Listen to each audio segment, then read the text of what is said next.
Imagine waking up one day and discovering that someone you know has vanished without a word. That's what happened to Tina Sandoval in a Colorado town, 1995. Her story is reminiscent of a gripping mystery, complete with strange behavior and a failed marriage. In this story, we'll go over her strange disappearance and the shocking truth that surfaced more than 20 years later, leaving everyone stunned. Christina Tina Marie Tournay Sandoval got her start in Windsor, Colorado. Michael and Mary Ellen Tournay welcomed their child on March 17, 1972. She was a determined and energetic young woman who excelled in many areas of her life. Tina graduated from Windsor High School, where she not only studied, but also competed in track, volleyball, basketball, and knowledge bowl. Her talents extended beyond sports. She played trumpet in the school band and sang in the choir. As the second child among her parents' 9 children, she naturally assumed the role of caring for her siblings, instilling in her a strong sense of compassion for others. Tina's nurturing instinct drove her to pursue a career in nursing, and after high school, she earned an associate's degree in nursing from IEFM's Community College. During her college years, she met John Sandoval, who wanted to be a radiology technician. Tina's commitment to her education was unwavering. She also furthered her education by earning a B.S. in nursing from the University of Northern Colorado. To fund her education, she worked as a licensed practical nurse on weekends at Northern Colorado Medical Center. Tina's commitment to excellence was reflected in her academic achievements. She graduated from ONC in May 1995, ranking in the top 5 of her nursing class. Tina started her nursing career in the oncology department of the North Colorado Medical Center. Tina's personal life was marked by her marriage to John Sandoval, which took place on December 31, 1991, in the picturesque Colorado Rocky Mountains. However, their marriage was fraught with difficulties, and Tina filed for divorce less than 2 years after their wedding. Her determination to move on with her life and a positive outlook on the future prompted her to move into a new apartment and resume dating. Susan Tournay, Tina's sister, became increasingly worried on October 19th. Tina informed Susan of her plans to meet John at his home after her shift that day. Tina found the meeting significant because it revolved around John's need to sign certain documents and pay an IRS debt as part of the final steps in their divorce process. However, the situation was tense because John was opposed to Tina's divorce and did not want her to date anyone else. Furthermore, Tina was concerned about the meeting because of some troubling incidents in the past involving John, making her nervous about her encounter with him. Tina contacted Susan, requesting her presence at the meeting. Unfortunately, Susan had work commitments that day and was unable to accompany her sister. In lieu of her actual presence, Susan asked Tina to call her right after the meeting with John to give her an update on how things went. Susan waited anxiously for Tina's call all day, but it never came. Still at work and growing increasingly concerned, Susan decided to involve their mother, Mary Tournay. Mary went to Tina's apartment to check on her, only to find that she wasn't there. Mary went to John's house where he lived with his aunt because she sensed something was wrong. Unfortunately, John wasn't home at the time. Mary's concern grew when she noticed Tina's jacket in the kitchen, indicating that she had been there at some point. Fearing for her daughter's safety, Mary immediately reported Tina missing to the police that night. The investigation into Tina's disappearance took a troubling turn as the police dug deeper into the case. When they arrived at Tina's apartment, everything appeared to be in order, which matched their expectations. Tina appeared to have returned home after a shift change and then left again. Inside the apartment, her nurse's uniform was discovered, indicating that she had actually been there. However, a troubling mystery loomed because her car was nowhere to be found. It prompted authorities to launch a search of the area around 3 a.m. On October 20, Tina's car was found parked only 4 blocks from John's house. The situation became more sinister when a police dog tracked Tina's scent from the driver's seat of her car to John's house. John Sandoval was a familiar figure to law enforcement, having previously been convicted of harassment and burglary, which resulted in several interactions with police. When the police arrived at John's house, he attempted to flee by jumping out of a bedroom window. It took physical restraint to subdue and apprehend him. During the arrest, fresh scratches were discovered on John's torso and neck. John was initially arrested on trespassing and unrelated charges. However, the police knew they needed to question him about Tina's disappearance. At this early stage of the investigation, it was unclear what specific charges would be brought against him in connection with her disappearance. When questioned by the police about Tina, John claimed he had no knowledge of her location. A search of his home and car began, revealing disturbing items. Among the finds were a white 5-gallon bucket and a new shovel with mud on the spade. Furthermore, Tina's credit cards were discovered in John's possession, as well as a loaded 9mm handgun, rope, and flashlight found inside his vehicle. Despite the mounting evidence and the search for answers, John refused to cooperate with the investigation. Tina's family and colleagues provided the police with critical information about her mental state and the reasons for her divorce filing. They revealed Tina was extremely nervous about her meeting with John on that particular day. Given her disturbing revelations about his behavior, she explained to her co-workers that John had voyeurism, a psychological disorder that caused him to engage in disturbing behavior. According to Tina, if John saw an attractive woman out in public, he would follow her home and conduct a prolonged observation that could last several days. Furthermore, he would leave their house in the middle of the night to engage in voyeuristic activities like peering through the windows of women's homes. On occasion, he would enter these homes and hide in concealed locations, such as cupboards, to keep a close eye on his victims. Tina also revealed that during these intrusions, John would steal women's underwear and take them home, in an especially distressing detail. Tina told her family and colleagues that she was not immune to John's voyeuristic behavior. She confirmed that he had watched her, and she described seeing his car parked outside her new apartment for hours at a time, which heightened her fears and concerns about her safety. Tina had discussed her concerns about John with her family, which she revealed when she informed him of her intention to file for divorce. He responded with a disturbing threat. John had placed a pistol to his own head, resulting in a terrifying and potentially dangerous situation. This disturbing incident fueled Tina's concerns about her husband's potential for harm. She had also told her doctor that she was concerned that John might endanger her safety. Despite these deeply troubling indicators and other circumstantial evidence, the district attorney at the time believed that more concrete evidence was needed to arrest and charge John, and the investigators faced significant obstacles. Tina's location remained unknown. The circumstances surrounding her disappearance were unclear, and no witnesses could shed light on the situation. Given John's employment at a cemetery and his knowledge of burial procedures, authorities conducted a thorough search for Tina in a variety of locations, including reservoirs and woodlands. Law enforcement also conducted a grim search of several graves in the area. The graves were carefully examined to see if they contained Tina's remains. While the investigation was thorough, none of the efforts produced conclusive evidence. The case eventually went cold, leaving numerous unanswered questions. Tina's death certificate was issued in 2002 by the state of Colorado, after a judge determined in December 2001 that there was sufficient evidence to believe she was deceased. Despite the passage of time, the police maintained their belief that John was involved in Tina's disappearance. He had been a suspect since Tina was reported missing, and that had not changed. However, belief alone was insufficient to secure charges, primarily because Tina's body had never been discovered, leaving a critical gap in the evidence needed for a prosecution. In June 2009, a new district attorney appointed to the position decided to re-examine the evidence, which marked a significant turning point in the case.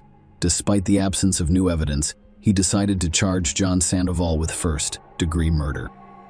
This decision was based on the belief that the circumstantial evidence accumulated over time was compelling and could lead to a conviction. Even though Tina's exact fate and the location of her remains were unknown, John was officially charged with first-degree murder.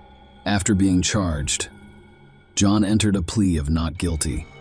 The prosecution's case revolved around the claim that Wild Tina had never been found. They were convinced she was dead. After leaving work on the morning of October 19, 1995, all of her activities came to an abrupt halt.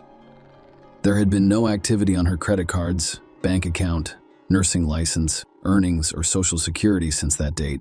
Tina did not have a passport, and there was no evidence that she had changed her name, which would necessitate a legal petition to the court. Tina was portrayed in court by the prosecution as a responsible and dependable young woman who consistently attended work and paid her bills on time. She had recently signed a lease for a new apartment, indicating that she had no plans to relocate or start over elsewhere. As a result, the prosecution claimed that the only plausible explanation for her unexplained absence was that she had been the victim of foul play, specifically murder, and that all evidence pointed to her husband, John Sandoval, as the most likely perpetrator. The prosecution's case was based primarily on circumstantial evidence. Because there was no body or physical evidence directly linking John to Tina's disappearance, they were prepared to present the testimony of 137 witnesses to substantiate their case, claiming that John not only killed Tina but also disposed of her body. Throughout the trial, the jury learned about John's voyeuristic tendencies and pattern of following and stalking women, which added another layer of evidence for the prosecution to consider. The defense claimed that John Sandoval was not involved in Tina's disappearance and questioned whether she was even dead, speculating that she may have left town to start a new life and framing her as a runaway. The jury, however, did not agree with the defense's arguments. After 7 hours of deliberation, they convicted John of the crime. As a result, he was sentenced to life in prison with no possibility of parole. However, John's conviction was overturned in March 2016 because of procedural errors discovered by the Colorado Court of Appeals. In the face of a second trial, John agreed to a plea deal. He asked for the deal, which allowed him to plead guilty to a lesser charge of second-degree murder in exchange for revealing the location of Tina's body. Tina's family had long suspected she was dead, and this revelation confirmed their fears. John then led authorities to Greeley's Sunset Memorial Garden Cemetery, specifically the grave of Second World War veteran Arthur Hurt, who was one of 3 open graves on the day Tina went missing. John had buried Tina's remains about 2 feet below Arthur's grave, concealed by a comforter covered in a tarp and sealed with duct tape. Unfortunately, cemetery workers mistakenly buried Arthur over Tina's remains after John had hidden her there. As part of the plea agreement, John was sentenced to 25 years in prison plus 5 years on parole. This sentence was retroactively dated to August 2010, when he was originally convicted of first-degree murder. During the sentencing hearing, John apologized and offered his condolences to Tina's grieving family. Share your opinion with us in the comments and subscribe to the channel for more.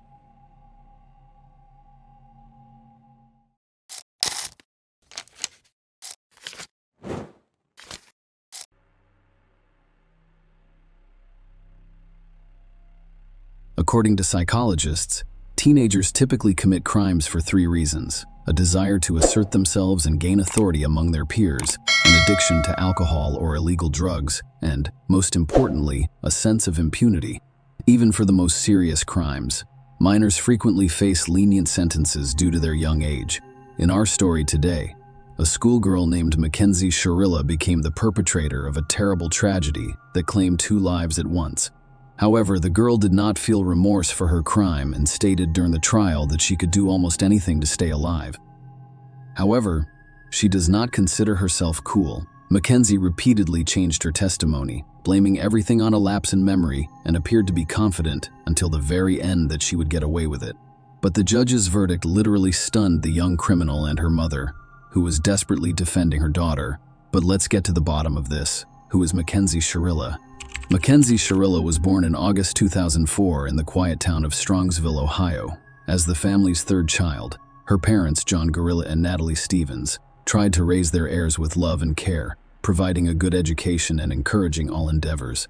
The youngest daughter was the family's favorite. She was forgiven for many pranks as a child, and even serious misdemeanors were frequently overlooked. Mackenzie grew up to be a capricious, demanding, and selfish girl. She was accustomed to the fact that her parents always did what she asked, and she was also confident in her own impunity no matter what she did. The girl's classmates and teachers observed that she was a pleasant and open child when she was younger.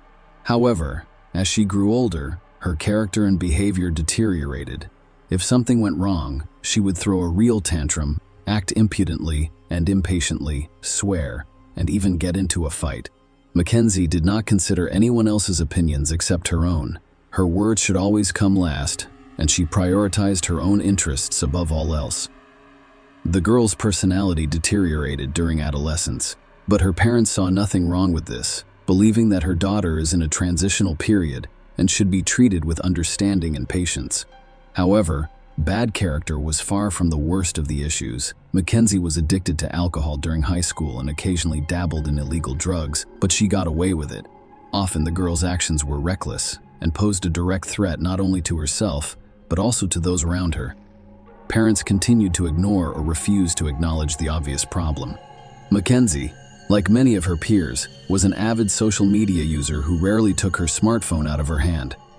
She frequently posted provocative photos of herself smoking or drinking alcohol on her account, with equally provocative comments. Mackenzie's friends were exactly like her. They vandalized organized pogroms, fought, stole, and were repeatedly apprehended by the police. However, the young people were only given warnings and educational talks, reinforcing their belief in their own impunity. Dominic Russo, a young man, was also a Strongsville native. He was born in September 2001, the fourth of 7 children for Frank and Christine Russo.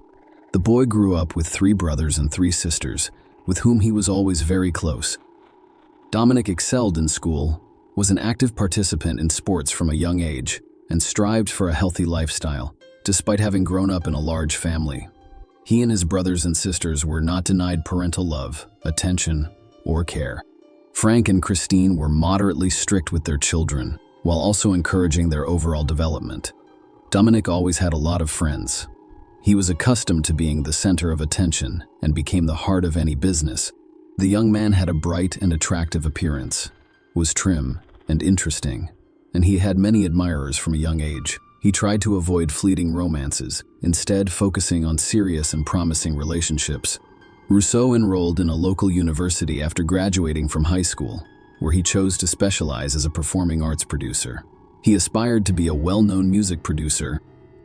In addition to being talented and versatile, Dominic writes and performs his own songs. By the age of 20, the man already had his own small business, so he purchased a car and rented a separate apartment in a desirable neighborhood. At the same time, he continued to participate in sports and was regarded as one of the university's top students. First love.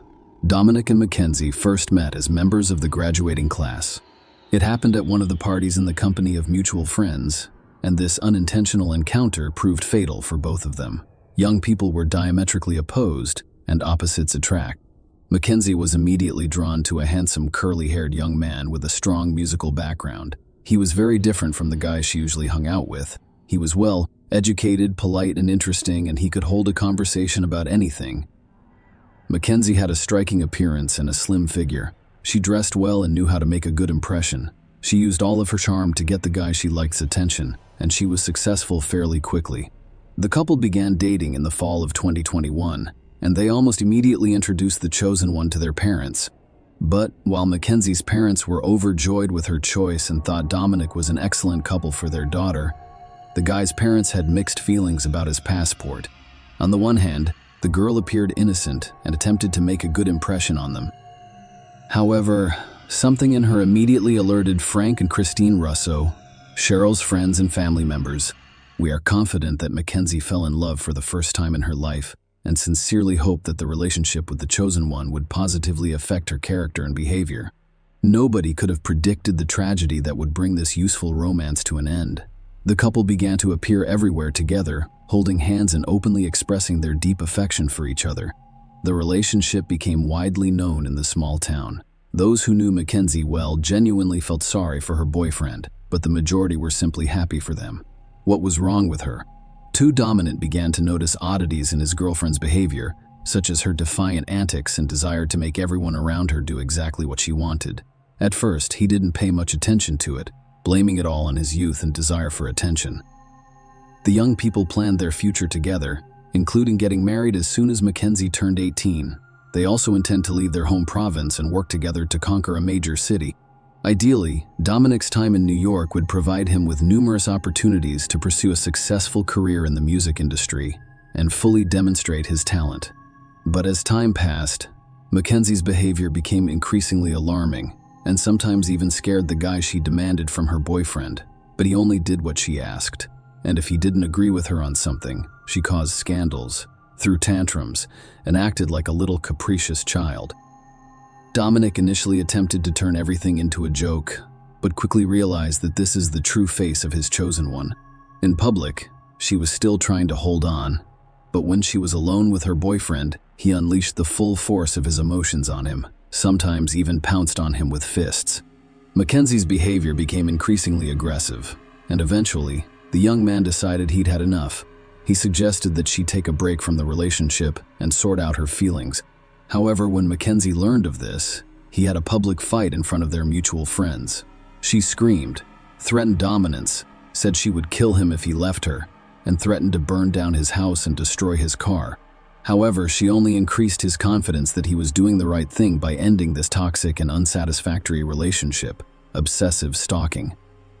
Mackenzie had no intention of abandoning her boyfriend, and at first she pretended nothing had happened. She continued to invite him to various parties and events, as well as post photos of them together on social media, accompanied by declarations of love. When Dominic firmly told her that their relationship was over, she exploded with rage. Mackenzie went to his house almost every day and shouted a variety of nasty things, insults, and threats through his windows. She called him from various numbers, left messages on his answering machine, posted on social media, and emailed him. Mackenzie then swore in love and offered to try to start over. The insulting and threatening behavior resumed. Russo was puzzled. He simply did not know how to respond to such behavior because he had never encountered it before. He tried talking, ignoring the ex-lover and even recording her threatening moments on several occasions. Tantrums on his phone. When Sharilla saw his ex-boyfriend on the street or in another public place, he began to scream and insult him in front of passers-by. She'd turned Dominic's life into a nightmare, but he hoped that with a little more time, she would leave him alone and move on to someone else. Mackenzie declared in front of witnesses that killing Dominic was easier than letting him go. Mackenzie stated that if he did not return to her, no one would have him, and she would handle the situation. The young man didn't take these words seriously. However, those around him realized Mackenzie was not joking. The schoolgirl's most frequent threats included promises to hit and run over the guy with a car, to put him in the car and drive off a cliff, or to stop on the railroad in front of a rushing train. Each option sounded terrifying, and Mackenzie described each one in detail, as if she had it all planned out long ago and was just waiting for the right time and unexpected reconciliation. When Mackenzie realized that threats and insults would not help her get Dominic back, but would only alienate him, she decided to change her tactics. Mackenzie became sweet and charming again, stopped pressuring and harassing her ex-boyfriend, and instead tried her hardest to pretend that she realized her mistakes and wanted to change for the better. She discussed her upcoming enrollment, asked for help getting to university, claimed to have gotten smarter, and was most concerned about the final exams. Such changes pleasantly surprised Dominic D., who despite everything still had tender feelings for his former girlfriend and decided to assist her with university enrollment. As a result, they resumed contact and communication with one another. Gradually, the couple grew closer again. Dominic began to invite Mackenzie on dates, desired to spend all of his free time with her, and believed she had changed, matured, and become more serious and responsible. He didn't notice how he fell in love with her again, and all of his previous offenses remained in the past. However, this time around, the young people were not in a hurry to inform all of their friends and acquaintances about their reunion. Their meetings were more like secret dates, where they simply enjoyed each other's company while avoiding the close attention of others. When Dominic's own brother Angelo learned about what was going on, he predicted that nothing good would come of it, but the young man in love ignored his words, a devious plan. While Dominic naively rejoiced at being reunited with his girlfriend and the changes he believed had occurred to her, Mackenzie devised a terrifying revenge plan against the young man. She became so fascinated by the concept of a car and a spectacular car crash that she began to plan out the scenario in detail. In her spare time, she spent hours driving around the city, looking for a location suitable for the execution of her plan. However, there were no high and steep cliffs nearby, and she thought going out on the tracks while waiting for a train was a bad idea. One day, she drove into a nearby industrial area, which was fairly secluded with no cameras and few cars. The schoolgirl's attention was drawn to a massive brick wall, and her vivid imagination immediately devised a new, no less heinous plan. She decided that if she accelerated to the maximum possible speed and crashed into the wall, it would be just as spectacular as falling off a cliff into an abyss.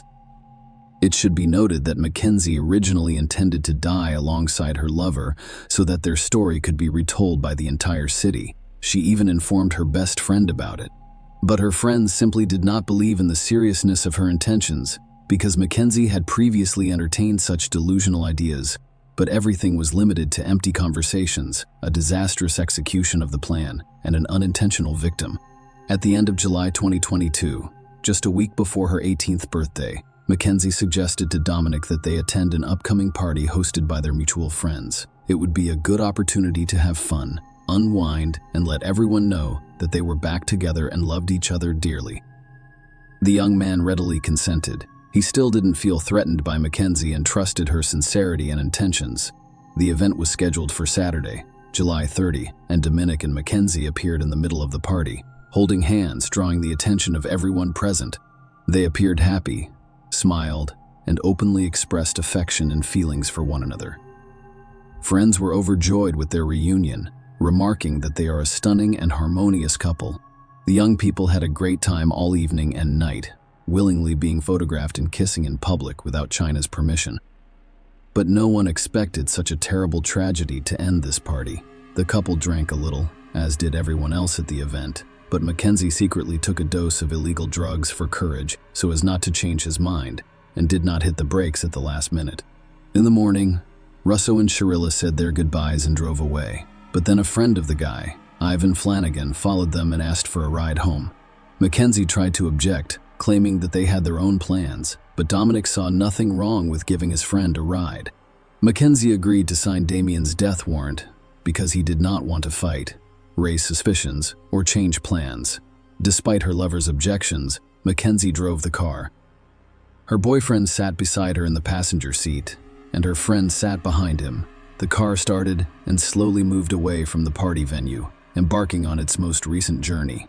Mackenzie drove quietly down the main street, staying within the speed limit and trying not to draw attention to herself. She came to a complete stop at a traffic light, although the road was empty. Mackenzie reconsidered her strategy as their passengers dozed off. She later claimed that she wanted to die in the accident, but the perpetrator was clearly lying because she had fastened her seatbelt during the last stop while their passengers remained unbuckled. When the light turned green, she accelerated and then made a sharp turn onto a poorly lit secondary road leading into an industrial area. Obviously, the guys did not immediately realize what was going on. The car accelerated to top speed, almost as if the devil himself had possessed the driver, but Mackenzie continued to press hard on the gas pedal, steering the car into a blank brick wall, a bystander, and a miraculous rescue. There was no one in the industrial area early Sunday morning, so no one noticed the accident or rushed to help. Only one woman who lived on the outskirts, not far from the accident site, heard the bang and wasn't too lazy to go outside to investigate. She noticed smoke, and as she got closer, realized there had been a car accident, so she ran back inside to call emergency services. Medics arrived on the scene about a half hour after the accident, but the two men in the car could not be saved. They died on the spot. The girl behind the wheel was alive. Her seatbelt and airbag saved her life. Mackenzie was unconscious and her legs were trapped inside the mangled car, but she was breathing, and her pulse was clearly palpable, giving her hope for survival. She opened her eyes several times while being released from the car, but she was clearly unconcerned about what was happening around her. Mackenzie was immediately transported to the hospital, where she was diagnosed with multiple fractures and internal organ damage.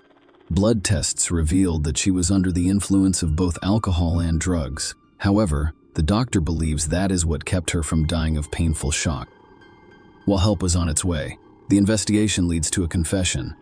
When the police received the results of Mackenzie's test, they assumed that she was under the influence of illegal substances and did not realize what she was doing, possibly trying to drive through the wall or not seeing any obstacles in her path. This version's lack of braking distance worked in its favor. Cherie Bella was unconscious in the intensive care unit following a complex operation, making it impossible to speak with her. However, she quickly realized what she had done and began to sob and pour out her soul to the doctor on duty. She admitted that she purposefully drove into the wall at high speed because she wanted to kill her boyfriend and had planned to die alongside him. Mackenzie also stated that Ivan was an unintentional victim due to his own obsession because he asked to accompany them. The doctor dismissed the patient's rambling story as a delusional state caused by anesthesia, painkillers, and guilt over the death of a loved one. When the police were allowed to speak with the recovering Mackenzie, she abruptly changed her testimony. Mackenzie now claims she has almost no memory of what happened that night because she drank and used illegal substances.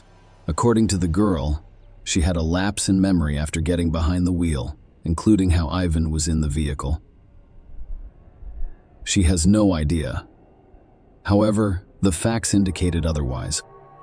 The surveillance cameras were able to track the first part of the car's route, and the footage clearly showed Mackenzie driving slowly and following the rules until she abruptly turned onto a road leading to an industrial zone. Furthermore, it emerged that Mackenzie had driven the entire route both ways several days prior, and at least a dozen witnesses had seen her car return to normal at various points. Mackenzie recovered quickly after being discharged from the hospital and attempted to resume her carefree life. She felt no remorse and was confident she could get away with it. Mackenzie was back on social media, reconnecting with friends and making plans for the future. In September, she decided to attend a concert by her favorite band in a neighboring city.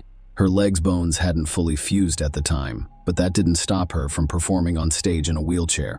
At the same time, she wore bright makeup, dressed provocatively, and took selfies with friends, which she posted to her account. Sharilla attended a Halloween party in October, dressed in a pre-made costume. Mackenzie lived life to the fullest and even met new people. However, on November 4, 2022, she was taken into custody, tried, and sentenced. The investigation took just over 3 months to gather the evidence and proof required to bring the case to trial. Mackenzie was charged with premeditated aggravated double murder, as well as possessing and using a controlled substance discovered in her pocket and detected in her blood. The defendant changed her testimony several times, initially citing a lapse in memory. When her friend testified in court as a witness, to whom she revealed her plan, Mackenzie changed her strategy, stating that she wanted to die alongside her lover.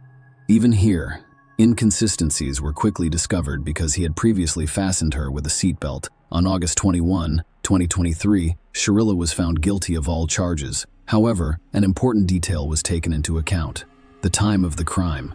She wasn't yet 18 years old. She was tried as a minor because she was 5 days from reaching the age of majority. Under state law, she was entitled to at least 2 consecutive 15-year sentences without parole for each murder, but due to her young age, she was allowed to serve both sentences concurrently, making her eligible for parole after 15 years. By then, Mackenzie would be 33 years old. Both sides were disappointed with the court's decision. Family members of the deceased young people stated that they would seek a review of the case in order to increase the punishment, whereas parents and Mackenzie's lawyer believed the sentence was excessive and filed an appeal.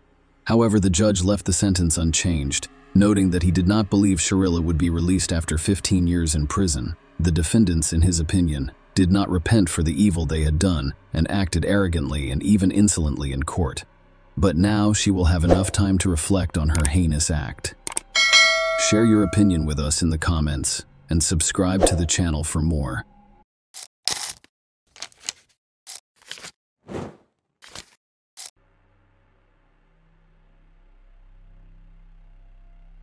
In the tranquil coastal town of St. Augustine, Florida, July 8, 2010, was a day that those who knew her would never forget. A solitary beach house served as the backdrop for a perplexing mystery. Friends and family struggled to understand the mysterious disappearance of a 45-year-old woman who had been a fixture in their lives. Her presence, last seen at a neighborhood gathering on July 6th, appeared to have faded into the shadows, leaving a trail of unsettling questions. Brittany Tavar, 45, a resident of St. Augustine, Florida, had a heart as big as the ocean and a smile that could brighten even the darkest day. Brittany had a large family with many siblings, but they all lived far away on the other side of the country. They loved her despite the distance, but life's twists and turns had separated them. People who knew Brittany spoke of her fondly. She was known for her kindness, generous spirit, and unwavering respect for everyone she met. Brittany had a talent for assisting others, which defined her in an intriguing twist of fate. Brittany had once set her sights on Hollywood, hoping to discover her dreams amidst the city's glitz and glamour. After her Hollywood venture failed, Brittany returned to St. Augustine, her hometown. She forged a new path here, eventually becoming a photographer and real estate agent. Her camera lens captured the beauty of the town, and her friendly demeanor helped others. Brittany's love of making friends was what truly set her apart. She had a knack for turning strangers into friends, and her network in St. Augustine quickly expanded. People from all walks of life were drawn to her infectious personality. However, life is unpredictable, and Brittany had no idea what was going to happen next. Brittany's last appearance in the community was on the evening of July 6th, just 2 days before her mysterious disappearance. She was upbeat as she mingled with neighbors and friends at the lively party. Later that evening, around 9 p.m., she made a routine stop at a nearby gas station to fuel her Toyota RAV4. However, after this seemingly routine pit stop, Brittany became an elusive mystery when friends worried about her disappearance went to her house. It appeared normal from the outside. There appeared to be no activity inside the house. Her car was noticeably absent, prompting a few of them to speculate that she had temporarily left her home for a few days. Her family was concerned, however, because they knew it was unusual for her to leave without informing anyone. Police did not launch an investigation right away because nothing seemed out of place, and there was no evidence of foul play or that Brittany had suffered any harm. Friends and her partner, Tim Martin, gained entry to her home through a locksmith, and upon closer inspection, a strange scene unfolded before their eyes. The house had an almost unnatural cleanliness, as if it had been thoroughly scrubbed, leaving a distinct odor of cleaning products, particularly bleach. Brittany's 2 small white Bichon Frise dogs, Colbert and Huey, were also missing, but her cats remained inside the house. The hum of the air conditioning system in the background added to the mystery, which was unusual for Brittany, who was normally concerned about power consumption and would not leave it on even if she was only going away for a few days. Brittany's friends told the police that she had expressed concern and fear to them. She had spoken with some of them about her concerns. This unease stemmed from a contentious dispute she had with her neighbor, and what had once been a cordial relationship had devolved into a cauldron of hostility, marked by physical skirmishes, legal skirmishes, and Brittany's fervent attempts to obtain a permanent restraining order against Anna. The timing of Brittany's disappearance was especially puzzling because it coincided with a critical court hearing in this long-running dispute. Brittany meticulously gathered evidence and prepared for her upcoming trial, making her sudden disappearance even more perplexing to those who knew her well. She was looking forward to her appearance in court and did not want to miss it. Brittany and Anne had previously been close friends, bonding over shared memories and camaraderie. However, Anne's idyllic friendship began to unravel when her boyfriend crossed the Atlantic from Ireland, prompting her to seek accommodations for her roommate in order to make room for her view. Brittany, ever accommodating, agreed to house Anne's roommate, but later changed her mind.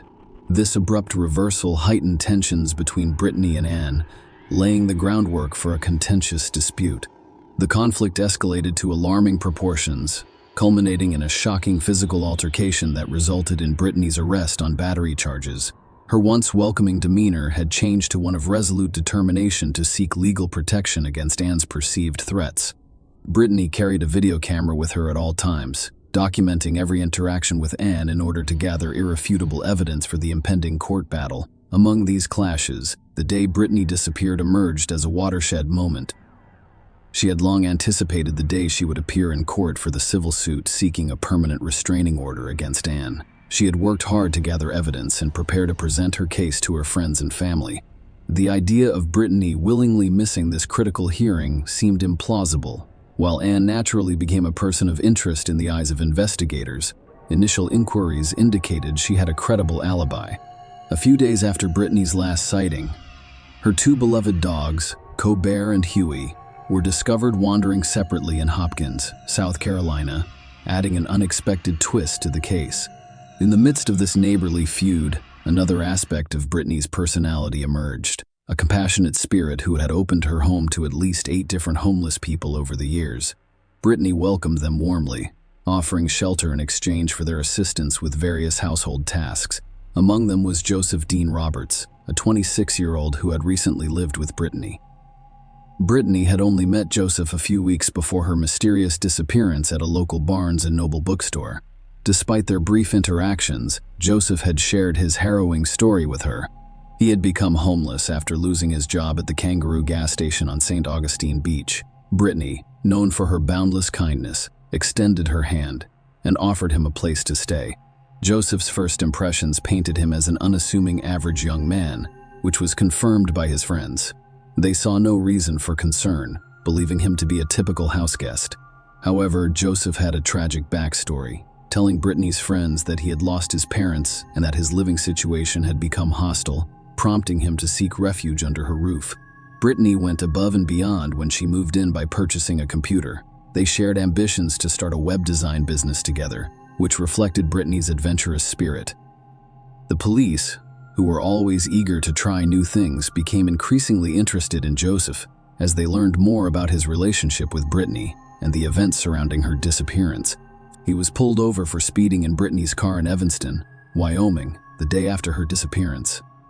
Strangely, he was released without being questioned about her location. However, as the investigation progressed, a more sinister pattern emerged, implicating Joseph in the disturbing chain of events as investigators dug deeper into Brittany Genevieve Tavares' mysterious disappearance.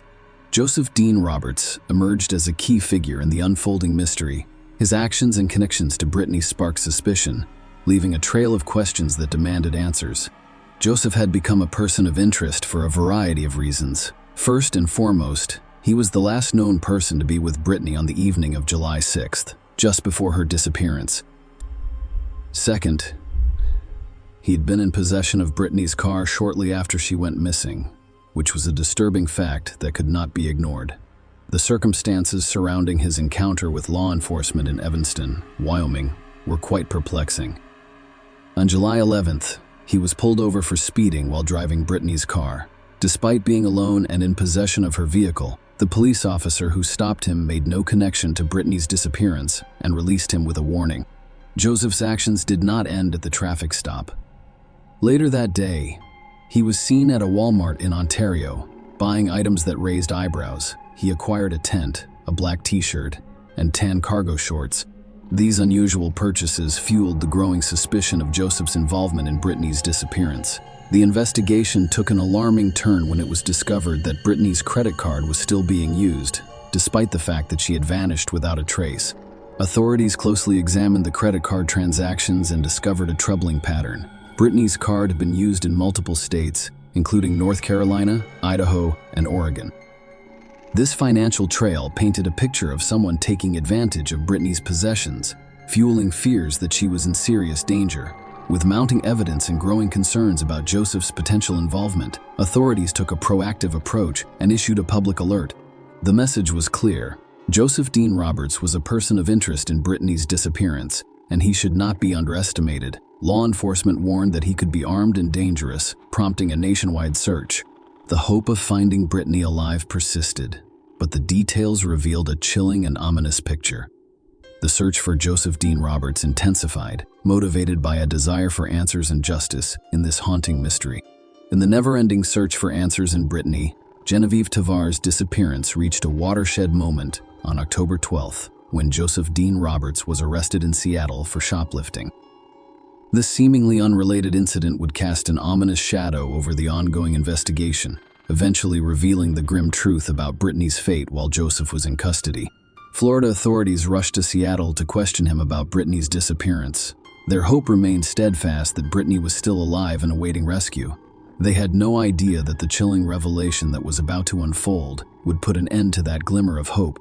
During questioning, Joseph Dean Roberts, the man who had shared Brittany's life and home in the weeks preceding her disappearance, began to reveal the chilling details of what happened that fateful night.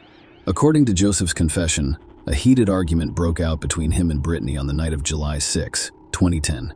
The tension rose, reaching a terrifying climax as anger turned to violence. In a moment of brutality, Joseph had resorted to using a hammer to strike Brittany in the head several times, but she had not died immediately. Joseph recounted with chilling detachment that Brittany was still alive, albeit briefly, in a gruesome twist. Joseph described taking a knife from the kitchen, intending to silence the woman who had once provided him with shelter and kindness. Joseph used a sharp object to deliver the fatal blow to the neck. The aftermath of this heinous crime was a scene of unspeakable horror. There was blood everywhere.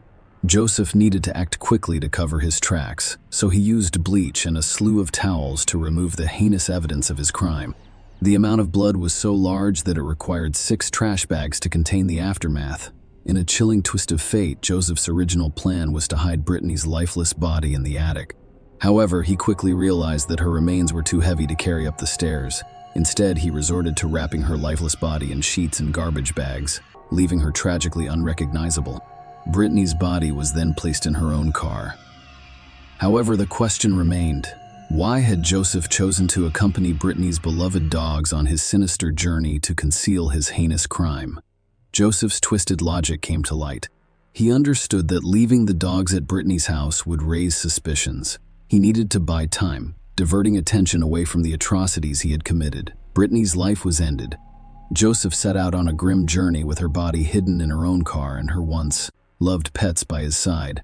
He drove Brittany's car, carrying her remains, and abandoned her body in a desolate wooded area near Interstate 95. Joseph attempted to bury her, but the difficult terrain made the effort futile. Instead, her body was exposed. In a disturbingly casual revelation, Joseph admitted that after completing this macabre task, he returned home when asked if he had gone to sleep. His response was chillingly straightforward: "Yes, I did." Following this eerie interlude, Joseph embarked on a cross-country journey, crossing state lines. While leaving Brittany's car in a Seattle library parking lot, a stark reminder of the disturbing nature of his actions. The release of these gruesome details sent shockwaves through the investigation and the community, which had hoped for Brittany's safe return. Her body, which was severely decomposed, had to be identified using dental records. She died as a result of apparent blunt force trauma. It was a horrifying reminder of the brutality she'd experienced. Joseph Dean Roberts, the man who had shared her home and her trust, had thrown Brittany into a nightmare from which she would never recover. Following Joseph Dean Roberts' chilling confession, the mystery surrounding Brittany and Genevieve Taver's disappearance begins to unravel. The police discovered that everything Joseph had told Brittany was a lie. He had spent several months living in the woods near the bookstore where they had met. Law enforcement believed Joseph had a habit of wandering along Florida's beaches, attempting to persuade women to give him a place to stay. The strategy had been successful on numerous occasions. Brittany was not the first woman to offer him shelter, and those who had welcomed him into their homes at first thought he was harmless and, in some cases, pitied his situation. However, a troubling shift in his behavior usually occurred soon after moving in. For example, a woman Joseph worked with at the Kangaroo gas station offered him a room to rent in her home. From August 2008 until January 2009, he appeared pleasant and honest at first, despite his inability to afford a motel. He even discussed his mental health issues, such as depression and angry outburst.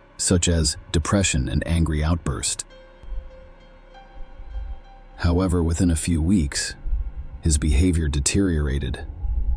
He became disinterested, neglected personal hygiene, and began using illegal substances in the home. When she discovered this, she immediately asked him to leave, and he left the same day. A month later, another gas station employee named Cheryl Davenport offered Joseph a place to stay after he was fired for theft. Cheryl thought of him as a friend, and she was aware that his mental health issues had caused strained relationships with his family. In exchange for housing, she asked him to care for her 3 young children. Unfortunately, the destructive pattern repeated itself. Joseph stopped bathing and resumed his prohibited substance use, prompting Cheryl to ask him to leave. During this time, Joseph moved in with Brittany in tragic circumstances. Before she had the chance to request his departure, he committed a heinous act of violence, brutally killing her. Brittany was unaware of Joseph's history of severe anger issues, which led to this horrific tragedy. Joseph's account of Brittany's brutal murder prompted his immediate arrest. The gravity of the crime he had committed was obvious, and the legal system moved quickly to hold him accountable for his heinous actions. Joseph initially pleaded not guilty to first-degree murder, setting the stage for a trial to prove his guilt beyond a reasonable doubt. However, as the case progressed, legal discussions and arguments became more prominent. Questions about Joseph's state of mind, the circumstances surrounding the crime, and the pursuit of justice led to a watershed moment in the case. Ultimately, the prosecution and defense reached a significant agreement and accepted a guilty plea to a lesser charge. Joseph Dean Roberts, the man who killed Brittany in an unspeakable act of violence, has pleaded guilty to second-degree murder. This plea represented a significant turning point in the case. The court accepted the plea and sentenced him to a 30-year term in a Florida state correctional facility. While this outcome may not have provided the full measure of justice that Brittany's loved ones had hoped for, it did ensure that Joseph was held accountable for his heinous crime. He would spend decades in prison, paying for the life he had taken and the anguish he had caused Brittany's family, friends, and the community that had rallied in her memory. Share your opinion with us in the comments and subscribe to the channel for more.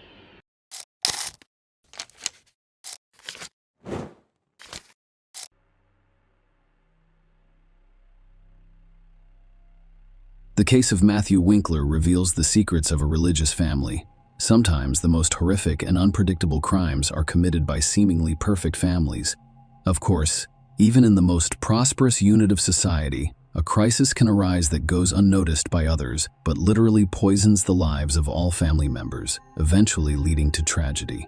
Many people in Selma thought of the Winklers as a model family. The young pastor, his wife, and their 3 daughters appeared content, having everything they needed for a comfortable life, being healthy and successful, but in a quiet pool, as they say. In this case, many questions remained unanswered because we only heard one version of what happened, and the story itself became the subject of the book, The Sex and Murder Secrets of a Pastor. On March 22, 2006, the small town of Selmer, Tennessee, Chuck received terrible news. Matthew Winkler, a 31-year-old pastor, was brutally murdered in his own home, along with his wife Mary and 3 daughters. Patricia, 8 years old, Maria Eliza, 6, and Brianna, 1, went missing without a trace. That day, the Church of Christ preacher failed to show up for the evening service, which he was supposed to attend with his family. This situation appeared strange and suspicious, as Matthew was always very responsible and could not miss the planned event without informing anyone. Even more disturbing was the fact that none of the family members answered the phone. Alarmed community members decided to visit the Winklers' home to find out what had happened and if they needed assistance. From the outside, the house appeared normal. The windows and doors were intact, and nothing unusual was visible. Inside, there were lights on in several rooms, and they could hear a television playing loudly in one. It gave the impression that the house's owners were busy with their own affairs. The front door was locked, but no one responded to the knock. Phone calls also went unanswered, and through the curtain windows, it was impossible to see what was going on inside or who was present. Despite the strange nature of the situation, no one was in a hurry to call the police. Instead, they called an elder in the religious community, who advised them to look for a spare key and open the door themselves. It took an additional hour and a half. When members of the community were finally able to enter the house, they discovered an eerie scene. Everything in the house was properly organized. There were no signs of intruders, but the owners were also not present. Everything appeared normal until the visitors looked into the marital bedroom. There on the floor, the pastor's body rested in a pool of his own blood. There was a large hole in his back from a gunshot wound. Blood splattered everywhere, and bloody foam dried on his face. By then, the body had cooled and stiffened. Matthew had clearly been lying there for many hours, and was most likely killed in the morning because he was dressed in pajamas. Only after that did the police receive a call. By the time the cops arrived, a large crowd of neighbors, churchgoers, and passers-by had gathered in and around the house, curious about what was going on. All of these individuals had left fingerprints at the crime scene. They left fingerprints and shoe prints, as well as erased or trampled potential evidence, making investigators' jobs much more difficult. Police took the pastor's body for forensic examination and discovered that he was killed by a single shot in the back fired from a large caliber weapon. He died a few minutes after the wound from massive blood loss. Unable to summon help, it was simply impossible to determine whether there were any strangers in the house at the time, because those who arrived before the police arrived had completely destroyed all traces of them. The picture of the crime was strange, and those who could shed light on what had happened vanished. The fate of the murdered man's wife and daughters remained unknown. The police assumed the woman and children had been kidnapped or killed. In addition, the Winklers' family minivan vanished from the garage. A massive search was launched throughout the state, prompting a yellow alert. This meant the children were missing, and all citizens were asked to remain vigilant and help with the search. But first, let us start at the beginning of this story. Matthew Brian Winkler was born on November 21, 1974, in the picturesque country town of Henderson, Tennessee. As the youngest of Dan and Deanne Winkler's 3 sons, our hero and his 2 older brothers, James and Daniel, were raised in a conservative Christian family. Their parents were deeply religious and raised their sons with strictness and obedience. It is worth noting that Matthew became a church minister during the 5th generation. His father, great-uncle Michael, grandfather Wendell, great-grandfather Merlin Winkler, and great-great-grandfather Merlin Paul Winkler Sr. We were all gospel preachers at one time, and the father, on top of everything, ran the local preacher school and was well known and influential in his hometown. In their youth, the Winkler brothers attended Sunday school and participated in church activities. Furthermore, in high school, Matthew was very interested in soccer, and everyone who saw him play on the field noticed that he had talent and could easily become a world-renowned athlete. However, the young man eventually decided to forego a promising athletic career in favor of Bible study and church ministry. Because the family head's preaching activity required frequent travel, his wife and children almost always accompanied him. Because of this, Matthew attended several schools throughout his childhood, but the active, communicative, and friendly child quickly made friends and gained authority everywhere. When the boy finished school, he and his family moved to Austin, a small city in Texas.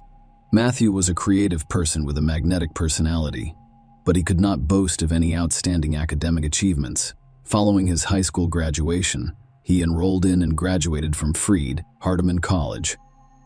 In parallel, the young man began to consider a career as a pastor. His father carefully guides him. Matthew was the youth minister at the Central Church of Christ in McMinnville.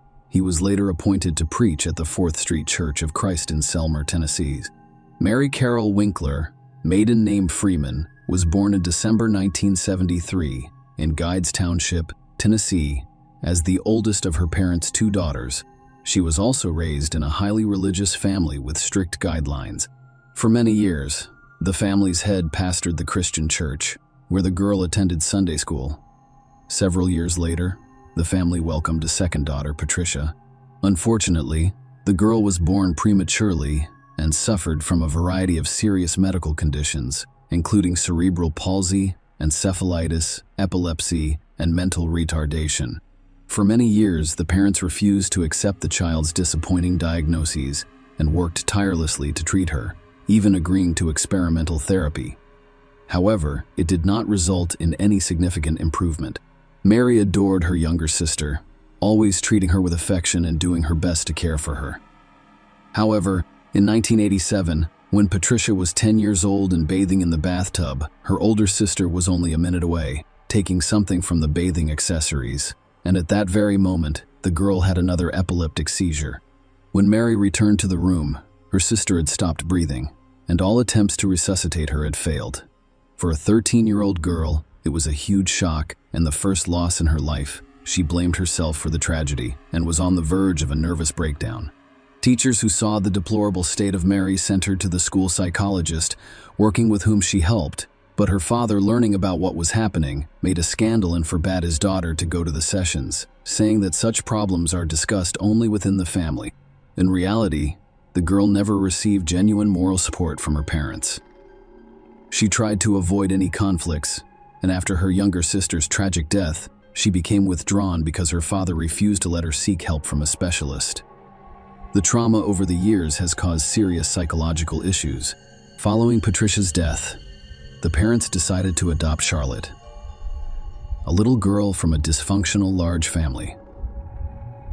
Soon after, the couple was granted custody of Charlotte's 2 brothers and sister, allowing the family to reunite in their new home. Mary was once again the older sister, caring for the younger children while assisting her mother Matthew and Mary Winkler in their daily lives. The future spouses met soon after Matthew graduated from high school. The guy was prominent, handsome, athletic, and enjoyed great popularity with the opposite sex. But to spin novels right and left, he did not allow a strict religious upbringing. The young people developed an immediate liking for one another, which quickly turned into love. It was the first strong feeling either of them had ever experienced. After a few months, they met each other's parents and, with their approval, began planning a wedding. In April 1994, the lovers married. When the family had an older daughter, Patricia, the head of the family was still in college and had to take a leave of absence. He took a job on a construction site, but it didn't last long because he was unaccustomed to hard physical labor. During this time, he first became aware of Matthew's difficult personality. He was frequently angry with others, irritated by trivial matters, and sometimes unable to control his anger. Mary tried not to complain or tell anyone about what was going on in her family. A meek young woman, raised in the spirit of patriarchy, obeyed her husband and everything. Initially, the Winklers lived near her married parents' home, allowing her to see them on a regular basis.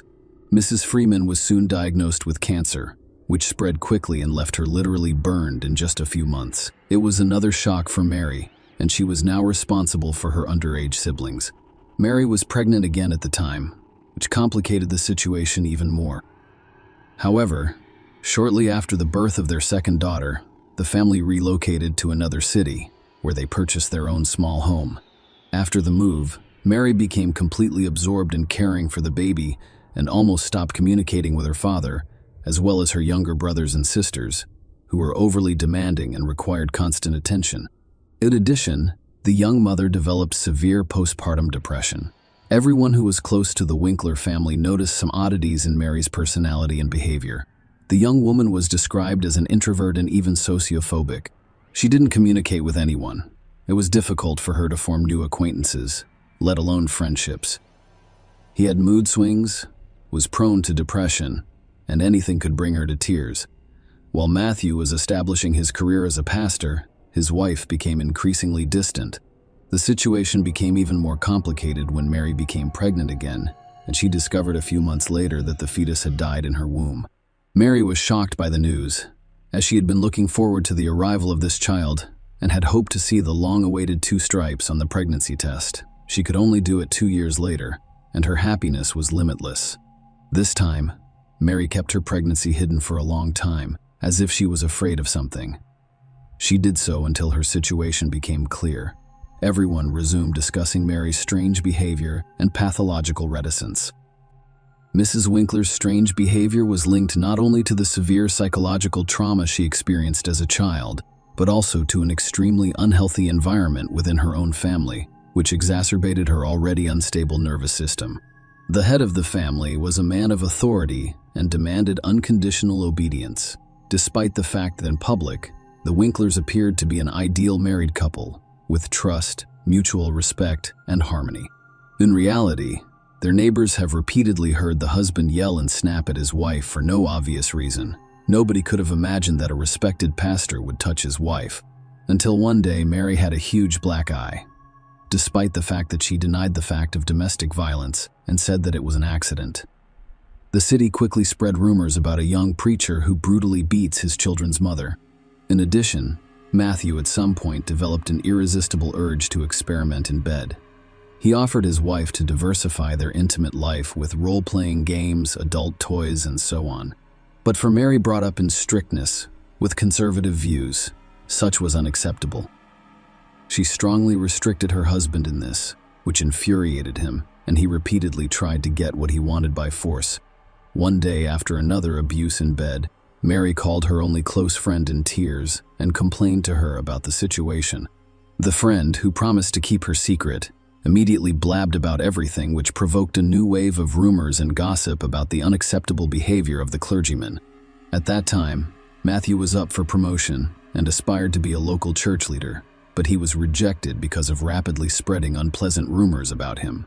Moreover, he was also removed from his position in the Sunday school, where he had brought God's word to the children and was in good standing.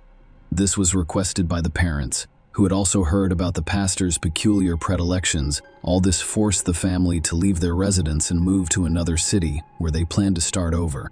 They huddled in Selma, where they quickly gained the love and respect of those around them. Matthew took a job as a church pastor again, and his wife found a part-time job to make a small contribution to the family income. And although the family was still not smooth, their neighbors, as well as the congregation of the church where Matthew preached, considered Mary and Matthew an ideal couple in their family, a model. Next door to the Winkler family lived a young married couple with whom the couple quickly became friends. They often visited each other, celebrated holidays together, shared news and secrets. A few months before the tragedy, During a joint dinner at the pastor's house, Mary bragged to the neighbors that her husband had bought her a gun for self-defense and had already taken her to the shooting range several times to learn how to handle it confidently. Mary turned out to be quite a capable student, quickly mastered all the subtleties and accurately shot at target. Moreover, it turned out that the Winklers already had firearms in the house, which had been purchased by the pastor earlier, also for self-defense. The guests wondered why the pastor and his wife needed all this, because they live in a quiet town where they have no enemies, and everyone around them loves and respects their family. Following another move, the couple's financial situation left much to be desired. Mary was looking for part-time jobs and decided to pursue a medical degree so that she could work in a clinic and help sick children. Soon, Mary decided to improve the financial condition of their family through financial fraud. She herself later claimed that she did not realize that she was doing something illegal and was going to pay back all the money as soon as she got back on her feet. Mary was essentially artificially inflating account balances. Mrs. Winkler also received checks from unspecified sources and then deposited them into a bank account she and her husband own. She then changed the address of the account so that all communications would be routed there. The total amount of checks he received was almost $17,000, which aroused certain suspicions of the bank employees, who decided to invite the couple to the office branch to clarify the circumstances and resolve the situation. But the pastor and his wife never showed up at the bank, and this aroused even more suspicion. It was assumed that Matthew was not aware of what his wife was doing at all. However, after Matthew's death, his wife tried to prove in court that the whole story of fraud was his idea, and that it was he who forced her to make dubious transactions, while he himself remained in the shadows without arousing suspicion. Where has Mary disappeared to when Mr. Winkler was found murdered in his own home? His wife and daughters were put on the wanted list, fearing for their lives. Initially, the meek, shy, and homely Mary was initially viewed solely as a possible victim of the crime. However, after speaking with neighbors and receiving information from the bank about financial fraud, she became the primary suspect in her own husband's murder. It was critical to find out where Mary had gone and where the children were as soon as possible, and if they were okay. They, along with their family car, were added to the wanted list. Attempts were also made to trace transactions made with Mary's bank card and find her location using her cell phone signal. Mary was discovered just a day later in an Alabama resort town, where she and her children were having fun at a nearby amusement park. It was as if the mother wanted to throw one last party for her children, knowing that she would soon be in prison and would see her daughters again. When the family was taken to the police station to testify, the two older daughters confidently recounted the same events. According to them, intruders broke into the house and injured their father, so their mother grabbed a gun to protect them. They were eventually forced to flee for their lives. According to the girls, their father was still alive and in the hospital, and they planned to visit him before returning home. Patricia and Maria Eliza did not witness what happened in the house and only learned about it through their mother's words. They only heard a gunshot and saw their father lying on the floor before their mother put them in the car and drove away. Mary almost immediately began to confess, but she claimed that she couldn't recall the entire chain of events from that day due to the temporary blur. Her spouse, she claimed, had abused her for years, humiliating her and forcing her to engage in two forms of intimacy she did not want. Mary insisted that it was he who had initiated the financial scam she had perpetrated. Matthew demanded total obedience, easily lost his temper, and once gave the will of his fist. This was confirmed by Matthew's secretary at his previous place in employment. The woman repeatedly witnessed the pastor insulting his wife, who had carefully brought him lunch to church, but he was always unhappy with something. The evening before the tragedy, there was another scandal in the family because of which the spouses went to bed in separate rooms. Mary cried all night, and in the morning she did not realize how in her hands with a shotgun with her husband kept loaded. She entered Matthew's room and shot him in the back while he was still lying in bed. Matthew collapsed to the floor, bloody foam oozing from his mouth and nose. According to Mary, her husband, while still alive, whispered, "Why?" She replied, "I'm so sorry." Mary then took her daughter and left the house, while her husband, according to experts, attempted to reach for the phone to call for help but ran out of strength. By the way, the criminal's weapon was discovered in the trunk of the car Mary drove away with the children in. She took it with her for what purpose? Mrs. Winkler also couldn't respond. At the trial, The role-playing costumes found in their home were presented as evidence of the pastor's humiliation and moral abuse of his wife. Upon seeing them, Mary turns pale and then became hysterical. Despite the fact that she confused her testimony and told several different versions of what happened, the court agreed that she was the victim of a domestic tyrant and the murder was the result of years of anger, resentment, and pain. However, Mary was not absolved of responsibility for her actions. In April 2007, the court rendered its final decision in this complex and perplexing case. Mrs. Winkler was found guilty of involuntary manslaughter, but her mental state raised serious concerns. It was originally expected that the young woman would be sent to prison for at least 6 years, but in the end, she was given a sentence of less than 1 year.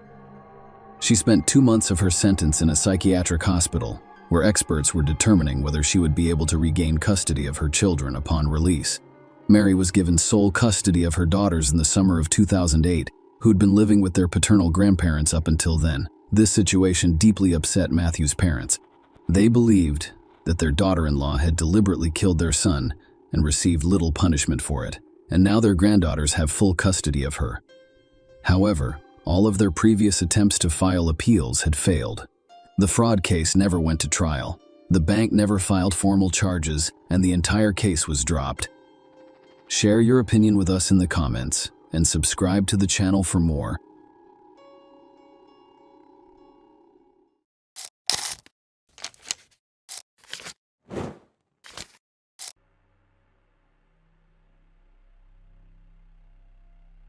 The case of Sheila LaBarre, a monster with angelic features. Childhood psychological and physical traumas can have far-reaching consequences in adulthood. Of course, they do not always result in someone becoming cruel and attempting to harm others. However, trauma can sometimes create a true monster. Adrian Rain, a criminal psychologist, believes that there are genetic and psychophysical mechanisms that can transform a person into a cold-blooded killer, which he discusses in depth in his book, Anatomy of Violence. Many serial criminals in history had truly hellish childhoods, and perhaps our heroine today, Sheila LaBarre, can be attributed to them. This woman had an angelic appearance, which she skillfully used to seduce her victims before brutally murdering them.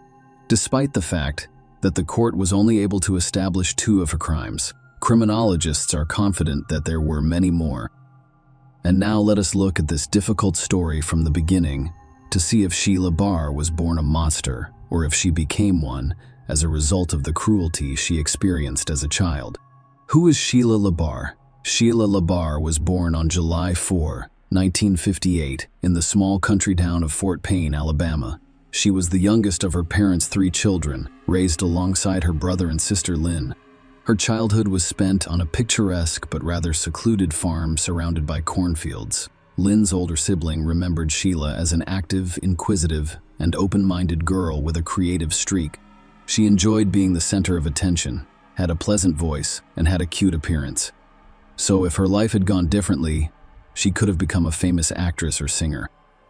Instead of bright posters, her name appeared on the pages of criminal chronicles detailing the unimaginable cruelty of her father, Manuel Bailey, the family's head, who had suffered from alcoholism for years, although it would be more accurate to say that his addiction was influenced by his entire family. He frequently went on binges, transforming into a true beast who enjoyed abusing his wife and children.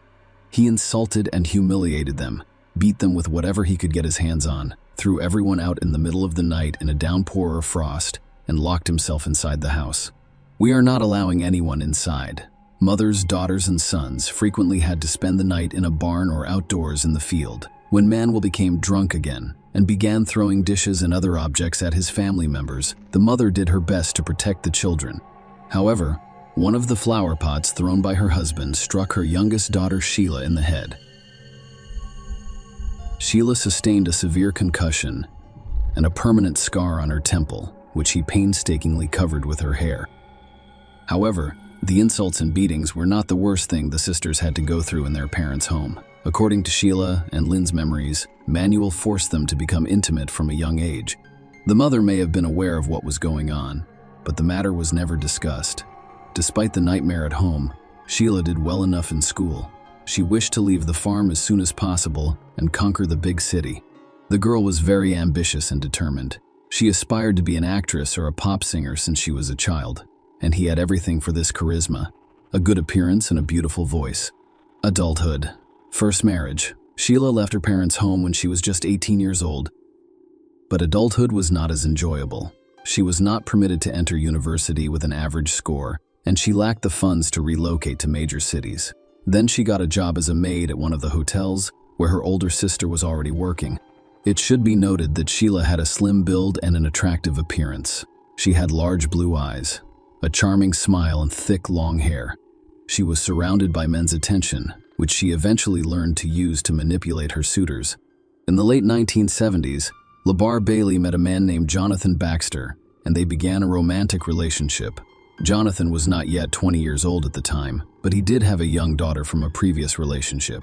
However, the child did not cause any problems, and the couple married soon after. However, this marriage lasted only a few months and ended when Jonathan discovered that the young wife abused his daughter while he was away at work. Sheila was irritated with the child and would raise her hand or lock her in a closet if she began crying or acting up. Jonathan did not organize scandals or listen to explanations. He simply wants to file for divorce and leave his wife and his belongings outside his house. He did not want to see or hear from her again. Sheila dated several men after her divorce, and mostly lived off of them. However, all of these relationships were fleeting, lasting only a few weeks or months, until she met her future second husband, Ronnie Jennings, in the early 1980s. Their turbulent romance quickly led to marriage, and Sheila adopted a double surname, Bailey Jennings. It was a toxic relationship between two erratic and unstable people who frequently cheated, scandalized, and even fought. Nonetheless, their marriage lasted over 3 years. In 1984, after another family feud, Sheila demanded a divorce from her husband, but he refused. In fact, Ronnie abandoned the relationship. He just wanted to piss off his wife and make her angry, and he succeeded.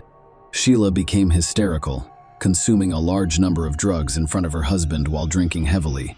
And after this infernal cocktail, he sat behind the wheel of the car and drove down the road.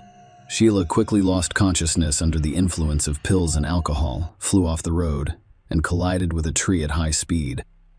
She miraculously survived, but with a massive head injury. She was in a deep coma for more than a week, and doctors gave no prognosis. When Sheila regained consciousness and began to recover, she was admitted to a psychiatric hospital for several months. She later complained to her sister that one of the orderlies was constantly harassing her, possibly taking advantage of her helplessness while she was heavily sedated. After all of this, Sheila returned home to her second husband, but she began to behave aggressively and threateningly toward him. During another scandal, she attacked Ronnie and poked him in the chest with nail scissors. Ronnie, fearing for his own life and health, filed for divorce and hurriedly left the madwoman, rich lover. When her second marriage ended, the young woman began looking for love in print media dating columns, where she also placed her own ads. However, no man stayed with her for long because she preferred to dominate everything, rigidly suppressing their partners in both intimate and everyday life.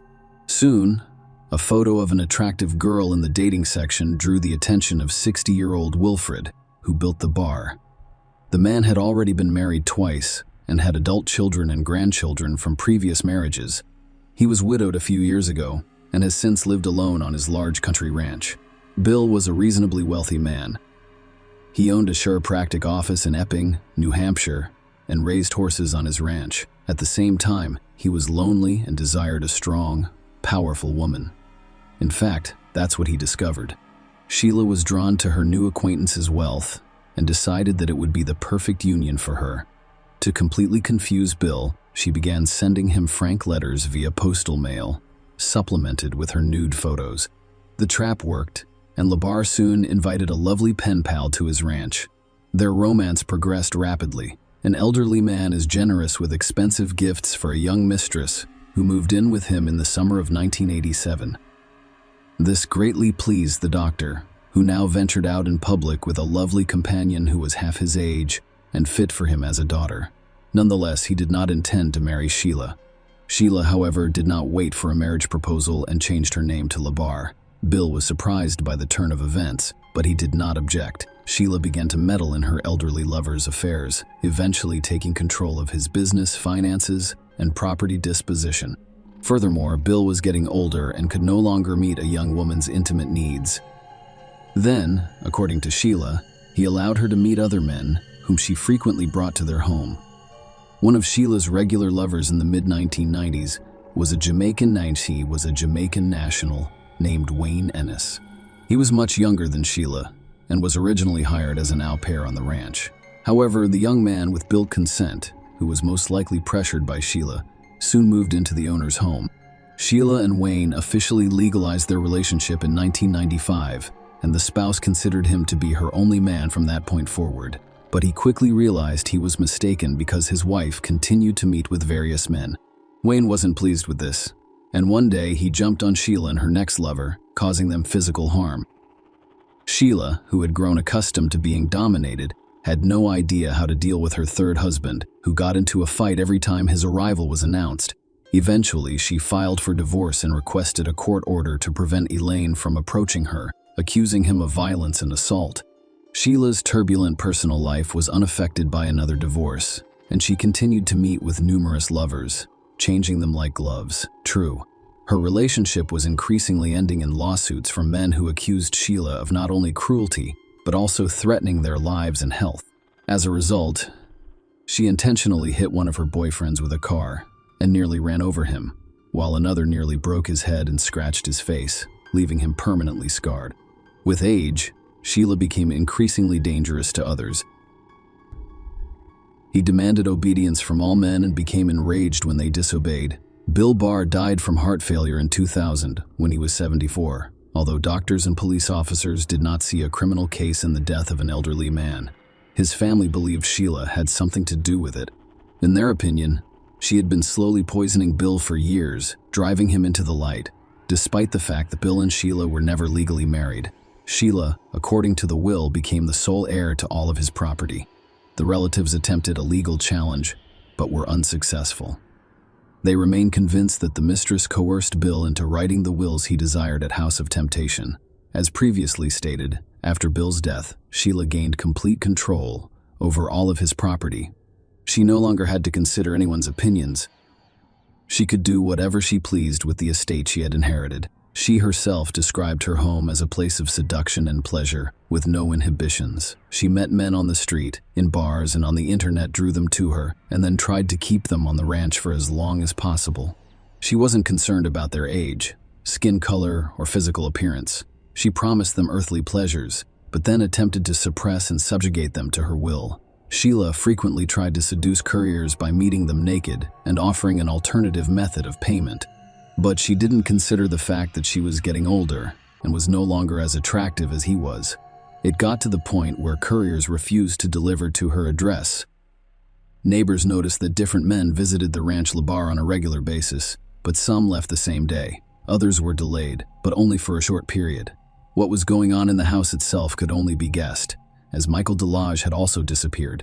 Sheila soon decided to look for lovers among men who were in desperate need of housing money, particularly those suffering from addiction. This category was the most vulnerable, making it an easy target for the cunning woman who posed as a widowed millionaire and boasted about the untold wealth she had inherited. In 2004, La Barre met Michael Delage, a homeless man, on one of the city's streets. He had a difficult life and had lost everything due to his addiction to illegal drugs.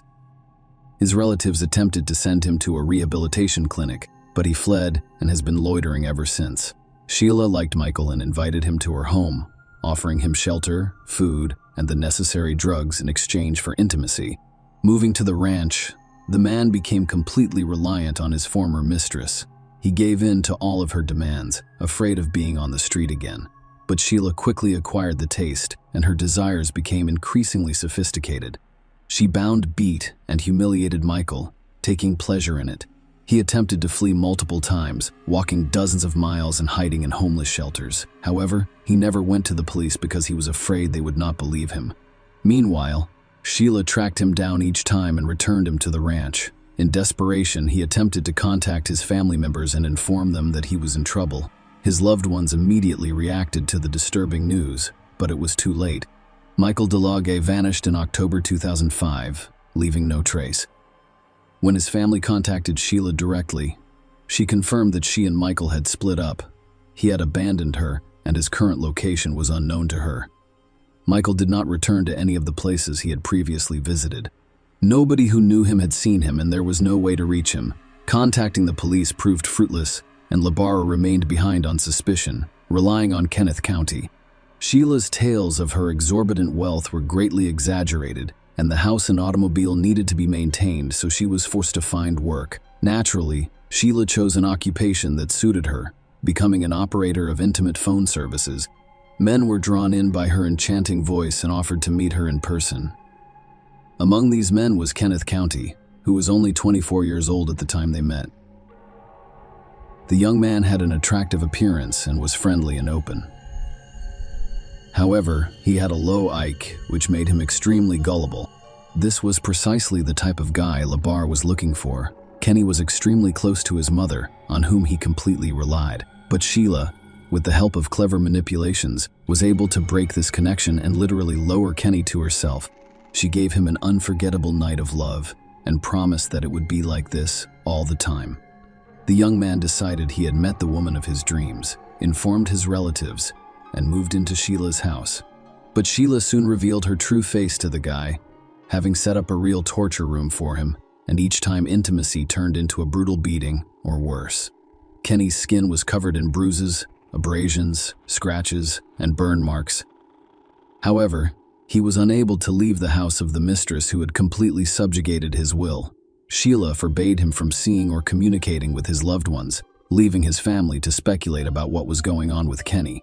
The first alarm was sounded by neighbors, who noticed the man and were horrified by his sickly appearance.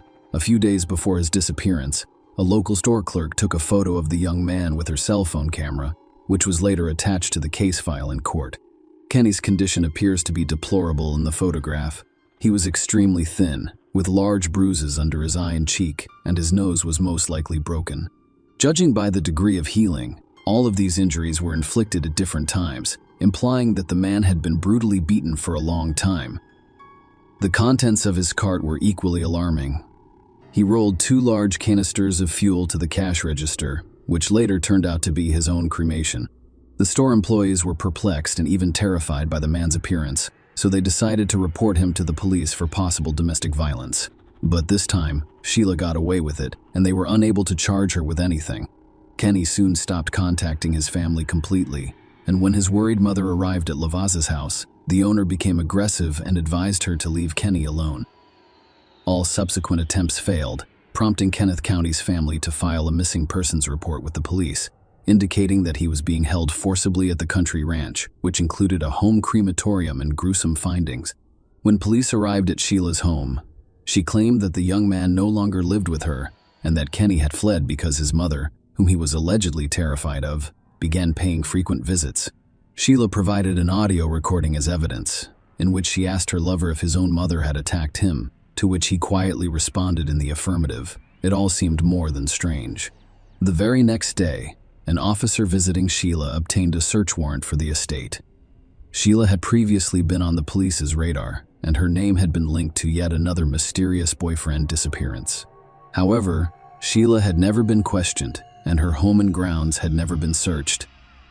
When the police arrived, they discovered that Labarra was not at home, but there were several fires burning near the outbuildings.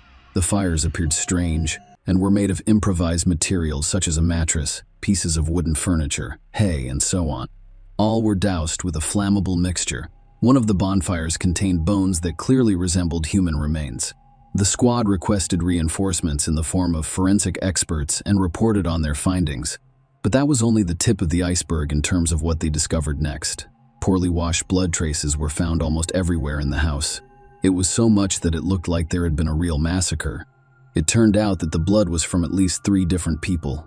The bones smoldering in the fire belonged to Kenny, who had gone missing, and there were 2 empty fuel cans nearby, the same ones the boy had purchased at the local store the previous day. But that was not all. Also discovered on the property were the remains of Michael DeLodge, who had vanished a few years earlier, and some fingers of a third man who was never identified, among other things. A large number of items belonging to various men were fished out of the sump at the ranch, the fates of which have yet to be determined. The hostess was not at home at the time of the police visit. She realized what had happened and fled. Sheila hitchhiked to Boston, where she clearly hoped to get lost. Furthermore, on the way, she seduced one of the drivers who gave her a ride, and he kindly invited her to live in his home. However, the following day, after seeing on TV news about the search for a dangerous criminal, the new lover called the police and reported that Sheila was now in his bed. She was arrested there. During the search for Sheila's home, another terrifying discovery was made: a box of videotapes on which Michael and several other men confessed to horrific crimes. However, based on the guy's appearance and condition, it appears that these confessions were made under torture. Since Lavis's arrest, her mental health has sparked numerous concerns. Sheila was diagnosed with a delusional disorder and symptoms of schizophrenia after the court ordered the necessary evaluations. She described herself as an angel sent from heaven to protect children from rapists. Sheila's failing mental health became the foundation upon which your attorney attempted to build a defense. He referred to his client as a gravely ill person and attempted to demonstrate that she was unaware of her actions. The cause of this was the mental and physical trauma she had experienced as a child. The defendant claimed that many years ago, when she was involved in a terrible accident that left her in a coma, on the verge of dying, she met with God, and the latter instructed her to rid the world of men who exploit children. Sheila's ex-husbands and some of her lovers testified in court, calling her crazy, unstable, and extremely violent. And Wayne Ennis, the third husband, claimed that his ex-wife repeatedly persuaded him to kill Mr. LaBarre in order to seize his property. However, despite the defense's efforts to persuade the court that Sheila was insane and in need of treatment, it was established that she was aware of her actions at the time of her crimes. In July 2008, she was found guilty and sentenced to life in prison with no possibility of release. All of her appeals were denied. Sheila is currently serving her sentence in Florida at the Homestead Correctional Facility. Share your opinion with us in the comments and subscribe to the channel for more.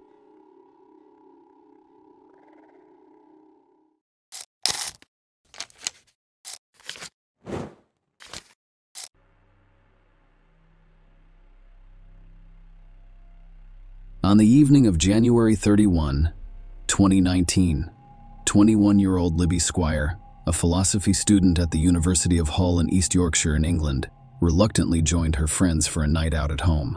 She didn't want to disappoint her friends, even though she had an early morning lecture the next day. Libby stayed in shared housing near the university. Libby spoke with her boyfriend James Pye throughout the evening.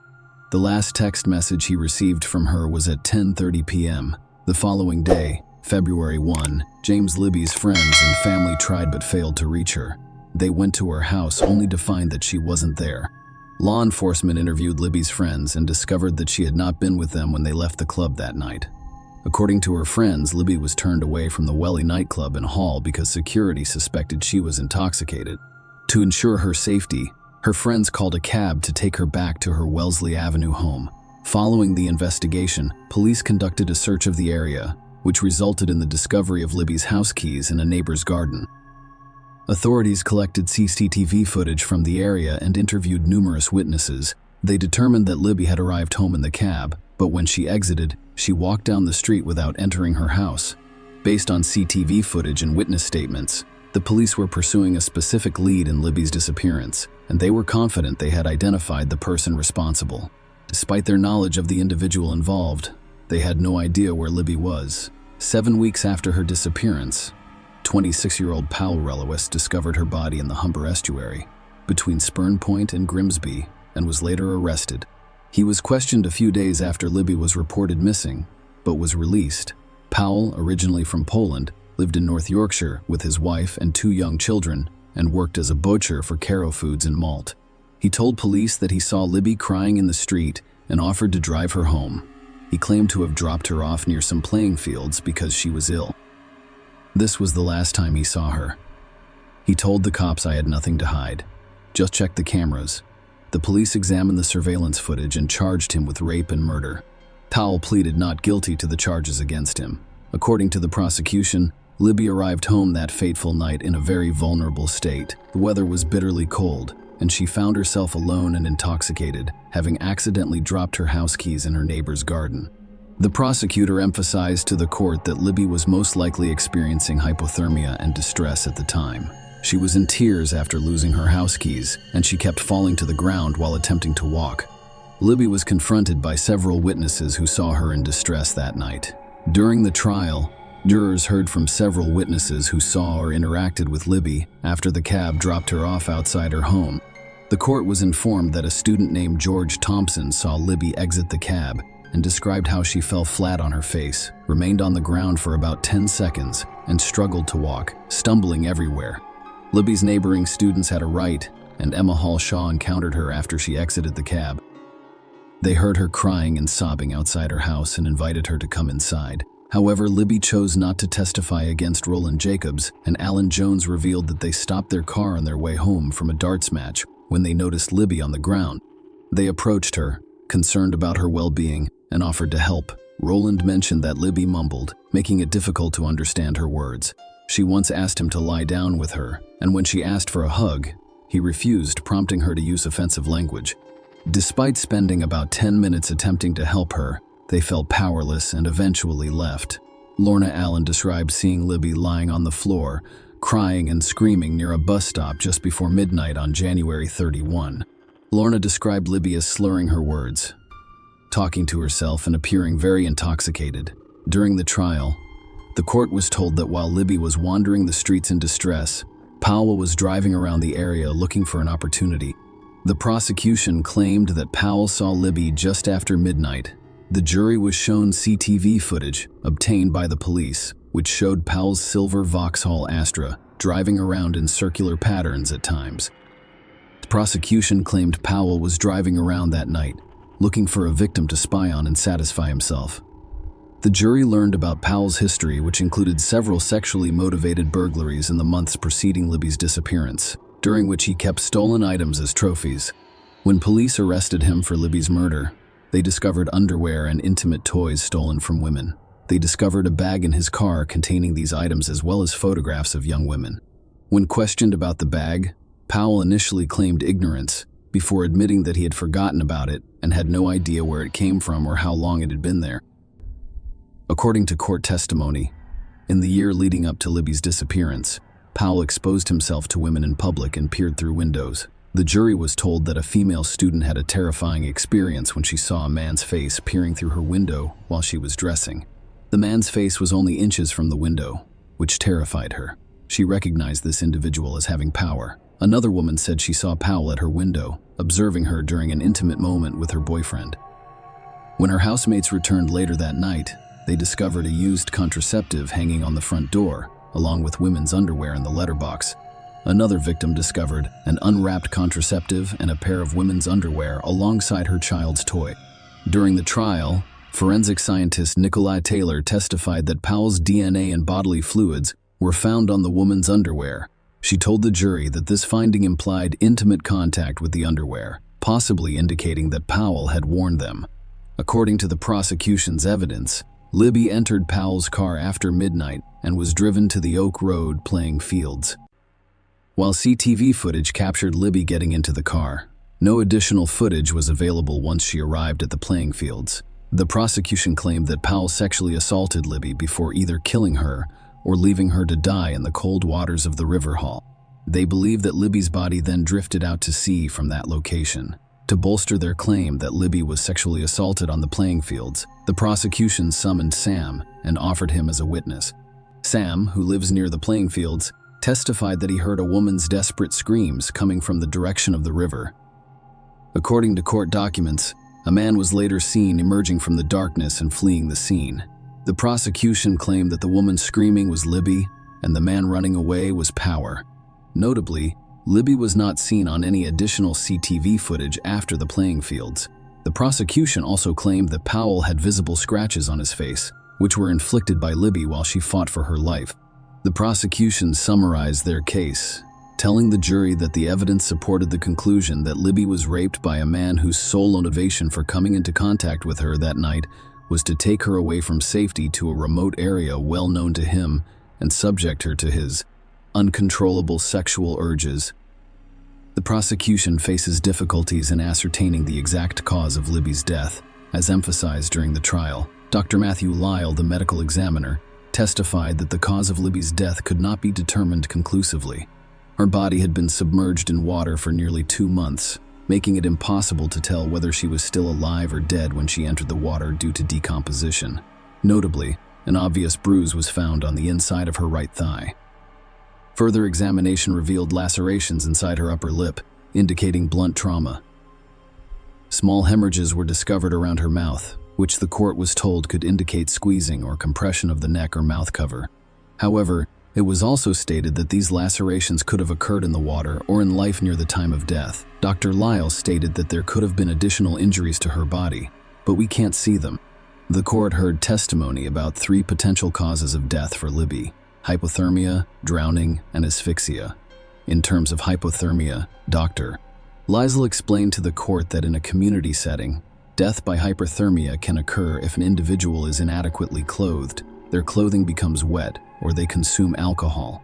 Toxicology tests revealed that Libby had 198 drinks per 100 and may have been ill of blood, exceeding the legal driving limit of 80 mugging. Dr. Lyle was unable to definitively attribute Libby's death to hypothermia, but he could not rule it out. Dr. Liesel stated that establishing drowning as a cause of death can be difficult, especially in cases where it is not witnessed firsthand.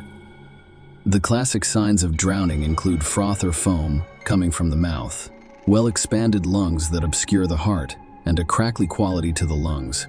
Dr. Lyle described Libby's lungs as having a slightly crackly feel, but not being wet or very expanded. Furthermore, no froth appeared from the mouth. As a result, Dr. Lyle could not definitively state that drowning was the cause of Libby's death. Certain findings emerged from an examination of Libby's injuries in light of the possibility of asphyxia as the cause of death. There was no evidence of bleeding in the brain or skull, and the facial bones, including the horseshoe-shaped bone behind the tongue, were still intact. Injury, such as abrasions on Libby's forehead, nose, and eyelids, was determined to be consistent with post-mortem body movement and water. Dr. Liesel testified that there were no tiny pinpricks of bleeding in the eyes or inner surface of the lips, which could indicate physical interruptions such as asphyxiation or strangulation. However, their absence did not rule out asphyxiation because such indicators tend to fade quickly, particularly after death. In conclusion, hypothermia, drowning, and asphyxia were all considered possible causes of death, but the true cause remained unknown. Swabs from inside Libby's body also contained seminal fluid cells that matched Powell's DNA profile, according to the court. During the trial, the court heard testimony from individuals close to Powell, who provided potentially incriminating information. Powell's friends stated that Powell told him about offering a ride home to a girl at the bus stop who claimed to have made advances on him. Powell's colleague also testified that Powell offered to drive a girl home, but she began acting strangely and undressing in his car. Powell allegedly instructed her to leave. Another piece of evidence came from Paul's neighbor, who spoke on behalf of the prosecution. He claimed to have seen Powell cleaning the mouths of his car on the afternoon of February 1, describing it as unusual for such a cold day. Professor Charles Deacon provided expert testimony that night, stating that Libby's ability to defend herself would have been limited. He explained to the jury that Libby's alcohol consumption would have caused numb hands and impaired coordination, making her unsteady on her feet and prone to fatigue. Furthermore, her judgment, balance, and ability to flee potential threats would have been severely hampered, leaving her vulnerable. During the closing arguments, the prosecutor urged the jury to consider Libby's state that night: intoxicated and cold, visibly distressed, and in need of assistance. Witnesses reported seeing her cry, lie on the ground, and shiver. The prosecutor asked the jury to consider what might have happened after Libby entered Powell's car. Was it plausible that, in her vulnerable state, she would willingly leave the warmth of the car to lie in the cold snow and engage in consensual activity with Powell? The prosecutor emphasized to the jury that we propose a nonsense proposition, which strengthened the case. The prosecutor reminded the jury of Powell's background, emphasizing that he was not a saint, but rather a person seeking to satisfy his own sexual desires. The defense argued that Powell encountered Libby that night, offered her a ride home, and engaged in consensual activity with her. They claimed he stopped at the playing fields because she was feeling ill. As he left, she was still alive. The defense raised the possibility that Libby committed suicide. Powell testified during the trial. According to his account, he offered Libby a ride home after seeing her crying on the street. Out of compassion for her, Powell stated that he found her crying and shouting on Beverly Road's pavement and wanted to help her. He claimed that their sexual encounter was consensual. The jury was shown CCTV footage of Libby and Powell walking along Beverly Road before driving to the Oak Road playing fields. Powell admitted to driving around that night, hoping to find a woman for her. He also confessed to stealing women's underwear and intimate toys, as well as spying on people through windows. Powell explained that he initially withheld this information because he was concerned it would cause problems in his marriage. According to Paul's testimony, Libby's behavior appeared unusual, and he suspected she had ingested something or had something put in her drink. When he offered her a ride home, she extended her hand, and they walked to the car. Powell noticed that she seemed more at ease inside the warm car. However, while driving, he claimed that Libby made gestures indicating her desire to vomit, prompting him to pull over near the Oak Road playing fields. Powell described how, when the car came to a stop, Libby attempted to exit but fell kneeling in the snow and cried. According to his testimony, when he drove away, Libby was walking on the sidewalk, and he never saw her again. Powell returned home, took a bath, and then watched a movie, concerned for Libby's well-being. He returned to the playing fields to ensure she wasn't lying somewhere, but he discovered nothing. The court learned during the trial that Libby had previously struggled with mental illness. Lisa Squire, Libby's mother, read a statement in court detailing her daughter's history of mental health issues, including an eating disorder and depression. Lisa, on the other hand, stated that her daughter has been afraid of water since she was a child, avoiding swimming pools even on vacation, and is generally afraid of darkness. Lisa didn't believe her daughter would commit suicide. The court was shown excerpts from Libby's medical records that confirmed her depression and anxiety issues. It was also revealed that Libby had researched various methods of suicide and had considered suicide, including the possibility of throwing herself in a river. Even Powell's own legal team described his previous behavior as gross and terrifying. However, the defense claimed there was no evidence of a violent attack on Libby. Powell's attorney claimed that while Powell took advantage of Libby and engaged in deception, he did not commit rape or murder. The defense suggested that Libby could have committed suicide by falling into the river. In his closing statement, the attorney urged the jury to consider whether Powell's lies could have an innocent explanation, stating that even those who are not guilty may lie. He acknowledged that Powell should not have left Libby alone that night given her condition, but speculated that Powell may have lied about meeting her to protect his family. The attorney's closing argument sought to cast doubt on the prosecution's case, emphasizing the lack of conclusive evidence linking Powell to the alleged crimes. The jury was asked to deliberate, but they were unable to reach a unanimous conclusion. So Judge Mrs. Justice Lambert informed the jury of 7 women and 5 men that she would accept a majority verdict of 10-2 or 11-1. They unanimously convicted Powell of rape and later found him guilty of murder by a majority of 11-1. Lisa Squire, Libby's mother, said there are no words to describe the agony of living without her. Not only have I lost my firstborn child, with whom I shared a special bond, but I've also lost the opportunity to be a grandmother to her children. Knowing that in Libby's final hour, she needed me, and I wasn't there for her will haunt me for the rest of my life. Because of what happened to Libby that night, I now exist in 2 worlds. Lee, there is one world in which I am a mother, wife, and employee, but there is also a dark and lonely one. In this world, I wish to die so that I could be with my girl one more time. Russ, Libby's father, also testified in court, expressing his difficulty viewing photos of his daughter after her death. During the sentencing, the judge addressed Powell, emphasizing how, leading up to Libby's murder, his criminal actions grew in audacity and confidence that he would not be apprehended. The judge noted Powell's blatant staring at women, even after they had noticed it. The judge was certain that Powell's intention was to hide Libby's body, with the hope that it would be carried out to sea and never discovered. Powell received a minimum sentence of 27 years for murder and an additional 18 years for rape. Share your opinion with us in the comments and subscribe to the channel for more.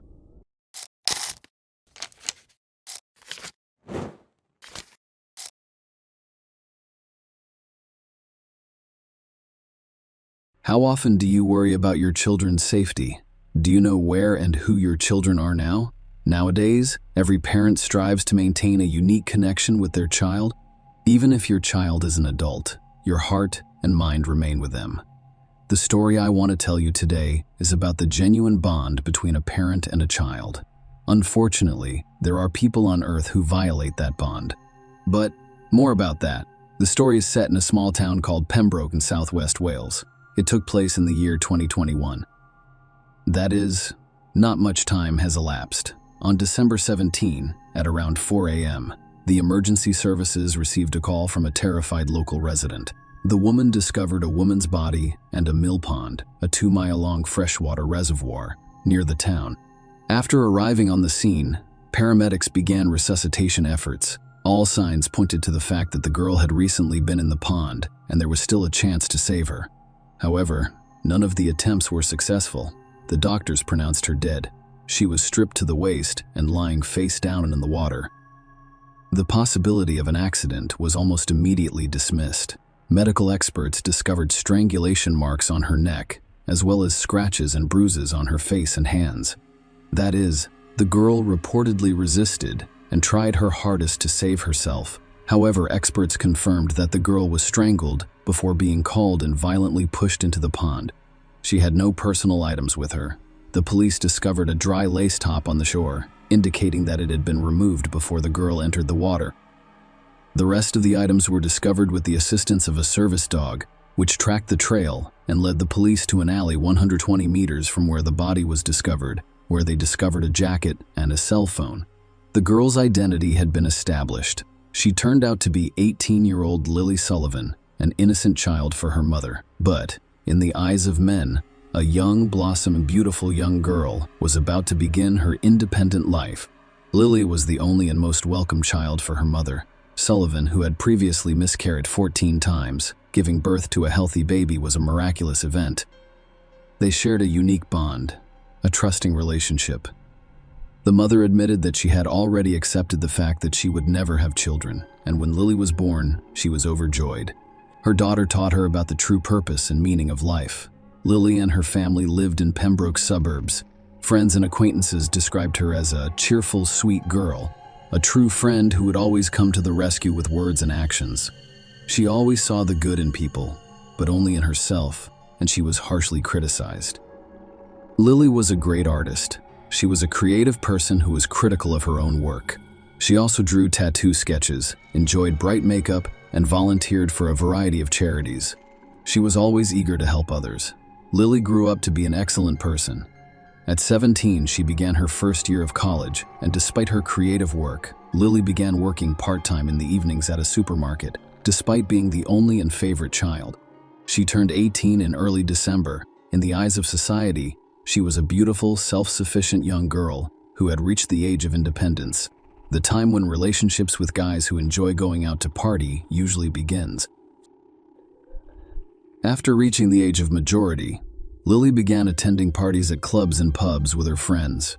On the evening of December 16, 2021, Lily's mother, Anna Sullivan, drove her daughter and her friends to the castle, a pub hosting a Christmas party. The evening at the pub was going very well. So, after the pub, the girls decided to continue their wonderful evening by dancing in a nightclub. Lily was approached to meet 31-year-old Lewis Haynes, who was spending the night with friends. Lewis was a cricketer who was well known in this part of town, particularly at the nightclub where he'd been partying all night. Lily and Lewis were seen kissing in the club around 11 p.m., which drew the attention of one of Haynes's friends, who took Lewis aside and reminded him that he had a girlfriend and a young child waiting for him back home. But his friend's words did not deter Lewis, and he continued to socialize with her Lily, a young girl who had just reached adulthood, and a 31-year-old man who, despite his wife and small child, decided to exploit the young girl. Lily called her mother around midnight and asked her to pick her up in a few hours. They agreed to meet in a parking lot near the clubhouse. Lily left the club at 1:55 a.m., and Lewis followed under the pretense of seeing her off. Lewis's friend was waiting outside the club. He called out after her, "I want to remind you that you have a girlfriend and a young daughter waiting for you at home, and she is only 18. Of course, after hearing these words, Lily made her own decision. But Lewis didn't react and continued to follow the girl. Then Lewis and Lily went to an unlit alley near Pembroke Castle, which overlooked Mill Pond. Lewis tried kissing girl again. But Lily foiled his attempt when she overheard her friend's remark about the girl and the baby. She immediately decided to drive to the parking lot where her mother was waiting for her in the car. Anna Sullivan called her daughter at 2:15 a.m. to inform her that she was waiting at the designated location. Lily said she was a few minutes away and would be there soon. She was still on the phone with her mother when the connection was abruptly cut off. Lily's mother waited for her daughter in the car, but her maternal instincts warned her that something was wrong. At that point, Lewis realized that the night was not going to go as planned, and he was not going to get what he wanted in the right way. Kissing her at the club wasn't enough. He desired more. Lewis was unwilling to let her go. He grabbed the girl's arms and attempted to forcefully remove her lace top. Then Lily pushed the intruder away, threatening to accuse him of rape if he didn't stop, and saying his daughter would be ashamed of such a father. These words infuriated the drunken Lewis because he was in the process of gathering documents for the court to establish custody of his daughter, and police attention to his person would jeopardize all plans. He punched Lily several times in the face. He was a grown man with incredible physical strength in comparison to the fragile girl. Lewis had no trouble bringing Lily down. He began choking her aggressively, and when she stopped resisting, he pushed her into the pond. Around this time, a neighbor reported hearing a woman scream, who then stopped and attempted to call her daughter 30 times without success. She did not pick up the phone again. In addition, police searched for evidence. They saw on one of the alleyway CCTV footage how Lily's phone display lit up repeatedly as her mother attempted to contact her. Later, while reviewing CCTV footage, investigators noticed Lewis and Lily walking together down the alley, and 3 hours and 8 minutes later, another camera captured Lewis appearing on the bridge alone. The video clearly shows him first walking, and then starting to run. Another camera at the gas station where Anna Sullivan was waiting for her daughter caught the killer just a few minutes later, at 3 hours and 10 minutes. Anna had been attempting to contact Lily for quite some time. She became very anxious and searched for her with her eyes. That's how she encountered the murderer of her beloved daughter. I am passing Anna's car. Lewis Haynes looked her in the eyes and then began behaving inappropriately. He overheard Lily and her mother discussing the location and timing of the meeting, and realized he was most likely looking into the eyes of his victim's mother. He started waving his arms and shaking his head at Anna. The stranger's behavior seemed strange. The mother couldn't believe that just a few minutes earlier, this nocturnal stranger had taken the life of her only daughter. Lewis arrived home at around 3:40 a.m. in wet clothes. His arms were deeply scratched. He became hysterical, woke his girlfriend, and begged to be taken to his parents' house. Lewis was so persistent that the girl couldn't help but comply with his request, so he tried to get away as soon as he realized what he had done. The girl wasn't aware of what was happening. On the way, he said, "I believe she is dead," which raised more questions. At 6 a.m., December 17, Lewis was arrested by police at his parents' home. Lewis' father contacted the police. He asked himself hysterically as they let him out, "What in the hell did I do?" Lewis Haynes faced murder charges on December 20, 2021, because of the overwhelming evidence. He admitted to the murder of Lily Sullivan but denied that he committed the sexually motivated crime. He claimed he killed Lily Sullivan because she threatened to report him to the police for rape if he kept harassing her. Lewis claimed that he had an outburst of aggression. He strangled Lily before pushing her into a pond. When he calmed down and realized what he'd done, he went into the pond to help her. But when he realized Lily wasn't breathing, he fled. The court and state prosecutors didn't believe him. The judge stated that if Lewis entered the water, it was only to ensure her death, not to save her. He had his phone with him, but no emergency calls were placed that night. The cameras also showed that he did not seek assistance from passersby, instead heading straight home. Before the sentencing, Anna, whose meaning of life was last, claimed she made a terrible mistake that night. She should have exited the car and gone to meet Lily after the connection was lost, because then she would have had a chance to save her daughter. She was horrified to learn she could have saved her child. 1 month before Lily was murdered, Anna Sullivan experienced a heart attack, and her daughter saved her life. She recognized the dangerous situation and administered first aid before paramedics arrived. She also stated that after her daughter died, she began to experience panic attacks and stopped fearing death because it was the only way she would be able to see her child again in the afterlife. She described Lewis Haynes as pure evil, who, due to his base instincts, destroyed several destinies in a single moment. It's also terrible that Lewis is the father of a daughter. However, because he wanted to satisfy his sexual desire and couldn't control his aggression, he killed an innocent girl. On August 21, 2022, a court sentenced Lewis Haynes to life in prison with the option of parole after 23 years and 4 months.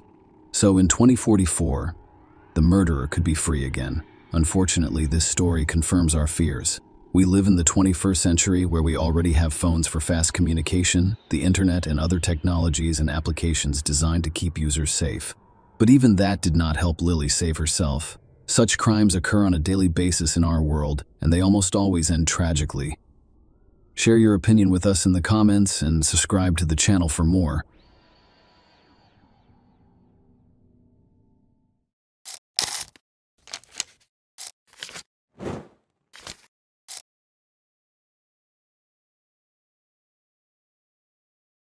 On August 11, 2008, on Monday, Sarah Widmer, a 24-year-old dental hygienist, and her 27-year-old husband, Ryan Widmer, a sports planner, were at their home in Fort Thomas, Kentucky.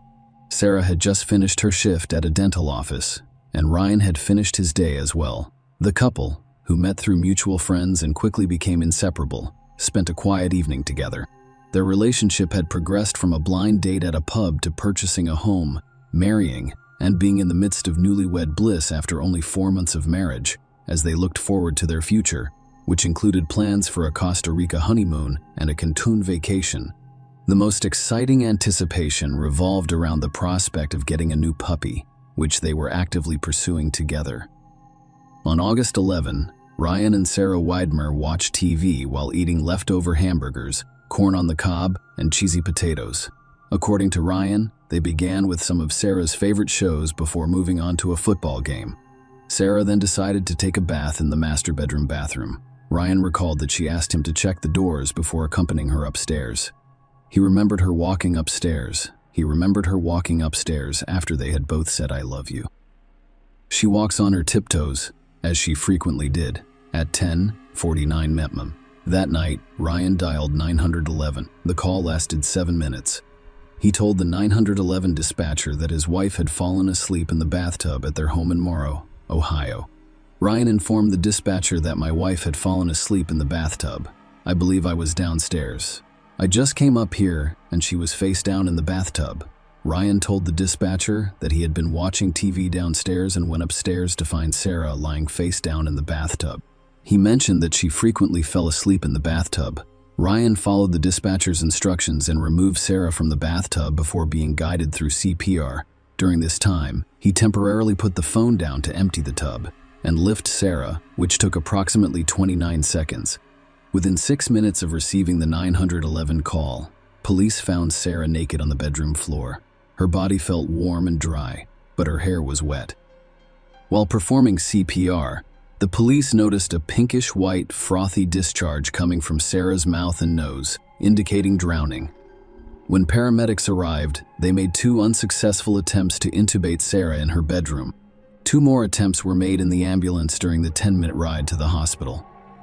Despite a 5th unsuccessful intubation attempt, the hospital's emergency room physician made a 6th attempt and was successful. Unfortunately, it was too late. Sarah was pronounced dead the same night. When questioned at the hospital, Ryan told police that he and Sarah were alone at home that night. He mentioned watching a football game on the downstairs TV while Sarah was taking a bath around 10 p.m., and he expressed concern to the police that he was afraid she would fall asleep in the bathtub. When asked if Sarah had fallen asleep in the bathtub, Ryan said no, but she did have a habit of falling asleep in unusual places. Despite Ryan's claim to the police that he found Sarah in the bathtub and assumed she had fallen asleep, authorities became suspicious. When they arrived at the house, they noticed Sarah's skin was dry, but her hair was wet. Detectives noticed inconsistencies in Ryan's account, particularly during the 911 call, when he described finding Sarah lying face down in the tub. There were concerns about a potential contradiction because they believed Ryan told the nurse at the hospital that he found her lying face up. During the search of the large mirror residence, law enforcement discovered several discrepancies that raised further concerns. The bathroom floor, bathroom mat, and towel on the floor were all dry. The bathtub was mostly dry, with only a few droplets visible near the drain. Notably, no wet towels were found in the home. Police discovered additional inconsistencies in Ryan's narrative. Ryan had initially told them that he was watching a Cincinnati Bengals football game on the television downstairs while Sarah took a bath. However, upon inspection, the downstairs TV was not tuned to that channel. Instead, the bedroom television was set to the specified channel. Police also discovered bloodstains on the bedroom carpet, where Sarah had been found lying on the floor when they arrived. These findings raised suspicions and added to the growing list of inconsistencies in Ryan's account of what happened that night. Dr. Russell Updegrove, the Warren County coroner, performed the autopsy on Sarah, and his findings revealed that her cause of death was drowning.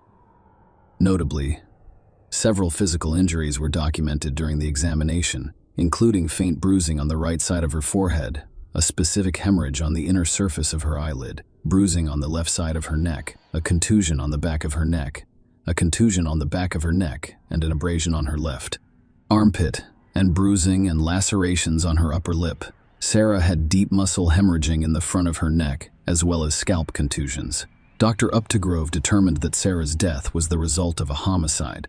He stated that Sarah's injury occurred prior to her death and was not consistent with injuries commonly associated with PPR. Toxicology reports confirmed the absence of prohibited substances and alcohol in the system. Ryan was arrested for aggravated murder on August 13, 2008, just 2 days after Sarah died. It was the prosecution's case that Sarah died as a result of drowning. Their argument was that the cause of Sarah's death was less important than how she died. How did she drown?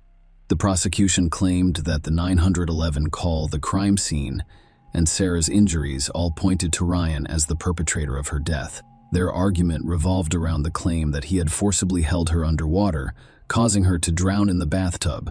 During the investigation, the police dusted the bathtub for fingerprints and discovered streak marks believed to be caused by human hands, primarily in the center of the tub. They used a superglue fuming process and reflected ultraviolet imaging to detect finger and smear marks. A forearm impression was also discovered on the bathtub, which was determined to be made by an adult male using hair follicle testing.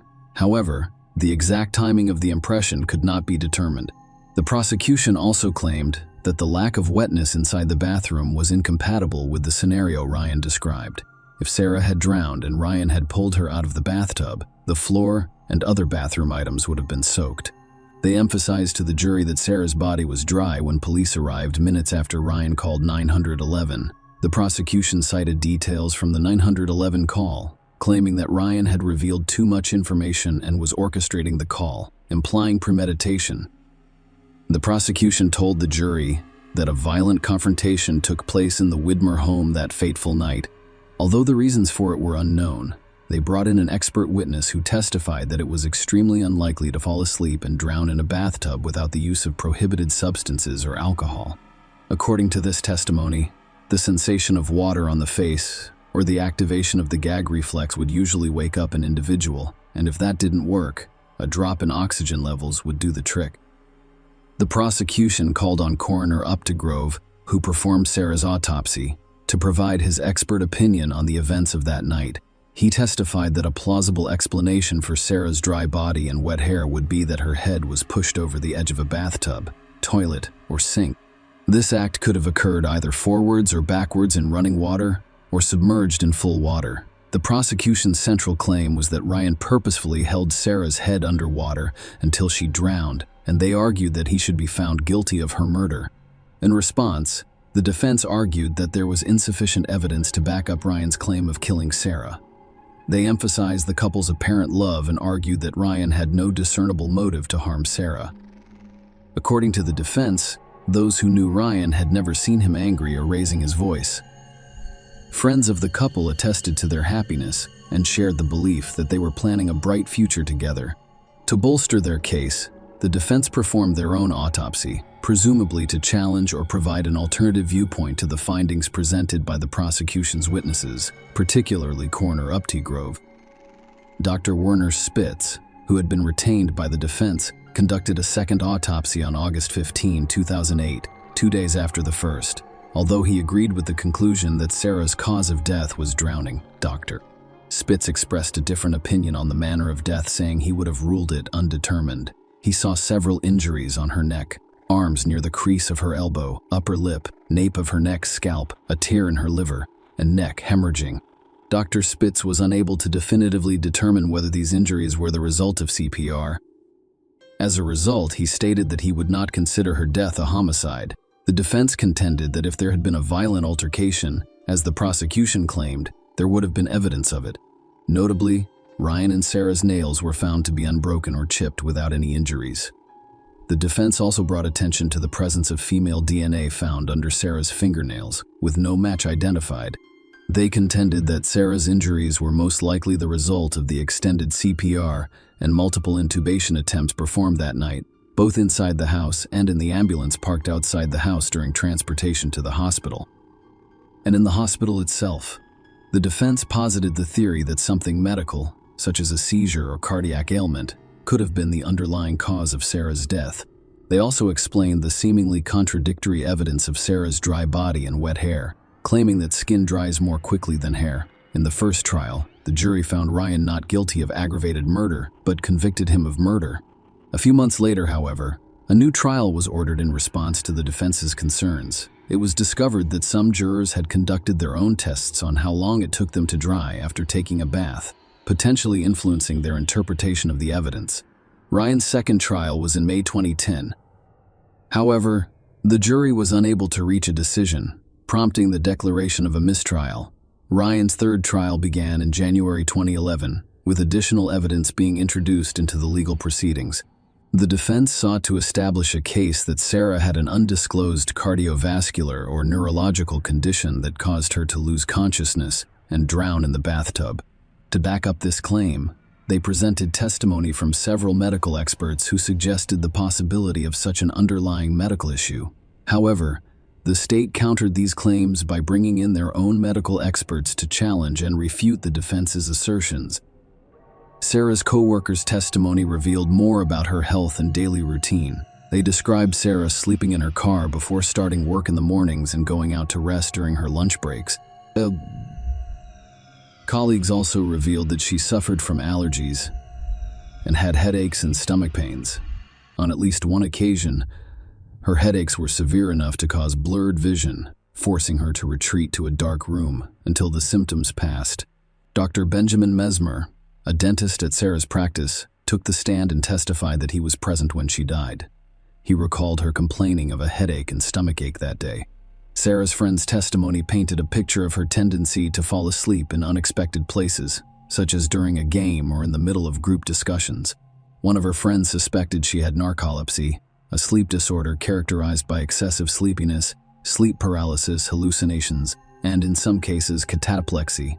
In contrast, Sarah's mother, Ruth, and Stuart testified for the prosecution.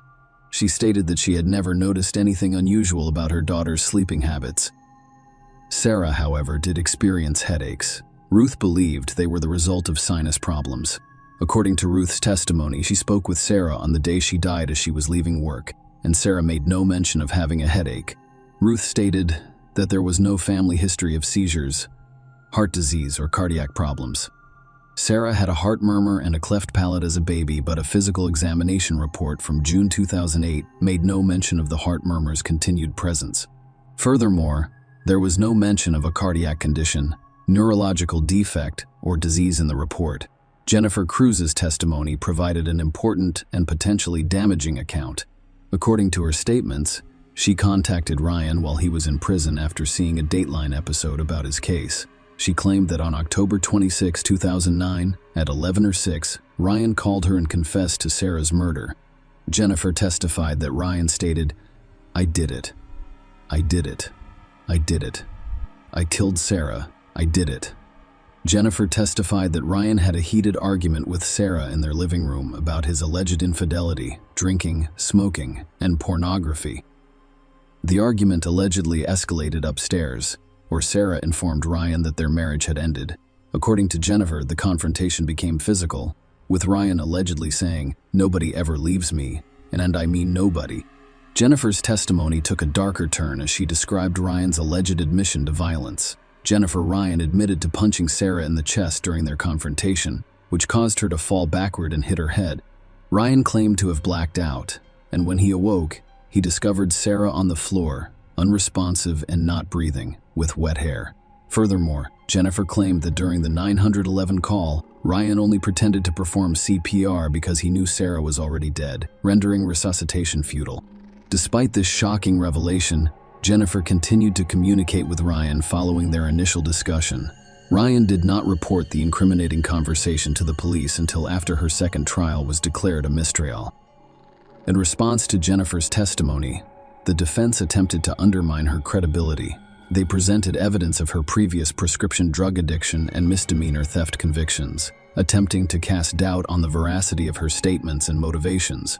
The defense presented a challenging scenario, claiming that they could not definitively explain what caused Sarah to drown that night. The defense urged the jury to consider all of the facts in the case, emphasizing that Ryan had no apparent motive to harm Sarah. Despite these arguments, Ryan was ultimately convicted of murder and sentenced to 15 to life in prison. Interestingly, one of the jurors in the third trial cited Ryan's behavior in court as a major factor in their guilty verdict. The juror observed that Ryan made no reaction when autopsy photos were shown in court, implying that his lack of emotional response influenced the perception of his guilt. Share your opinion with us in the comments and subscribe to the channel for more.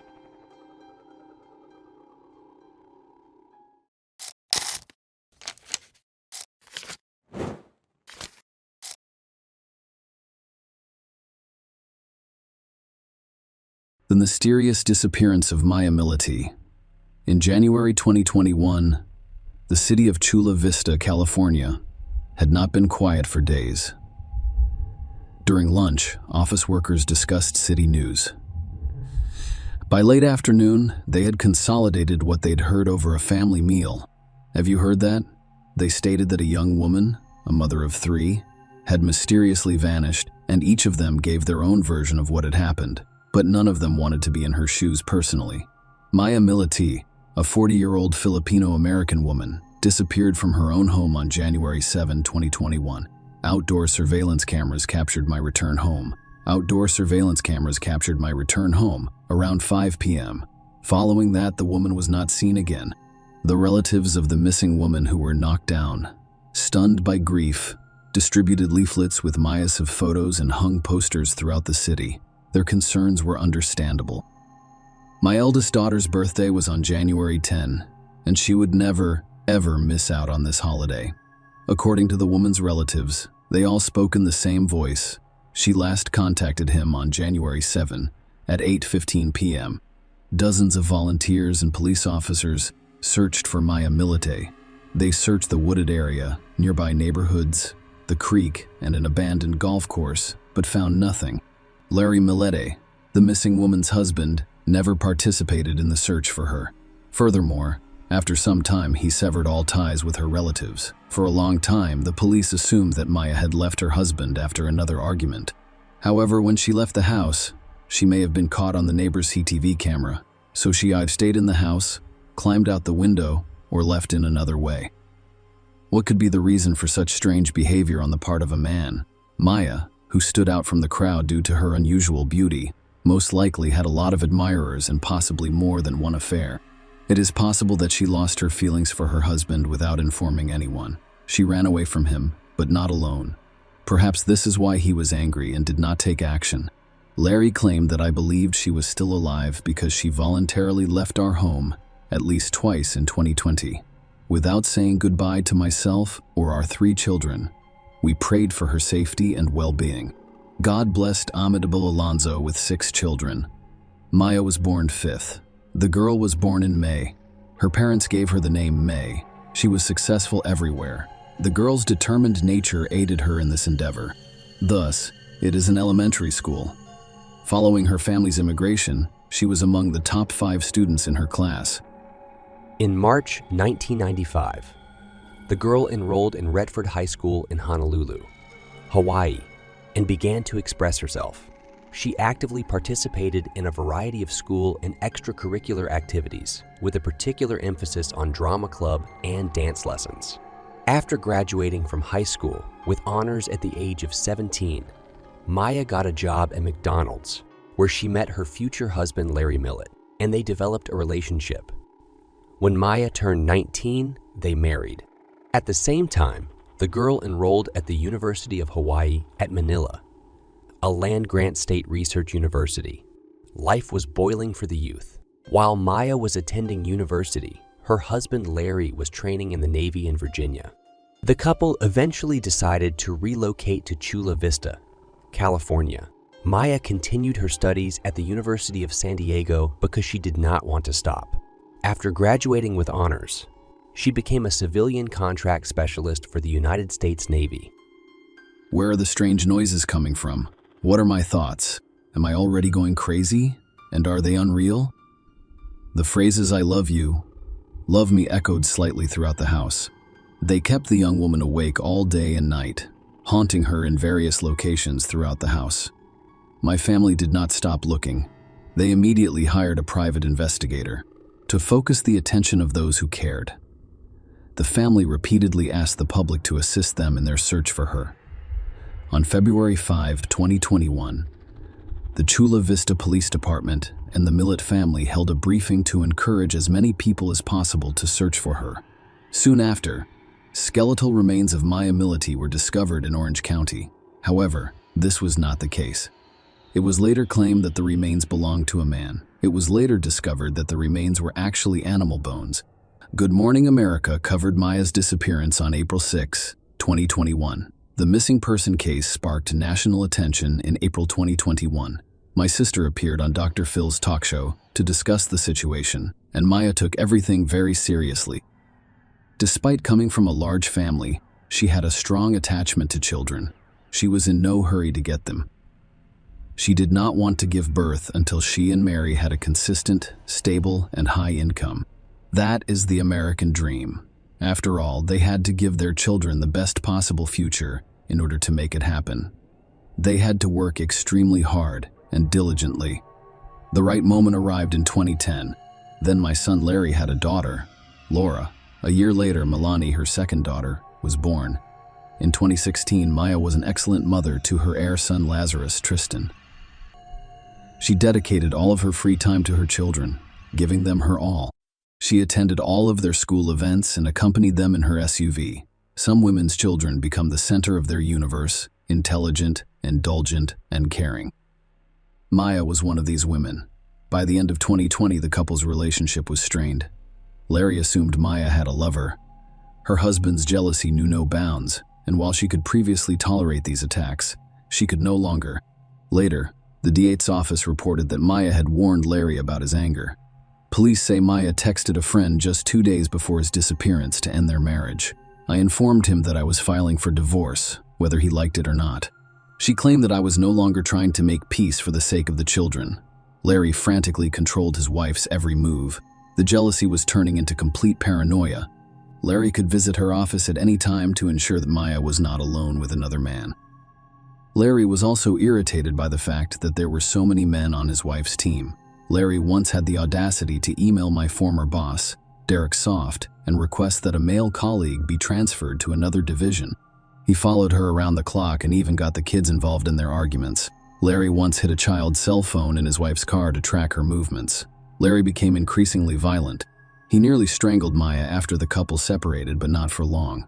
Maya moved in with her brother in early 2020, but she and Larry rekindled their relationship after about 6 weeks. On August 12, 2020, Maya texted her brother, "Junior, he never left me alone. He checks all of my emails, messages, messengers, and Facebook updates. He even checks my Venmo app. And then what happens? He simply tightens the reins harder." Larry was not initially a suspect, but police are now very interested in discovering his identity. Investigators contacted my relatives, who stated that shortly before the disappearance, the couple had gone camping and spent the entire time fighting. Maya returned from her camping trip and informed her family that if anything happened to her, Larry would be notified. According to the case file, my friend informed police that Maya had made a different statement in December 2020. "I don't think he would hurt me, but I believe he would hurt the kids to get back at me." Prosecutors say the mother of 3 did not elaborate on what she meant at the time. When we fall in love, for better or worse, we only see the object of our adoration in rosy light. Frequently, We project our personality traits and outlook on life onto our partner without noticing the red flags, as they are known in psychology, that may indicate the presence of an underlying problem or a potential threat to the well-being of the relationship. We justify abusers, manipulators, narcissists, and aggressors by citing deficiencies in upbringing and stress, but we should look deeper. Apparently, nature is so laid down that families were created mostly in youth, when the whole world is presented in rose-colored glasses, so to speak, for a great, sometimes blind love, so that the human race did not stop. And after a while, having gained the necessary life experience, we see in a partner what was so carefully hidden from us at first glance, and we consider re-educating, smoothing out all the sharp edges in order to reconcile. But you can't change an adult man. It only remains to prevent him from expressing his negative traits. This is the case for jealousy. If a person experiences certain traumatic events, paranoia is not far behind. Returning to the sound Maya heard, it's possible that the woman had developed hallucinations as a result of her family's problems. But this was not the case. The situation took an unexpected turn.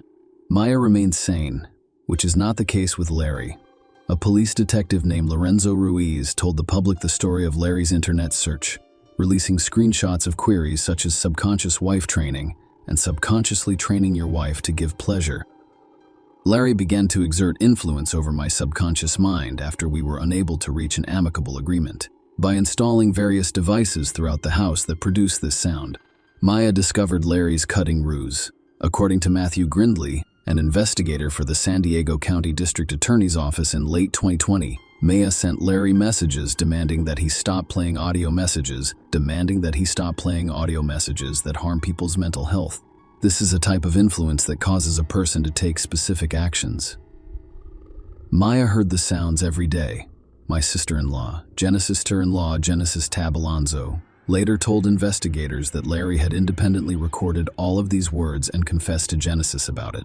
Who could have motivated Larry to do such a thing? Perhaps the job specifics and the training he received while serving gave him the idea. The answer will astound many. The investigation discovered that Larry sent over 1,000 messages to various spellcasters and psychics between September 2020 and Maya's disappearance. He spent more than $1,000 with them on approximately 70 spell charms. During a home search, police discovered a book titled Magical Love Spells. Larry sent messages to similar witches and warlocks at least once a day. He requested a spell to cause Maya to suffer some kind of physical injury that would render her unable to move around on her own, possibly becoming disabled in general and completely dependent on her husband. Larry hoped that Maya would appreciate his concern at such a difficult time, as well as the fact that he had not abandoned her in her hour of need. After all, he is a very good man. This is what he wrote in his messages. I'd like a powerful spell to bind my wife, Maya Milite, to me forever, causing her to love me unconditionally as I love her. I hope you can cast a spell that causes bodily harm or maiming, but not killing. Maya was finally convinced of her intentions after witnessing everything that was going on, including Larry's gradual mental breakdown. Maya and her husband decided to divorce in December of 2020. Every life event, including actions, has an initial mechanism known as a trigger. According to police, Larry's desire to lose his beloved grew stronger with each passing day. On January 7th, the day authorities believe Maya contacted a divorce lawyer, he was desperately trying to overturn my spouse's decision to file for divorce. I'm shaking inside, ready to snap, he wrote to one of the spellers earlier in the day. Maya contacted a divorce lawyer. By the way, attorneys reported that Maya planned how she would serve Larry with divorce papers because she was concerned about his reactions. She considered moving elsewhere, then suing him, and even made a backup plan to stay in a friend's vacant apartment. However, Maya did not want to leave her children behind. When the defendant learned she was seeking a divorce, she did not want the children with him, according to prosecutors. Larry's extreme behavior, triggered by jealousy of his spouse, could also be attributed to the man's mental health issues, which had been dormant for some time. Perhaps he always behaved differently than others. Larry, on my end, did not put out the trash. Larry's behavior was increasingly reminiscent of a psychopath. Larry has an absolutely horrible temper. Maya sent a text message in June, according to the case file. In his own home, He built a small altar in the center of which he placed a joint photo with his wife. Larry smeared his own blood on the photograph and surrounded it with 4 candles. On January 23, police officers obtained a search warrant for the Millett family's home. They discovered 16 firearms in Larry's home, 2 of which were illegally possessed. Larry's 4 licensed guns were missing. When police officers asked where the weapons had gone, the man explained that he had loaned them to his friend and uncle. Larry received a restraining order for the weapons in May 2021, and he was required to surrender them to the authorities. This was justified by the fact that police discovered peace chairs and Larry's young son surrounded by guns in his home. It was possible that the children had access to it, so the court issued the order the day after my disappearance, around 6:45 a.m., out of fear that they would harm themselves. A neighbor's surveillance camera captured the Millett family's black Lexus GX 460 SUV. Larry drove the man home at around 6 p.m. Where he had been all that time is unknown. Another suspicious moment, the car was originally parked in such a way that the back of it was not visible to the neighbor's security cameras. As we mentioned at the beginning of this story, my family was planning a birthday party for her oldest daughter on January 10, 2021. So when Maya stopped answering calls and texts, one of her siblings went to Chula Vista to make sure everything was fine. When my brother met with Larry, the latter informed him that the night before, following their argument, his wife went to one of her rooms, locked herself in, and was not speaking to anyone. Larry took his son to Solana Beach, a coastal town in San Diego County. When he returned, Maya remained in the locked bedroom on the 2nd floor. On January 9, Larry repeated the story about the locked room to my relatives, but no one believed him. The relatives demanded that Larry give them access. My family entered the room, and it was empty. Maya was nowhere to be found inside the house. However, her car was parked outside the house. Only her credit card and driver's license were missing. Following that, around midnight, Maya's older sister Chris filed a missing person report with the police. Larry Miller expressed concern about his wife's fate on January 15 after she missed his oldest daughter's 11th birthday. Furthermore, on January 8, the day after my aide disappeared, Larry did not text any of the psychics. According to prosecutors, on January 9, he requested that all spells on Maya be lifted and spells be cast on a man with whom Mena was allegedly having an affair. Maya was unlikely to have left her home. Otherwise, the security cameras would have captured it. On the unfortunate day, another strange thing occurred. Larry and Maya's children were playing in the yard around 10 p.m., which was noticed by the Millett family's neighbor. He was surprised because it was late and cold outside at 9:57 p.m. The neighbor's surveillance camera caught the sound of 9 loud bangs. Police speculated that they could have been gunshots. Police were unable to determine the nature of the sounds based on audio analysis of the video. Larry had a large gun collection, including a .40 caliber Smith Wesson pistol, which police were unable to find in the house. According to court records, Billy Liddell, a junior attorney working with my family to investigate the case, discovered one incident from 15 years ago, specifically on the evening of April 30, 1997. In San Diego's Bay Terrace neighborhood, Maya met Larry Millett in high school after he relocated to Hawaii from San Diego with his family. Larry's arrest in 1997 for a juvenile gang related assault may have prompted the move. I have reason to believe Larry was involved in a gang, the attorney argued as a juvenile. Larry was arrested following a stabbing. The victim of the attack received multiple stab wounds and was transported to Mercy Hospital, where he eventually recovered. Criminal records, on the whole, tend to resurface in later life. Larry admitted in a January 2021 interview that he and Maya had an argument in 2020. Larry's cooperation with the police ended on February 3, 2020. On July 22, Larry was officially identified as a suspect. Investigators assumed that the 41-year-old man murdered his wife on the night of January 7 and then disposed of her body. Larry told the same story during interviews that my relatives had heard about the argument in the room his wife had locked herself in. By strange coincidence, his phone was turned off for approximately 11 hours on January 8. Larry did not show up for work that day, and no one was sure what he was doing. It was impossible to track his movements. Unfortunately, the neighbor's video surveillance camera is a silent witness to the events that occurred and is unable to communicate. The camera captures Larry driving his car up to the garage in such a way that the rear of the vehicle is not in view. Larry may have known which part of the scene the camera was capturing and positioned the car accordingly. During this time, he was able to safely carry his body through the garage before loading it into the trunk and driving away to dispose of it. Following his arrest, the man was kept in custody and denied bail. Larry Millett was arrested on October 19, 2021, for the murder of his wife Maya based on circumstantial evidence, and his parents were granted legal custody of the children. The court barred Larry from having contact with his children in order to prevent further emotional trauma. However, the man violated the injunction more than once. He called his relatives, who allowed him to speak on the phone with his children. He made over 100 phone calls and spoke with his children for more than 9 hours, according to prosecutors. During some of the calls, Larry made disparaging remarks about my family or requested that news headlines be read to him. He asked an 11-year-old girl and her 10-year-old sister to watch a movie called Shot Caller, which is R-rated and contains a warning, according to Deputy District Attorney Christy Bowles. Essentially, it's the story of a businessman who goes to jail. Larry suggested that children watch it to determine the type of environment he was in. Result of the court: Larry was prohibited from making any phone calls other than those to his attorney.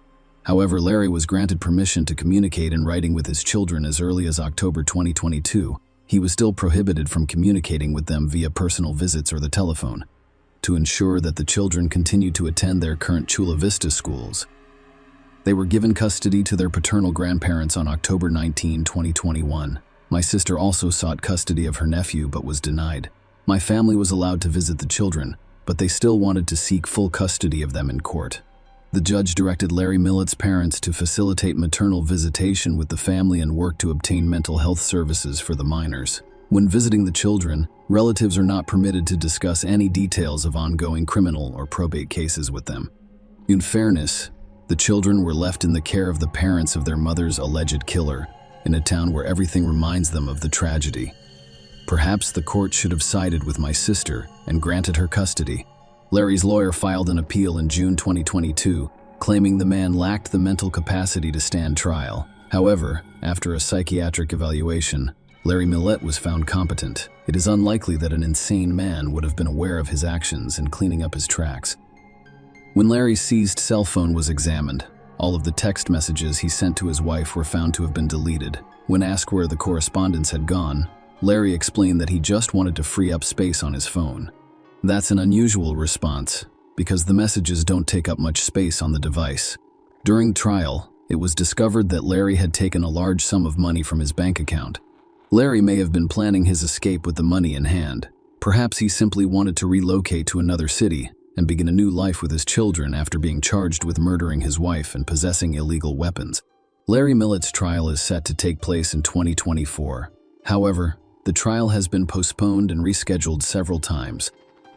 Could it be a case of so-called circumstantial evidence? After all, circumstantial evidence is evidence based on inference linking it to a fact. For example, fingerprints found at a crime scene. Direct evidence supports the truth of a statement directly. That is, without the need for additional evidence or inference, it is easy to become perplexed without the necessary legal knowledge and experience. In any case, the situation is unfolding before our eyes and picking up speed. One thing remains constant and tragic. The seemingly prosperous family is destroyed. The mother has vanished and is presumed dead. The father is in prison and appears to be the perpetrator of the atrocity. The 3 kids are left without parental love. 3 innocent souls permanently traumatized, left to live in a society that will repeatedly remind them of what happened, whether in reproach or out of pity, breathing the wound. Share your opinion with us in the comments and subscribe to the channel for more.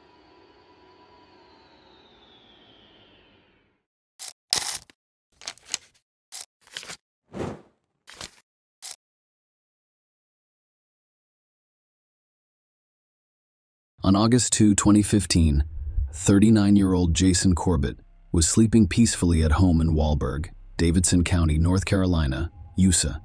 His family included his wife, Molly Martins, their 2 children, Jack, 10, and Sarah, 8, and Molly's parents, T and Molly's parents, Tom and Sharon Martins. Jason, originally from Limerick, Ireland, hired Molly Martins as an au pair after the tragic death of his first wife, Margaret, due to an asthma attack. Molly was 24 years old. Jason needed help caring for his two young children, 3.5 years old, and Sarah, 1.5 years old, so he brought Molly from Knoxville, Tennessee, United States, to Ireland.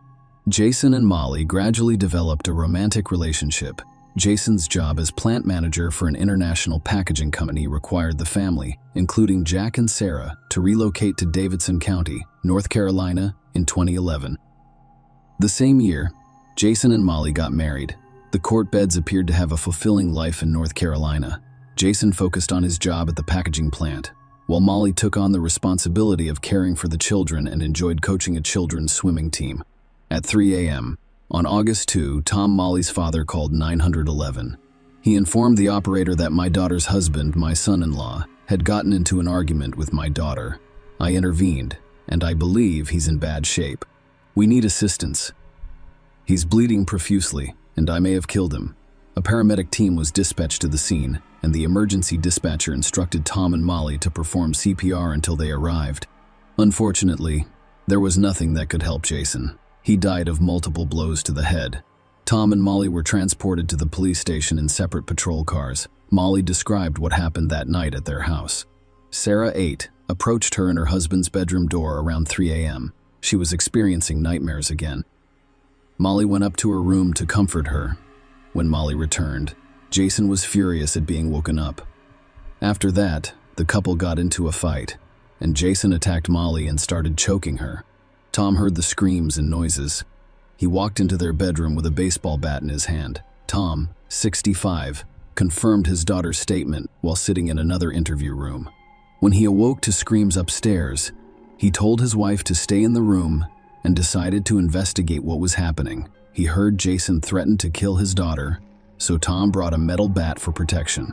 Tom entered the bedroom as Jason was strangling Molly. Tom turned to Jason and asked him to let his daughter go and relax. He refused to let Molly go and threatened to kill her. Jason turned his back on the bathroom and started dragging Molly behind him. She resisted, but she was weakened. Tom realized his daughter could not be left alone with the aggressor, so he hit Jason in the head several times with the bat.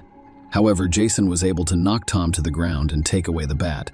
Molly, terrified that Jason would kill Tom, grabbed a decorative garden stolen from the bedside table and used it to cover Jason's head. Due to the pause, Tom was able to get to his feet, grab the bat, and continue to hit Jason in the head. He paused when he realized he was already dead. Tom admitted that he did not like his son-in-law and his family, and had previously advised Molly to hire a lawyer and file for divorce. The police photographed Molly and Tom for the report. Surprisingly, there were no signs of a struggle, such as abrasions or bruises. So, what exactly happened at the Corbett house? But first, let me explain everything in more detail. Molly Martin spent most of her life in Knoxville, Tennessee. She was the sole daughter in a family of 4 children. Her father, Tom, dedicated 30 years of his life to the FBI, and her mother was a math doctor. Tom coached soccer for the local children's team in his spare time, while Molly practiced singing and dancing with her friends. She enjoyed reading, and as a teenager, she participated in her mother's book club, where she shared her thoughts on what she had read. Sharon and Tom were well-educated and wealthy. Molly decided to pursue a medical degree after high school, and in 2003, she enrolled at Clemson University in South Carolina. Studying proved to be extremely difficult, requiring a great deal of hard work and effort. She soon dropped out of university. Molly and Keith Megan started dating in early 2007 and moved in together a few months later. Molly worked as a nanny and taught children to swim, while her boyfriend worked for a local nonprofit organization. Their relationship with Molly grew quickly. She was fun, cheerful, and carefree. However, they both struggled with mental health issues. Molly had been diagnosed with depression and had informed Keith about her bipolar disorder prior to beginning their relationship. Keith notes that things were fine at first. Medication helped her with her mental health issues. However, she contracted Staphylococcus aureus later. The infection medication appeared to interfere with the effects of the bipolar disorder medication, throwing Molly off balance. Molly experienced migraines and insomnia during this difficult time, as Keith mentioned. She spent a lot of time soaking in the bathtub, occasionally crying while lying on the floor. Molly used to take 16 pills every day. She was unable to continue babysitting and remained at home. Keith took over, fully supporting them both despite his low income. Molly was now depressed, and every time he returned home, he had no idea what was waiting for him behind that door. The relationship grew strained. After a while, she improved. Molly insisted on getting engaged to Keith. He took this step for her, hoping it would improve her condition. But he was mistaken. It didn't help, nor did her desire to have kids. Molly became pregnant with Keith. However, she had an early miscarriage in September of 2007. Molly's condition did not improve in February, so her parents paid for her stay in the psychiatric unit at Emory Hospital in Atlanta. He or she was to be assisted in stabilizing her condition and prescribing the appropriate medication. 4 days later, she returned to Keith, and the two attempted to continue living together. By the end of February, the couple's relationship had deteriorated significantly. Molly simply told Keith one night that she wanted to travel to Europe and work as a live-in nanny. He didn't think she should leave, let alone work with children, because she couldn't even go grocery shopping by herself. Molly soon departed for Ireland, and Keith never saw her again. Molly claims that the babysitting job came at an important time for her. After graduating from university, she struggled with feelings of inadequacy and had no idea who she was or who she wanted to be. She was fortunate to meet Jason, who helped her come to her senses and understand her role in caring for his children. A few months later, Jack and Sarah began calling her mother, Molly, who lived in Ireland, her native land. So, after her engagement, she proposed to Jason that they marry and live in America, and he agreed. Tracy Lynch, Jason's sister with whom they were always very close, claims that the Molly they knew in Ireland and the one they knew in the States are two different people. When relatives from Ireland arrived in Tennessee for the ceremony, they noticed Molly's unusual behavior. She tried to control everything, was frequently angry, and did not resemble those happy brides awaiting marriage. Sometimes she stayed in bed and refused to speak to anyone. Jason's family began to question whether he should join this American family, and his best friend noticed the unhappy groom in front of him. He even told him to simply leave, board a plane, and return to his home country. But Jason said he couldn't do that. He had already committed. 4 years later, Molly was very close to Jason's children and even considered them her own. However, her relationship with her husband was strained. Tracy claims that Jason had recently, in 2014, planned to return home. He was unhappy here and had started to gain weight. Molly was acting strangely, and he was unhappy with some of the things going on at home. He missed Ireland and said it would be difficult for him to leave. When Molly found out he wanted his children, he contacted her mother, but he refused to let her become their legal guardian. Jason refused to use his wife's citizenship to obtain a visa for himself. That way, she would have no legal basis to seek custody of the children if they later divorced. She later confessed to several of her friends about her husband's abuse, and neighbors began to keep an eye on Jason.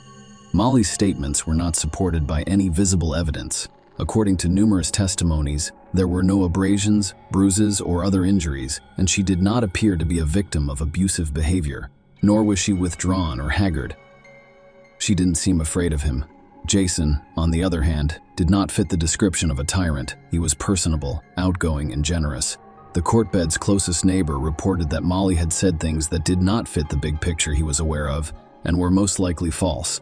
She admitted that she may have lied to others in order to make herself look good and avoid embarrassment over her words or actions. Molly answered detectives' questions on August 2, while still dressed in her pajamas from the bedroom fight, and reported that Jason had abused her.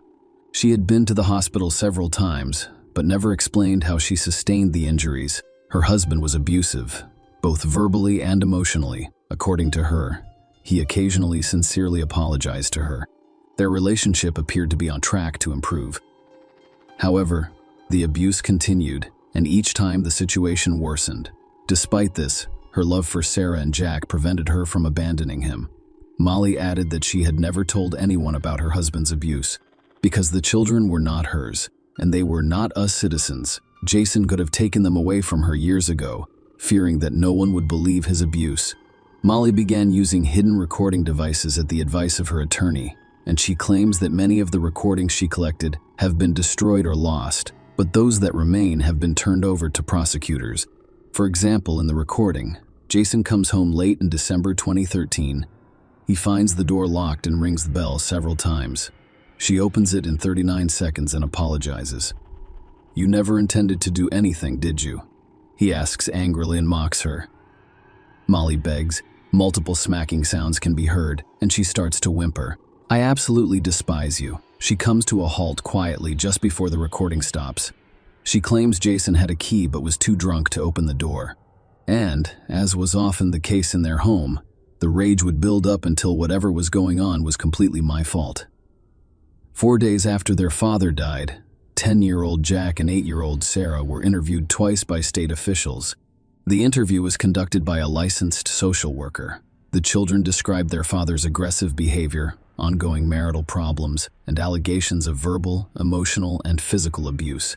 Perhaps more importantly, the children understood and recognized the problems. In response to questions, Sarah explained that Mom didn't want to wake Dad up because he'd get angry and say, "Why are you waking me up?" Jack witnessed his father's use of physical force on 1 or 2 occasions. The social worker asked a critical question to summarize what had been said. Did anyone teach them or ask them to answer certain questions in a specific way? Sarah answered, "My mother asked me to tell only the truth. Jason had made Tracy the legal guardian of his children a few years ago, in case of his death. She knew Molly would not let them go without a fight. Tracy immediately flew to North Carolina to petition for custody of the children. Molly did the same. Tracy took over as guardian of Jack and Sarah 16 days after Jason's death, and the two returned to Ireland. In January 2016, Tom and Molly were charged with second-degree murder. Tracy believes Molly learned about Jason's plans to return to Ireland with the children. However, without her, a strategy was devised to get rid of him. Molly had always wanted only her children, not her husband. Molly and Tom faced trial in July 2017 for Jason Corbett's murder. The prosecution presented a very different version of events, one that excluded strangulation and self-defense. Prosecutors relied heavily on forensic evidence, including photographs of Jason's body and gruesome signs of a struggle in the bedroom. According to the pathologist's report, Jason was struck at least 12 times in the head. The exact number could not be given because he was hit in the same spot repeatedly. The skull has visible cracks and severe bruising, similar to an injury sustained by someone who has fallen from a great height, been involved in a car accident, or has blood. According to a spatter expert, Jason's head was once 30 or 45 centimeters off the floor, and he continued to be struck. According to prosecutors, Jason was struck first while still sedated in his bed. Toxicology tests confirmed that Jason's system contained a sedative prescribed in Molly's name 2 days prior to the tragedy. Furthermore, Jason's $600,000 insurance policy had been changed about a year ago, and Molly was now the sole beneficiary. The jury was also shown photos of the defendants taken at the station on the night of August 2. Tom and Molly had no scratches on them. It was impossible to engage in the fight Molly described with a man who was larger, stronger, and taller than you without receiving a scratch or bruise. Tom and Molly were probably delaying the 911 call, making up their story for the cops while Jason's body cooled on the floor. This thought occurred after paramedics arrived at the Corbett home and noticed his body's low temperature. It was already cold. Jason's abusive behavior was not disclosed during his trial. Domestic violence was rarely discussed during the trial. In his testimony, Tom claimed that Jason exercised a lot of control over Molly. He noticed bruises on her body but had no idea where they came from. Although he admitted that he had never witnessed Jason's physical aggression, except on that August night prior to sentencing, Molly stated that incidents like August 2 occurred on a regular basis. The only difference this time was that my father was in the house. In defense of his clients, the attorney displayed a photo from the station showing Molly with a red mark on her neck, confirming strangulation.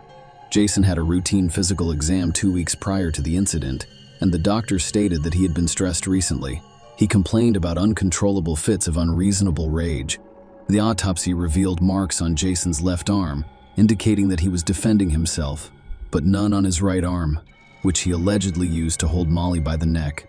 After 9 days of testimony, arguments, and photos from the scene of the tragedy, the jury was excused to deliberate after less than 5 hours in the room. They found Tom and Molly guilty. Both received sentences ranging from 20 to 25 years in prison. The court ruled a few days after the verdicts were announced. The lawyers objected to the court's decision, citing judicial errors, particularly the jury's incorrect actions, which violated the judge's instructions. Even before the verdict was announced, one of the jurors gave an interview to journalists, revealing that some of them had discussed the case in private, which is strictly prohibited. However, the court denied the motion. In Tom's case, the appeals court allowed only the defense and prosecution to present oral arguments in Mali in January 2019, but the defendants were not present. Each side was given only half an hour to present their main arguments. On February 4, 2020, the North Carolina Court of Appeals overturned Tom and Molly's convictions and ordered a new trial. Among other errors in the first trial, evidence that Jason was violent toward Molly was excluded. A year later, the North Carolina Supreme Court upheld the appellate court's decision, despite the state's challenge. It determined that the exclusion of certain evidence at trial, as well as the erroneous inclusion of others, may have prevented Tom and Molly from presenting a compelling defense, and thus their claims of self-defense had little evidentiary support. As a result, the jury was not fully informed about the evidence, and they were unable to perform their constitutional duties. Molly and Tom were each released on $200,000 bail in April 2021, after serving 44 months in prison. The interviews given by two young children shortly after their father's death are particularly noteworthy, and, while in the custody of Molly's family, both Jack and Sarah have since recanted their statements. They claimed that they were coached to lie about domestic abuse. They have since informed the Davidson County District Attorney's Office from their residence in Ireland that Molly coerced them into making those false statements, and that Molly was the one who was abusive. A new trial was held in November 2023, and the judge sentenced Molly Martins and her father Thomas to prison for at least 7 months following an emotional final day of sentencing hearings. On Wednesday, the power was led out of a North Carolina court in handcuffs after receiving sentences ranging from 7 to 30 months for Jason Corbett's voluntary manslaughter. This is in addition to the 3.5 years Molly and Thomas have already served since being convicted of murder. Share your opinion with us in the comments and subscribe to the channel for more.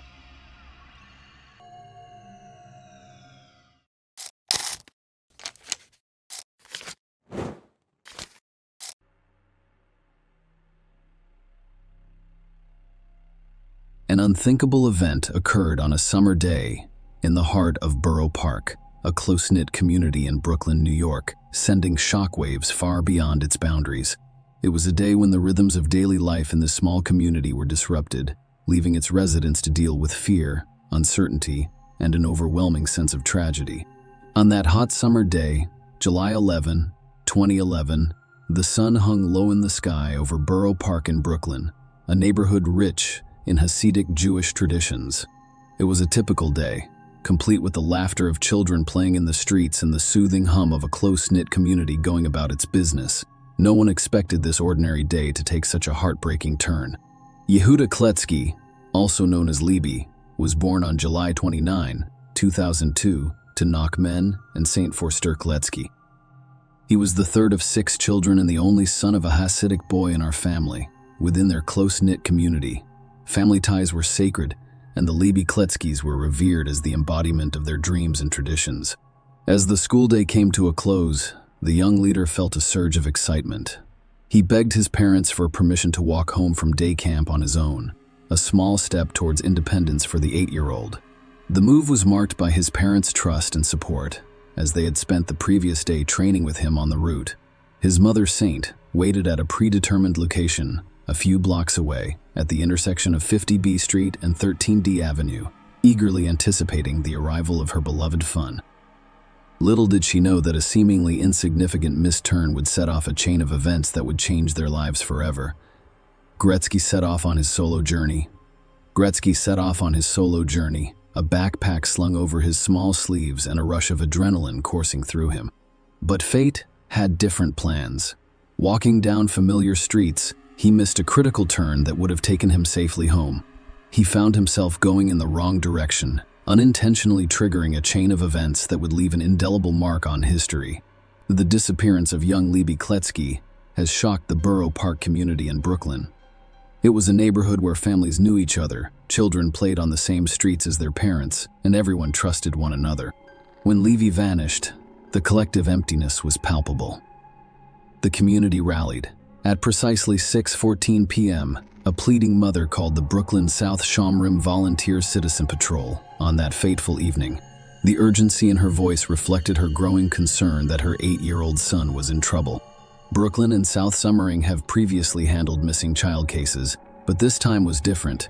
They knew time was their enemy, so they acted without hesitation. Their volunteers searched the homes of friends and relatives for traces of the missing boy.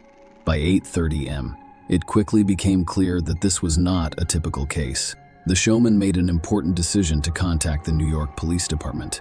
Recognizing the gravity of the situation, the police declared a level 1 search, which involved mobilizing all available resources.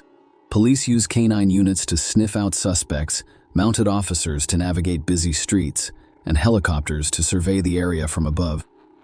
However, as night fell, the situation became increasingly dire. It was a race against the clock and anxiety. During this difficult time, the Borough Park community demonstrated its true fortitude. The following Tuesday morning marked a watershed moment in the quest to leave. The police asked for volunteers to assist. The call reverberated throughout synagogues, homes, and community centers.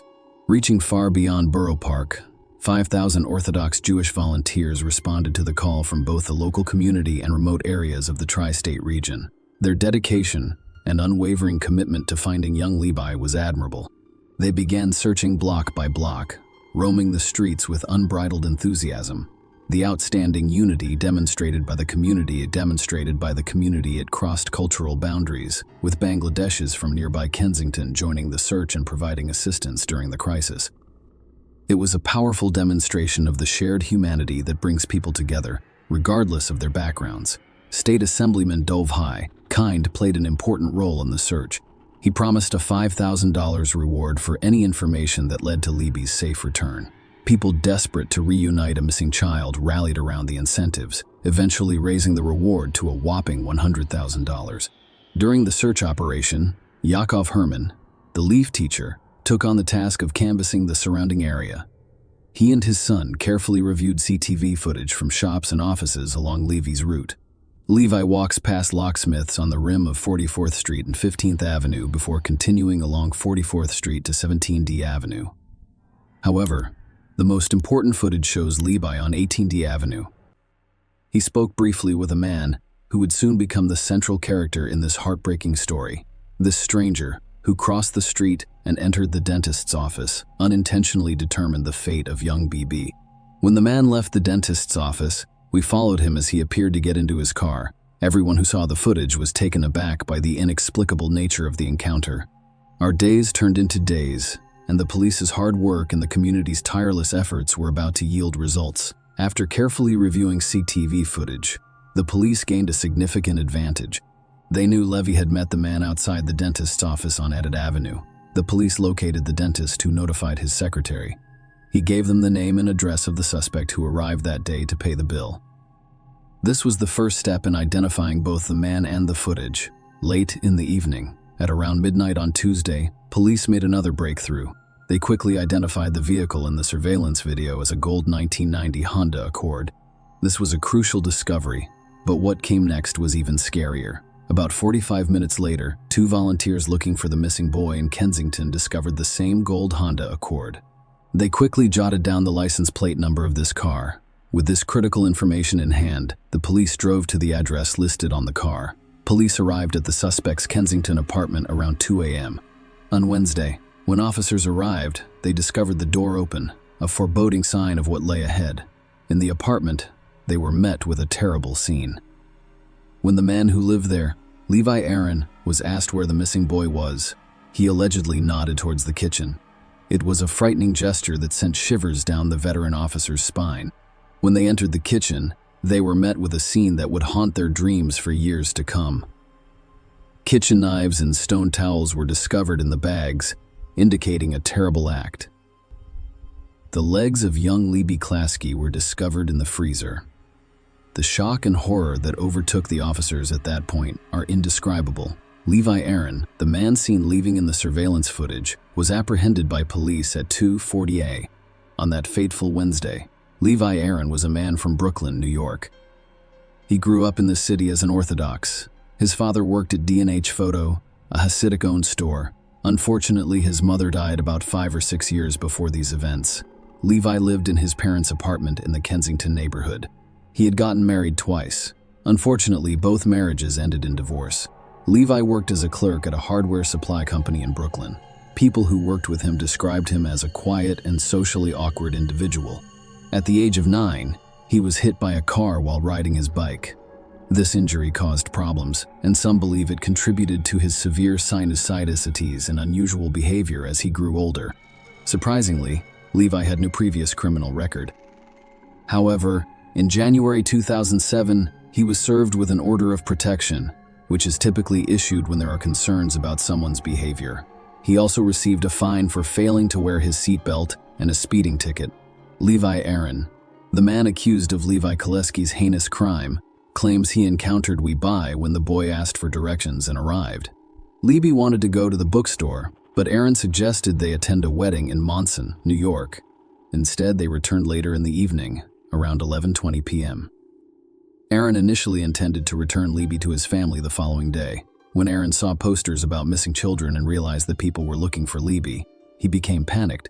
Aaron took me back to his apartment where he killed Levi with a towel. After that, he placed my body in bags. Aaron then placed the bags in a suitcase and disposed of them in another location. Following Aaron's words, police raided Kensington, Brooklyn, and discovered the body of Levi Klotsky of Borough Park. The Lifting Boys' remains were discovered in a dumpster at 20 D Street and along the avenue in Greenwood Heights. They were wrapped in a black plastic trash bag and placed inside a red suitcase. Police say emergency workers in protective suits retrieved a suitcase from a Sunset Park trashing where Levi Aaron, the suspect in the murder of Levi Klotsky, instructed them to clip the baby. After the discovery, no one questioned the killer. Aaron appeared in Brooklyn criminal court on July 14, 2011, and pleaded not guilty, attending the hearing. Aaron's lawyer stated that he has hallucinations and hears voices. The court ordered Aaron to be admitted to Bellevue Hospital Center's prison ward for psychiatric evaluation. Aaron's lawyer claimed that after being hospitalized, he listened to music to drown out the voices in his head. They also referred to his behavior as abnormal. On July 20, 2011, the New York City Medical Examiner's Office released its findings, which revealed that Levi had ingested a poisonous mixture and then strangled. After the results were released, the case was officially classified as murder. On August 29, 2012, Aaron was sentenced to 25 years to life for second-degree murder and 15 years to life for second-degree kidnapping. This will qualify him for parole when he is 74 years old. Share your opinion with us in the comments and subscribe to the channel for more.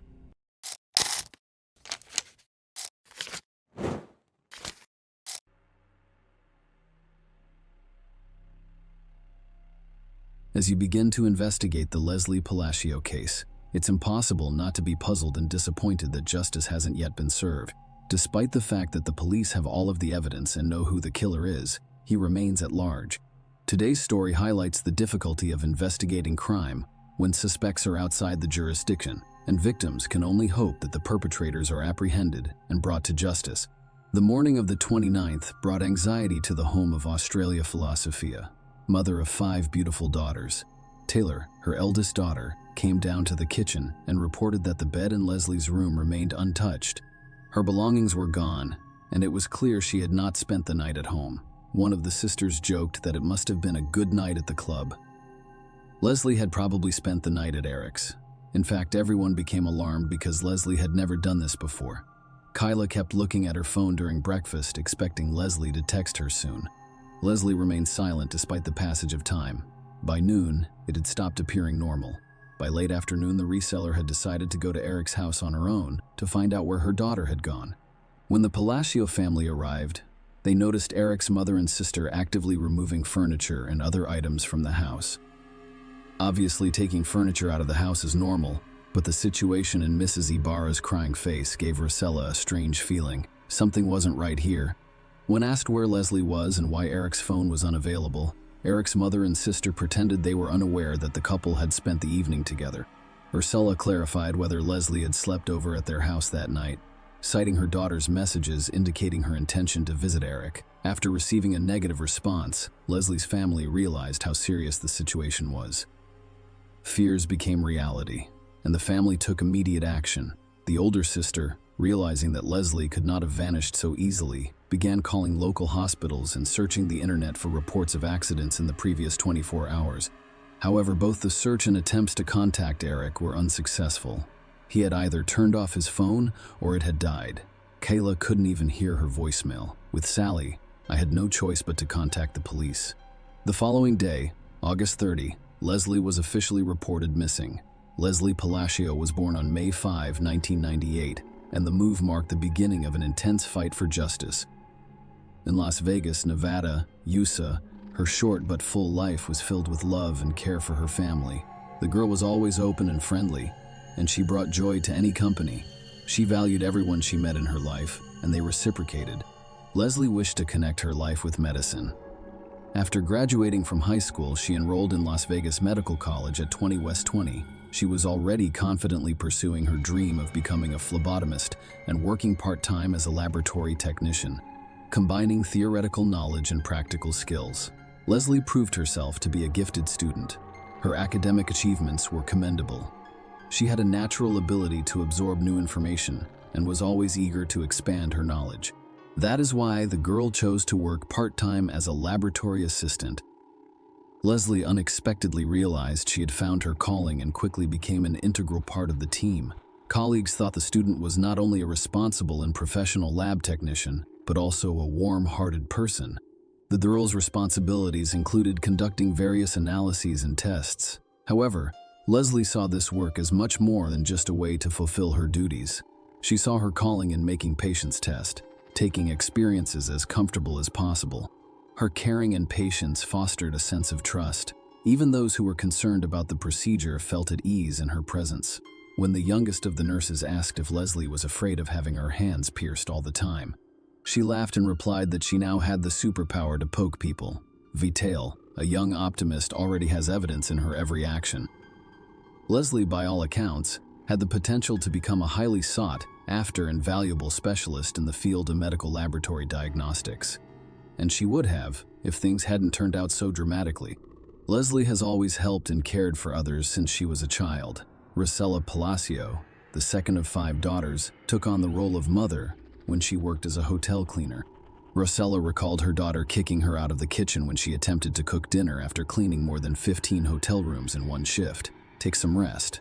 Leslie gently encouraged her desire to alleviate her mother's burden after work. Her daughter took it upon herself to prepare dinners and, in her usual easygoing style, found cooking to be a source of inspiration. From then on, she always ensured that her family members were well fed, even if she was away and couldn't prepare the family dinner herself. She was always calling home to ensure that everyone had eaten, because Leslie's family came first. She easily inspired her sisters with her enthusiasm and ideas. For example, even during the pandemic, Leslie continued to participate in sports by organizing workouts in her backyard. She praised her mother's various exercises, and she and her sister danced daily in front of a mirror to music.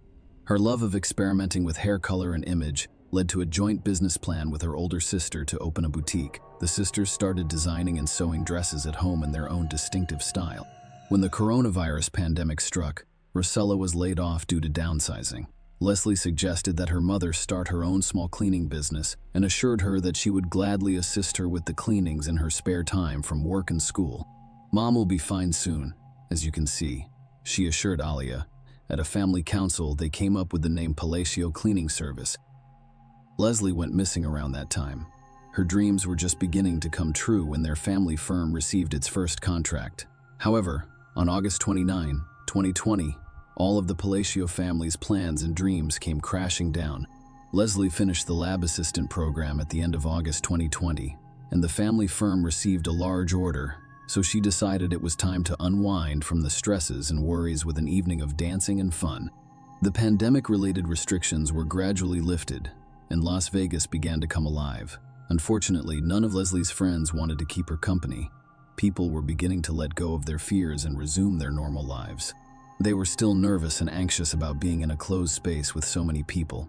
Leslie didn't give up hope of convincing someone to have fun, so she posted on Instagram about her desire to spend the evening somewhere. Unexpectedly, she received a message from Eric Rangel, i.e. Barra, Leslie and Eric's parents had attended the same church for 14 years and occasionally socialized. So the children had known each other since childhood but had never had a close relationship. Leslie knew what Eric liked. The guy who texted her showed interest, but Leslie never reciprocated. She was polite to him. On any other day, Leslie would have declined Eric's request to keep her company, but not this time. She was looking forward to a fun evening to break up her usual routine. The entire day was filled with anticipation. When none of Leslie's friends wanted to keep her company, she accepted Eric's polite and warm invitation to reminisce about Las Vegas nightlife. A night out with Eric seemed like a better option than going nowhere at all. We anticipate a fun adventure. Leslie had no idea what terrible things waited her, but she probably had a premonition about something and was trying to convince herself that there was no reason to be concerned. Anyway, Leslie agreed with her sister to send her regular messages informing her where she was. She also told Kyla in great detail where she was going, who she would be with, and where she might end up. After a while, the elder sister received an unusual message. "Can you believe Eric is not going to drink this evening? We're at a party, but it looks like I'll have to celebrate alone." Afterward, the sisters exchanged joking messages about the subject. To live a healthy lifestyle. The first place Eric and Leslie went was the casino at the Longhorn Hotel. Police officers later discovered surveillance footage of the couple getting out of a white Ford F-250, owned by Eric at 0:30 a.m. on Ayub 29 and entered the casino before leaving shortly after at 1:56 a.m. The couple then left the casino. Leslie kept in touch with her sister, telling her what was going on. At 4:40 a.m., Leslie sent her sister another strange message. "I need to talk to you about something unpleasant." Kyla inquired as to what had occurred, and she stated that a text box appeared, indicating that Leslie had begun to respond, but no response was received. The girl's life ended with that text message. The morning of the 29th came. Leslie still hadn't returned home. The more time passed, the more concerned the Palacio family members became. The certainty that Leslie had stayed the night at Eric's house was replaced by confusion, and the family went to a familiar house where they found a strange thing. Mrs. Diabara and her daughter were taking out furniture, pretending that they had heard for the first time that Leslie and Eric had spent the evening together. In fact, Leslie's family arrived at Eric's house just in time that they had arrived a few hours later. The investigation would have been significantly delayed. The police found traces of blood in the house, a mess in the bedroom, which suggests that Eric's mother and his sister spent the whole day, strangely enough, not to clean up the traces of the crime, but to pack things down to the pieces of furniture. The family was clearly not going on a picnic, but planning a long-term and thorough absence. Most likely, they had arranged to reunite with Eric and his father Jose in Mexico, where the two had traveled in order to escape justice. Upon seeing the Palacio family, Mrs. Ibarra probably realized that the chance to leave was gone, leaving evidence in the house that no one would take the time to clean up. Panicked mother and daughter began to simply deny knowing about Leslie and Eric's evening together. It was this behavior that led to the suspicion that something irreparable had happened. Fortunately, the Las Vegas police took immediate action and sent out a billing inquiry intending to track Leslie's movements since the previous night. But unfortunately, it takes some time to get that data, while the Palacios couldn't sit back and wait. The family started a campaign to spread the word about Leslie's disappearance. People responded and began actively sharing the information on social media. No one expected that there would be so many people who cared. Eric's mom especially didn't expect it. Detectives kept asking more and more questions, and on August 31, Mrs. Ibarra went to the police station and filed a missing persons report for her husband and son. Mrs. Ibarra told police that her son Eric left home late in the evening on August 28, and when he returned the next morning, he was acting strangely. She saw him walk out the door and never returned. The police noticed a strange circumstance. Not only was Leslie missing, but Eric was also missing as well as his father.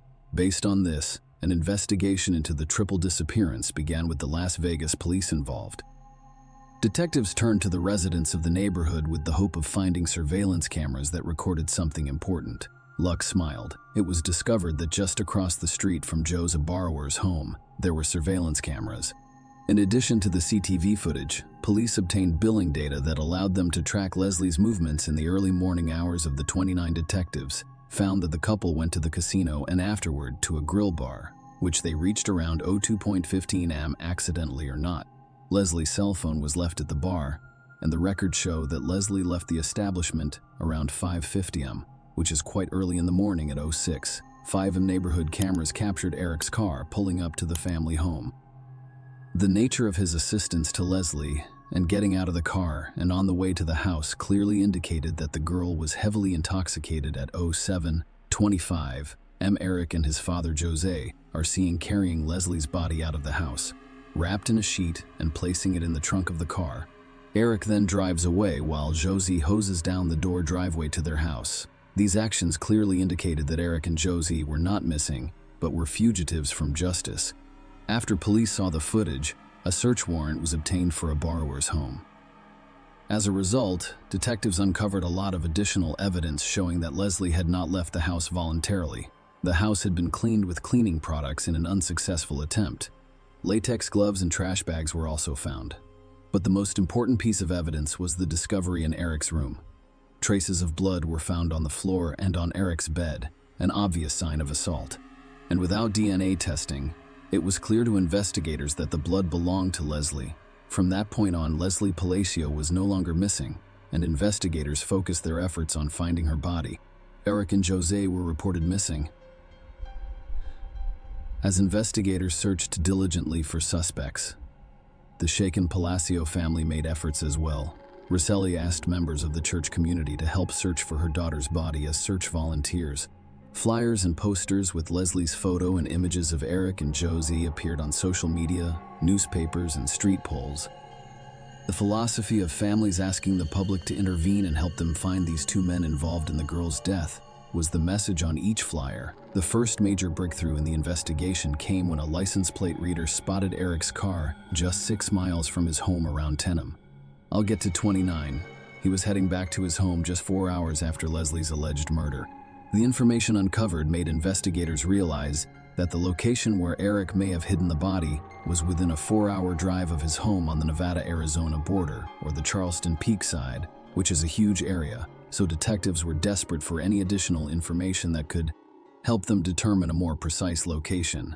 Once again, luck smiled on them when footage was recorded at a gas station 40 miles north of Las Vegas, showing Eric's car pulling off the highway toward the Valley of Fire National Park. The car backed up 20 minutes later with muddy tires.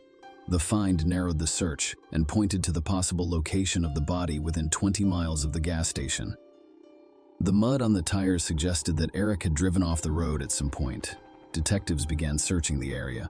Police and volunteers combed through hundreds of acres of land, and on Sept. 9 during the second search, they found Leslie Palacio's body hidden near a bush. News outlets immediately spread the word. The body of 22-year-old Leslie Palacio has been found near the Valley of Fire 11 days after she disappeared. A reporter joined the report, providing additional details about the prime suspect, 25-year-old Eric Rangel Ibarra. The Valley of Fire, where the body was found, is known for its hot climate, which led to rapid decomposition of the remains, and forensic experts were unable to determine the exact cause of death. Locals reacted to Leslie's death with horror and fear. Some became afraid to go outside because of the cons down south of the unquote criminals involved in the murder. The day after the body was discovered, September 10, many friends, relatives, neighbors, and just random people in the area gathered to honor Leslie's memory. People took candles that were used for the nightly vigil and placed them in front of the girl's house. They also said they wanted the man responsible for her death to pay for what he did. The fight for justice was not even close to being over at this point. The next major breakthrough came when Eric's car flashed in Mornado Valley, California. Police eventually contacted Eric's cousin, and he reported that he had driven Jose and his son to Santa Sidra, where he believed they planned to cross the border into Mexico. The Las Vegas Police Department requested assistance from the FBI because it was not possible for them to resolve the jurisdictional issue on their own. The investigation slowed down. Then on January 19, 2021, 4 months after the discovery of the girl's remains, Eric's father, Jose, turned himself in at the border. Everyone was greatly relieved that at least one fugitive was now in custody. The man was quickly extradited back to Clark County and charged with destruction of evidence and accessory to murder during interrogations. Jose tried to minimize his involvement in the crime explaining the story of the trip to Mexico by his son's strange behavior on the morning of August 29. However, investigators showing surveillance video footage debunked his false claims. The footage clearly showed him helping carry Leslie's body out of the house and washing the driveway. Faced with the evidence, Jose changed his testimony. He said he was working in the garage when Eric brought Leslie's body wrapped in a sheet into the garage. According to Jose, he panicked and helped his son load the body into the truck, assuming that Leslie had died of an overdose of illegal drugs because he saw no visible injuries on the body. Court documents indicate that Jose initially told police that according to Eric, Leslie died of an overdose of illegal drugs. So they also explained that Eric immediately talked about wanting to end his life, blamed himself, and so he decided that the best thing to do for his son was to take him to Mexico. When investigators asked Jose for Eric's current whereabouts, he explained that as soon as the two of them entered Mexico and boarded the bus was searched by Mexican authorities. He and his son got scared and decided to split up, thinking that apart, it would be harder for the authorities to find them. For this reason, he would love to help the investigation, but has absolutely no idea where his son might be. On June 18, 2021, Jose formally pleaded guilty to destruction of evidence and accessory to murder. Despite the horrific characteristics of his crimes, Jose Ibarra was sentenced to only 2 years in the Clark County Detention Center, causing shock and dismay in the community.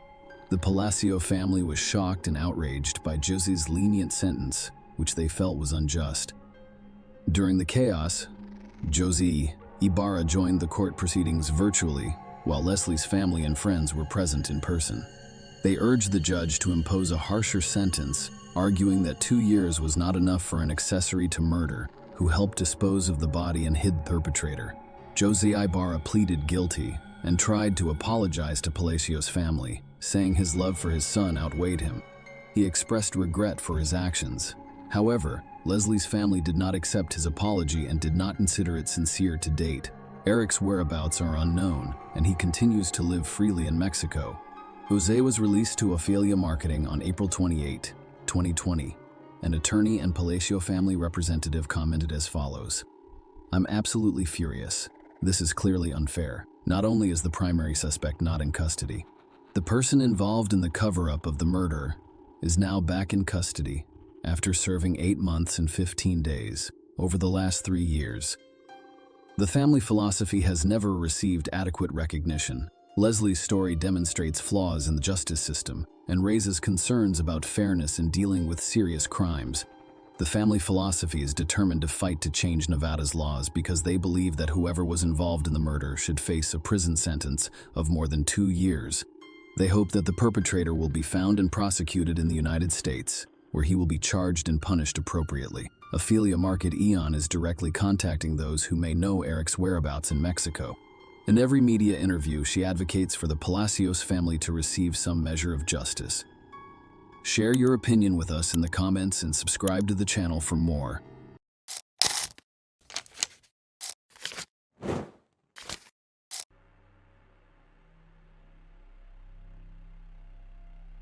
Gail Katz was born March 8, 1956, in Brooklyn, New York. I grew up with 2 other siblings, a sister and a brother. Despite excelling academically as a teenager and graduating a year ahead of her peers, Gail's life took a different turn when she started college. Instead of focusing on her academic success, she became involved in a partying lifestyle, which led to her decision to drop out. This decision deeply disappointed her conservative parents, who held traditional beliefs about life. They believed Gail's only chance for a successful future was to marry a wealthy man. Gail's mother, who worked in the hospital emergency department, strongly encouraged her to pursue a doctor as a life partner, but Gail refused, preferring socializing and dating over a committed relationship. Gail eventually lost control of her life, dealing with depression and attempting suicide several times. Despite her family's initial surprise, Gail introduced them to a man named Robert Bierenbaum, who they had met through mutual friends. Dr. Bierenbaum, a young and promising individual, seemed to be the perfect match for Gail and her family. Coming from a successful cardiologist father, he pursued a career in medicine and completed his plastic surgery residency at Brooklyn Maimonides Medical Center. Aside from his impressive educational background, Robert had charm, linguistic skills, and a passion for skiing. But his greatest passion was aviation. But his greatest passion was aviation. He had a pilot's license and frequently planned romantic airborne dates for Gail. She enjoyed these adventures, and he appreciated her genuine interest in his hobbies. As a result, their bond grew rapidly, ultimately leading to their marriage. However, like many love stories, theirs did not end happily ever after. On July 7, 1985, a Sunday, Robert Bierenbaum arrived alone at his sister's home in Montclair, New Jersey, USA, around 6:30 p.m. It was his nephew's birthday, and his sister had organized a celebration for him. Robert and his wife, Gail Katz, were invited to the event. However, Robert informed his sister and father that Gail would not be accompanying him due to a disagreement they had earlier that day. According to Robert Gail, they left their Manhattan apartment at around 11 a.m. to visit Central Park, and she hadn't returned home by the time he left for the party, so he went alone.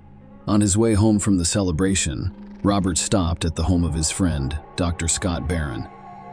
At this point, Robert appeared distressed and attempted to call his apartment's landline several times without success. He told Scott about the morning's argument with Gail, noting that she had left in casual attire and had not communicated with him since.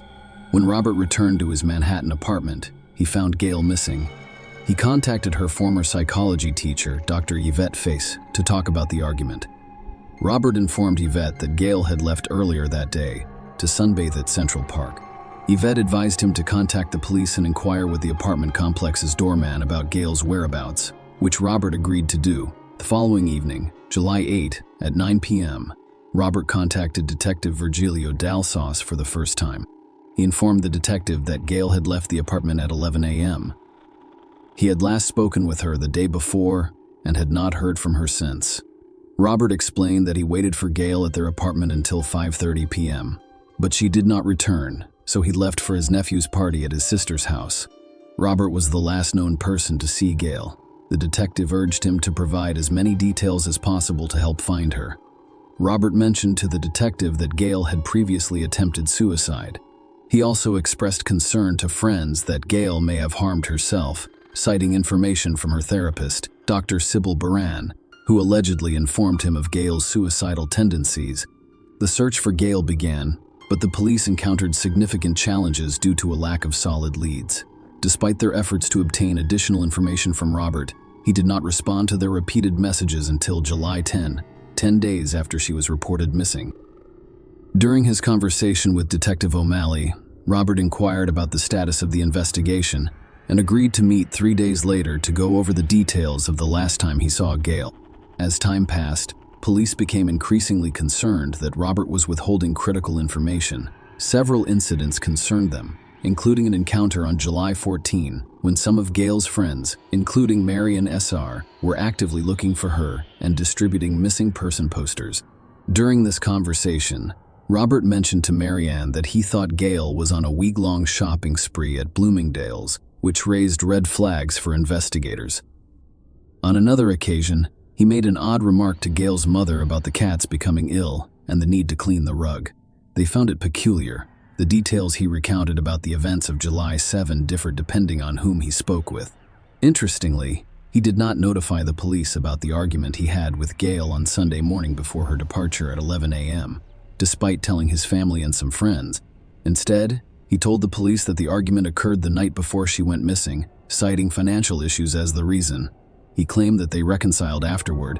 He even mentioned a romantic dinner he prepared for Gail when they returned to their apartment on July 6, stating that she went to Central Park the next morning at 11 a.m. Despite repeated questioning by police to ensure he disclosed all events of July 7, he maintained that he remained in the apartment until leaving for the party at 5:30 p.m. This contradicted what he told Gail's friends, who claimed he searched for her in Central Park between 11 a.m. and 5:30 p.m., even after claiming to have found her towel and suntan oil. Despite the importance of this information in Gail's disappearance, he did not inform the police. Robert informed the detective that he had spoken with the doorman at their apartment complex, who remembered seeing Gail leave around 11 a.m. However, I will not be returning. However, when confronted by the police, the doorman claimed he had not seen Robert or Gail that day. Furthermore, when Detective Dalsauce requested a search of Gail's apartment in July following her initial disappearance report, Robert only responded on September 12 and allowed entry on September 30. However, due to limitations, the police were not permitted to search for blood or hair samples.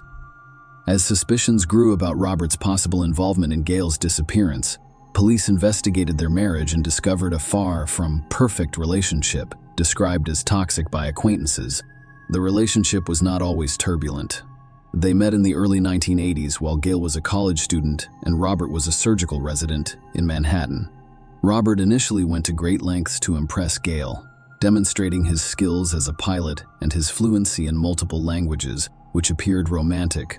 The relationship was initially described as magical. However, things changed, and they began arguing more frequently in the months preceding Gail's disappearance. Gail's sister, Elaine Katz, told the police that she witnessed Robert forcefully feeding Gail food at a restaurant, which deeply disturbed her. This was only one of several concerning incidents discovered by the police. Both friends and family described Robert as controlling, and Gail confided in a neighbor that she was uncomfortable at home. Gail had previously filed a police report alleging that Robert choked her unconscious after catching her smoking on the balcony. Although Gail stayed with Robert after he agreed to see a psychiatrist, the psychiatrist later sent her a letter warning her that Robert could be a serious threat to her life. Gail had begun a new relationship and decided to leave shortly before her disappearance was reported. Robert told a friend that she planned to inform him of her decision to leave and file for divorce on July 7. She also stated that if Robert refused to cooperate and agreed to a settlement, she would reveal the letter she received from his psychiatrist warning her about the potential danger he posed, possibly even showing it to his colleagues. The police concluded that the accumulation of circumstantial evidence pointed to Robert's involvement in Gail's disappearance. However, a significant obstacle remained. Gail had yet to be found. The search for Gail continued as her family and friends worked to uncover the truth about her appearance. However, Robert seemed unconcerned. He spent a lot of time in the Hamptons, attending parties and developing relationships with other women. In September 1985, a woman named Dr. Roberta Karnofsky moved in with him at their marital home, and they were together for about a year. Despite ongoing efforts, no trace of Gail could be found, and no arrests were made. Although no arrests had been made, Chief Investigator Detective Andy Rosenzweig was still conducting an active and ongoing investigation into Gail's disappearance. Detective Rosenzweig revisited the evidence, aware of Robert's love of flying and his license as a pilot, and focused on checking flight logs at the New Jersey airport. It was known that Robert frequently rented planes. An investigation into the records revealed that on July 7, 1985, at 4:30 p.m., he rented a Cessna 172 plane from Caldwell Airport in Fairfield, New Jersey, and returned it after 1 hour and 56 minutes. However, Robert had changed the date on his own flight log to the next day, July 8. Detective Rosenzweig's discovery sparked concerns. Why did Robert try to conceal the flight? Detective Rosenzweig suspected Robert of killing Gail and disposing of her body in the Atlantic Ocean. Robert's flight record showed that he had enough time to fly 165 miles across a portion of the ocean. However, without Gail's body, the district attorney's office believed there was insufficient evidence to secure a conviction. For years, after Gail went missing in May 1989, a torso washed up on Staten Island. At the time, DNA testing was not available. Instead, an X-ray technician compared an old chest X-ray to the torso and determined it belonged to Gail. The torso was released to Gail's family, who held a funeral service for her. Despite this identification, no charges were filed, and Robert moved to Las Vegas, where he established a successful plastic surgery practice, continued to date, and became well known in the community. He married Janet Sally in 1996, and the couple later moved to North Dakota, where they have a daughter. Despite Robert's apparent departure, Detective Rosenzweig was haunted by the unsolved case of Gail's disappearance and decided to reopen it a decade later when forensic DNA analysis was available. With Gail's family's permission, the torso was exhumed for testing, which eventually revealed that it did not belong to Gail. Despite the absence of Gail's body, the police and DAs believed they had enough evidence to arrest and charge Robert with second-degree murder. Robert pleaded not guilty to the charges. The case against Robert was based solely on circumstantial evidence. No eyewitnesses, forensic evidence, confessions, or bodies were present. Nonetheless, the prosecution claimed that, despite the circumstantial nature of the evidence, it clearly pointed to one conclusion: They contended that Roberts murdered Gail in their apartment after learning of her intention to leave him. According to police, Roberts spent hours dismembering Gail's body before flying it over the ocean between Montauk Point, New York, and Cape May, New Jersey. The prosecution's task was to persuade the jury that Robert could dispose of the body while piloting the plane, claiming that he acted alone. To support their argument, they presented 4 expert witnesses as well as a video demonstrating how such an act could be accomplished. The jury heard testimony from 4 expert witnesses: New York City's chief medical examiner, an experienced New York City police pilot and aviation safety inspector, and an airline transport pilot flight instructor and flight test examiner. They claimed that Robert, a surgical resident and pilot, could easily dismember a body the size of Gail's 5 feet, 3 inches, and 110 pounds in 10 minutes. They also testified that he could pack her dismembered limbs into a flight bag and transport them through an unmonitored rear exit of his apartment building before walking 2 blocks to his car and noticing.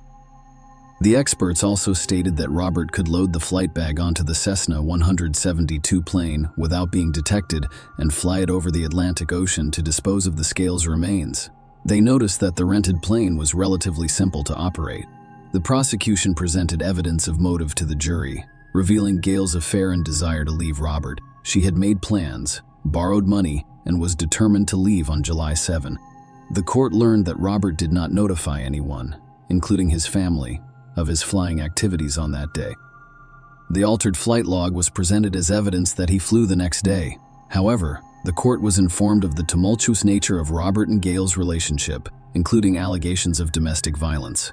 Robert had previously described their arguments as intense and volatile. There were reports of him expressing hatred for Gail and making statements implying a desire to harm her testimony, revealing both direct and perceived threats made by Robert in the autumn of 1983. Gail contacted her cousin Hillard Weiss, an attorney, and told him that she and Robert had a heated argument during which he choked her, knocking her out for the first time, though it was not the first time he had choked her. Additionally, Gail's therapist, Dr. Sybil Baran, testified. Despite Robert's claims that Gail was suicidal, Dr. Baran stated that she had never discussed such concerns with Robert and did not believe Gail was suicidal. The defense argued that Robert was innocent, describing Gail as having mental health issues, drug addiction, and unstable relationships with other men. They called a witness who claimed to have seen Gail in a bagel shop a few days after she went missing. However, the prosecution told the jury that the witness's description of the woman did not match Gail's. After 5.5 hours of deliberation, the jury convicted Robert of second-degree murder. As a result, he was sentenced to 20 years to life in prison. Robert appealed the verdict, but was ultimately unable to overturn it. After serving 20 years of his sentence, Robert confessed for the first time during a parole board hearing in 2020. He admitted to killing Gail and throwing her body out of an airplane, which was consistent with the prosecution's theory of events. Robert described how they argued, and he became overwhelmed, eventually attacking and strangling Gail. He then flew an airplane, opened the door, and dumped her body over the ocean. When questioned about his motivation for the murder, Robert blamed it on his immaturity and inability to control his anger effectively. Despite his confession, Gail's body has never been found. Share your opinion with us in the comments and subscribe to the channel for more.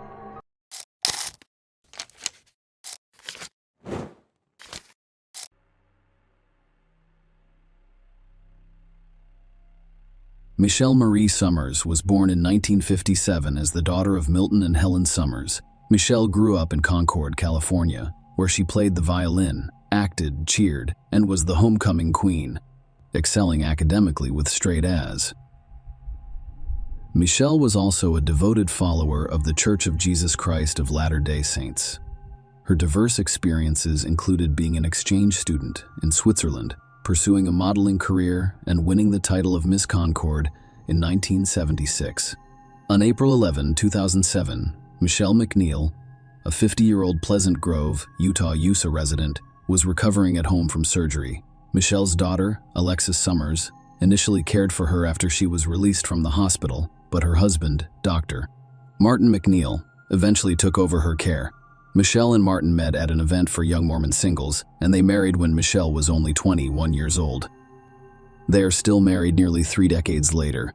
Martin, a practicing psychiatrist, and Michelle, a former beauty queen turned model, shared a desire for children, eventually expanding their family to include 4 biological children within a short 5-year period after marriage, as well as adopting 4 children, 3 of whom are from Ukraine. Martin escorted his young daughters to school on April 11th, leaving 4 adult children and 4 minor children at home the previous day. Alexis, who had left to resume medical school, called Michelle at 8:45 a.m. to check on her health. Michelle assured Alexis that she was doing fine. Michelle had a facelift just over a week earlier, on April 3, and was on prescription medication with instructions to rest. Alexis had cared for her for a few days before returning to school, and Michelle told her she felt fine and planned to pick up the girls later that day. After dropping the girls off at school, Martin went to work, where he received an award and asked a photographer to take a picture of him. After the award ceremony, he picked up his daughter at 11:30 a.m. and drove them home. When they returned, calls to Michelle went unanswered, prompting Martin and his daughter to look for her throughout the house. They discovered Michelle submerged in the bathtub, fully clothed. Martin instructed his daughter to seek help, and she dashed to a neighbor's house. Martin dialed 911 and informed the dispatcher that he was performing CPR. He also informed a colleague that he was running a code on his wife. When Alexis called Martin, he delivered the distressing news. "Your mother is in the bathtub, and she is not breathing." Concerned neighbors rushed into the bathroom to help and noticed Martin bent over Michelle's face. Michelle lay face up, her head under the faucet, and her legs and feet inside the bathtub. With the help of the neighbors, Michelle was lifted from the bathtub, and Martin began keep here. Once paramedics arrived, they took over the resuscitation efforts. During this process, Michelle made a gurgling sound and expelled a large amount of fluid from her mouth several times. Martin told the paramedics that he hadn't been away from the house for long, and that Michelle may have overdosed on pain medication and slipped in the tub, hitting her head. Martin discovered Michelle slumped over the bathtub, with her lower body outside. Michelle was declared dead on arrival at the hospital. Dr. Maureen Fricker, the medical examiner, concluded that Michelle's death was natural and caused by cardiovascular disease, specifically hypertension and myocarditis. Within 9 days of Michelle's funeral, Gypsy Gillian Willis moved into Martin's home.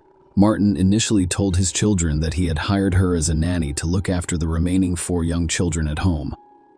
However, Martin's adult children were concerned about the situation. When Alexis asked about his relationship with a gypsy, Martin told her to leave the house. It was later discovered that Gypsy was not working as a nanny. Instead, she remained reserved. Riding with Martin as his partner, they went to Wyoming together, where Gypsy introduced Martin to her family as her fiancé and even took the name Julian McNeil. Martin unexpectedly proposed to a gypsy just 3 months after his wife died. Alexis, her sister Rachel, and Michelle's sister, Linda Clothes, had suspicions about the purported natural cause of Michelle's death and convinced that Michelle's death had been murdered, urged the police to reinvestigate the case.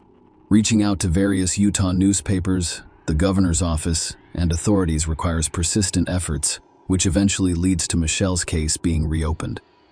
A toxicologist examined the autopsy toxicology report and discovered that Michael's blood contained concentrations of Valium, percocafenarigen, and Ambien that were sufficient to render her severely obtunded and difficult to arouse. A medical examiner, Dr. Todd Gray, reviewed the report and changed the cause of death from natural to undetermined. Michelle's cause of death was reclassified as a combination of heart disease and drug toxicity, which differed from the previously attributed heart disease. As the investigation into Martin's background progressed, it revealed a life founded on deception.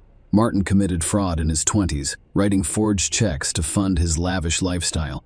His criminal record included convictions for forgery and grand theft, which resulted in a 180-day prison sentence.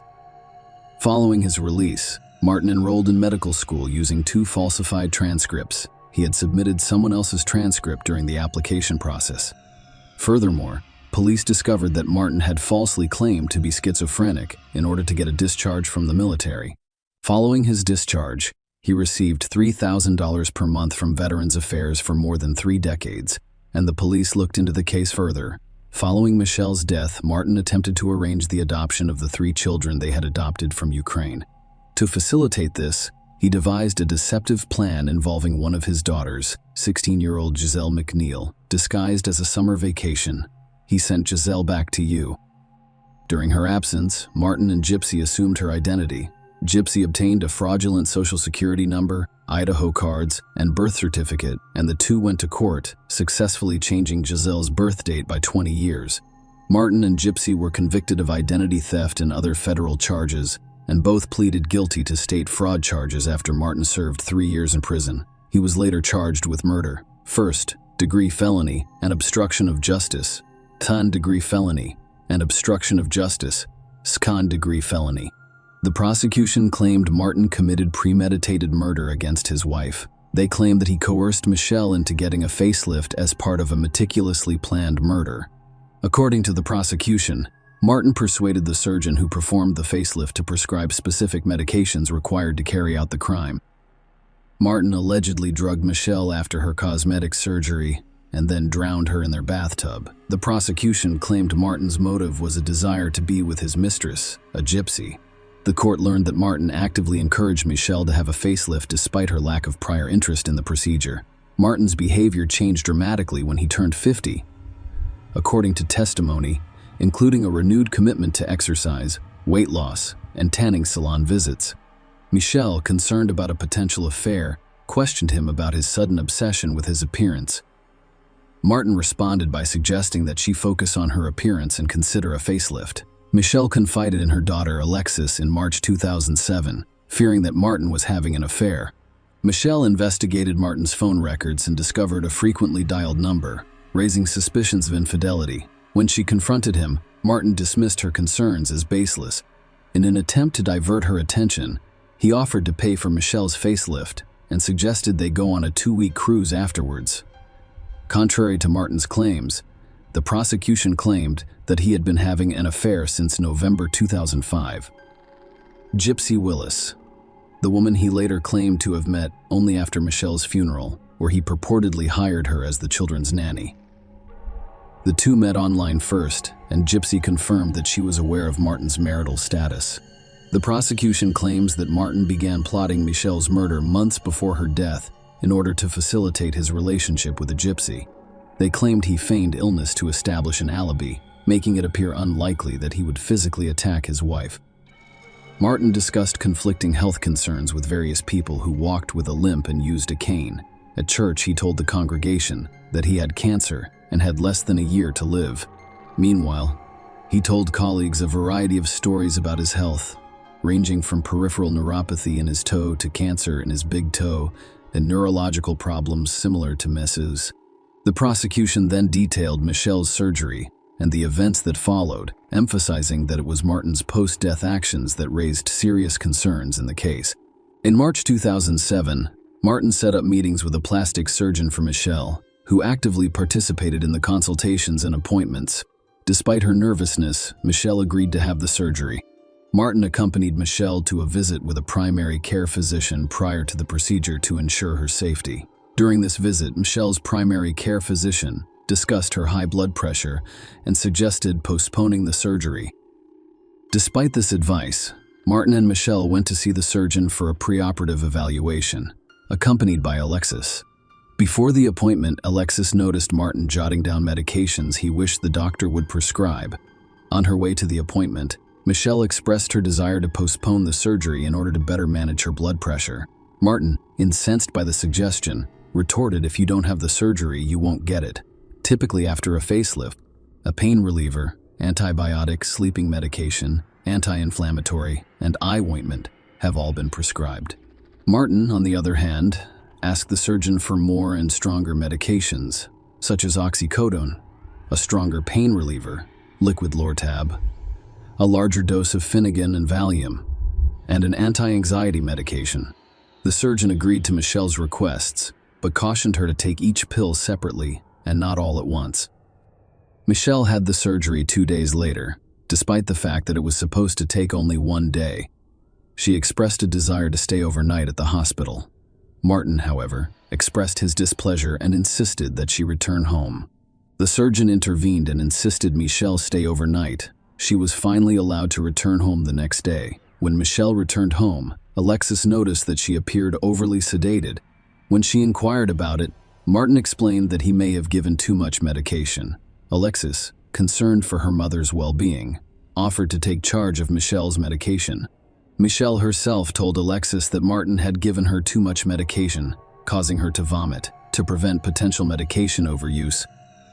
Michelle asked Alexis to let her feel each pill so she could identify them, as she still had bandages on and couldn't see at that point in her recovery. Michelle's recovery improved over the next few days. After her bandages were removed, she regained independence and mobility. She even began reducing the prescribed dosages of her medications. Despite Michelle's improving condition, Martin requested that the surgeon refill her percocket and Phenergen prescriptions. The surgeon complied with the request.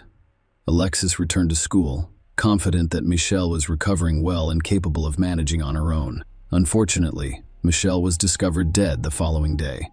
The jury learned about the strange circumstances surrounding Michelle's discovery in the bathroom. Martin's youngest daughter reported that on the day Michelle died, Martin picked her up from school, and when they returned home, they discovered Michelle fully clothed in the bathtub. According to reports, Martin dialed 911. However, they provided a false address and abruptly hung up. During the second call, he stated, "My wife has fallen in the bathtub. She is unconscious. She is underwater." Martin informed the dispatcher that he was unable to lift Michelle and was draining the bathtub before hanging up. The dispatcher called back, but Martin hung up on witnesses, including neighbors who had seen Michelle in the bathtub. One neighbor testified that they performed chest compressions while Martin leaned over Michelle's head to administer rescue breaths, but they did not see his mouth come into contact with Michelle's mouth. Only when the paramedics took over Key P did Michelle's color change and a gurgling sound emerge. The jury was informed of discrepancies between Martin's account of how Michelle was discovered and others' recollections. Martin claimed she was hunched over the bathtub, with her lower half not submerged, which contradicted his daughter's and neighbors' descriptions.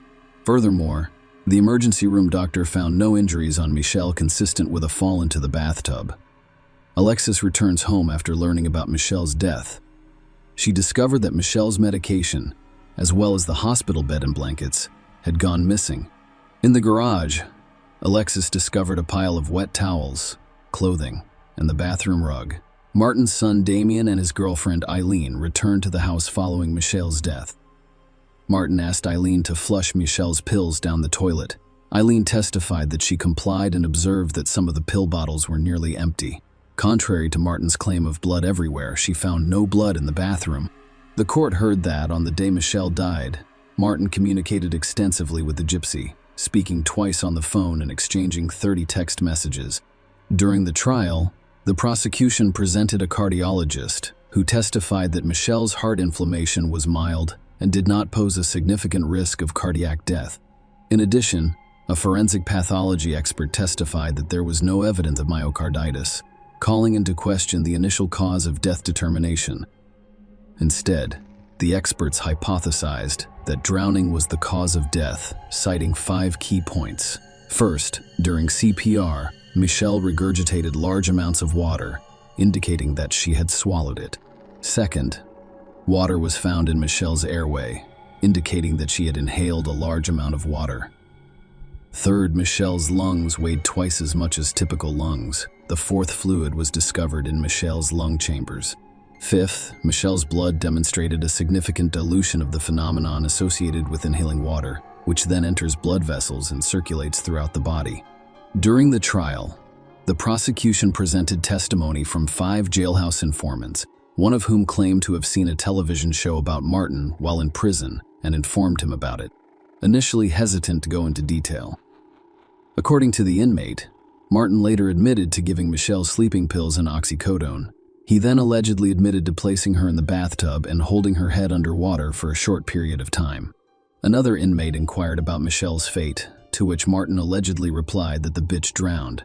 The remaining inmates testified that Martin brags about his ability to avoid detection and expresses confidence that authorities will never be able to prove his crimes. The defense claimed that Michelle's death was due to natural causes, pointing out the various medical examiners involved in the case. None of them could definitively conclude that Michelle's death was the result of homicide. The defense claimed Michelle had a heart attack, causing her to fall headfirst into the bathtub. The autopsy revealed an enlarged heart, narrowing of the heart arteries, and evidence of liver and kidney deterioration.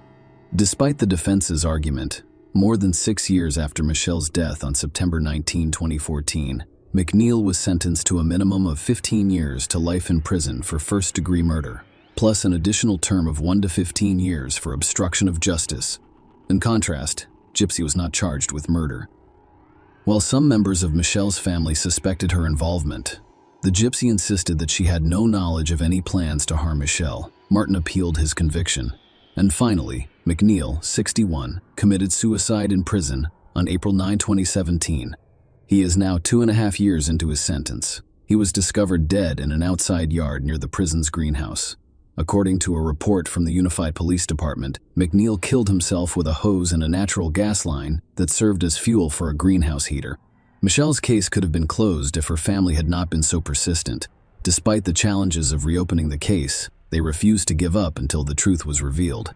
The family suspected foul play after Michelle's death, believing Martin had murdered her. Even Michelle had a sense that something was wrong during her lifetime. Share your opinion with us in the comments and subscribe to the channel for more.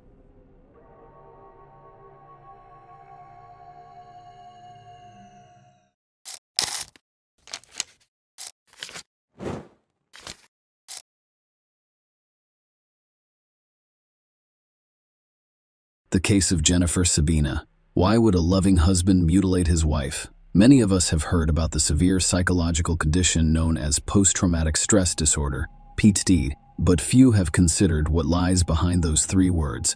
The term refers to mental disorders that develop as a result of a single or repeated exposure to a severe traumatic event, violence, accidents, disasters, wars, and so on.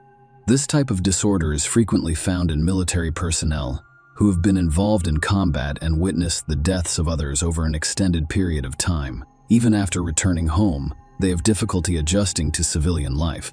According to a World Health Organization report, 1/3 of soldiers returning from conflict zones experience some level of PTSD. Tragically, their loved ones suffer as well, desperately attempting to assist them in overcoming the crisis and resuming their normal lives. The family of Benjamin Sabina, an Iraq War veteran, struggled with this issue for many years. Unfortunately, the disease proved insurmountable, and Jennifer Simon's case shook the peaceful town of Wauwatosa, Wisconsin, with its brutality. Furthermore, this was the first time a police officer was killed in the line of duty in the town's history. Behind it all was a tragic story that lasted nearly a decade and resulted in the death of a young woman. Let's start at the beginning to make sense of the situation and see if there was any way to avoid such a dramatic denemia. Jennifer and Benjamin Sabina, before they met Jennifer Louise Sabina. Nate Miller was born in 1982 in Milwaukee County, Wisconsin.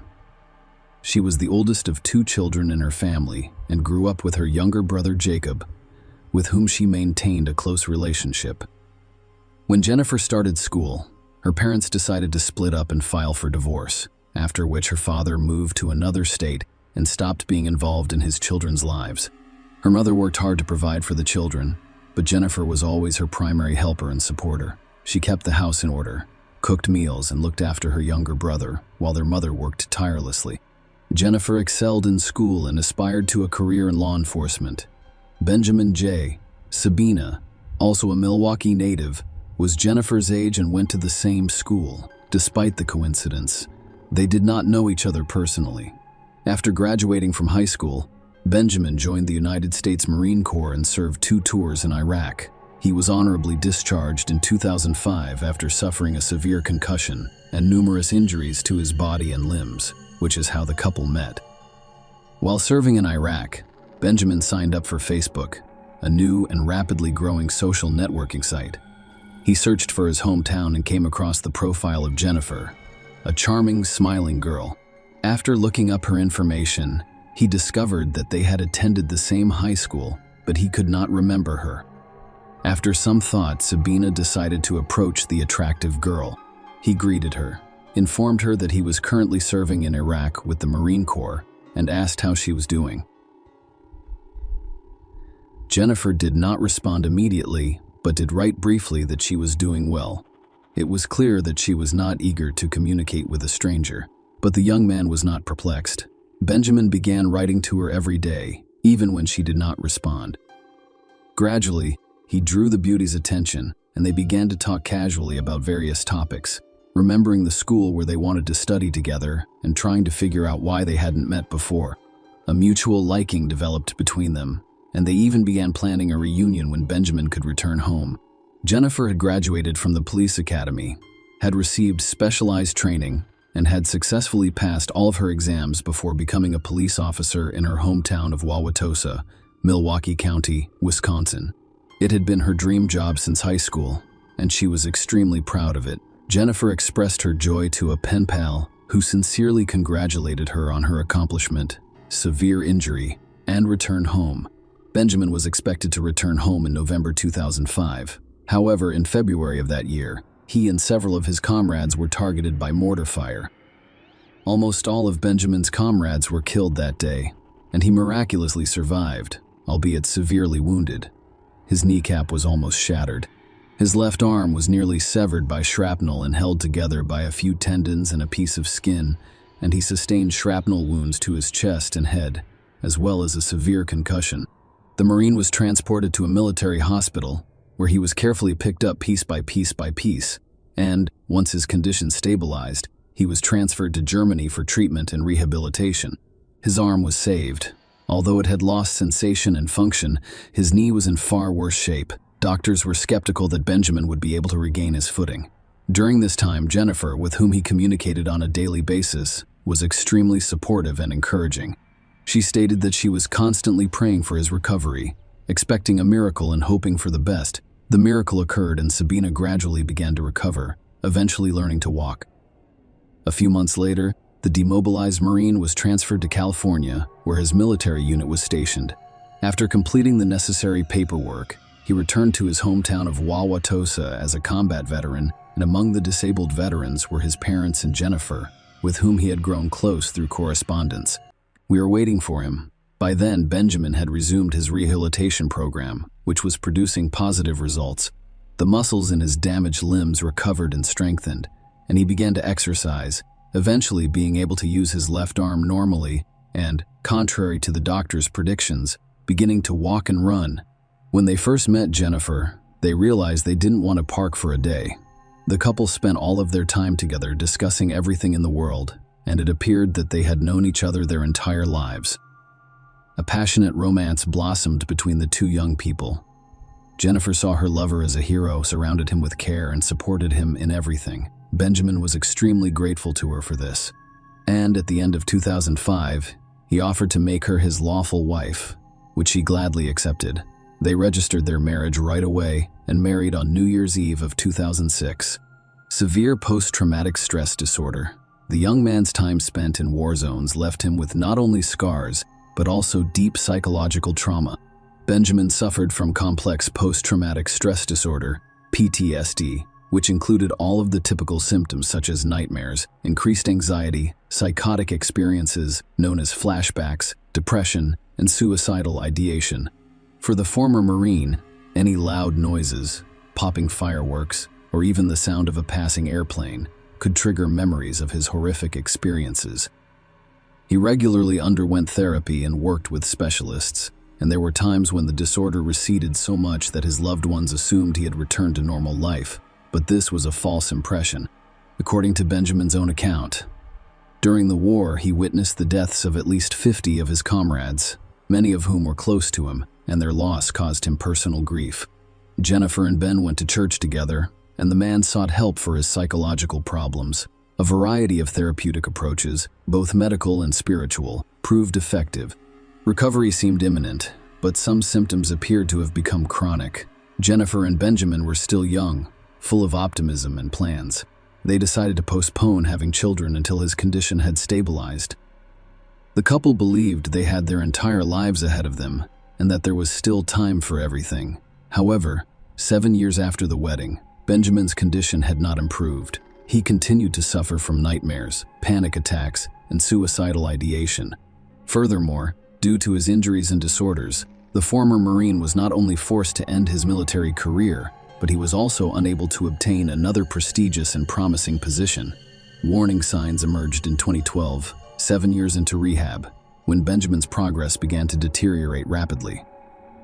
Jennifer told her best friend Linda in October that her husband had acquired a gun, which he rarely let go of and even slept with, under his pillow.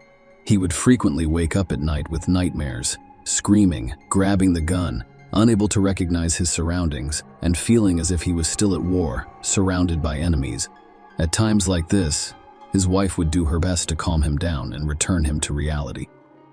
These nightmares became regular, and the doctor's sedatives did little to help. Furthermore, Benjamin began to have thoughts about voluntarily ending his life, which he discussed with his wife. In an effort to reassure him, she told him that he couldn't live without him and that she would accompany him in his care. By then, both spouses were in their 30s. Jennifer had a promising job, was well regarded at work, had many friends, and was adored by those around her. Benjamin received only a government-appointed disability pension. He only socialized with close relatives and parishioners, as the couple went to church on a regular basis. He had almost no friends because people avoided and feared him due to his strange behavior and occasional bouts of aggression. Benjamin was most likely dealing with PTSD and depression, as well as an impending midlife crisis. Everyone around him seemed to be moving forward, striving for and achieving something, except himself. Even his wife's care and support began to appear as a mockery to him, and he was plagued by feelings of guilt and shame for his own inferiority. Jennifer was transferred to the night shift in early December 2012, and she now patrols Wauwatosa's streets from dusk to dawn, keeping order. She was very concerned because her husband would be alone at night, and if he had another nightmare or memory, there would be no one to help him, as the 7th wedding anniversary approached. Jennifer was considering taking a vacation, possibly to the ocean for a change of scenery and relaxation. On December 17, she shared her plans with a colleague, but they were not meant to be realized. Because a week later, there was a terrible tragedy that claimed the life of a young woman in a peaceful town. On the evening of December 23, 2012, Jennifer began working the night shift shortly before Christmas. Throughout her shift, she texted her husband, concerned about his condition. Jennifer's messages stopped around dawn, though her husband continued to text her, asking if everything was okay. At 5 a.m., the dispatcher attempted to contact Jennifer several times. However, when the patrolman did not respond, he decided to locate Jennifer's squad car, which was discovered at the city's fire station, only 5 minutes away from the police department. Patrol officers frequently stopped by here to eat or write a report at the end of their shifts. However, the officer remained unresponsive, which raised serious concerns because it had never happened before. Another officer was dispatched from the station to the fire station, where he made a horrifying discovery. Jennifer's squad car was parked at the back door of the building, just a few feet away, right near the exit. Jennifer lay dead on the snow-covered pavement in a pool of blood. She had multiple gunshot wounds to the head from close range, and her face was almost unrecognizable. The officer immediately reported the incident to the station, which dispatched an investigation team and a medical team to the scene. Thus, on the night before Christmas, Officer Jennifer Sabina became the first police officer in the quiet town's history to be killed in the line of duty. Around 6:30 a.m., a suspicious widower named Benjamin called the police station to inquire about his wife's well-being and why her phone was not answering. He was told that there had been an incident with Jennifer, but was not given any details, and he was instructed to report to the station immediately. He showed up less than half an hour later, looking anxious. Strangely, no questions were asked. Benjamin did not attempt to find out what had happened to his wife, whether she was hurt or still alive. He answered a few standard questions, including what happened the night before and where he went while his wife was on duty. According to Benjamin, after his wife left, he went to the store briefly before spending the remainder of the evening and night at home playing video games and texting Jennifer until she stopped responding. In the morning, he called the station and was told to come in. He was not charged at the time, but he did question standard procedure. However, the police discovered fresh abrasions and dried blood on his hands. In response, Benjamin stated that he suffers from post-traumatic stress disorder and that pain frequently helps him regain consciousness. When the former Marine learned that his wife had been fatally wounded, he had a serious breakdown. He jumped up and yelled that it couldn't be true. He knocked over a table and began pounding his fists against the wall, It took several strong officers to subdue and calm the emotionally charged widower case investigation. At the crime scene, in the fresh snowfall, there was only one set of footprints going from the tire tracks to the fire station's back door and back. This indicated that the perpetrator was alone, based on the size of the footprints. The adult male ballistics analysis produced even more intriguing results. 5 bullets were fired by the officer from 2 different weapons: a 9mm handgun and Jennifer's service weapon, which the perpetrator had taken with him. All of the bullets were pointed at the head, 2 in the back and 3 in the face, implying personal animosity, deep hostility, or a desire for vengeance. However, the young woman did not have any enemies. Everyone who knew her personally adored and respected her, speaking of her only positively. On the same day, video from all of the street surveillance cameras leading to the fire station was requested. It turned out that there were almost no cars on the small town's roads in the early morning. However, around 4 a.m., a black Toyota Prius with tinted windows and black rims approached the fire station. The car vanished from camera view at some point, but a short time later, it was seen driving in the opposite direction, heading directly home. It is worth noting that Benjamin arrived at the police station that morning in the same car for questioning, removing all doubt that he was immediately pursued, arrested as the prime suspect, and his home was thoroughly searched. The first thing that investigators noticed were the holes in the living room wall.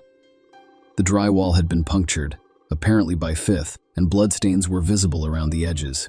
It was clear that this was where Benjamin had acquired the abrasions on his hands, and it had occurred no later than the night before.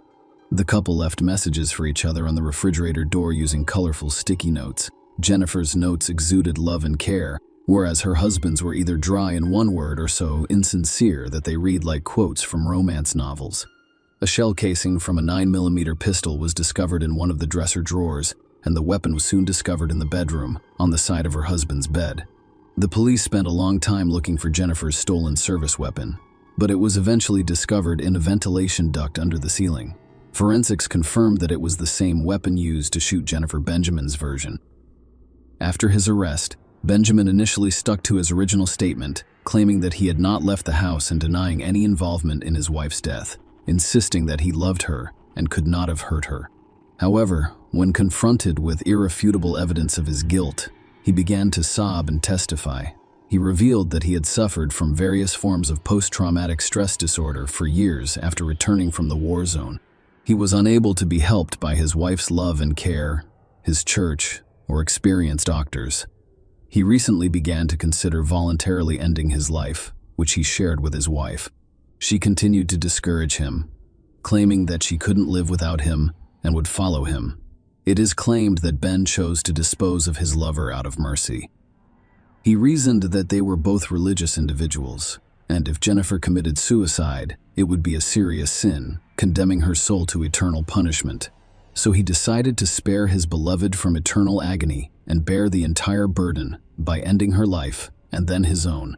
Benjamin knew that his wife, like her co-workers, came to the firehouse at the end of her shift to write a report. He watched her for days to make sure he knew exactly when and where she parked her car. That fateful evening, he arrived on time, about 15 minutes before his wife emerged. He waited for her at the door, then fired 2 shots to the head with a pistol he had brought from home. He then claimed that she turned around with her service weapon, which he had taken from her, and fired 3 more shots to the head. However, experts believe that the first 2 shots to the head were fatal, and she was unable to turn around or reach for the gun. Furthermore, the entry wounds revealed that the last 3 shots were fired into her body while she lay on the ground. Furthermore, it was unclear why Ben shot her 5 times in the head, severely disfiguring her face and necessitating a closed casket funeral, trial and sentencing. In the end, Benjamin pleaded guilty but blamed his actions on a severe mental disorder, claiming that he was unaware of his actions. As a result, a psychiatric evaluation was ordered, which revealed that despite having severe complex post-traumatic stress disorder, the man was fully aware of his actions. Furthermore, Sabina planned the crime in advance, attempted to cover his tracks and hide evidence, and continued to send messages to his now deceased wife's cell phone to avoid suspicion. Witnesses, including friends and co-workers of the deceased, testified that the husband was jealous of his wife's professional success and frequently took it out on her. In addition, Benjamin was insanely jealous of Jennifer's male coworkers. He believed that his wife could leave him at any time because she is surrounded by young, healthy men who do not suffer from the same physical and psychological problems as he did. His jealousy and suspicion, combined with his anxiety, drove her to despair. Sabina appeared in court in a wheelchair, his hands and feet bound due to his repeated attempts to harm himself. He entered a full guilty plea. Pride apologized to his mother-in-law and promised that if he could go back in time, he would never hurt the woman who loved him, and he loved him, and he loved. Benjamin was convicted of first-degree premeditated murder in June 2013. Despite having serious mental health issues, he was sentenced to life in prison with the possibility of parole in 35 years. Jennifer's mother stated in court that she had forgiven her son-in-law and left his fate in God's hands. The defendant's mother testified that her son returned from military service a completely different person, deeply distressed, physically and mentally broken. And finally, she and her daughter-in-law attempted desperately to assist him, but the darkness in his soul was overwhelming. In addition, Officer Jennifer Sevens' death sparked a heated debate about whether her name should be included on a Washington memorial honoring law enforcement officers killed in the line of duty. Initially, the decision was made to exclude her name due to the circumstances surrounding her death. However, following widespread protests and collective petitions from Wisconsin residents, her name was eventually added to the memorial wall. Share your opinion with us in the comments and subscribe to the channel for more.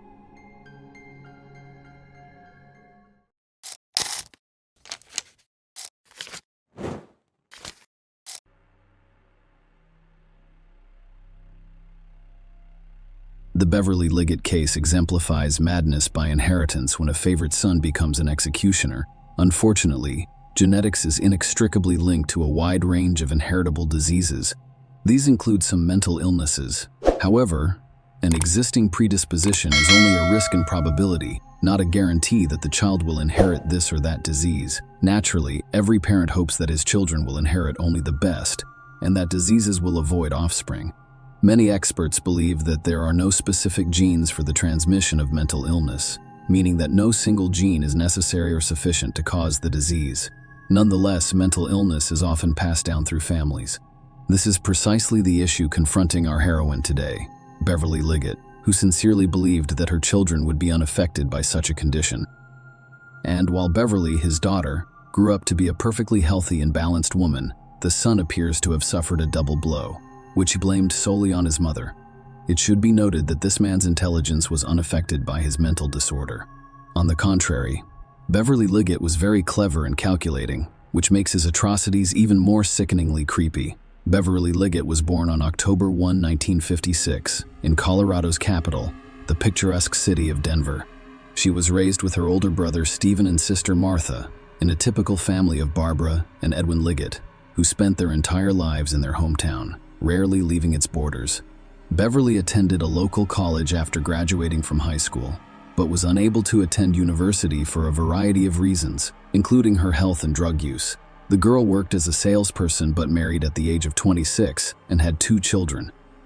She devoted herself to her family for many years and was solely focused on raising heirs and building a home in 1988. Beverly gave birth to her long-awaited firstborn son Ra, followed by a daughter named Libby a few years later. The young woman genuinely didn't care about her heirs and lived for them. However, her marriage ended in the latter half of the 1990s. The husband abandoned the family and relocated to another state, no longer caring about his ex-wife's fate or participating in the lives of his children. Beverly was forced to work 2 jobs at once. However, thanks to her diligence and determination, the family of 3 did not require anything. She and her children relocated to the suburbs of Denver, a small and relatively new town founded in 2001 for the town's centennial, where they rented a cozy, spacious home. In the mid-2000s, Beverly met a man named Seth Miffy on one of the dating sites and began corresponding with him, which eventually led to a romantic relationship. He inspired her lover to finally pursue her dream of higher education. Liggett chose medical school because he'd had always wanted to help people and felt that helping others was her calling in life. At the time, she was over 50 years old and she was twice the age of her classmates. However, she quickly found common ground with them and is remembered as a sociable, attentive, and responsible miniature brunette nicknamed Caring Angel. Beverly's incest romance lasted approximately 5 years before the couple decided to officially legalize their relationship. For the two of them, the step was serious, but they were prepared. Beverly was overjoyed because she finally had a college degree, a higher-paying job, and was about to marry the man she loved. Her children had reached the age where they could live independently. However, her son's area was a source of genuine concern and apprehension, and there were several good reasons for this. A hereditary disease. The Liggett family had a sensitive issue that they tried to keep hidden from others and never discussed with outsiders. Beverly and her sister Martha were diagnosed with bipolar affective disorder at a young age, which is characterized by frequent mood swings from manic to depressive states. The disorder occasionally worsened. However, Martha experienced minor discomfort associated with this disorder, and the prescribed medication quickly produced positive results. Beverly occasionally required hospitalization because she was on the verge of committing suicide. This was the reason she was unable to attend university at the time, and it was also the reason her marriage with her children's father ended. It's also worth noting that her mother, Barbara, suffered from long-term depression, but she had this problem in her 40s. After that, no one provided qualified assistance to the woman at the time. As a result, she spent almost her entire life fighting her illness alone.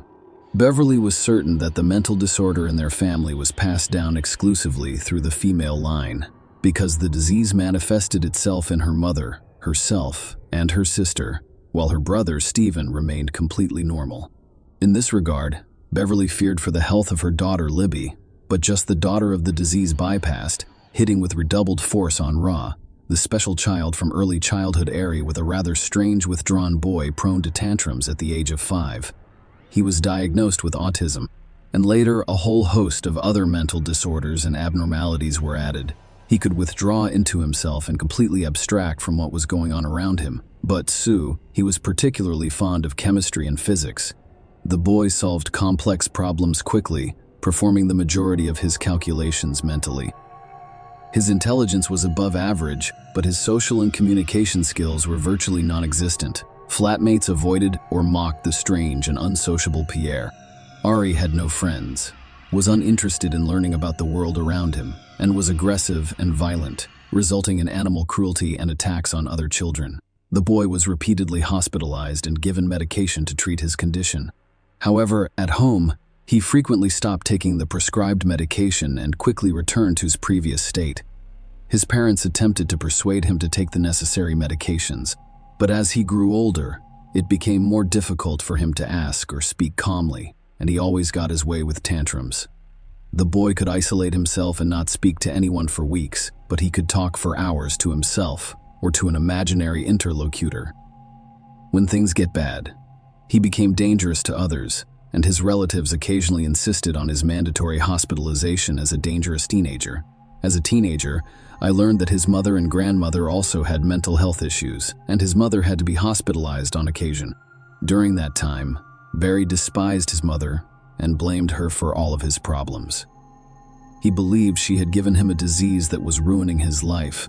The young man grew increasingly uncontrollable. He threatened his loved ones with violence and was constantly perplexed as to why his own sister's family curse had been ignored. Being with him under the same roof became dangerous, and the first couldn't stand the head of the family. He filed for divorce and literally fled. Despite his diagnosis, Ra was able to enter university with a high passing score. However, he was expelled in his first year after bringing a homemade firearm to campus and threatening a fellow student with death. At the time, he was arrested for the first time, but was only sentenced to an educational talk, the confiscation of the weapon, and expulsion from the university. Beverly contacted the police about a year later and requested that they come to their home right away to apprehend her son, who was threatening to kill her and her daughter, and appeared to be very serious. However, the police handed over the violent young man to psychiatrists, who, after a brief hospitalization, released him home and prescribed medication. Ari, of course, did not accept the hateful stepfather.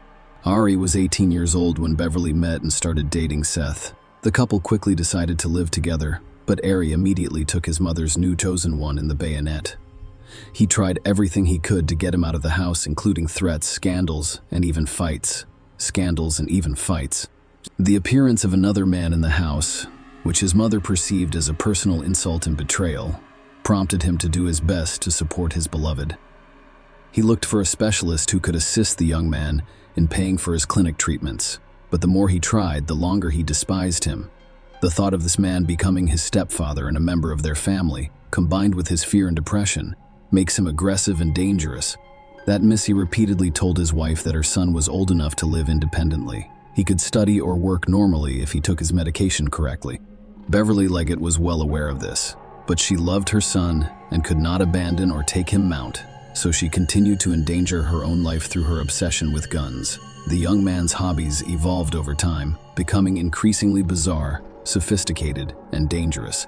He had a weakness for weapons, and more specifically, he was obsessed with them. In the basement of his own home, he gathered homemade firearms, literally from improvised materials, on his knees, demonstrating once more that the man was very smart, clever, and enterprising. However, Ari was not limited to a single weapon and came up with the idea of creating an explosive device. He found all of the information he needed on the internet and purchased or ordered the components he required, as well as the substances he couldn't find. He made the decision to synthesize at home himself. Using his extensive knowledge of chemistry, Beverly was suspicious when she found her son in the backyard of the house, and because he refused to answer questions and behaved strangely, she immediately called the police. As it turned out, she did it just in time, because the police discovered an almost ready bomb in the house during their search. In addition, they discovered and seized a modified rifle, several pistols assembled from various model parts, a silencer, and a large number of spare weapon parts. Our computer search history from the previous few months was reviewed and studied. The FBI became seriously interested in the young man because they suspected he was planning a large-scale crime. In Ari's room, there were also numerous jars of poisonous substances on the shelves, such as arsenic and potassium cyanide. He could not explain why he bought them. The young man was arrested the same day, but he was only charged with misdemeanor possession of weapons and careless handling of dangerous chemicals that could result in death or serious injury. However, he pleaded guilty, cooperated with the investigation, and received only a 1-year suspended sentence, after which he returned to his home and resumed terrorizing his mother and sister, citing the threat of reprisal and the medical profession's indifference. Ari became enraged and hateful following his arrest and suspended sentence. Not a day went by without him threatening to kill his family in their sleep or burning down their home after locking everyone inside. He was then hospitalized again, this time for 3 months, in a psychiatric hospital. In addition to previous diagnoses, doctors found signs of schizophrenia and acute psychosis in the young man. Following another course of treatment, the young man became quiet for a while before returning to himself. He didn't talk to anyone, spent most of his time in his room on his computer, and appeared to take his prescribed medication faithfully. However, only a month later, he had another breakdown, triggered by the news of his mother and Seth's impending wedding. Ari also overheard his mother and stepfather discussing their plans to buy a house in another state, relocate, and restart their lives.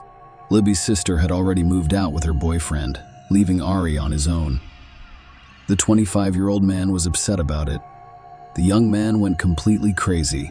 He threw a tantrum at his mother, screamed her, waved a knife in front of her, threatened to kill her, and ensured that the body was never discovered.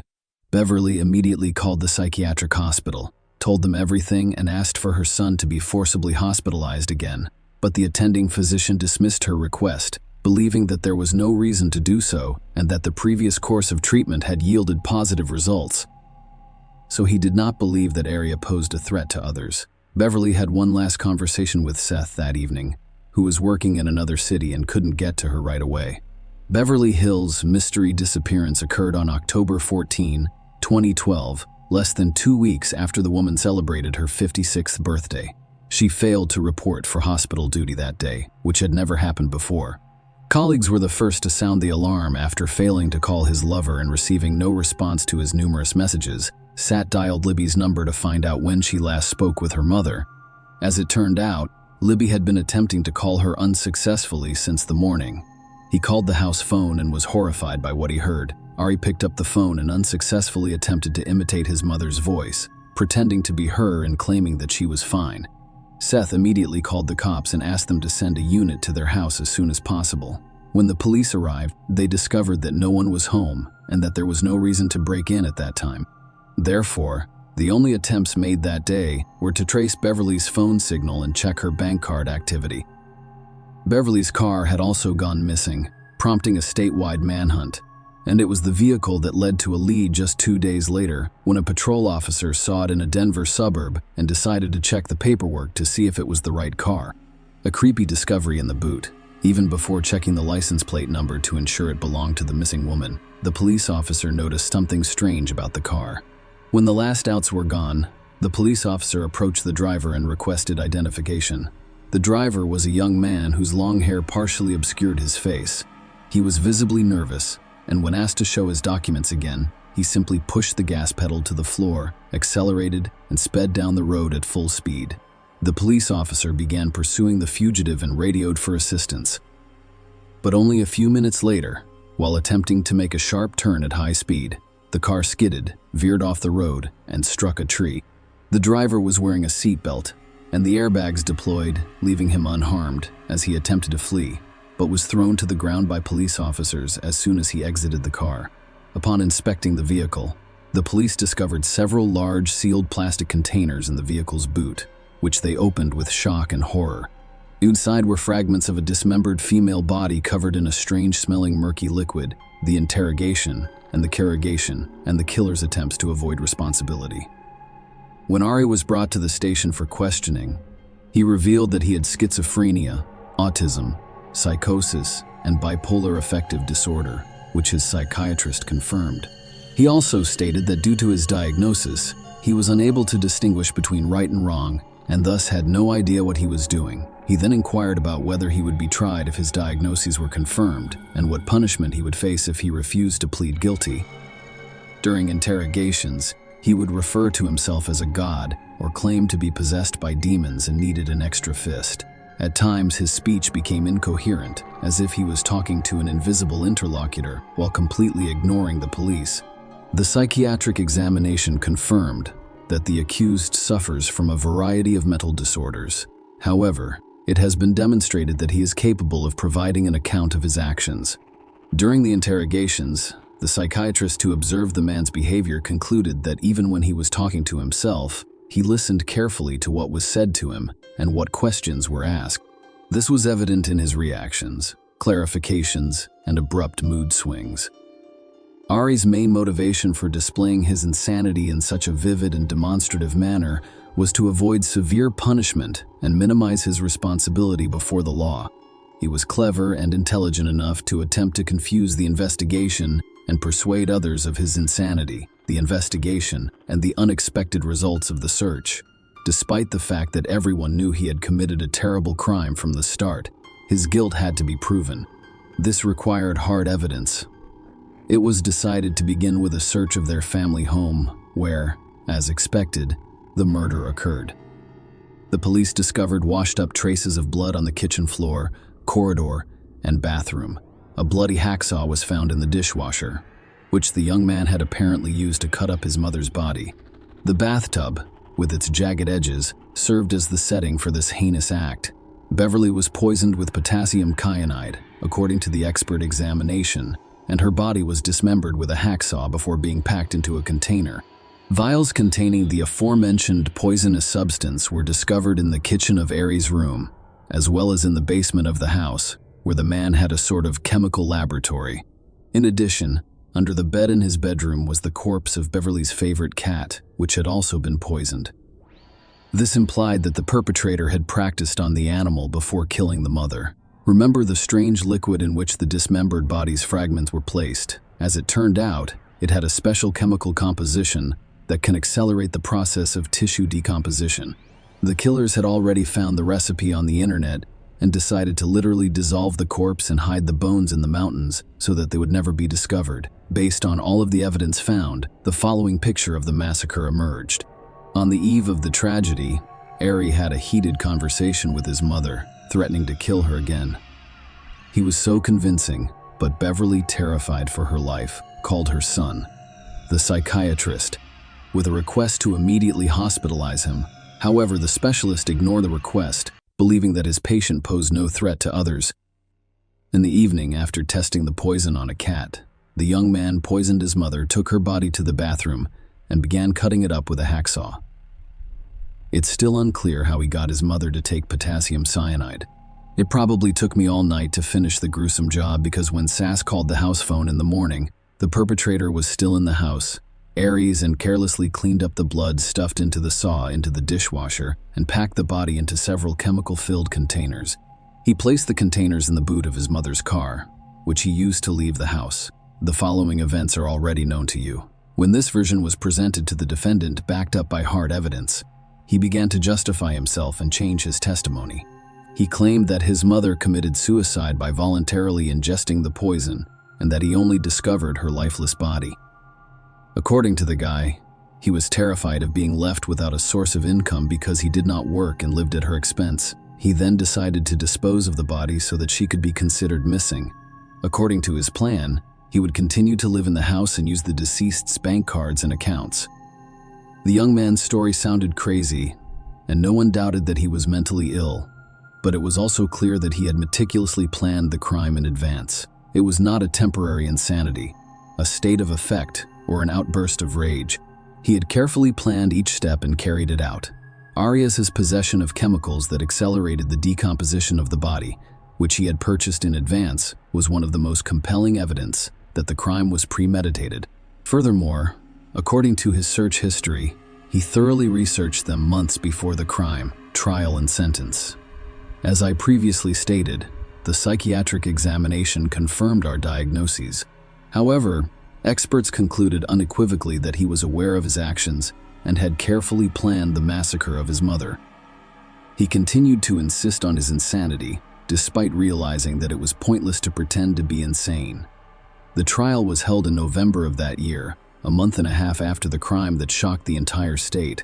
Lawyers worked tirelessly to demonstrate that the defendant cannot be held criminally responsible due to his illness and requires treatment. Ari claimed that his mother hated him and therefore passed on the hereditary disease to him, whereas his sister was completely normal.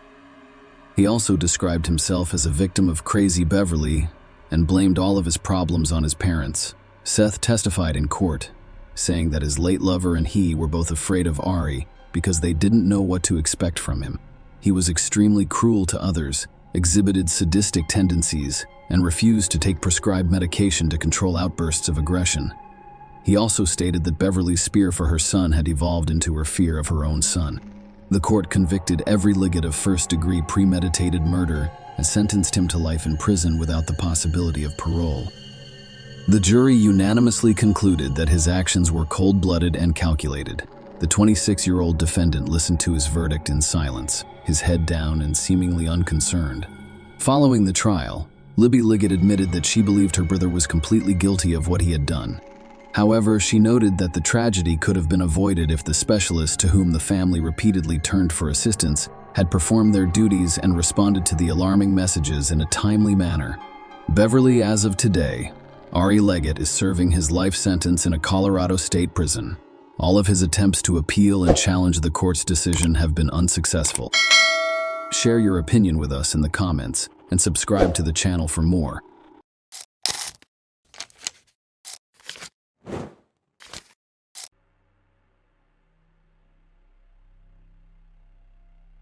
The Marlene Oaks case. Who owns the skull discovered in the woods? A crime is considered perfect when its primary goal is met and the perpetrator is not punished or even suspected. However, with the advancement of technology and scientific approaches, it is becoming increasingly difficult to commit such an act. Furthermore, even old, unsolved cases that appeared perfect in the past are now being successfully resolved decades later.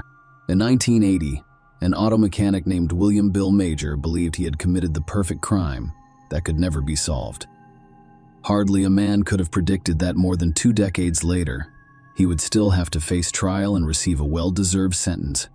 And the new investigation was launched by his own daughter, whom he had deprived of a mother in her early childhood. Now let's take a closer look at the entire story, deconstruct this perfect crime and its impending punishment. To be fair, It should be noted that this high-profile and very cruel case of the disappearance of a young mother, Marlene Oakes, could have been solved back in the 1980s because the victim herself, who had a premonition of her impending death, left many clues for the police that for some reason, law enforcement did not pay attention to. Marlene Oakes. The early years. Helen Marlene Oakes was born on December 7, 1954, in the small town of Martinsville, Virginia, and was the middle of 3 children for Lorraine and William Oakes. She was raised alongside an older brother and a younger sister. Their family lived modestly, but the parents always tried to provide for their children and raise them to be worthy people. Today's childhood heroine preferred to go by her middle name, Marlene, which she preferred over Helen. She was petite and adorable, blonde with brown eyes and a charming smile, so it was no surprise that she drew a lot of attention from an early age. At the age of 16, barely out of school, the girl, eager to begin an independent life and escape parental care, hurriedly entered into the bonds of marriage. Her chosen one was a man named William Major, who was 10 years her senior, but the two were in love. The chosen one, who worked as an auto mechanic and appeared to the girl to be a serious and reliable man, was unconcerned about their age difference. Unhappy family life. Soon after officially legalizing their relationship, the couple moved into a trailer park on the outskirts of Verona, a small country town in Boone County, Kentucky. In 1972, the couple had their first common heir, a son whom they named Donald. Marlene was only 17 at the time, and her husband was already 27. 4 years later, the couple welcomed a younger daughter, Lalana. The couple continued to live in a small trailer on the ground of the trailer park. Marlene was a homemaker who raised their children and kept their modest home comfortable, while Bill worked at a service station fixing cars. He was skilled at his craft and, in a sense, a jack of all trades.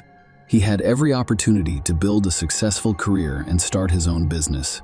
However, the man was not particularly concerned with money, spouses, or even the necessities of life, but rather with being the head of the family. He always managed to earn a little more. As a rule, I spent it all on drinks. Later, his addictions were accompanied by the use of illegal substances. At the same time, Bill was a sociable person who appeared friendly and welcoming to others. All of these qualities were extremely beneficial to him at work. People who sought assistance from his workshop frequently returned, and they also recommended Mages to their friends as a reliable specialist. However, at home, Bill became a completely different person. Rude, selfish, and cruel. Former feelings that had once linked their lives to Marlene appeared to have vanished, leaving only misunderstanding, resentment, and irritation. The couple frequently argued, and their heated debates occasionally turned violent. Bill was not a caring husband or father, and he gradually became a domestic tyrant, a new neighbor, and a secret lover. In 1978, Glenn St. Hilaire, a young Canadian, was passing through Verona when his truck broke down. On the advice of the locals, he went to Bill Major's workshop, where he willingly agreed to repair the vehicle. The stranger was heading from Ohio to Texas. He knew no one in the area, and the only hotel in the suburbs was closed, so he had no idea where to stay. When Glenn complained to the auto mechanic about his situation, Bill promised to help and quickly found him a place to stay in a trailer park, as well as an invitation to dinner. The guest was enchanted by Marlene's beauty, kindness, and friendliness. The young woman prepared a delicious meal willingly and with interest. The conversation seemed very pleasant and open. 2 weeks later, Glenn returned to Verona to thank Bill for his assistance, and after another month, he decided to stay for a while. The man moved to the same suburban trailer park and began working in Bill's shop, eventually becoming his subordinate. In addition, the new neighbor became interested in Marlene and sought out every opportunity to meet with her. The situation in the family Major has long been volatile. The spouses only quarreled, shouted at each other, exchanged insults, and occasionally fought for Marlene. Communication with the friendly and courteous Glenn became a real outlet. They grew close and eventually became lovers. The couple spent their entire free time together, trying to hide from prying eyes. However, in a quiet suburb where everyone knows each other, rumors spread quickly. Bill soon became aware of the rumors, but the cheating husband did not appear to be upset. Furthermore, he strangely encouraged their relationship while appearing to have lost interest in his young wife. The explanation for this behavior was quickly discovered, and it proved to be truly monstrous. Major, it turned out, had an unhealthy interest in his own children, and he soon began to experience his secret fantasies. The ugly truth and the start of the divorce process. Marlene soon noticed some strange and unusual behavior in 8-year-old Donald. The boy became withdrawn and nervous, slept poorly, and was afraid to be alone with his father. When his mother decided to have a candid conversation with him, the child told her about the horrible things his father did to him and begged her to protect him. Marlene was horrified by her son's confessions and realized that it was impossible to continue living this way. She had long intended to divorce Bill, obtain sole custody of the children, and relocate with Glenn and the children to her native Virginia, closer to her parents. Her lover also suggested that she do this, giving her a legitimate reason to expedite the divorce and move. Marlene told her husband everything she had learned from her son about his unacceptable behavior, declared her intention to divorce, and threatened to report him to the police. The scandal quickly escalated into manhandling, with Bill repeatedly hitting his wife in the face. From that point forward, the spouses were literally at war. Marlene began the divorce process but separated from her husband. She couldn't yet, because she wanted to legally gain sole custody of the children. Her husband beat her nearly every day, insulted her, and threatened to kill her, and threatened to kill her. He promised to kill her, that he would ensure that the body was never discovered, and that he would stay with the children. The unhappy young woman simply didn't know what to do. She secretly kept a personal diary in which she recorded everything Bill said to her, including his threat to kill her and cover his tracks. Furthermore, while intoxicated with alcohol, Bill described in detail how he would kill his wife, dismember her, and hide the remains in various locations. The most important role he played in concealing the crime was to remove all of the teeth so that the body could not be identified by dental records. It is worth noting that all of these terrible things, both major and minor, describe not only his wife, but also some of his friends who did not take him seriously. Meanwhile, the situation worsened, and the trailer park neighbors became daily witnesses to the tumultuous marital conflict.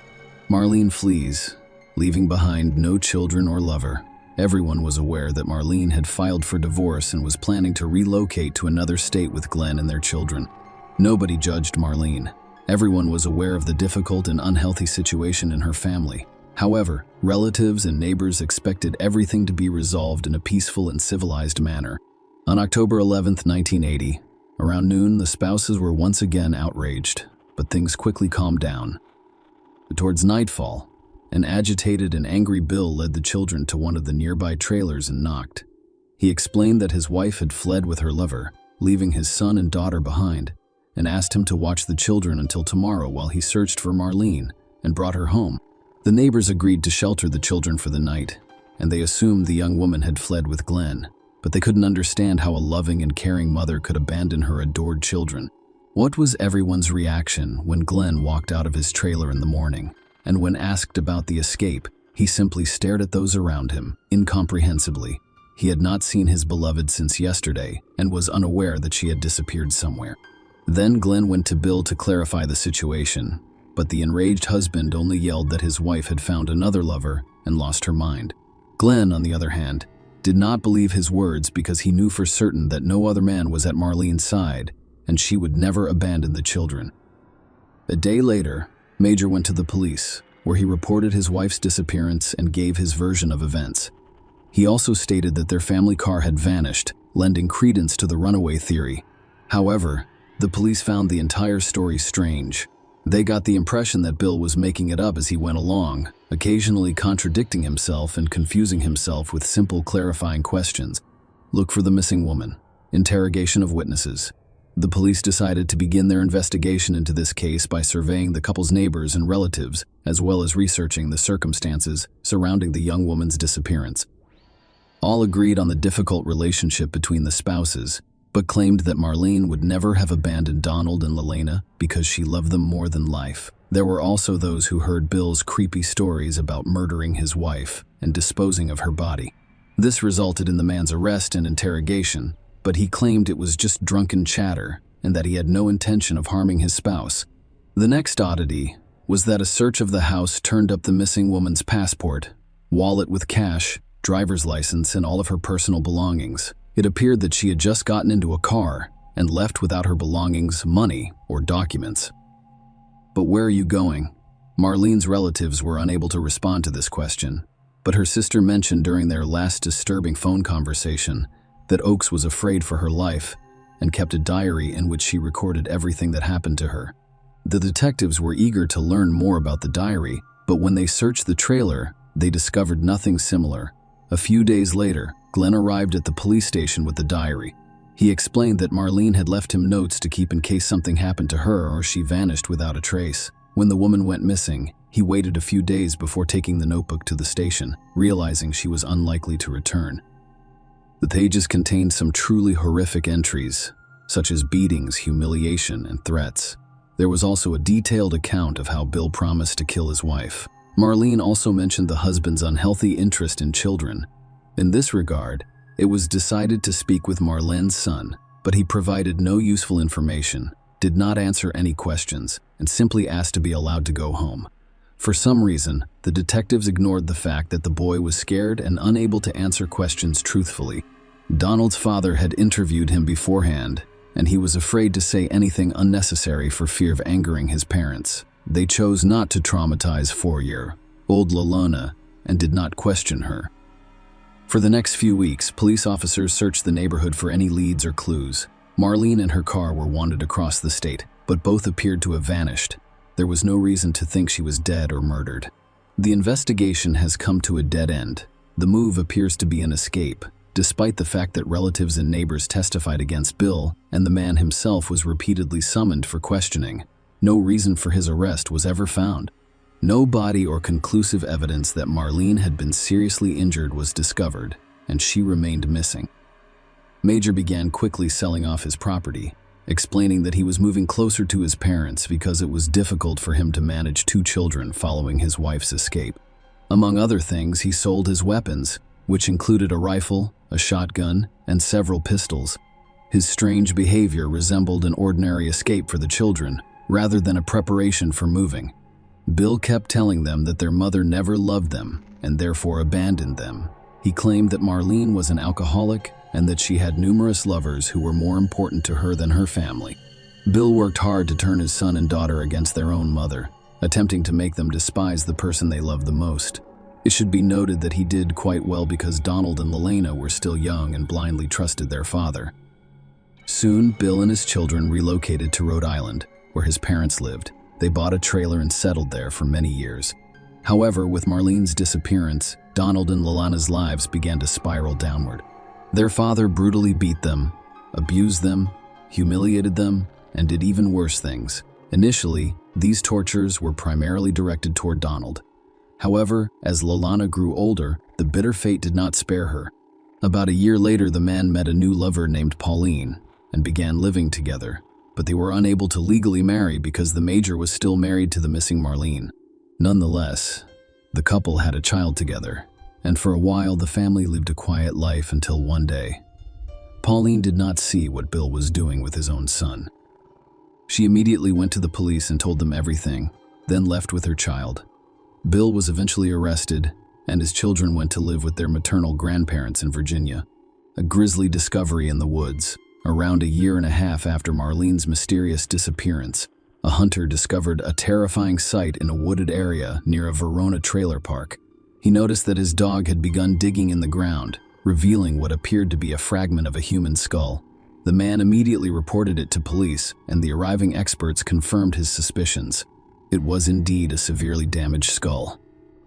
The discovered remains were immediately sent to forensic experts for a thorough examination, and the experts' conclusions were extremely frightening. The skull was missing its lower jaw and lacked any teeth. There were 2 bullet holes, and the shots were fired at point-blank range. Experts also discovered chop marks from a large knife or axe on the bones, indicating that the head was likely separated from the body. It was impossible to say for certain who this skull belonged to, but based on the size and condition of the bones, it was assumed to be a young woman under the age of 30. The story of Marlene's disappearance immediately came to mind. The entire area within a radius of several kilometers was thoroughly searched, but no other remains or belongings were found. So the discovery was dubbed Jane Doe, which means unknown, and the search was halted. A new investigation 20 years later. When Donald and Lalana moved into their grandparents' home, their lives gradually improved. Most of all, they feared the day their father would be released. However, after his release, Bill showed no interest in his adult children and did not contact them for a long time. Lalana avoided talking about her mother because she was angry at her for abandoning them with a tyrant father. However, during a candid conversation with her grandmother, Lalana inquired as to why her mother had abandoned her and her brother after falling out of love. The old woman responded that she did not believe the story of the escape and believed that her spouse had dealt with her. At this point, the girl's world flipped upside down. She looked at the situation from a completely different perspective and realized the grandmother was correct. The girl decided to conduct her own investigation to solve the mystery surrounding her mother's disappearance. Lalana began by keeping a notebook in which she recorded everything she could recall from her childhood, as well as everything her older brother knew and remembered. When the girl was 22 years old in 1998, she decided to return to her hometown, Verona, to speak with former neighbors and see if any of them had any useful information. As it turned out, Glenn still lived in those places, and he remained hopeful that one day the mystery of his beloved's disappearance would be solved. His personal life hasn't developed. The man was lonely, worked at a local factory, and was obsessed with the investigation into Marlene Oak's case. Glenn Lalana learned about her mother's diary, which she gave him to keep safe before her disappearance. This diary was later added to the case file and eventually lost on the shelves of the police archives. Lalana was able to obtain permission to view her mother's writings and was astounded by the contents of the diary. Not only did her mother know she was about to die, but she also revealed the identity of her killer, the method of death, and the process of concealing the evidence. After reading the notes, the girl rushed to see her father, whom she hadn't seen in over 10 years. In order to discover the truth, it should be noted that Bill remarried after being released from prison, but in 1995, he suffered a stroke and has since been confined to a wheelchair. When he discovered the reason for his daughter's visit, he simply laughed in her face. Lalana begged him to tell her where he had hidden Marlene's remains so that she could give her mother proper burial. The girl promised not to go to the police and that everything Bill said would be kept between them, but the father only insulted his daughter, called her crazy, and said she would never know what happened to her mother. Lalana discovered from her mother's diary that her father was planning the perfect crime, which included dismembering her, removing all of her teeth, and burying the remains in various locations. Also, Lalana, who, like her brother, was bullied by Bill as a child, discovered some horrific details in her father's biography. Bill had already served time for harassment prior to meeting their mother. However, for some reason, police officers overlooked this circumstance when they entrusted Majaru with the children following their mother's disappearance. In 2000, 2 decades after Marlene's disappearance, her daughter launched a new investigation into the case, providing all of the evidence she had gathered on her own. Lalana and her brother were re-interviewed, and this time they described everything their father had done to them, with the beatings being the least of their concerns. At the same time, Lalana learned of an unidentified skull fragment with no teeth or lower jaw discovered in the nearby woods a year and a half after her mother's disappearance. She began to insist on DNA testing, but the procedure was prohibitively expensive at the time, and government agencies refused to pay for it. However, Lalana did not give up and organized a fund to pay for the procedure. Relatives, neighbors, and concerned citizens all chipped in, and by the beginning of 2001, Lalana had raised enough funds to complete the identification process. The analysis determined the girl's kinship with the previously unidentified remains and confirmed that the skull fragment discovered belonged to the missing Marlene Oakes. Then, having already received the examination results, Lalana went to her paternal grandfather to speak with him and see if he knew anything. The elderly man was shocked by the news and agreed to testify against his own son. Bill's father claimed that in 1980, while his son was intoxicated, he told him that he killed his wife with 2 shots to the head, dismembered her body with a hunting knife, and buried the remains in separate locations that were a significant distance apart. At the same time, he removed the lower jaw and teeth with great care. Marlene's car was thrown off a cliff into the river, but the police were unable to locate it or its fragments for more than 2 decades. The turbulent mountain river either carried the vehicle far downstream or completely destroyed it, grinding it against sharp rocks. A trial and a fair verdict regardless of the new circumstances and evidence discovered, there was still no probable cause to arrest Bill. The police then decided to play a trick, asking Bill's father to bring his son to a frank phone conversation in which he confessed to everything. The trick worked, and when Major learned that his daughter wanted to resume the investigation, he told her that she would be unsuccessful because he had safely hidden all of his wife's body fragments, her car, and the instrument of crime. Bill's words became the reason for his arrest as he confessed to everything. The man was arrested in July 2001 after listening to a recording of the telephone conversation and learning about the skull's identification. He admitted what he had done. However, he blamed everything on his late wife, claiming that she drove him to scandals, cheating, and threats to take his children and prevent him from seeing them. At the trial, Bill told his version of the story, claiming that he and his wife had a fight in the car and she began threatening him with a gun, but he grabbed the gun from her and allegedly accidentally shot her twice in the head, except that the shots were fired into the back of her head at point-blank range, implying a premeditated crime rather than self-defense. Bill's trial did not begin until the summer of 2003, 23 years after the crime. The 59-year-old defendant arrived at the hearing in a wheelchair. He himself remained calm and confident that he would be able to avoid punishment. The lawyer he hired insisted that this crime was committed in self-defense and that Lalana and Donald's claims of harassment were false. Despite the defense's best efforts, the court convicted Major of the brutal premeditated murder of Marlene Oakes. The man was surprised to learn that he had been sentenced to life imprisonment. In December 2016, Bill attempted to apply for parole but was denied. A year later, he died in prison from a second stroke. Share your opinion with us in the comments and subscribe to the channel for more.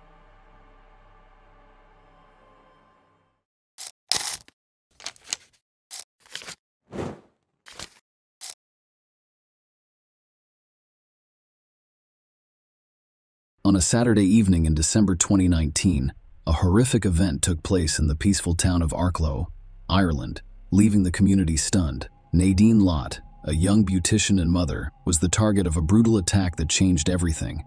And today I'll tell you about that night's relationship, the shocking turn of events, and the legal ramifications that followed. Claire and David Lott gave birth to Nadine Lott on October 6, 1989, in Arklow, Ireland. She was the oldest of 3 children. On December 14, 2019, she always tried to help her parents and care for her family. On Saturday, around 4:25 a.m., Amelia Kalinovich called the police to report an urgent situation involving her neighbor Nadine Lott, who had been stabbed. The police arrived at the apartment of Nadine Lott, a 30-year-old beauty therapist in Arklow, Wicklow, Ireland, and discovered her unconscious on the kitchen floor with severe injuries. Dean's mother, Claire Lott, was attempting to help her daughter. The police immediately called for an ambulance, describing the Dean's condition as if she had been beaten to a pulp.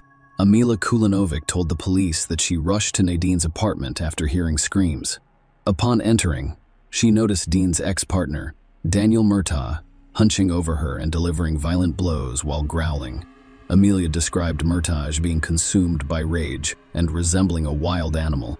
She immediately alerted the police and contacted Nadine's sister, Phoebe Lott, who arrived at the scene with her mother Claire in minutes. When the police arrived at Dean's apartment at night, Daniel was not there. Investigations revealed that Daniel and Nadine first met in 2012 while working in Darwin, Australia. Nadine enjoyed her job as a beauty therapist in a salon, but she returned to Ireland after a year there. Daniel moved home a few months after Nadine. Initially, the couple intended to keep their relationship going, even considering moving in together. However, the relationship eventually faltered. Nadine and their daughter Kaya then moved to an apartment in Arklow, while Daniel moved to Dublin to live with his parents. On the night of December 13th, police discovered that Daniel had gone to Arklow and spent the night in Nadine's apartment while out celebrating her aunt's birthday. What happened when Nadine came home? When paramedics arrived the next morning, Nadine was quickly transported to the hospital. A few hours later, Daniel was arrested. At 7:30 a.m., Daniel collided with a tree while driving his Volvo, causing the vehicle to end up in a ditch. Laura was crossing Bookie's Bridge when she noticed the car in the ditch, and Daniel standing by the side of the road. A concerned passerby stopped to offer help.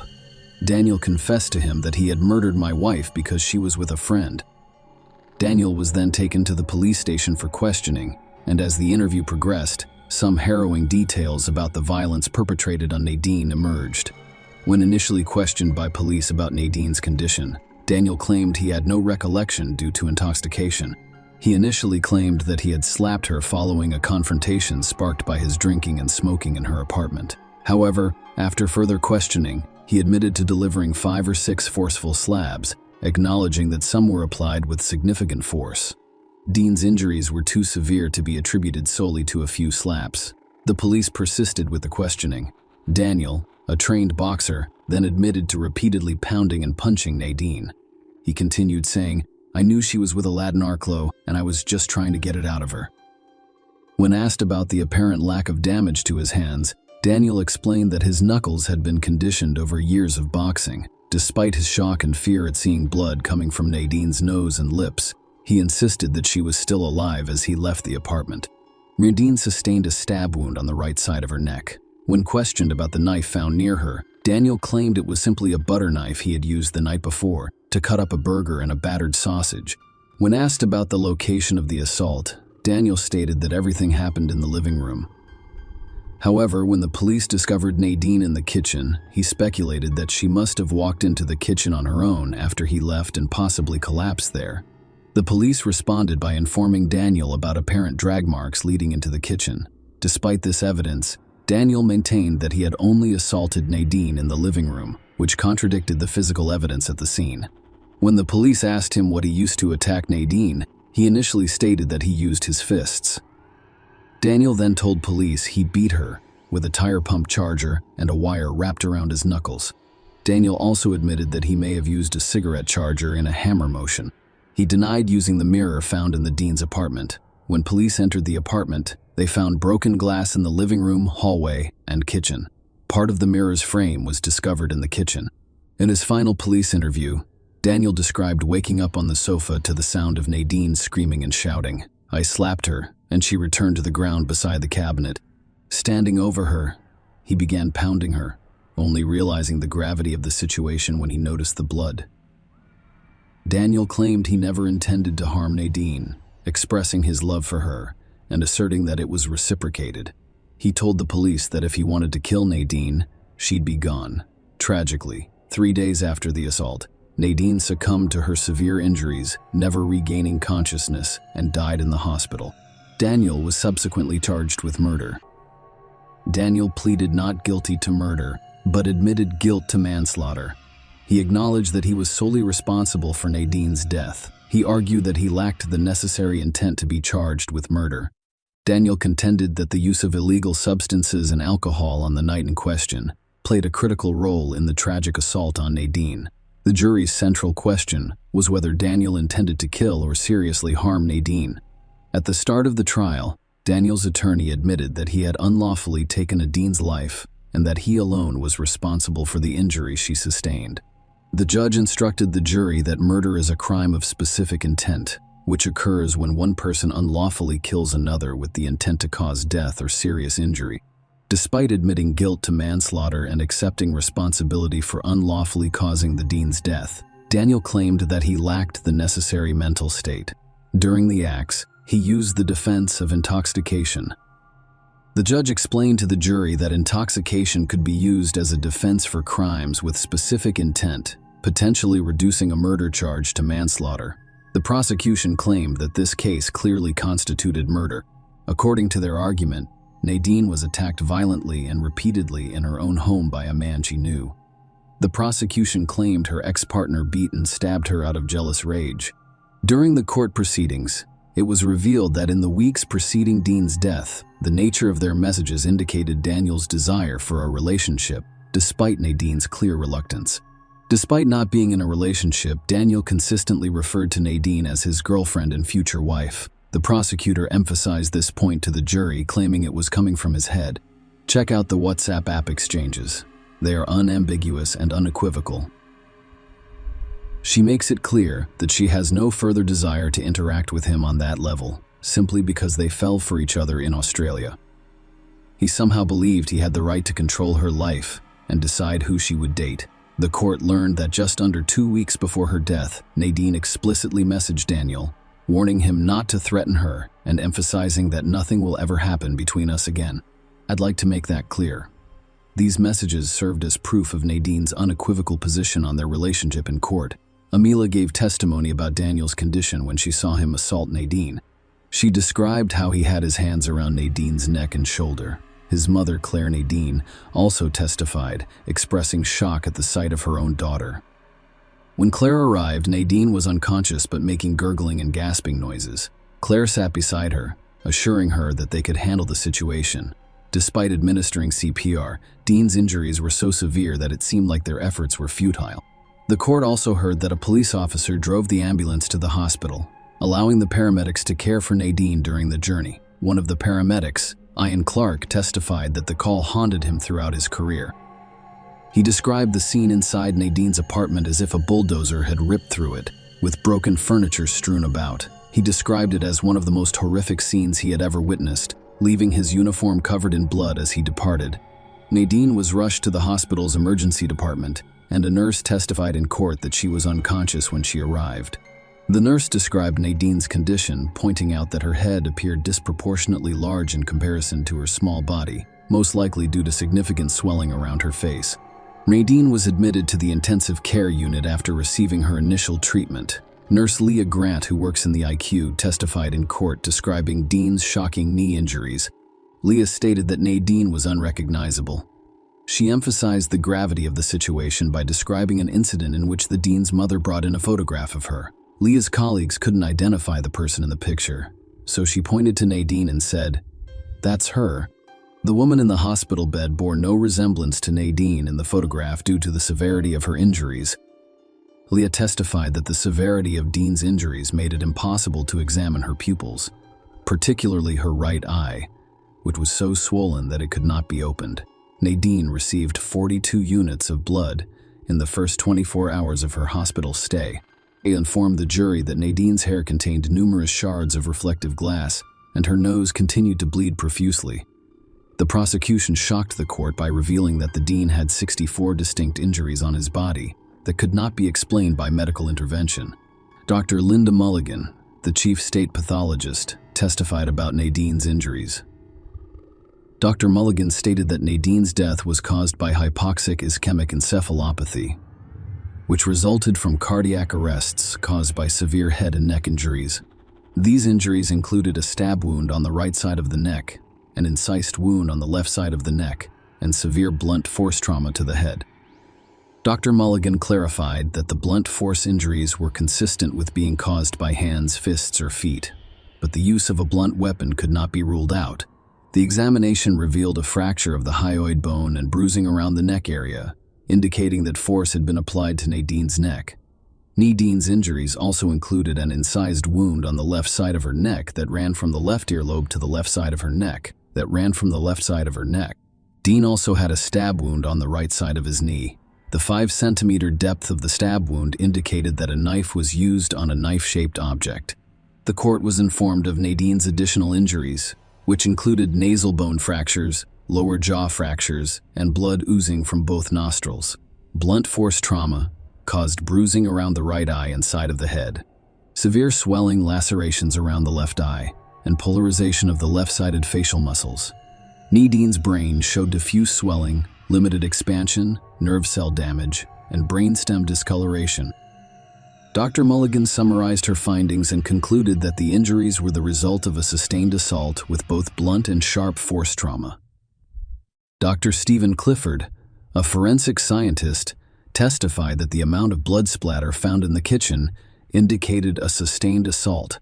Nadine was on the floor there. The prosecution claimed that Nadine was attacked both in the living room and in the kitchen.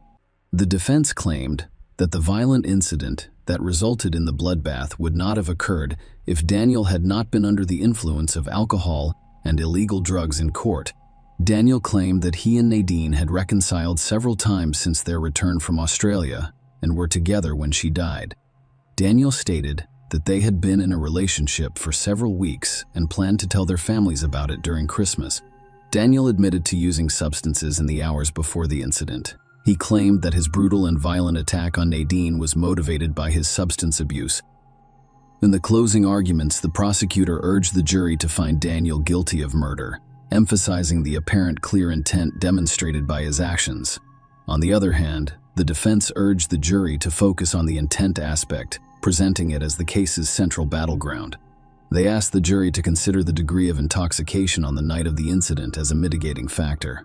On August 5, 2021, a jury at the Central Criminal Court unanimously convicted Murtaugh of murdering Lot, rejecting his defense after nearly 6 hours of deliberation over 2 days. He was then sentenced to life imprisonment on October 4, 2021, as required by law.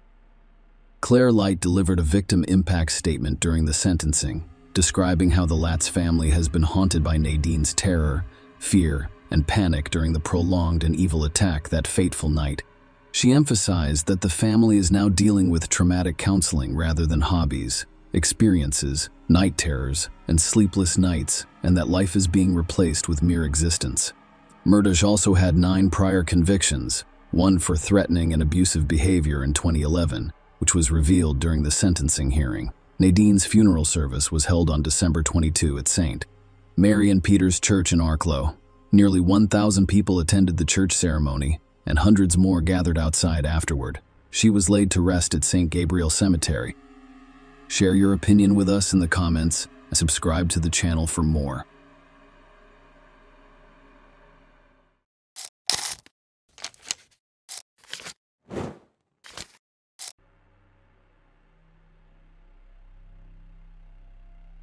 On November 16, 2012, the dispatch center in Lake County, Ohio, received a distressing 911 call.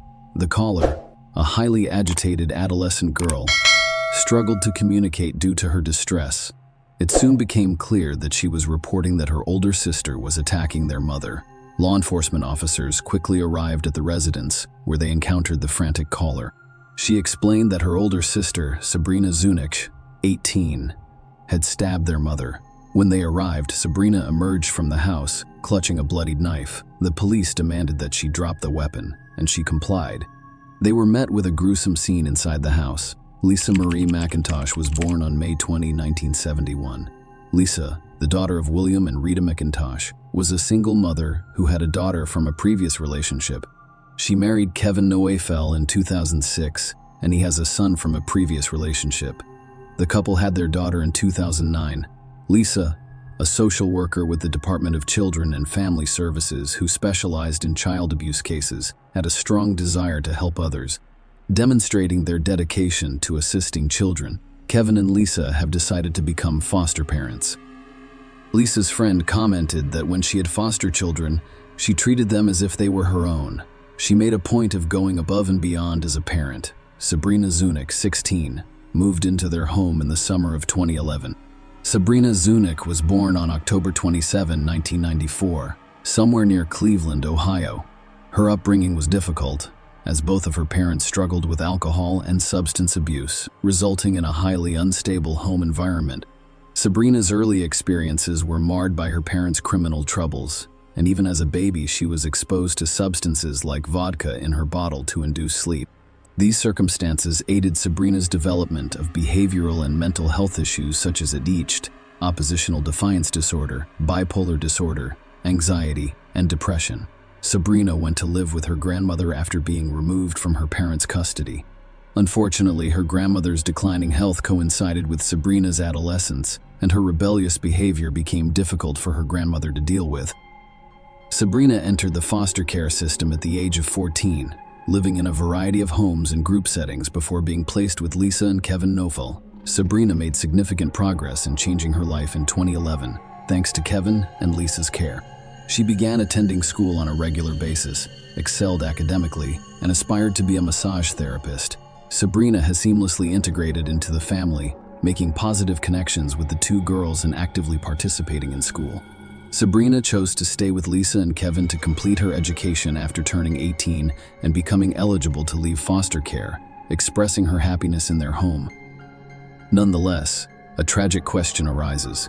What drove Sabrina to stab her foster mother to death in front of Lisa's 2 young daughters? Lisa was at home with the children on November 16, 2012, while Kevin was working as a truck driver. During the night, the teenage and 3-year-old daughters heard their mother's screams and discovered Sabrina stabbing Lisa multiple times. In the midst of the terrifying scene, the younger child sought refuge in a closet, while Lisa's teenage daughter pleaded with Sabrina to stop the assault and immediately dialed 911. The situation was described as completely chaotic, with the distraught caller informing police that her sister had fatally stabbed their mother. Lisa Nofel was pronounced dead on the scene. Sabrina was arrested, and the murder weapon, a 15-inch knife with a 9-inch convex and serrated blade without a hilt, was found in the house. Notably, Sabrina accepted responsibility for the act, admitting that she was the one who stabbed Lisa to death. Despite the disturbing nature of the murder, police were concerned about the brutality of the attack on Lisa Nofel, who had opened her home to care for a teenager. The assault resulted in almost 200 stab wounds, indicating a vicious and violent act. The police informed Lisa's husband, 42-year-old Kevin Nofel, who worked as a truck driver and was away in Michigan at the time, about her death. Kevin called 911 to inquire about the girls' well-being and was advised to pick them up from the police station. Kevin got them at 5 a.m. that morning. Over the next 10 months, law enforcement worked hard to piece together the puzzle surrounding the crime. The investigation's findings indicated a shift in the Nofel household dynamics around December of 2011. Sabrina Zunick, who was initially content in the home, began to have conflicts with Lisa. Jealousy emerged as a significant factor, with Sabrina expressing resentment toward Lisa and accusing her of favoring Haley and Megan, the family's 2 younger girls. The inquiry loomed. Could these tensions have pushed Sabrina to commit the heinous act of murdering Lisa? Several months after her arrest, Sabrina offered to cooperate with police in exchange for a 30-year parole possibility rather than a life sentence without parole. Sabrina made a shocking disclosure in her statements. She claimed to have had sex with her foster father, Kevin. Sabrina stated that this relationship began in the spring of 2012. Following Sabrina's arrest, she claimed that it was Kevin's idea to plan and carry out Lisa's murder.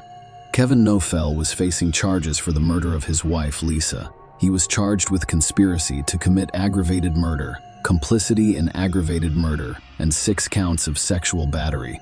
During the trial, Kevin entered a not guilty plea, and the focus was solely on his charges.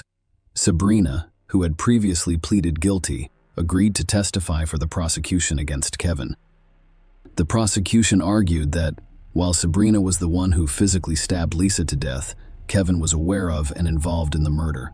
The prosecution claimed that Kevin wanted to end his relationship with Lisa, as evidenced by statements to friends about a possible divorce. They also claimed that Kevin stood to benefit financially from Lisa's death because of the existence of multiple insurance policies. During the trial, the prosecution presented evidence indicating a change in Lisa Nofel's behavior preceding her tragic death. Lisa's co-worker testified that in the months leading up to her murder, Lisa appeared distracted and made an effort to focus. She also mentioned delivering food to Kevin the day after Lisa died, noting that his demeanor seemed normal and seeing a picture of Sabrina on the refrigerator. Kevin's apparent lack of emotional response was accentuated when she saw him at Lisa's funeral and described him as emotionless. Another co-worker stated that Lisa underwent a significant change in 2012. Lisa began taking private phone calls away from her desk, which appeared to upset her. When she spoke with Kevin the day after Lisa's murder, he mentioned that recouping Lisa's $50,000 salary would be difficult. The prosecution called witnesses to testify about Kevin's behavior after learning of Lisa's death. Kevin was described as calm by the police officers involved in the case. Patrolman who met Kevin in the police station lobby a few hours after Lisa's death reported that he appeared relatively calm during the encounter. Detective Brian Jackson of the Willoughby Hills Police Department testified during the trial, recounting an interaction with Kevin the day after Lisa's murder. Kevin expressed a desire to enter the house, but Detective Jackson advised against it, explaining that the scene had not been cleaned. Despite the gruesome circumstances, Kevin showed no emotion and insisted on seeing the scene for himself, claiming that he had been in similar situations before. The prosecution presented evidence about the insurance money, revealing that Kevin had collected insurance funds following Lisa's death. Testimonies focused on Kevin Swift's actions on the morning of Lisa's murder. Kevin called Lisa's workplace to inquire about the paperwork required to file a claim on Lisa's life insurance policy with the union. Jill Reynolds, a benefits specialist at Gordon Food Services where Kevin worked as a transit driver, testified that on the day Lisa was killed, Kevin contacted her to report Lisa's death and stated that he planned to file an insurance claim. This information was critical in establishing a timeline of Kevin's actions and decisions in the immediate aftermath of the tragedy, which helped to shape the prosecution's narrative about the financial implications of Lisa's death. The prosecution informed the court that Kevin filed several insurance claims on November 16, including a $250,000 life policy for Lisa No. This policy, which was issued on May 16, 2012, provided coverage for her life. According to Christopher Eddy, a team leader at Guardian Life Insurance Company, which provides insurance for Cuyahoga children and family services, Kevin received a $250,000 check as payment for the claim. Farmers Insurance paid Kevin $150,000 for his term life insurance policy purchased in 2009. This is for Lisa. After Lisa died, Kevin changed the property's insurance policy from renters to homeowners and added a swimming pool.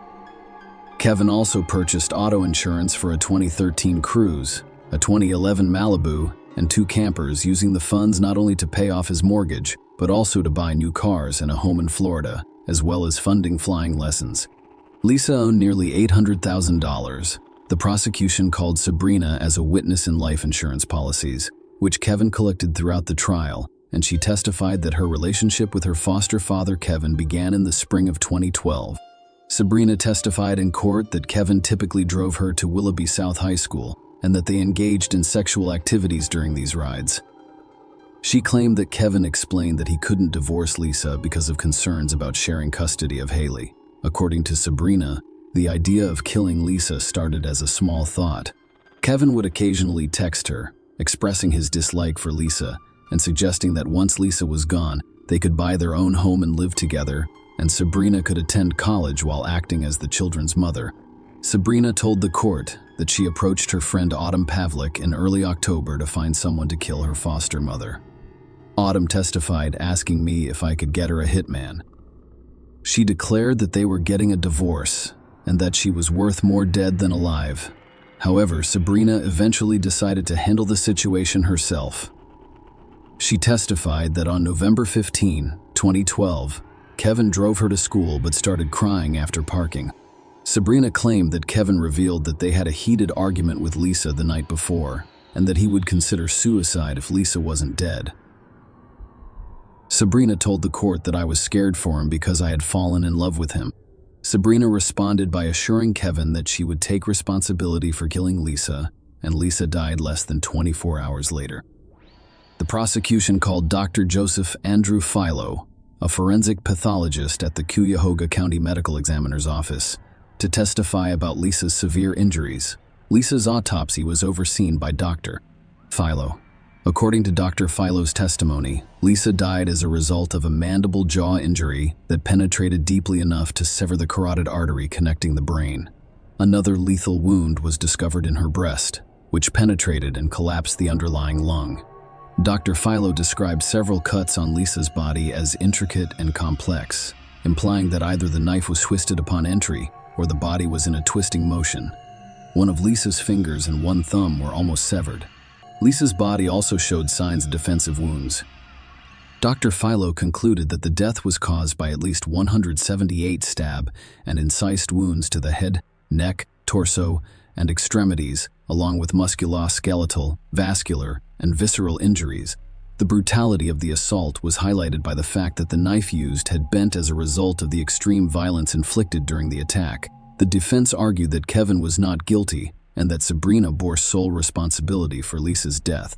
They emphasized the lack of physical evidence supporting Kevin and Sabrina's sexual relationship, as well as the prosecution's reliance on Sabrina's testimony, which they argued was untrustworthy given her agreement to a plea deal in exchange for a reduced sentence. The defense claimed Sabrina's motive for killing Lisa stemmed from a conversation 2 weeks before the tragedy. According to their case, Lisa informed Sabrina that she had to vacate by January 1, 2013. Kevin decided not to testify at the trial. The court was informed that, despite the inability to recover text messages or phone call records between Sabrina and Kevin, official records revealed a significant amount of communication. 1491 texts or calls exchanged between their cell phones from November 1 to November 16, 2012. Notably, there were 78 recorded calls or texts beginning at 7:12 p.m. From November 15 to 12:48 a.m. on November 16, half an hour before Lisa's tragic death. After nearly 10 hours of deliberation, the jury found Kevin guilty of all 11 counts. The charges included 6 counts of sexual battery, 3 counts of complicity in aggravated murder, and 2 counts of conspiracy in aggravated murder. Kevin was sentenced to life in prison, with the possibility of parole after 30 years. Sabrina, who pleaded guilty to aggravated murder, was sentenced to life in prison, with the possibility of parole after 30 years. The legal proceedings concluded with both individuals facing substantial penalties for their roles in the tragic events. As a result, Kevin's currently incarcerated at the Lake Erie Correctional Institution in Conneaut, Ohio, with a parole date of 2043. Sabrina is currently incarcerated at the Dayton Correctional Institution in Dayton, Ohio, with a parole date of 2042. Share your opinion with us in the comments and subscribe to the channel for more.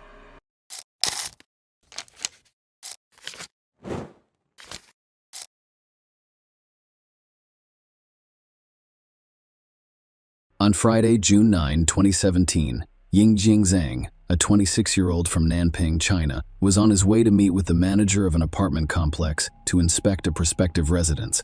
Having recently relocated to the United States in April 2017 to pursue further education, this marked a significant transition for Yingjing Zhang. She had never been to the United States or traveled outside of China before. In her home country, she lived with her parents and younger brother, and she meticulously planned her life, including an engagement and plans for an October 2017 wedding when she returned to China. Yang Yingjing's trip to the United States was inspired by an invitation from the University of Illinois, where she had previously earned a degree in China. The university invited her to visit as a scholar to continue her crop science research, with a focus on photosynthesis in soybeans and corn. Her long-term goals included earning a doctorate and returning to China to teach. Yang Ying moved into an on-campus apartment at the University of Illinois and lived independently at first. However, she planned to move to a different apartment on the opposite side of campus in order to get a lower rent and possibly find a roommate. The timing for apartment hunting was ideal, as many students were in the process of relocating, with some having finished their classes and others returning home for the summer vacation. As a result, by June 9, only a few students remained on campus. Yingjing Zhang spent the morning working before returning to her apartment for lunch. She had planned to meet with Ron Treadstone, the marketing manager for the One North apartment block, around 1:30 p.m. to secure a new residence. Yingjing Zhang texted Ron Treadstone about a delay and said she'd meet him at 2:10 p.m. 5 minutes later, she left her apartment and boarded the Tuline Meti bus. Because she did not drive, she chose to take the bus from the south to the north side of campus. The bus route took her from the orchard to her on-campus residence at Springfield and Matthew Streets. Yingjing Zhang disembarked there with the intention of connecting to the 22 Limited, which would take her to the north. However, when she got off the bus, she found herself on the north side of Springfield rather than the south side, where the connecting bus was located. Consequently, she missed the connection. Even though I waved and ran after the bus, it did not stop. She chased it to the next block, but her efforts were futile. Yingjing Zhang then proceeded to the next bus stop, Clark and Goodwin Avenue, to wait for the next bus. At 2:10 p.m., Ron Treadstone waited for Yingjing Zhang, but she did not arrive. Concerned, he tried to contact her but got no response. Later that day, her professors attempted to locate her without success. Eventually, Professor Guan reported Yingjing Zhang as missing to the police. Following the last sighting of hangings on campus, police collected CCTV footage from the surrounding area. The video shows Yang Yang running after the bus and later waiting at the bus stop. However, before she could board the bus, she got into a black Saturn Astra that had pulled up alongside her. The driver's identity remained unknown, as the license plate number was not visible in the footage. However, investigators discovered that only 26 cars of that specific model were registered in Champaign County, and only 18 of those were hatchbacks, which matched the car scene captured on Cox TV. This reduced the number of people the police could track down the following Monday. 3 days after Yang Ying's last known appearance, police began contacting the owners of the identified vehicles. One of the people they interviewed was Brent Allen Christensen, a 29-year-old who lived with his wife, Michelle Zickerman. Brent had previously attended the University of Wisconsin at Stevens Point and the University of Wisconsin at Madison before being admitted to the University of Illinois' doctoral program in physics. During questioning, Brent informed the police that his wife was away on the weekend of June 9 when asked about his whereabouts between 2 p.m. and 3 p.m. and 3 p.m. on that Friday. He claimed he could not remember. Brent willingly gave the police permission to search his car and apartment, which yielded nothing. The police ended their search and left. As the FBI and local police intensified their search for Yingjing Zhang, a critical discovery was made while reviewing CCTV footage from the incident. They discovered a flaw in the front hubcap of a black Saturn Astra that matched the description of Brent's car, which they also remembered having a sunroof. Acting on this information, they obtained a warrant on Wednesday, June 14th, and seized Brent's vehicle and computer. Brent volunteered to accompany them to the police station as part of the investigation. During questioning at the station, Brent initially claimed to have spent the entire day playing video games on that particular Friday. However, the FBI confronted him with evidence indicating that he had picked up a girl. Brent's demeanor changed visibly, and he began shaking. He then admitted that he may have confused the days, but insisted that if he did pick up a girl, it wasn't Yingjing Zhang.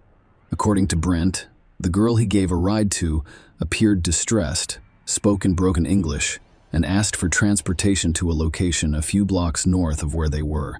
Brent claimed that after making a wrong turn, the girl panicked and exited the car, and he had no idea where she was afterwards. A search of Brent's apartment uncovered 3 stains on his mattress, and further investigation with luminol revealed an additional stain on a baseball bat. These items were sent for DNA testing, which revealed that, despite her marriage to Michelle Brent, she had a girlfriend named Tara Bullis. Law enforcement asked Tara to record Brent, and based on that recording and the evidence gathered during the apartment search, Brent was charged with kidnapping, which resulted in Yingjing's death, as well as making false statements to the FBI. Despite the FBI's belief that Yingjing Zhang had to meet her fate, her remains remained undiscovered at the time, until December 2016. The prosecution portrayed Brent as a highly intelligent and accomplished individual. When they argued, he began living a double life. According to their argument, Brent developed an unsettling obsession with serial killers, particularly Ted Bundy, around that time. They specifically mentioned his interest in the novel American Psycho, which features a protagonist who lives a double life as a serial killer. The prosecution claimed that Brent's descent into criminal planning began in the spring of 2017. They presented evidence from his phone searches, which included queries about serial killers and downloads of images of women in bondage. Brent was discovered to have visited websites about kidnapping, abduction, and consensual abductions. The prosecution claims that by June 9, Brent's marriage had completely disintegrated. He had abandoned his doctoral studies and was struggling with heavy drinking and prescription drug use. The jury was informed about his troubled marriage, which led Brent and Michelle to opt for an open relationship, with each having their own romantic interests. In March 2017, Brent sought counseling for the dissolution of his marriage. During this session, he admitted to having dark and troubling thoughts, including plans to abduct and kill someone. While acknowledging that these thoughts were more like plans, he claimed to have moved on from them. The prosecution argued that Brad's story about overcoming his dark thoughts was fabricated. Instead, they claimed that on June 9, he actively pursued making his fantasies a reality. According to their case, Michael left her apartment early that morning to spend the weekend with her boyfriend, providing an opportunity for Brent to carry out his plans. Before 8 a.m., Brent stopped by the Schnucks grocery store near his apartment and bought a bottle of Admiral Nelson spiced rum. Around 9:30 a.m., Brent approaches Emily Hogan, a graduate student, near a campus bus stop. He claimed to be an undercover cop, showed her his badge, and asked her to answer a few questions. When he asked her to get into his car, she declined because she felt suspicious. Emily reported the incident to the police and issued a warning on Facebook, warning other students to be wary of a man impersonating a police officer. Or later, at 1:30 p.m., Brendan drove around campus once more. I saw Yingjing Zhang running after the bus while driving in the opposite direction. He turned around and pulled up alongside her at the bus stop, yanking Zhang into the car, and she was never seen again. Notably, Yang Yingjing's phone was disabled at 2:28 p.m., highlighting the gravity of the situation. The court heard chilling details as Brent recounted the horrifying events surrounding his disappearance while being recorded by his girlfriend Tara during a memorial walk for Yingjing Zhang on June 29. Despite being questioned by authorities after Yingjing Zhang was reported missing, Brent attended the memorial walk in terror and unintentionally shared the shocking account during their conversation. In the recorded conversation, Brent described Yang Yingxing's fierce struggle for her life, describing her refusal to surrender as valiant and almost supernatural. He went on to describe the horrific sequence of events, revealing that he kidnapped Yingjing Zhang, bowed her hands, and led her to his apartment and bedroom, where he sexually assaulted her. Disturbingly, he described how he became bored with the initial actions and strangled her for an agonizing 10 minutes. Brent went on to explain that he used a baseball bat to deliver a devastating blow to Yang Ying's head, striking her as hard as he could. He then carried her into the bathroom and placed her in the bathtub. In a grisly turn of events, Brent revealed that he stabbed Yingjing Zhang, who attempted to defend herself by grasping the knife. He killed her with the same knife. The court proceedings revealed more disturbing details, including the fact that Brent meticulously cleaned the apartment after committing the heinous act against Yingjing Zhang. On Sunday, June 11th, he purchased cleaning supplies such as Drano and Swiffer pads in an attempt to erase any traces of the crime. He disposed of her hanging belongings, including her clothes and backpack, and continued to tell Tara that she was missing and would never be found. In the recorded conversation, Brent shockingly claimed that Yingjing Zhang was not his first victim, claiming that he started killing women at the age of 19 and that she was his 13th victim. However, despite police and FBI investigations, no evidence supporting Brent's claim of previous killings was discovered. Despite Brent's efforts to thoroughly clean the apartment, a forensic examination revealed traces of Yang blood on a variety of surfaces, including the mattress, baseball bat bed, baseboard drywall, and underneath the bedroom carpet. The prosecution urged the jury to convict Brent of seeking the death penalty. They claimed that his actions, combined with his revealed thoughts during counseling, the recorded conversation with Terror, and his activities on the website FetLife, where he detailed plans for abduction and assault, constituted a premeditated kidnapping. Notably, just 3 days before Yingjing Zhang went missing, Brent ordered a large green duffel bag from Amazon, and it was delivered to his apartment. The defense's argument revolved around the admission that Brent was responsible for Yingjing Zhang's death, which they stated clearly in their opening statement. However, they argued that the prosecution's case did not provide a complete picture of the events or Brent's mental state. Their goal was to present a more complete picture to the jury during the trial, emphasizing Brent's life was at stake and arguing against the death penalty. The defense focused on Brent's mental state, urging the jury to consider it during their deliberations. They informed the jury that Brent was heavily involved in alcohol and Vicodin use, and that he was dealing with dark thoughts.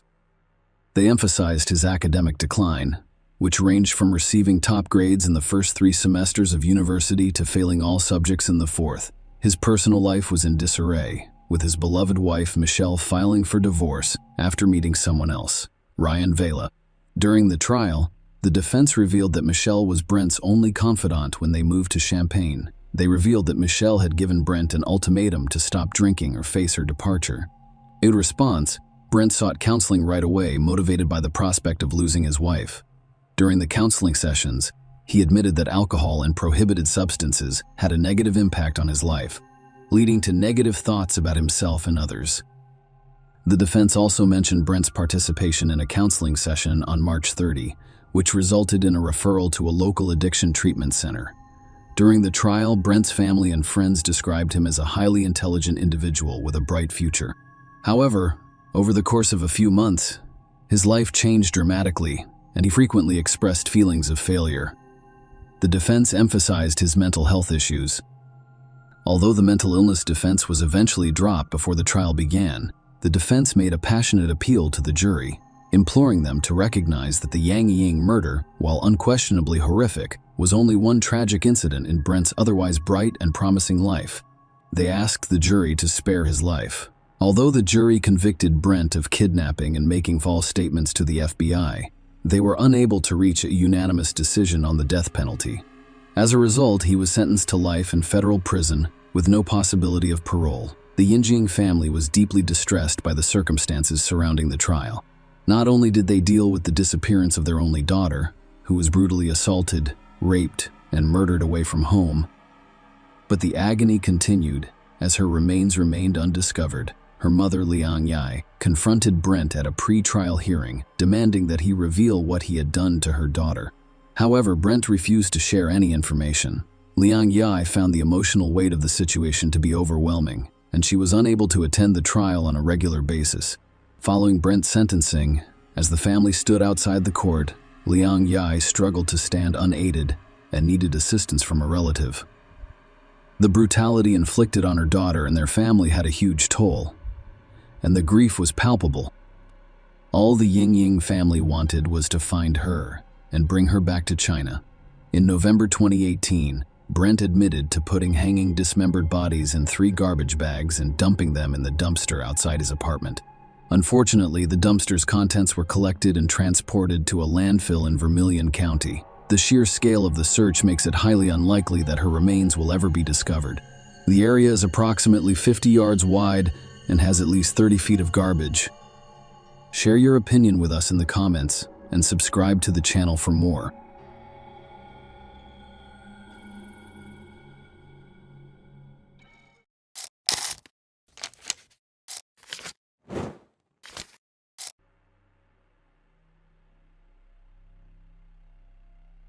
Hey guys, welcome to my channel, and today we're going to take a look at another horrible case with you. The case of Lori Vallow and Chad Daybell, doomsday spouses.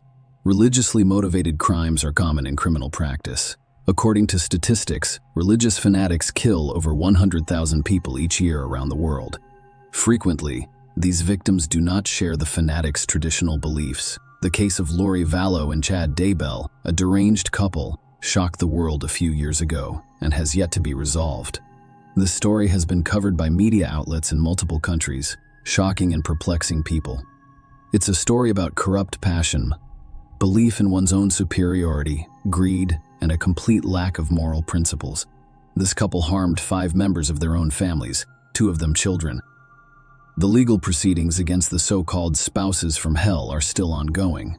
They face the death penalty for their heinous actions. However, they not only deny their guilt, but they also sincerely hope to avoid punishment or receive lenient sentences. But let us begin at the beginning and try to unravel this horrifying and complex story in order to understand how people who claim to have discovered God have completely lost their humanity. Who is Chad Daybell, and how did he become the head of a religious movement? Chad Guy Daybell was born on August 11, 1968, in the small town of Provo, Utah, 18 miles south of Salt Lake City. He grew up in a simple, even modest family and was a quiet, shy child. Chad was an average student at school with no notable talents or athletic accomplishments, and he was self-conscious about his weight. Chad not easily enrolled at Brigham Young University, Bayou in Utah after graduating from high school, and he earned a bachelor's degree in journalism in 1992. During his college years, he married a modest woman named Tamara Douglas, or simply Tammy. The couple quickly had 5 children, sons Seth, Mark, and Garth, as well as daughters Emma and Leah.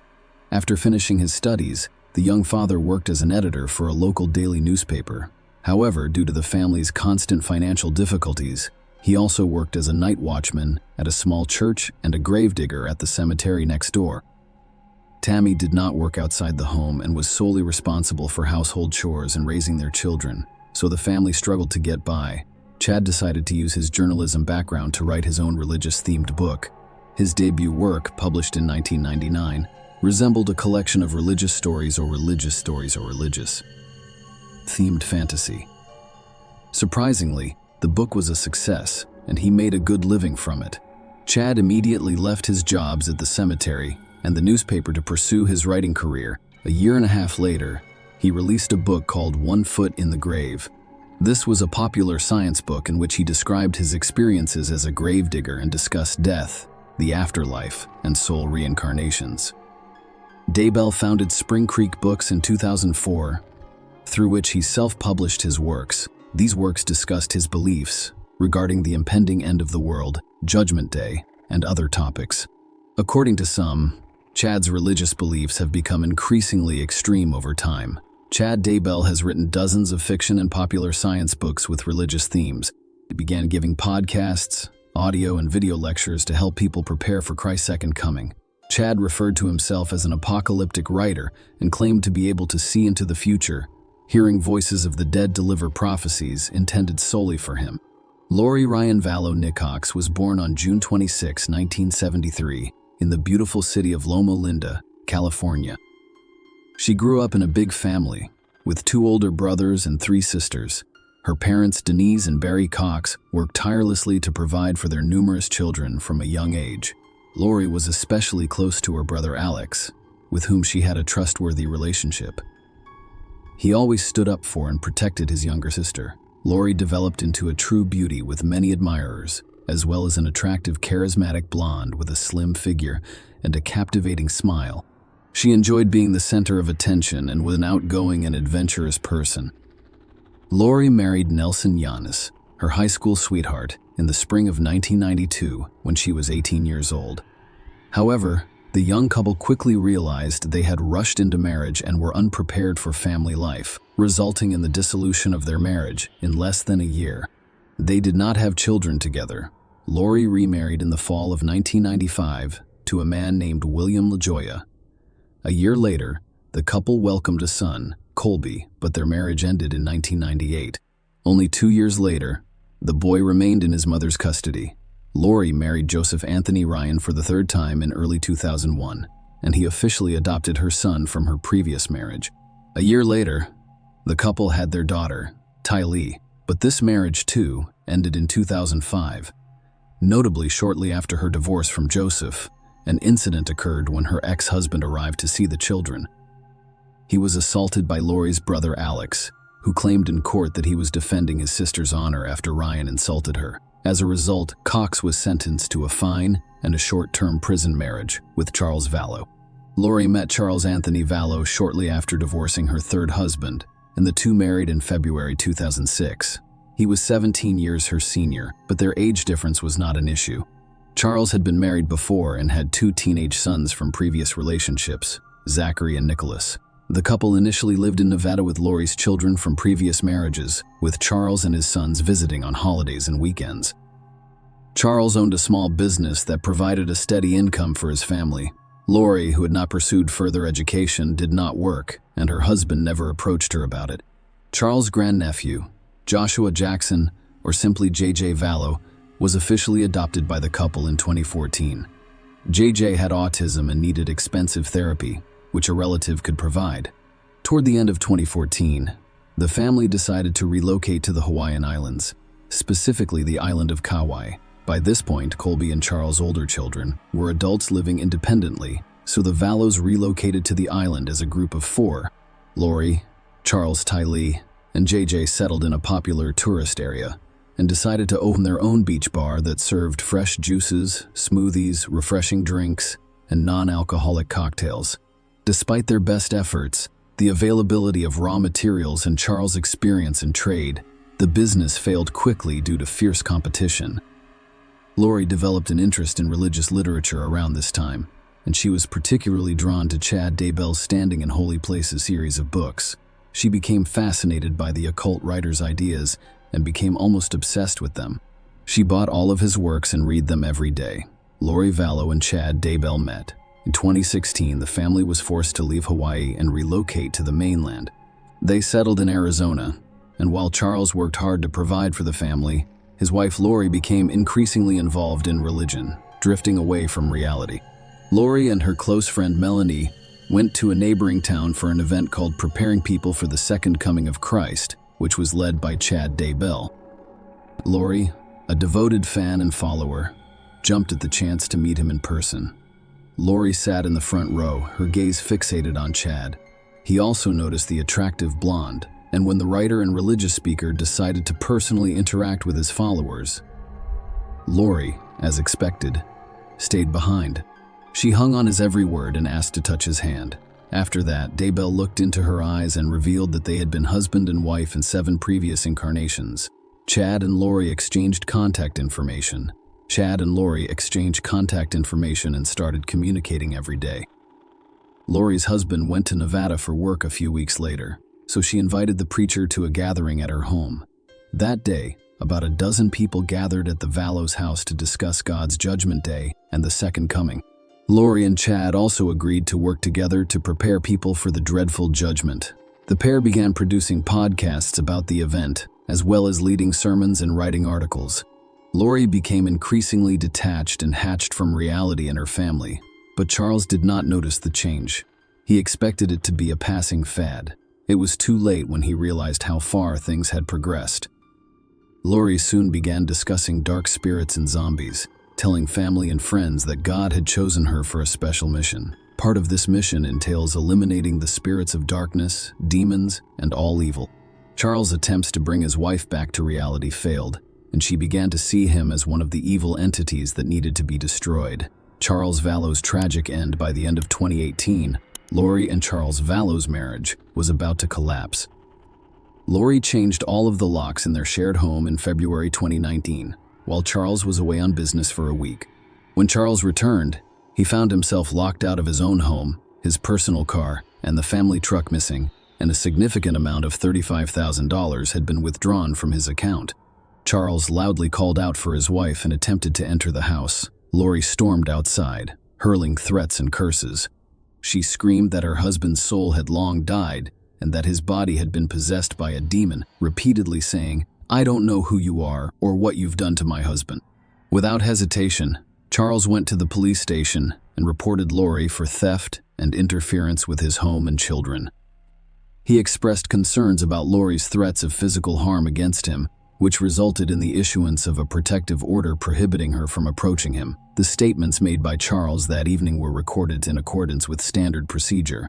He discussed his wife's excessive religious zeal, her belief in the impending end of the world, and her tendency to categorize people as light or demonic beings. While asking clarifying questions, the officers openly mocked him but issued the protective order. The following day, Charles filed for divorce and changed the beneficiaries of his $1 million life insurance policy from Lori to his mother and sister. His lawyer stated that Charles was concerned about JJ's well-being, as he required special care. He was confident that his mother and sister would handle the insurance payout responsibly and care for the boy in the event of his death. Tylee's stepfather had not legally adopted her, so the documents could not include a legally unrelated minor. A few months later, Mr. Vallow made the fatal mistake of revoking the protective order, hoping to reconcile with Lori and save their marriage. He began paying visits to his ex-wife's home, missing the children and hoping for a family reconciliation. On July 11, 2019, Charles arrived to see his children and was fatally shot twice in the chest. Lori's brother, Alex Cox, called emergency services and admitted to the shooting. He claimed self-defense, alleging that Charles had attacked him first with a baseball bat. In response, he drew his pistol and shot twice without aiming. The homeowner and children witnessed the incident. Their testimonies were somewhat consistent, and the court ruled that the killing was unintentional and in self-defense. Notably, Alex's head injury was minor, despite Charles's previous experience as a baseball player capable of inflicting serious harm with a bat. Lori threw a party at her house with music, many guests, and a poolside disco on the same day Charles' body was taken to the morgue, right where her husband had been shot, and where traces of blood could still be seen. She did not arrange for his funeral or tell anyone about the incident. Charles, his son's mother, sister, and other relatives learned of his death only a week later when his unclaimed body was still in the morgue, the latest in a string of mysterious disappearances and fatalities. Lori sold their Arizona home shortly after her husband's death and moved with her children to Rexburg, Idaho, near Chad and his wife Tammy's home. Lori's brother, Alex Cox, relocated with his sister and settled in the same housing complex. Lori enrolled her son in a special needs school, but her 16-year-old daughter, Tylee, never went to school. She was rarely seen outside. So many neighbors were unaware of her second child's existence. Lori described her daughter as a dark entity to a friend over the phone around the same time. On September 8, 2019, the children, their mother, and Uncle Alex traveled to Yellowstone Park, where Chad Daybell joined them. Tylee appears in a number of photographs from that trip. After that day, she was never seen alive again. On September 24 of the same year, Lori withdrew her son's documents from school, claiming he would now be homeschooled. The 7-year-old boy was also not seen again. Less than a month later, on October 19, Chad's 49-year-old wife Tammy died suddenly. Chad claims she had a cold and cough before passing away in her sleep from respiratory failure. Her death was ruled natural, as there were no signs of violence on her body. Chad categorically refused an autopsy to determine the exact cause, an odd decision that raised no suspicions. Following his wife's unexpected death, Chad received approximately $500,000 in insurance payouts. 2 weeks later, Chad and Lori traveled to the Hawaiian Islands to marry in a beachside ceremony. Daybell's children, who were still mourning their mother, were completely taken aback and unable to understand their father's actions. When the couple returned to Arizona, they lived together and misled others by claiming Lori's children were with relatives or that she had no children at all. They also rented a small unit at a local storage facility and later moved all of the children's belongings, as if they had never existed in the house. Another month later, on December 12, 2019, Alex Cox died unexpectedly at home. The cause of death appeared to be a heart attack, but due to his sister's insistence, no autopsy was performed, and the incident was ruled a natural investigation, arrest, and horrific discovery. As time passed, more people continued to question Lori about the whereabouts of her children. She deceived neighbors and acquaintances with ease, but lying to relatives proved more difficult. Her eldest son, Colby, who had little contact with his mother after moving away, made an earnest attempt to contact his younger sister. Lori initially answered from her daughter's phone, pretending to be Tylee, but Colby quickly realized something was wrong. Meanwhile, Charles' family members demanded access to GJ. They wanted to take the boy on vacation or weekends, or just talk to him on the phone, but Lori consistently refused or made absurd excuses. Eventually, the boy's grandmother reported his disappearance to the police. Colby then approached the police to find his younger sister. When law enforcement officers knocked on Lori's door and asked her to bring the children for a conversation, she lied, claiming they were visiting relatives.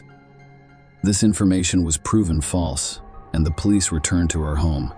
They gave her 1 week to appear at the police station with the children. Instead, she and her husband fled to Hawaii. Lori was arrested on the Hawaiian island of Kauai on February 20, 2020, and returned to Arizona. A search was conducted in her and Chad's home, but no children or signs of their presence were discovered. Her husband, Chad, who had been defending her and insisting she had no children, was now under suspicion. On June 9, police discovered human remains buried in the couple's backyard. The bodies of the missing Tylee and her younger brother JJ were identified through forensic analysis. Chad was immediately arrested for concealing evidence and complicity. The authorities then decided to exhume Tammy Daybell and Alex Cox's bodies to determine the true causes of death. In both cases, traces of chemicals capable of causing heart failure were discovered, implying that these people did not die naturally. The trial process. The trial of the spouses began in January 2020. 1. They were accused of conspiring to commit first-degree criminal acts, grand theft through deception, and insurance fraud. Furthermore, Charles Vallow's death was reclassified as premeditated criminal action rather than self-defense. According to witnesses in court, Lori referred to her children as dark entities and promised to save their souls. There were suspicions that the deaths of Tylee, 16, and GJ, 7, were ritualistic in nature. Specifically, the adolescent girl's body was partially burned. Weeks before Chad sent Lori an email rating people, he assigned Tylee A as a dark spirit. Given the totality of the charges, both spouses faced the death penalty. However, in May 2021, Vallow's defense team was successful in having her declared incompetent, which halted the trial process. Simultaneously, all 5 of Daybell's adult children maintained their father's innocence, believing he was framed by Lori and Alex in 2022. After receiving treatment in a psychiatric facility, Vallow was deemed fit to stand by her and answer for her actions. In March 2023, the judge ruled that the woman would not be sentenced to death, a decision that the prosecution is still contesting. In July of the same year, she was sentenced to life in prison without the possibility of parole. Chad's trial continues, and he still faces the death penalty. This story inspired the book When the Moon Turns to Blood by investigative journalist Leah Sottle. as well as the Lifetime Movie Network's 2021 television film Doomsday Mom, the Lori Vallow story starring Lauren Lee Smith. In addition, Netflix will release a 3-part documentary series called Sins of Our Mother in 2022, with one episode dedicated to Lori's eldest child, her son Colby. Share your opinion with us in the comments and subscribe to the channel for more.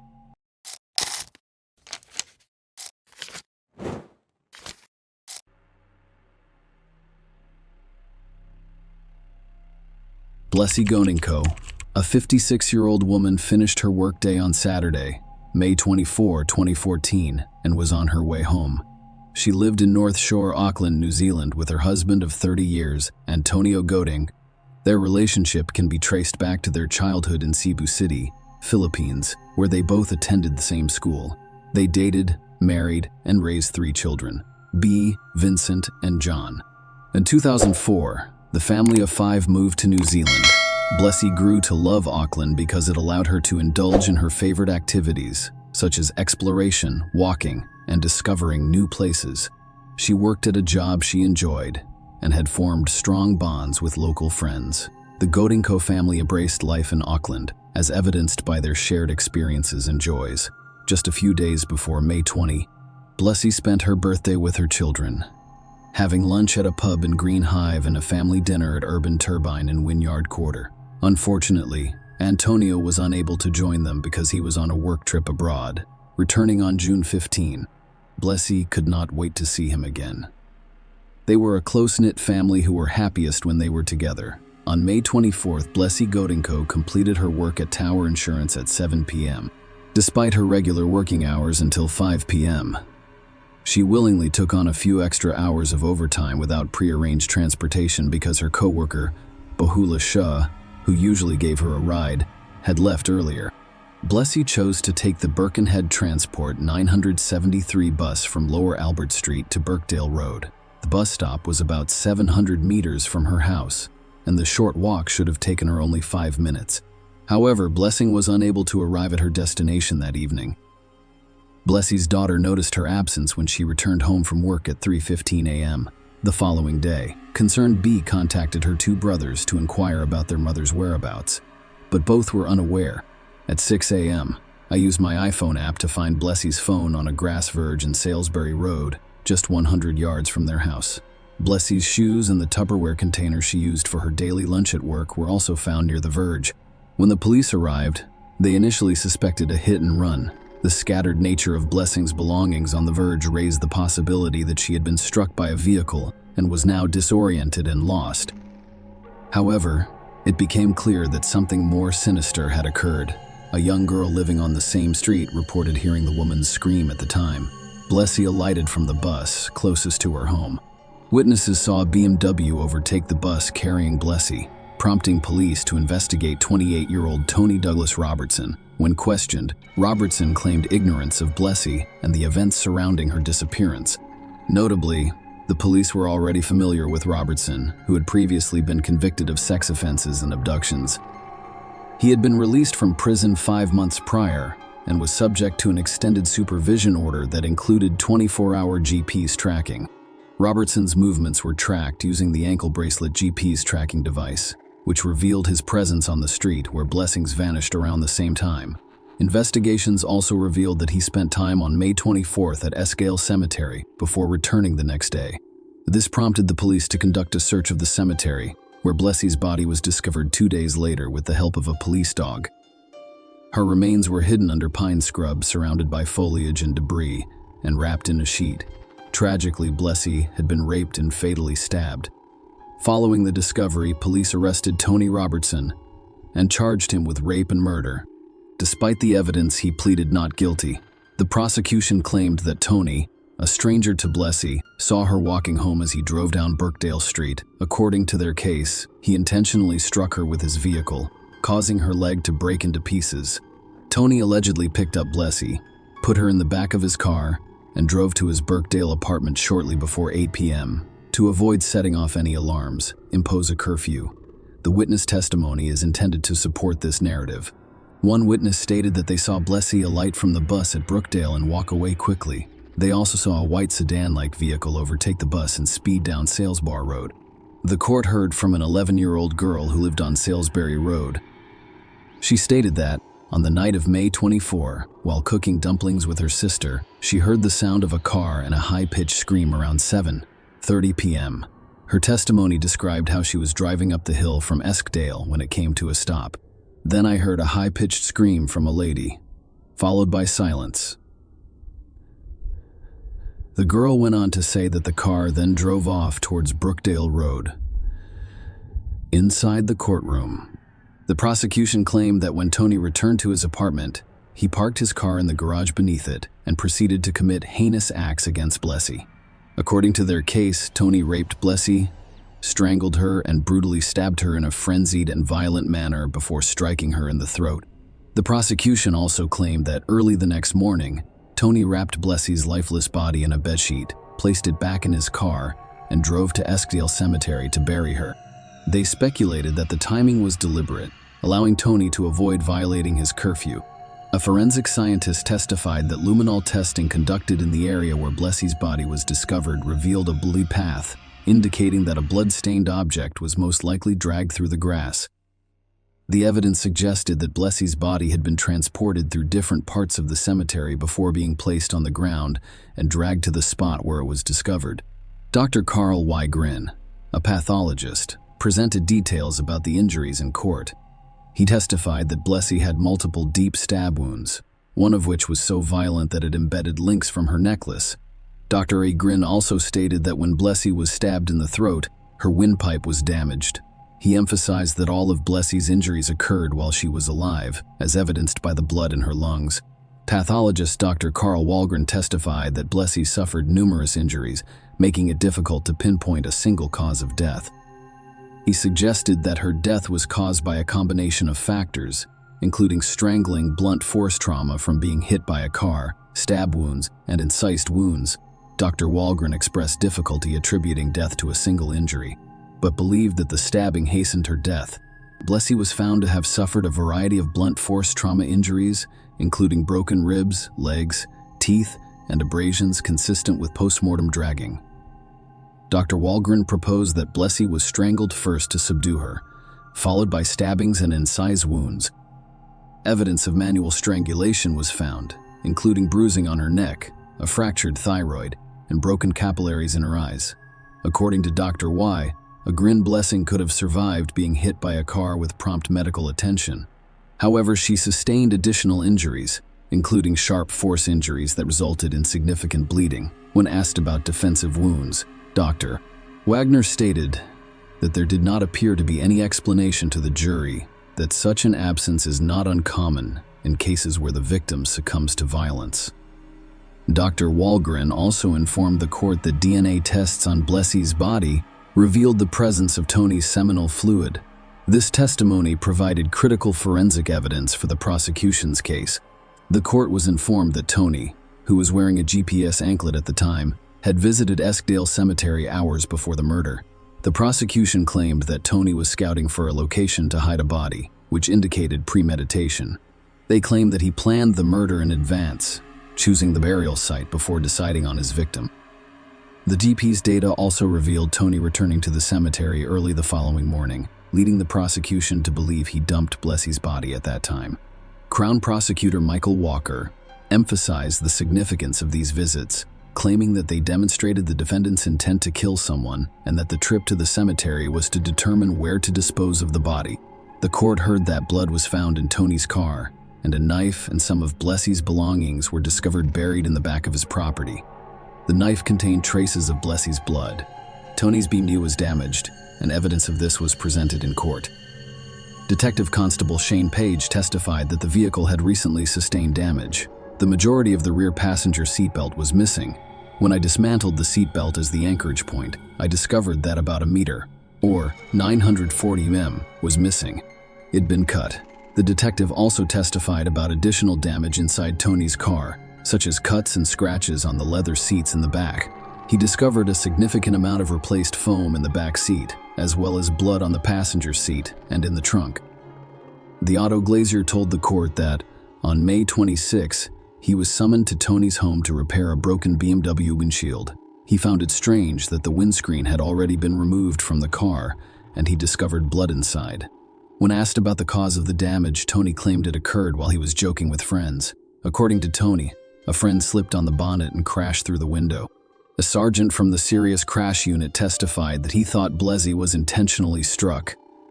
He speculated that she was struck while walking on the pavement, citing the discovery of a tire imprint on the verge near where her belongings were discovered. In the defense's case, Tony admitted to causing Blesi's death, but claimed it was unintentional and not planned. According to his defense, Tony claimed that he panicked after accidentally hitting Blesi and then inflicted the injuries on her body to make the incident appear random. He claimed that all injuries were inflicted post-mortem. During the trial, Tony fired his legal team and decided to defend himself. Tony told the court that he denied the prosecution's version of events and stated that he panicked following the accidental collision. He claimed that putting Blesi in his car and driving home was only to comply with his curfew. "I put a strain on my car to meet my curfew of 8 p.m. and remained there until 6 a.m. Tony contended that the prosecution was incorrect and claimed premeditation, citing the lack of witnesses to the car accident. He explained his presence at the cemetery on May 24 and 25 by claiming he was attempting to purchase illegal substances. Tony argued that the DNA evidence was microscopic, making it difficult for scientists to isolate and test. The defense presented opposing views on Blesi's injuries from another pathologist, Dr. Chapman, who disagreed with Dr. Wagner's findings. Dr. Chapman's report read in court suggested that Blesi's neck injuries, particularly the fractured thyroid, could have been caused by another blow to the area. The report stated that the bruising on Blesi's neck did not appear to be caused by her fingertips. Dr. Chapman's differing views, particularly on the likelihood of Blesi inhaling her own blood, supported Tony's claim that he caused the stab wounds post-mortem to simulate a random attack. During his testimony, Tony stated that when he placed Blesi in his car, he assumed she was already dead. He claimed that he staged the scene to appear like a random attack because he was under the influence of methamphetamine at the time.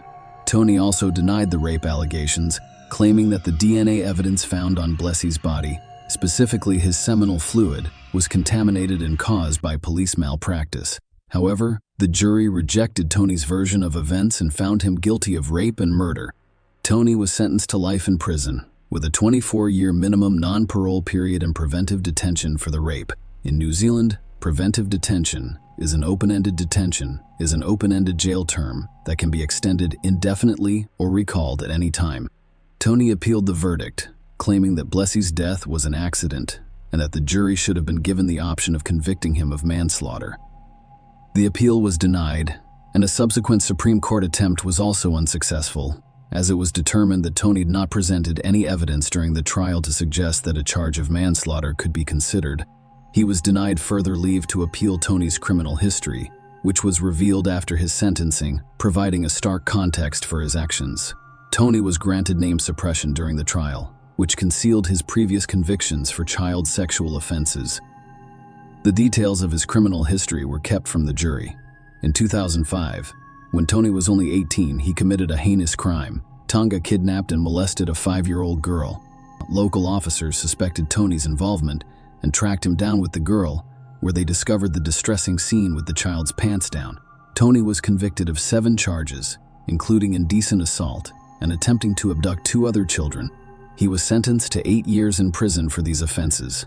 Tony was released in December 2013, just 5 months before Blesi's tragic murder, and he violated his release conditions twice in a short period. As a result, he was deemed a danger, prompting an extended supervision order that required a decade of monitoring and a 24-hour GPS tracking system. The judge overseeing this case, Cleat Justice Edwin Wiley, expressed serious concerns about Tony's proclivity for violence. "I'm satisfied that Mr. Robertson poses a significant risk. I believe he will commit indecency against a child under the age of 12 and abduct a child for sexual purposes. The evidence leads to the conclusion that he is impulsive and unable to control his anger and aggressions. Mr. Robertson has a preference for, and proclivity for, sexual offenses. He has expressed no remorse. Indeed, he still denies it." The tragic circumstances surrounding Tony's release from the monitoring order, as well as the subsequent violent attack on Blesi Goding, caused her family great pain and anger. The fact that Tony, despite being monitored with a GPS anklet, was able to commit such a heinous crime exacerbated Blessie's family's grief, as they believed the system had failed them. A government report was conducted to look into how the police and corrections departments handled Tony's case. However, the report found no fault with their actions and concluded that Tony was solely responsible for the blessing. Despite the lack of blame placed on the authorities, the report made 27 recommendations to improve the management of high-risk offenders. Blessie's husband, Antonio, expressed disappointment and devastation with the inquiry's findings, claiming that corrections lacked the capacity to manage high-risk sex offenders, and that, in his opinion, the offenders controlled the system. The Minister of Corrections stated that Tony had served his full 8-year prison sentence for the previous offense and had been denied parole several times due to his lack of remorse. Residents of Birkdale, Auckland, were not notified of his release into their community.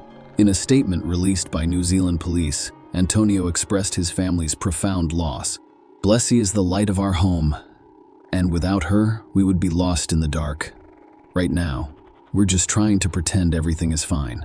But deep down, we are heartbroken. We've been robbed. She has left too soon." Share your opinion with us in the comments, and subscribe to the channel for more.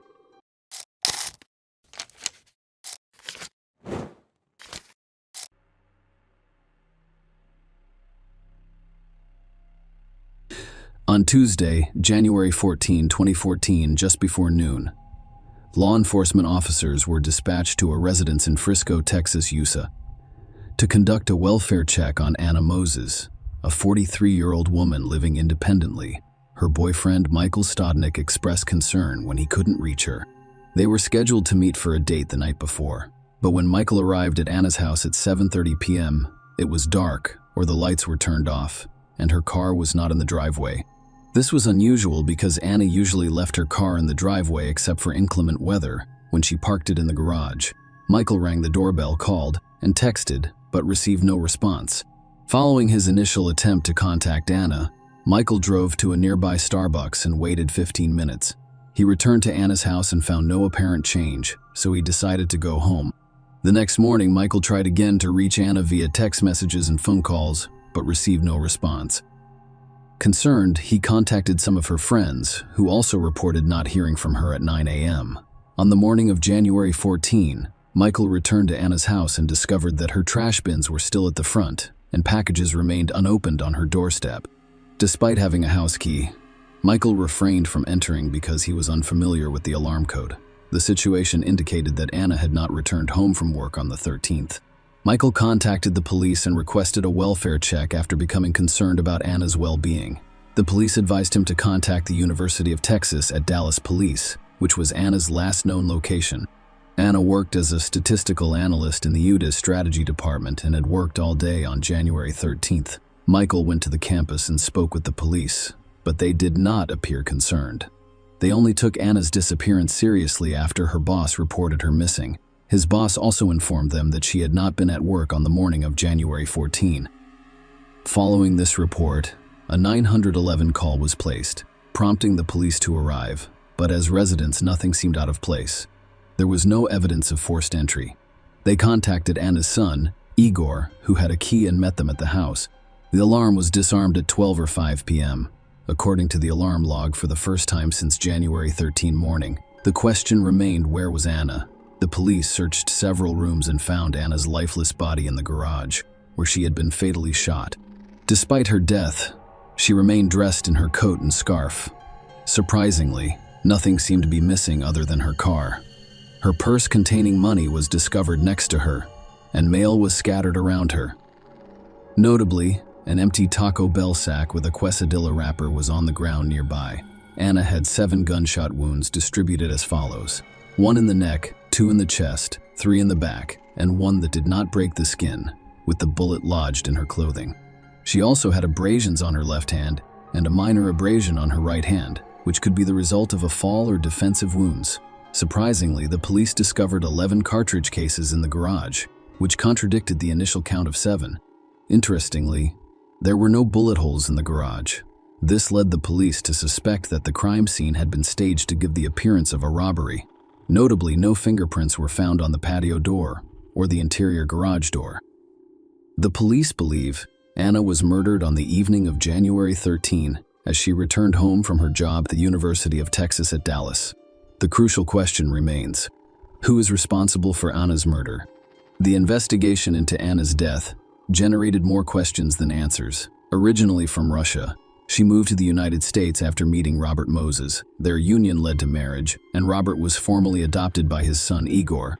Initially, the family appeared close-knit, with Robert and Igor having a strong bond. However, as the years passed and Anna gained confidence in her new American life, she began to engage in activities separate from Robert, causing strains in their relationship, and his interactions with other men contributed to the breakdown of her marriage. One of these connections was with Dr. John Wheeler-Kowski, a colleague who would generously provide her with financial assistance when necessary. Anna also spent time with Jerry Casper, a man who shared her passion for opera and musicals.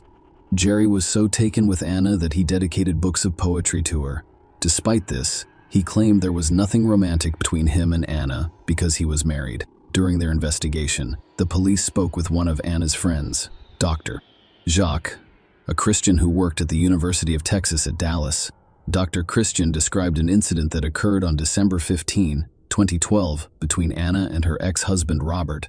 According to Dr. Christian, Anna was in great distress and contacted her, claiming that she was trapped inside a closet with her 2 dogs.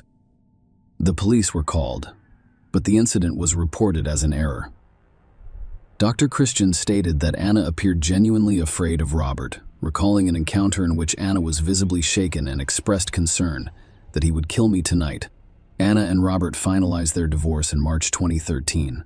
Despite the separation, Robert remained in the house while Robert moved to a home shared with 3 other divorced men, most notably their son Igor, who maintained close ties with both parents and paid frequent visits to them. Despite their divorce, Robert continued to assist Anna with household repairs as needed. Surprisingly, Anna did not tell any friends or family about her lingering fears about Robert following the divorce. In fact, she appeared content and happy, having found companionship through online dating. Anna had been in a year-long relationship with Michael, whom she met through Match.com. When questioned by the police, Robert gave his version of events on January 13. He claimed to have spent the day watching football at home before visiting Twin Peaks Bar. Surveillance footage confirmed his timeline, with him entering the bar at 7:06 p.m. and leaving at 7:57 p.m. During the questioning, the police discovered a small cut on Robert's right hand, just above the knuckle of his ring finger, with blood seeping through the bandage. Despite this, Robert cooperated with the investigation, providing a DNA sample and allowing the police to search his room. During the search of Robert's belongings, several firearms were discovered, including a Ruger long rifle, a black pocket pistol, and a black Browning buckmark target pistol.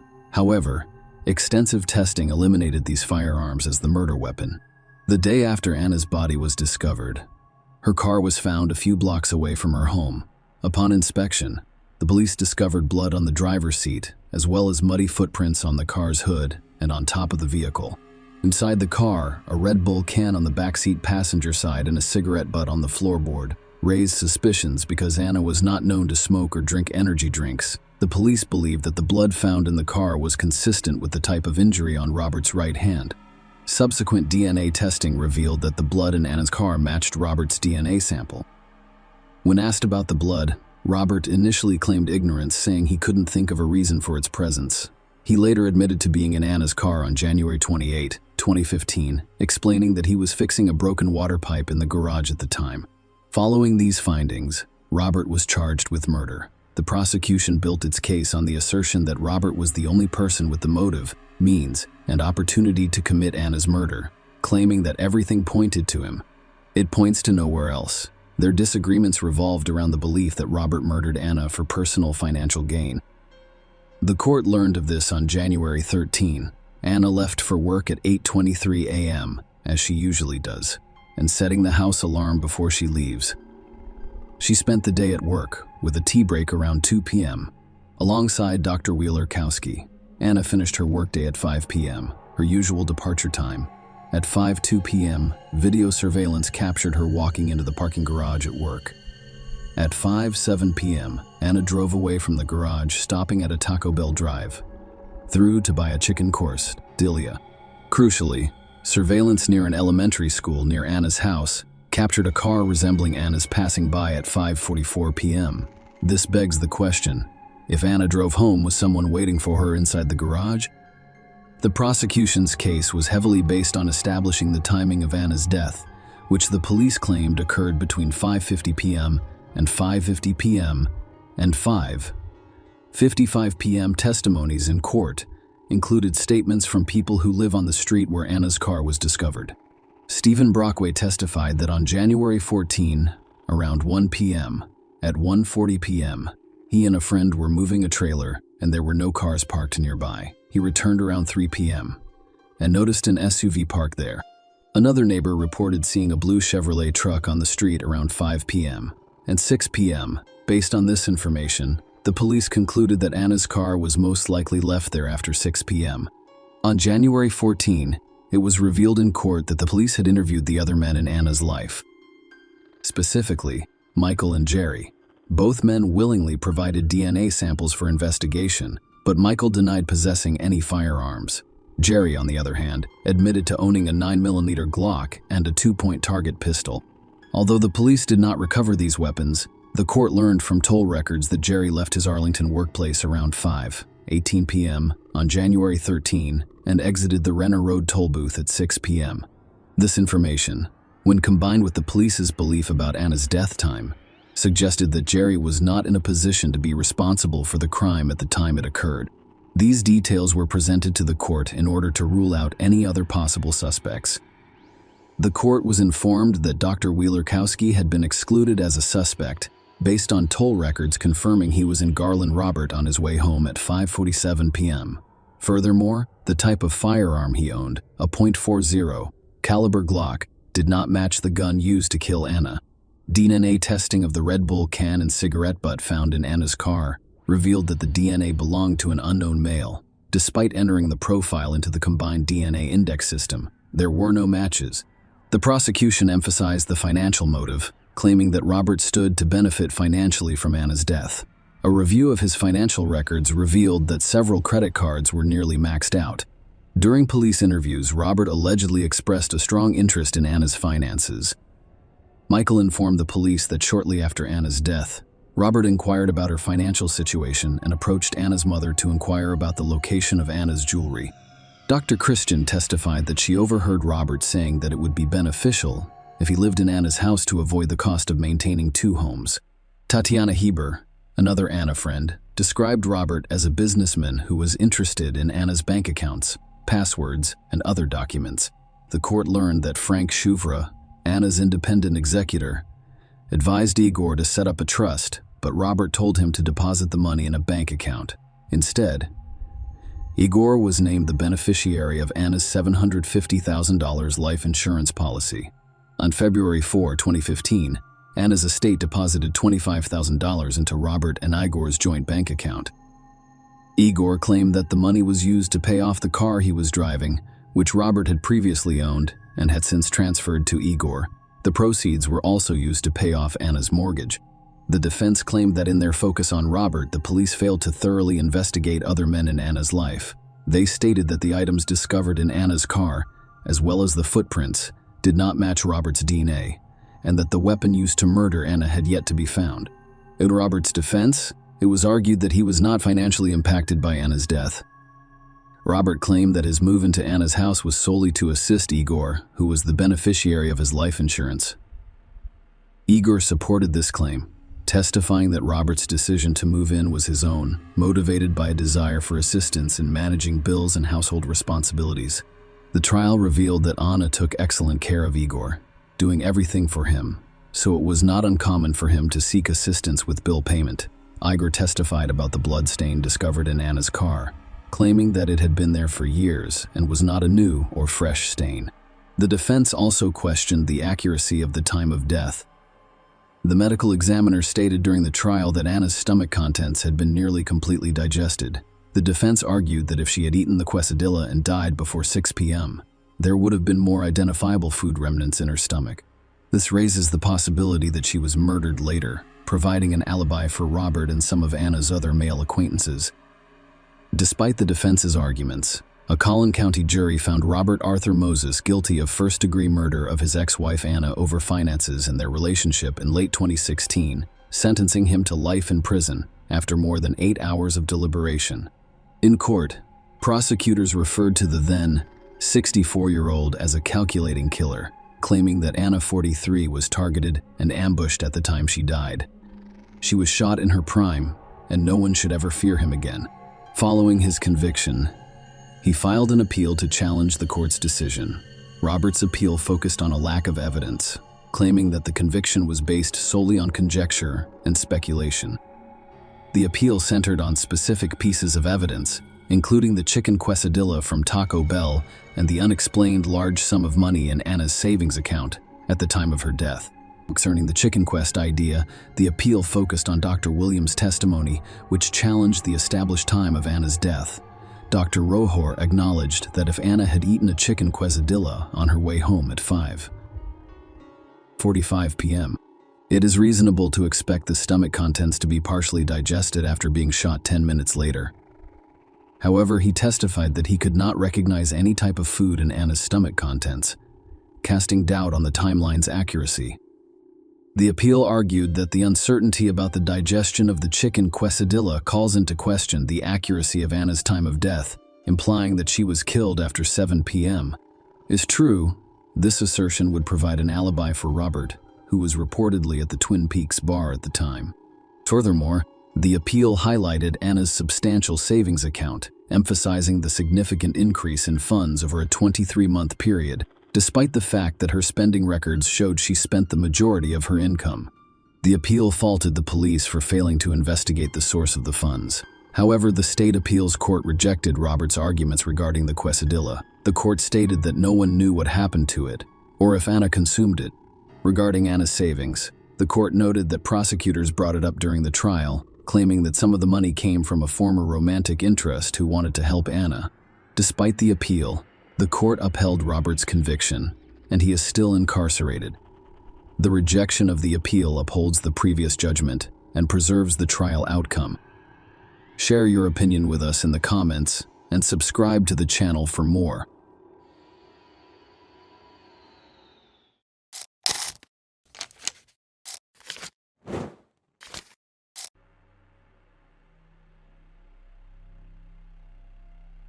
It was the 3rd of November, 2006. Justine Abshir, 27, was in the honeymoon period of her marriage.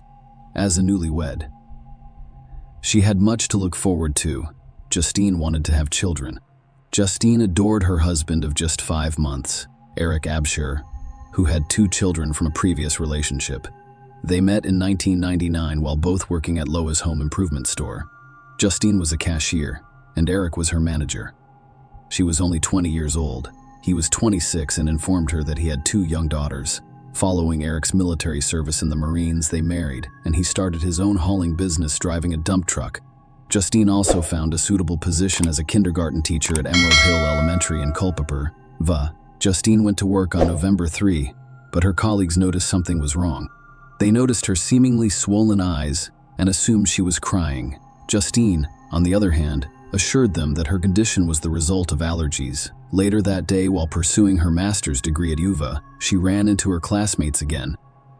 She arrived 30 minutes late and wore sunglasses inside. When the class ended at 7 p.m., Justine left immediately.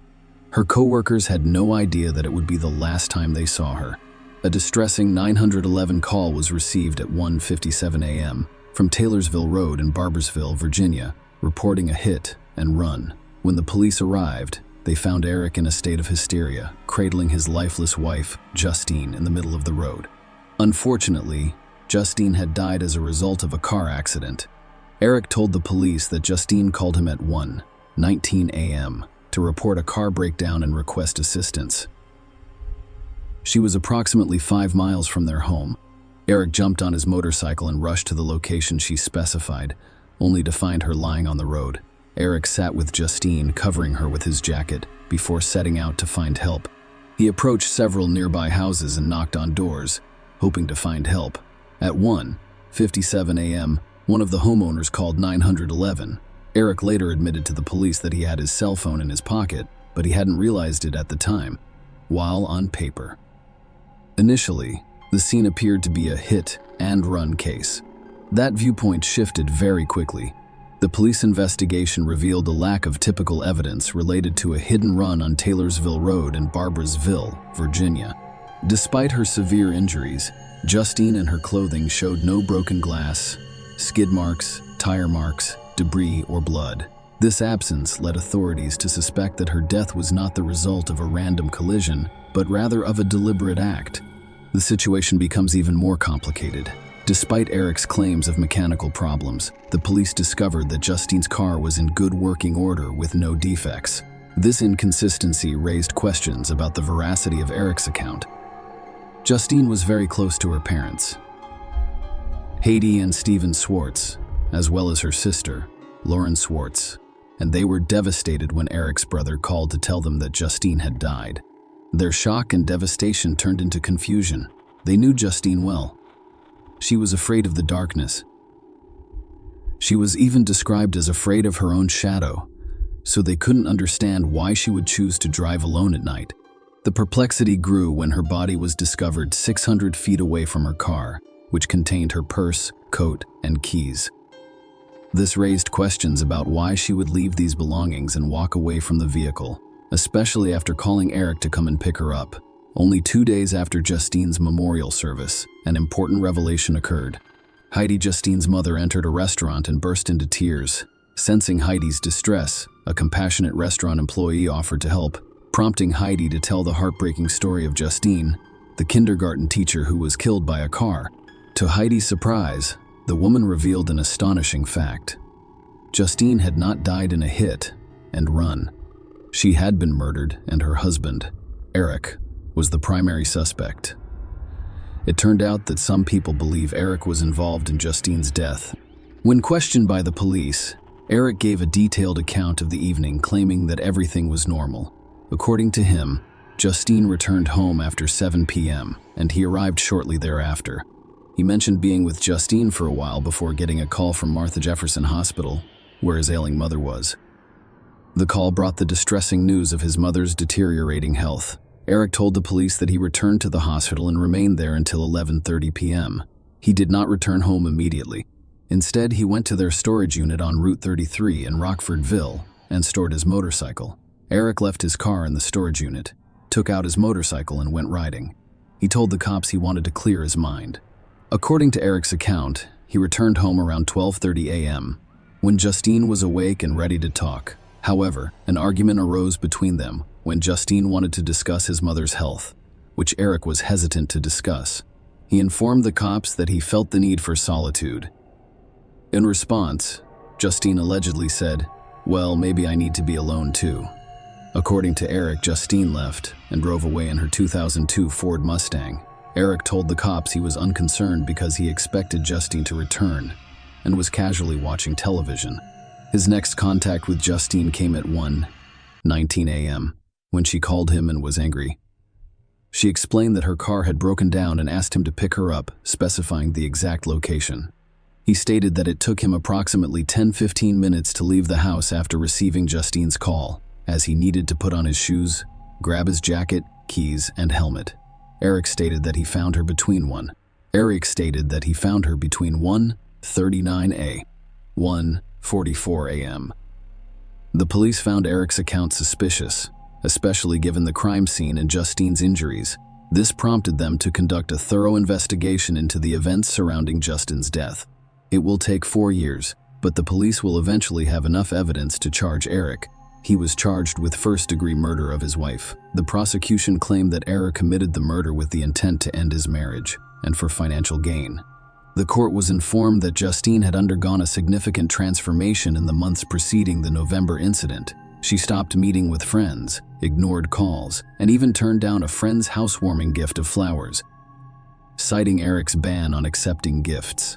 The prosecution claimed Justine was killed somewhere else and then dumped on the road where she was discovered, as part of Eric's hit-and-run scheme.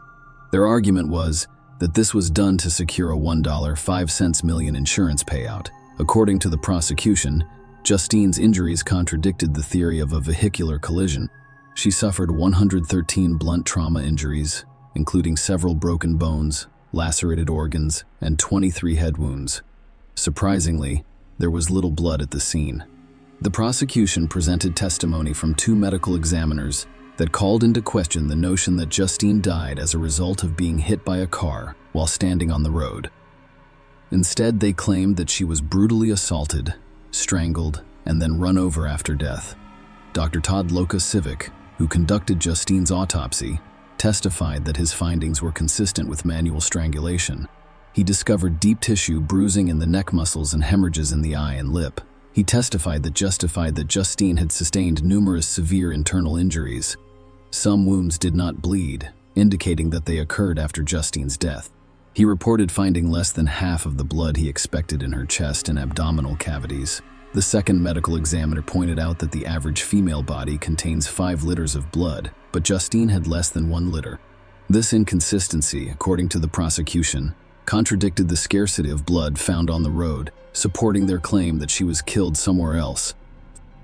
Susan Crawford, Eric's high school girlfriend and mother of his 2 children, testified that less than 2 hours before he discovered Justine on the road, he inquired about their future together. They exchanged 43 calls that day, during which Eric expressed his feelings for Allison. In court, Allison stated that he asked if there was any hope for our relationship, revealing Eric's admission of regret for marrying Justine. Another witness testified for the prosecution. Cecil Roebuck stated that he was on Greene County's side roads late that night looking for a school bus. He explained to the court that he was unfamiliar with the roads and pulled his car into a driveway to turn around. Cecil claimed that a man approached him and informed him that his wife's car was nearly out of gas. He asked Cecil to follow him to a gas station, but before they arrived, the man pulled over and informed Cecil that his car had run out of gas. He asked Cecil for a lift back to his house, and he agreed. Cecil stated that he did not associate the incident with Justine's case until 2 years later, when he saw a program about her death.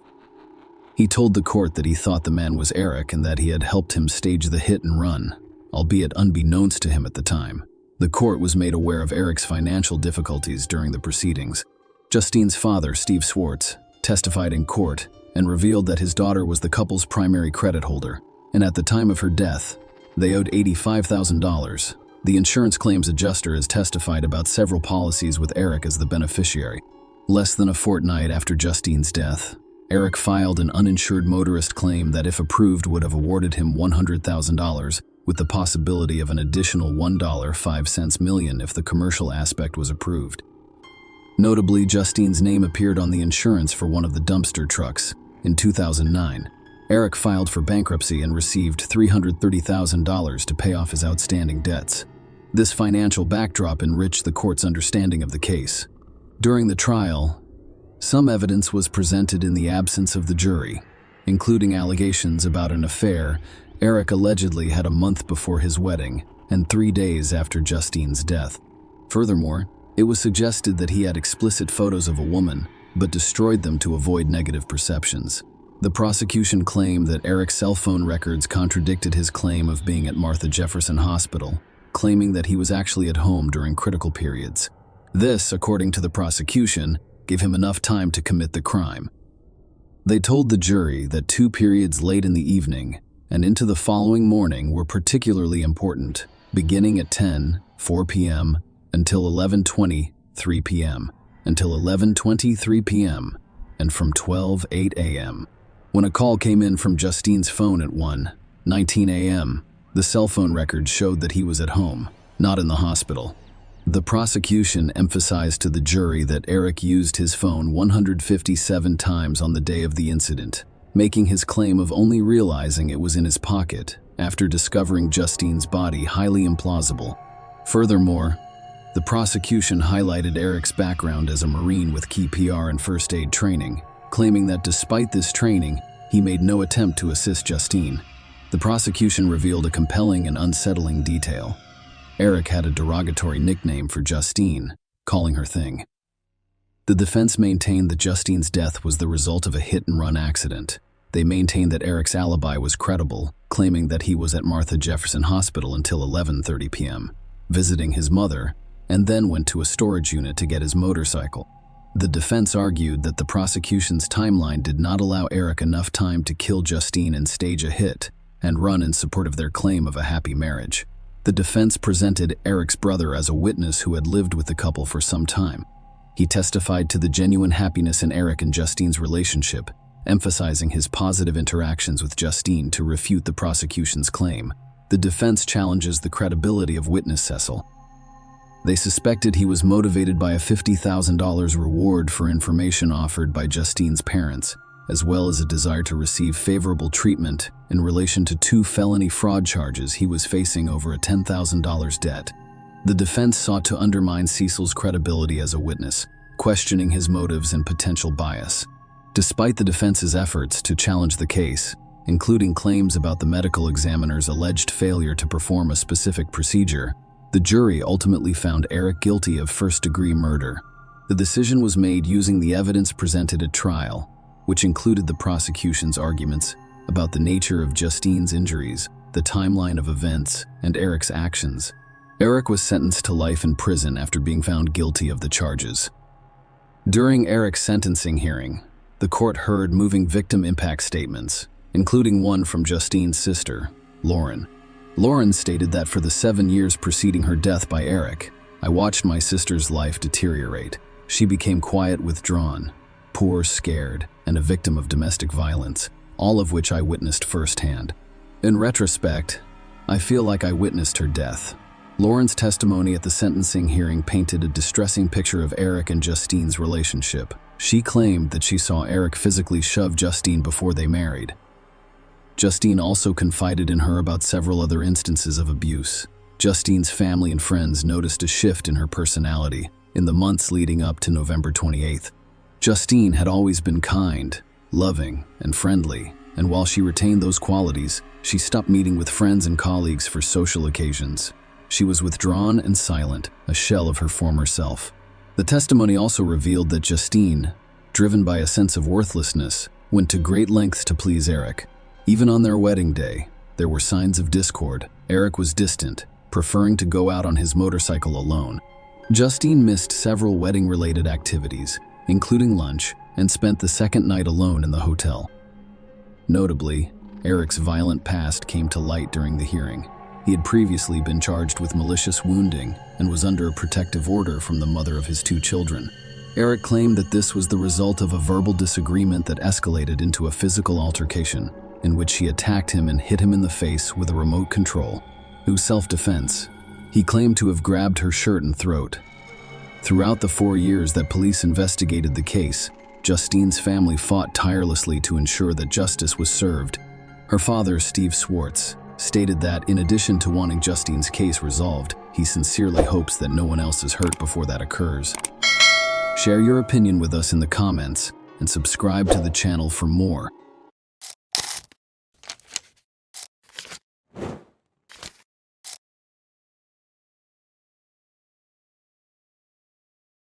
On a typical Sunday evening in Dallas, Texas, a young woman named Zoe Hastings went missing on her way to church class. Her disappearance prompted a disturbing investigation and trial.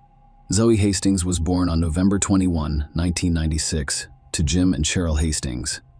So she was an excellent big sister, spending a lot of time with her younger brother and sisters. Zoe Hastings' parents described her as someone who made it a daily goal to make others happy. She was extremely talented in the spring of 2014. Zoe Hastings graduated from Booker Washington High School for the Performing and Visual Arts. Her interests centered on visual arts and theater. While studying there, she dabbled in acting and costume design. He was also very proud of her work as a lifeguard at the pool. And by the end of the summer, she had been promoted to supervisor. Zoe Hastings was also a graduate of theological seminary at the Church of Latter-day Saints of Jesus Christ and was deeply committed to her faith. She considered an offer from 6 top Texas universities, which included the opportunity to serve on an 18-month mission trip for the church. She genuinely cared about others, sometimes neglecting her own needs. She liked to give small gifts.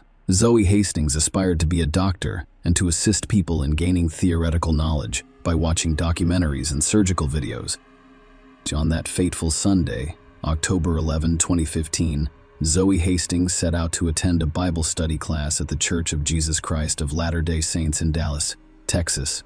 Zoe, a young and enthusiastic 18-year-old, had recently graduated and was looking forward to a mission trip with her church in November. Her departure that afternoon was no different from any other day. She bid her parents farewell and promised to return home for their traditional family dinner. Dinner together was a treasured tradition. But Zoe's excitement about her upcoming mission trip caused her to prioritize the Bible study class that day. So we left her house around 4:30 p.m., driving the family minivan, with the Bible study class beginning at 5 p.m. Her parents expected her to return around 6:30 p.m. And became increasingly concerned as time passed with no sign of their daughter.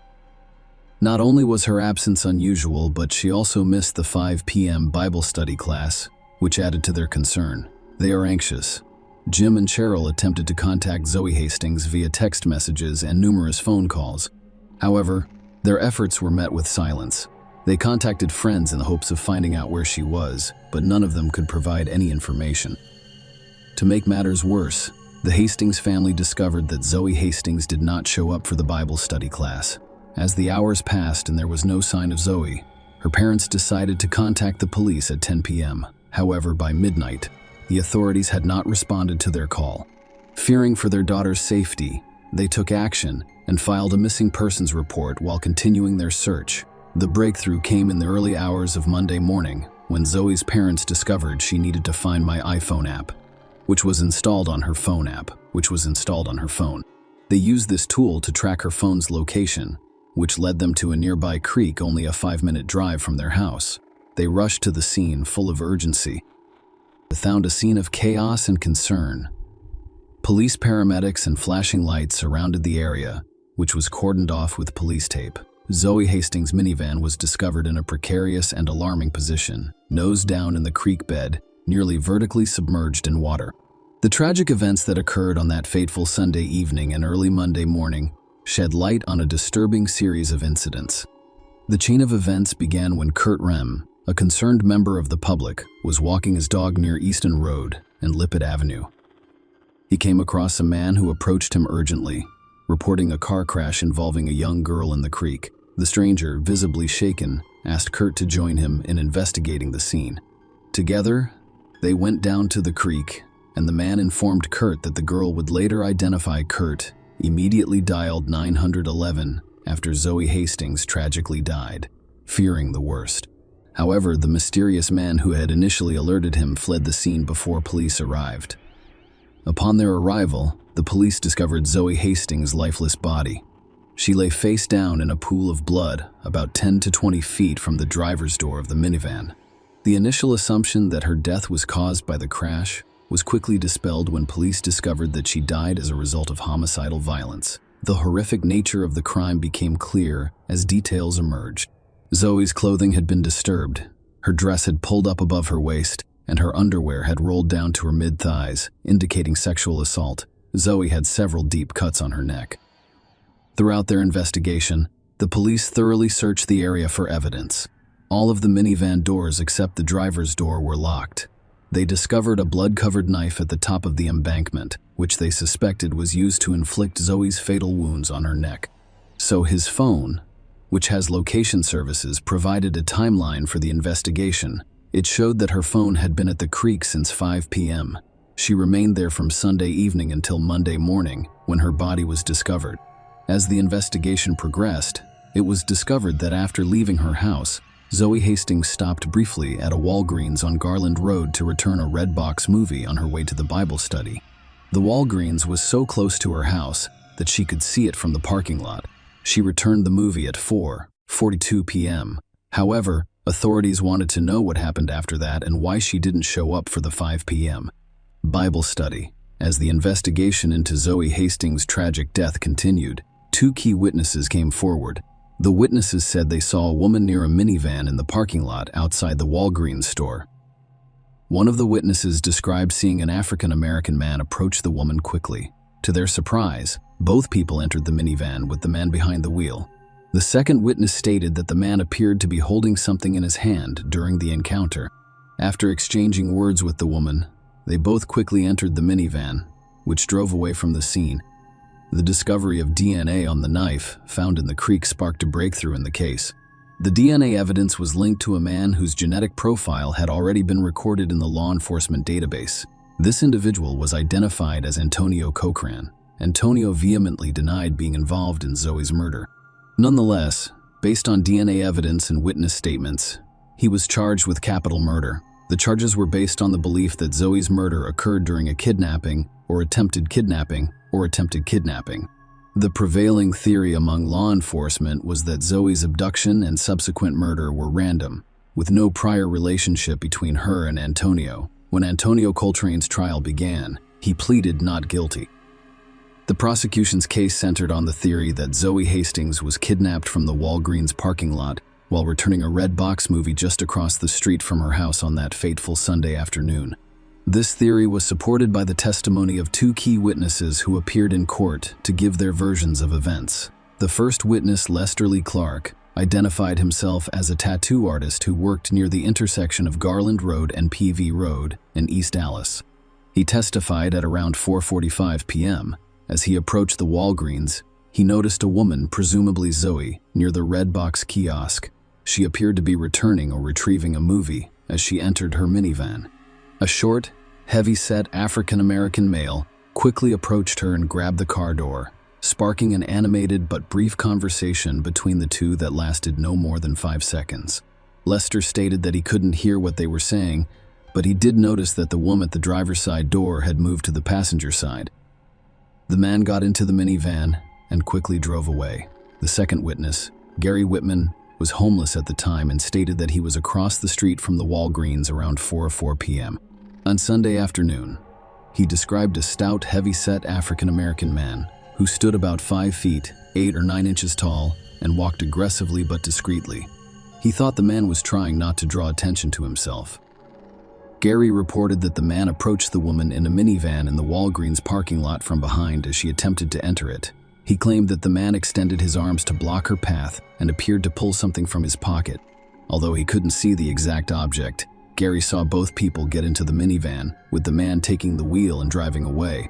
Gary's immediate response, according to the court, was to seek help because he did not have access to a phone.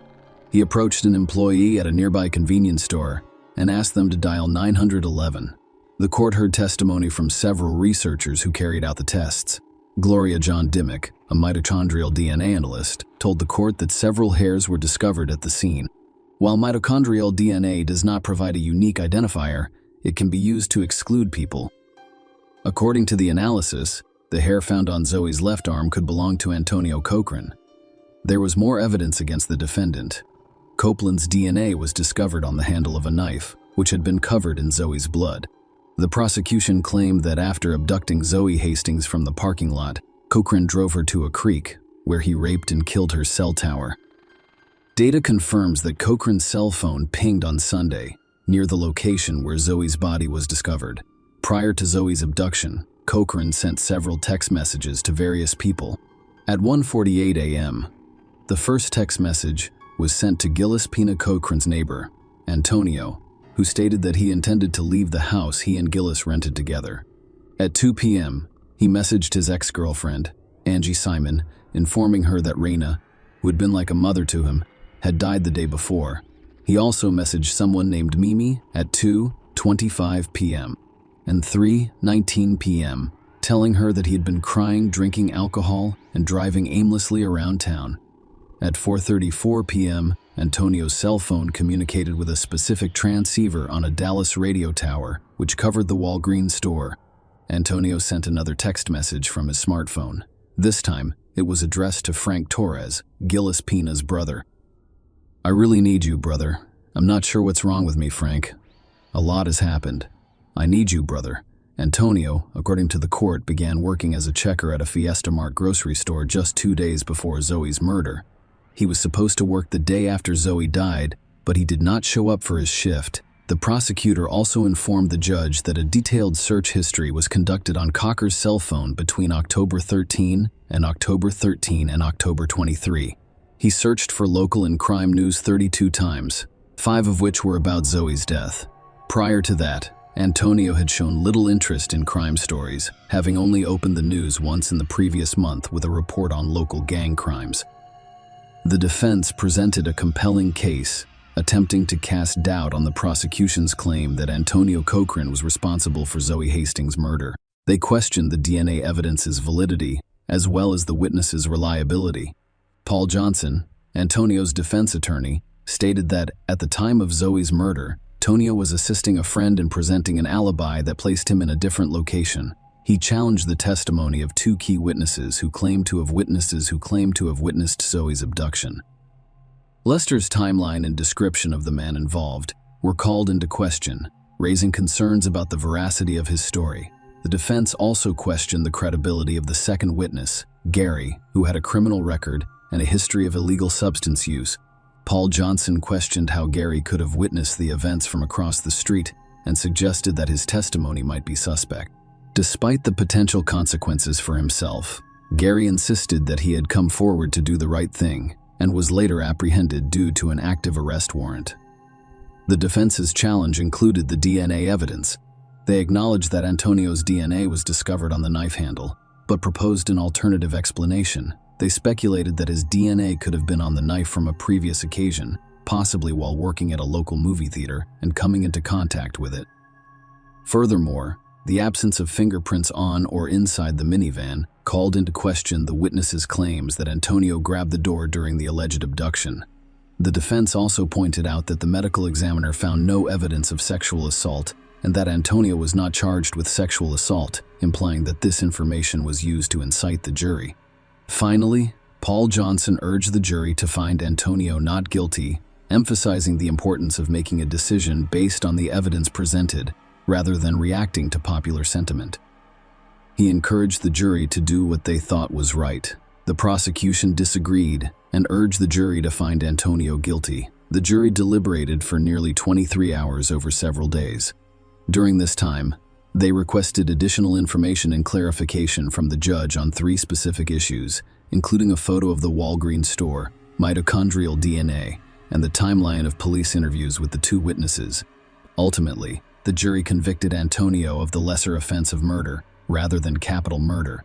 Antonio was sentenced to life in prison without the possibility of parole, with a $10,000 fine. Share your opinion with us in the comments, and subscribe to the channel for more.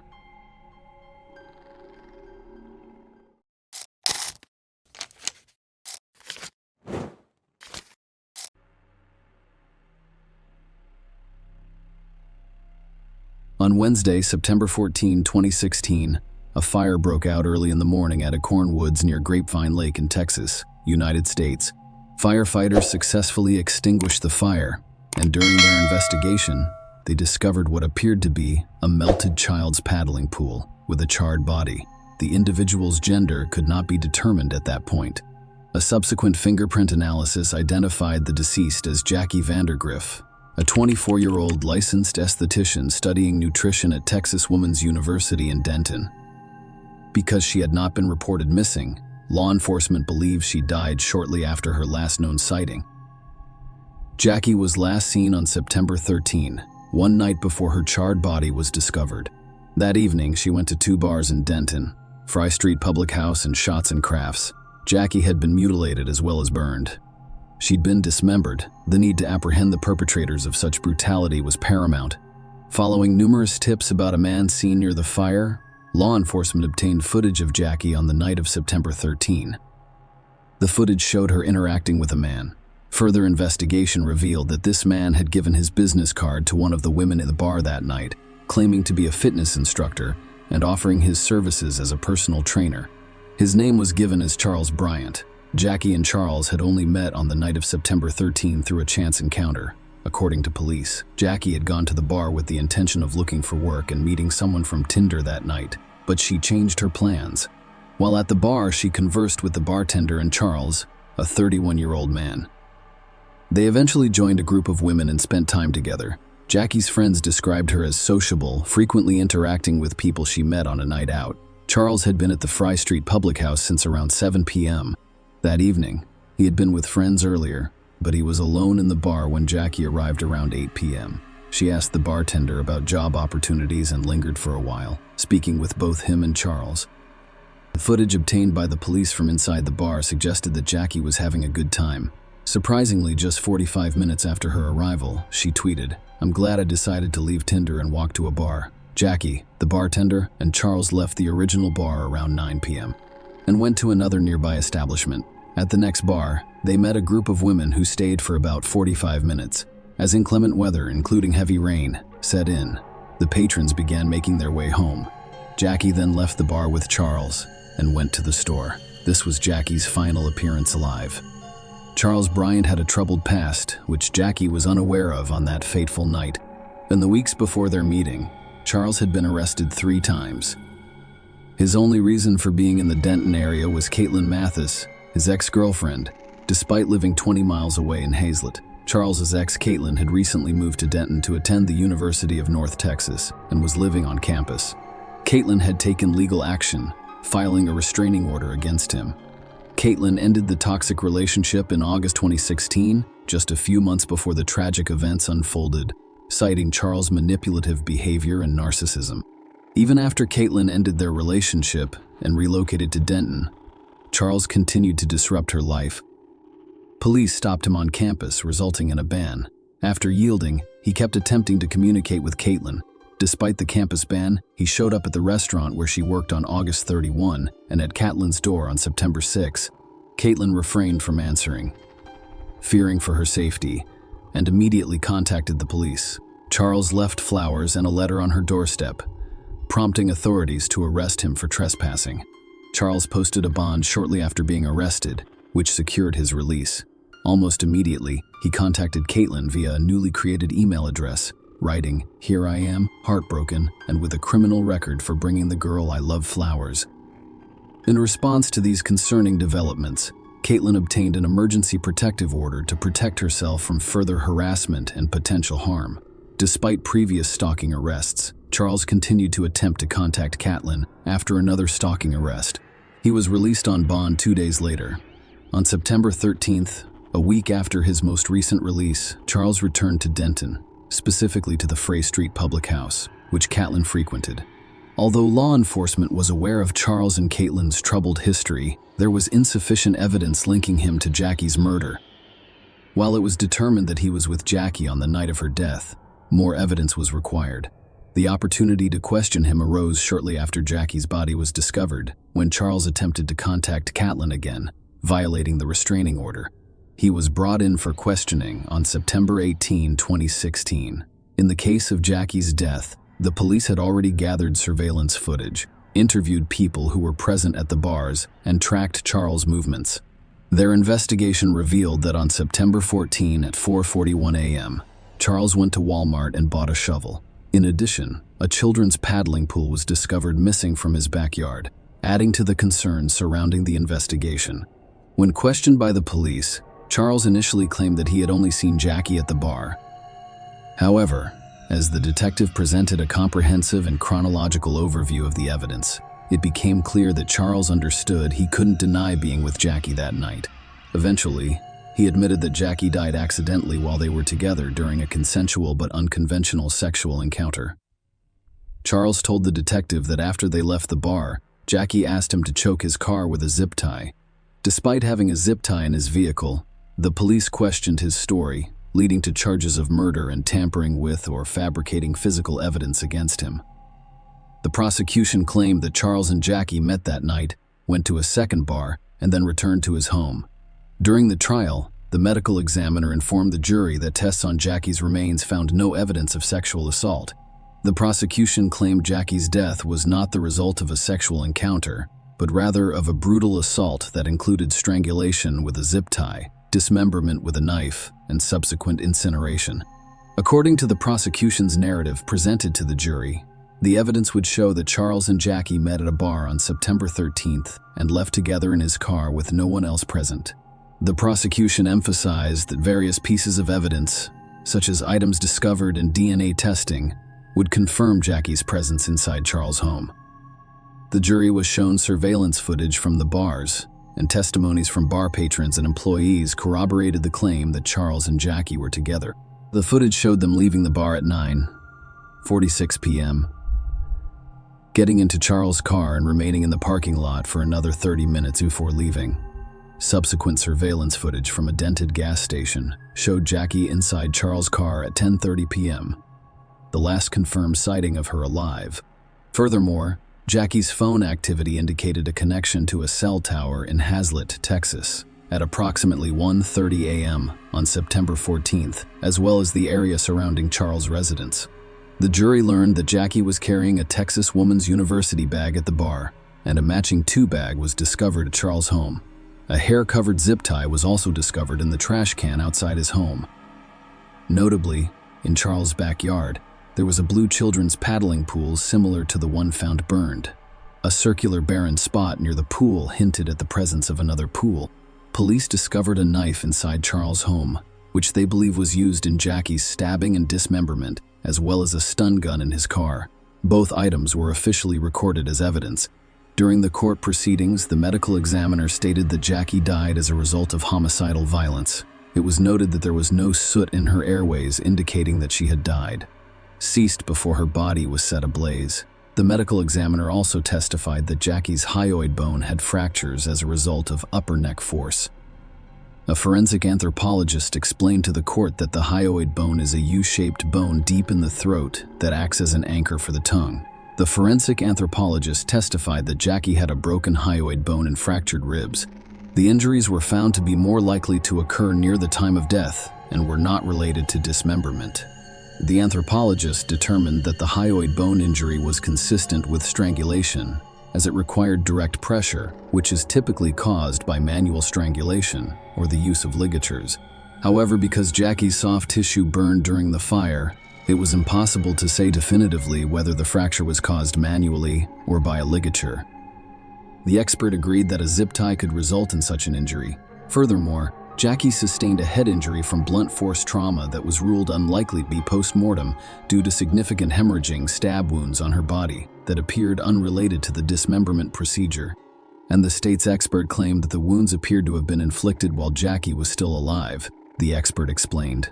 The fact that there was some bleeding around those stab wounds indicates that she was alive when they were received, so they could have bled. The jury discovered that Jackie's body sustained injuries after her death, including the opening of her chest and the removal of her heart, as well as multiple rib fractures.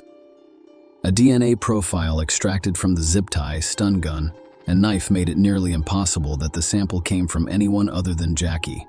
The DNA analyst testified that DNA was found on the stun gun, recovered from his car, and Jackie could not be ruled out as a major contributor. The defense presented its case, arguing that there was no evidence to support the claim that Jackie's death was caused by Charles' violent actions. Instead, they claimed Jackie died during a consensual sexual act. According to the defense, Charles, in a panic, attempted to dispose of Jackie's body. During the trial, defense witnesses discussed the concept of erotica asphyxiation, claiming that those who engage in such activities derive pleasure from depriving their brains of oxygen. The defense argued that a zip tie was used around Jackie's throat as part of a consensual sexual act, which led to her death. According to their account, Jackie's body went limp, which caused Charles to freak out. The defense argued that the subsequent dismemberment and burning of the body were impulsive and chaotic actions motivated by panic and intoxication. Joette Keene, Charles's attorney, acknowledged in her closing arguments that Charles made a terrible mistake, stating that he is guilty of making a horrible mistake when something goes wrong. There was no reason for a good-looking guy to kill that good-looking girl. In contrast, the prosecution's closing statements called into question the defense's narrative, claiming that there was no evidence to support the claim that Charles and Jackie engaged in sexual activity. They dismissed the defense's argument that Charles' panic is illogical, emphasizing the gravity of his actions. The defense claims he freaked out, but their own experts determined it was homicidal violence. Why cut out the heart? What is the significance of body disposal? He slashed her heart out. I want that image to sink in. The jury had to decide whether Jackie was murdered, killed on purpose, or died as a result of a consensual sexual act. They convicted Charles of murder and tampering with evidence. He was sentenced to life in prison for murder and 20 years for tampering. The sentences will be served concurrently, Prior to the trial, there was much speculation as to the possible motive. Prosecutors are concerned if there is no clear motive, as jurors prefer to hear a complete story and explanation of what occurred. They must be certain of their verdict before being convicted. And, in many cases, a motive strengthens the prosecution's case. In this case, the prosecution had no motivation. But does it matter? When does the evidence become clear? Do we require a motive? In cases like this, the motivation is usually sexual. However, the prosecution argued that there was no evidence of sexual activity. We don't need to know what went through Charles Bryant's mind that night. Did he want to do it? And he did. Jackie's parents have partnered with Texas Women's University to establish an endowment in her memory. Share your opinion with us in the comments and subscribe to the channel for more.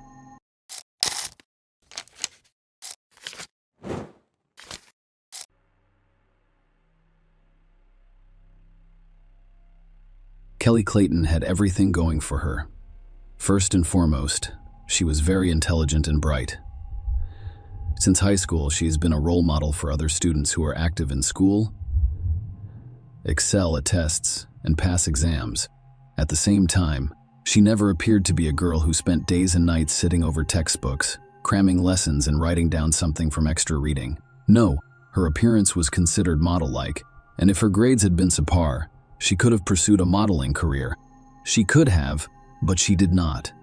After high school, she attended teacher training university to become a chemistry teacher. Her parents' insane pride lasted only for the first few years of university. It is unknown what triggered her decision, but one day Kelly took her documents from the institution and called her parents, telling them that she no longer wanted to study and that she was too young to spend the rest of her life checking notebooks and raising ungrateful children. If she wants to, she will undoubtedly return to her educational pursuits. In the meantime, she wants to travel and live her life to the fullest. Her parents were so upset that they did not communicate with their daughter for 6 months. But if it hadn't been for this desperate act, Kelly might never have met Tom Clayton. They met at a party for mutual friends, and the young man adored the girl. First, he began courting Kelly and showing signs of interest within minutes of meeting her. Second, Tom had a stunning appearance and athletic build, thanks to his status as a hockey star.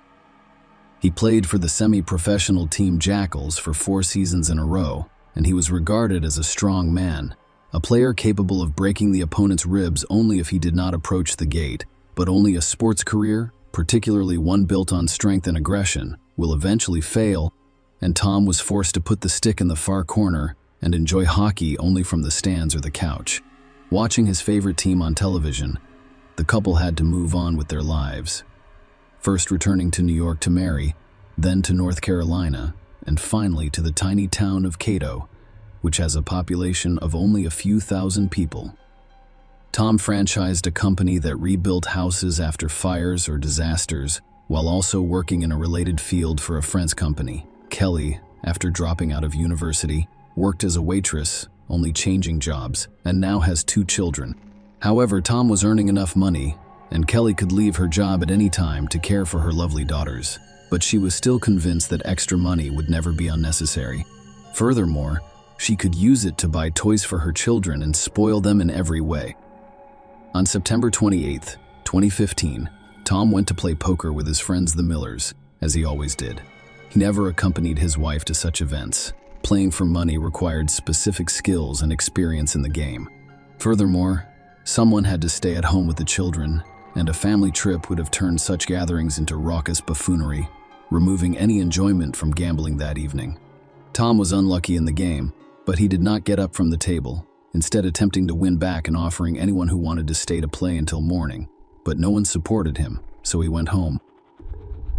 At home, however, a dreadful picture appeared before him. His beloved wife was lying in her own pool of blood, badly beaten, and appeared to be dead. Tom panicked and ran through the rooms looking for his children, who were thankfully unharmed but very scared. He grabbed his daughters and went to his neighbor Derek's house, trying not to let them see their mother's mutilated body, and he dialed the police number right away. The officer who arrived on the scene discovered Tom sitting on his knees in front of his wife's body, attempting to give her artificial respiration. Only the EMTs were able to extract the man, who revealed the terrible and unpleasant information. Kelly had been dead for some time, and neither they nor he could do anything to help her. All 2 floors of the house were soaked in blood. There was a huge mess in the bedroom. Despite the fact that there were children in the house at the time, Kelly and the perpetrator who committed the atrocity appeared to have fought. Kelly was pushed down the stairs, as evidenced by the knockdown banister, and then beaten on the head with a blunt object until she was dead. There was no evidence of knife or gunshot wounds. The police officer who filmed the crime scene noted that Tom appeared stunned and disoriented. He walked from one corner of the room to another, entered for a split second, and immediately exited, and he was unable to direct the police officer to the children's room or the emergency exit from the house. When asked where Tom was at the time of the murder, he calmly replied that he had spent the evening at a friend's house playing poker. The policeman then went to the neighbors to ask the children some questions, as he had not received any clear information from Tom. Tom's eldest daughter, Charlie, described the perpetrator as a robber. According to the eldest daughter, she and her sister were almost asleep when they heard their mother screaming loudly from the next room, "Charlie, run. Run away from here." And then the entire place shook like an earthquake.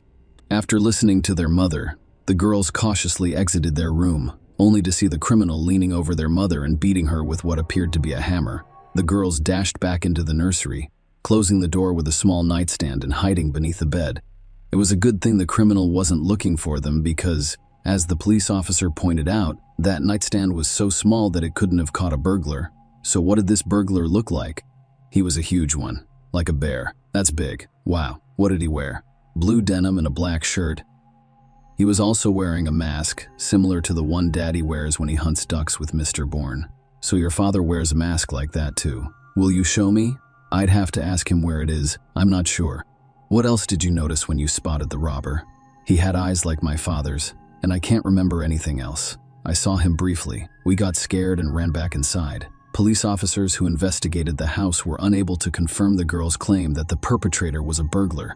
There were no signs of forced entry at either the front or back doors, but the garage gate was open, allowing the perpetrator to enter the house through it. Another thing the police discovered was that nothing was stolen from the house. Jewelry was left untouched in a jewelry box, and Tom's safe, which held the cash, was not even opened. All of the cabinet doors in the house were closed. Usually burglars check every cabinet and shelf. But here, the entire mess was the result of a fight. Experienced officers, it appears, understood everything at once. Tom pretends to be a heartbroken husband, and he murdered his beloved wife and the mother of his children in order to continue receiving insurance payments. If Kelly's life was insured, and husbands' murderers always make sure their wives' lives are protected, he could receive up to $1 million in the event she died. All that is required is to gather evidence, and the case will be resolved. Especially since her own daughter said the robber's mask and eyes resembled her father's. However, when the police discovered Tom's whereabouts that night, they did not find the hunting mask in the house. The police questioned the other poker players. "Is Tom the murderer? Do you truly suspect him?" one of his friends inquired. That poor man had his wife murdered, for crying out loud.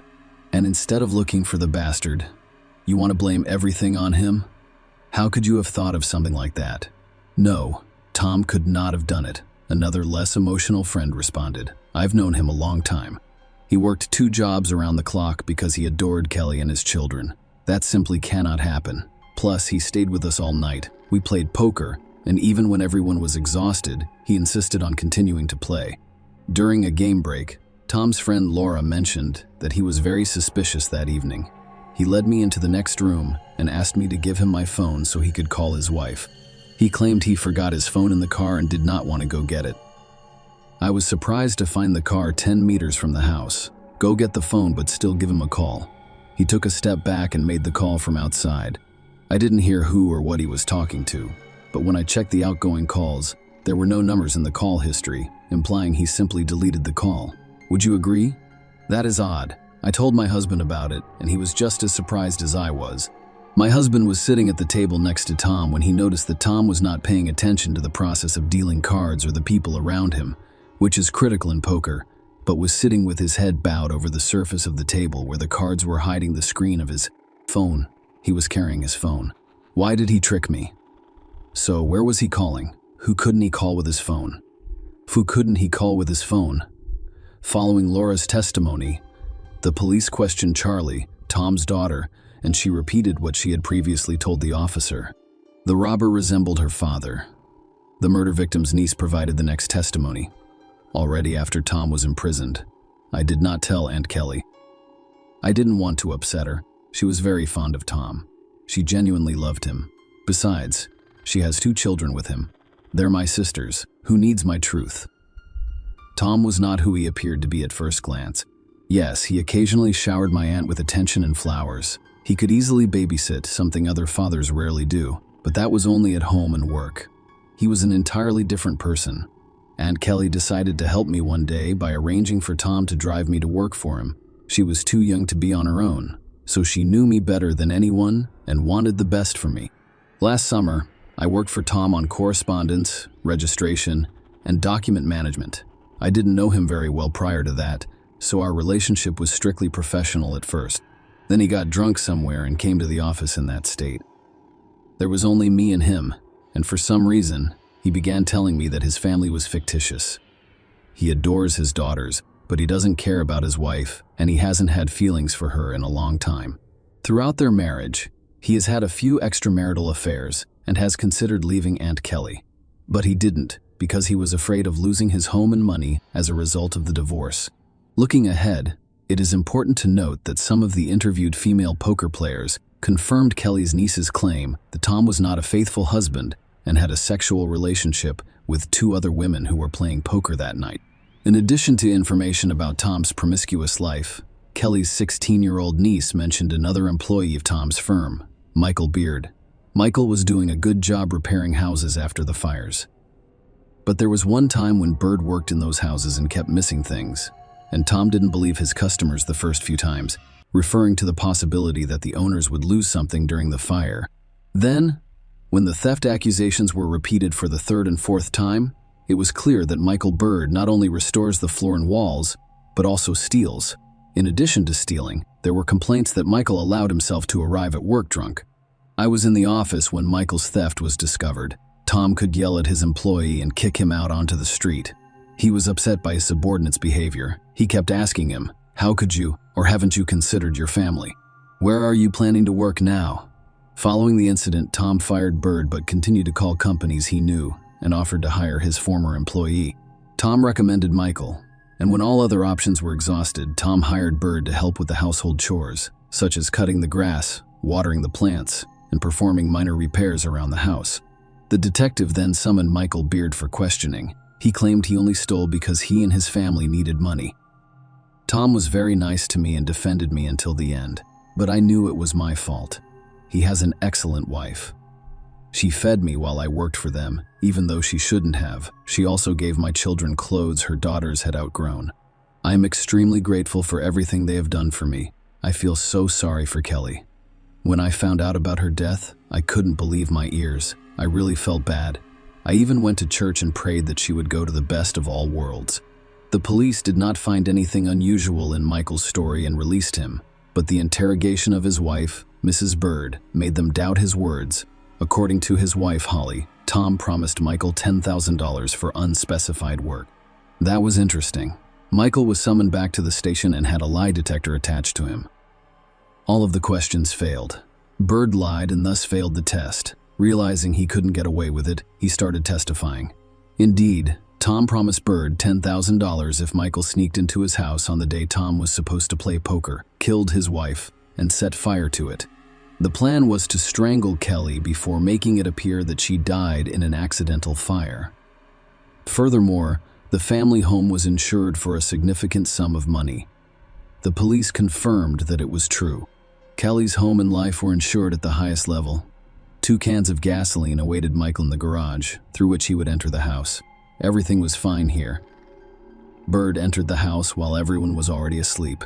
He began quietly climbing the stairs to the bedroom where Kelly was supposed to be sleeping, but the young woman was either awake or awakened by the sound of the open door, and when she saw a strange man in the doorway, she screamed in terror. Michael was just as terrified and pounced on Kelly, attempting to wrap his massive hands around her neck. But it wasn't so simple. Kelly started to fight back.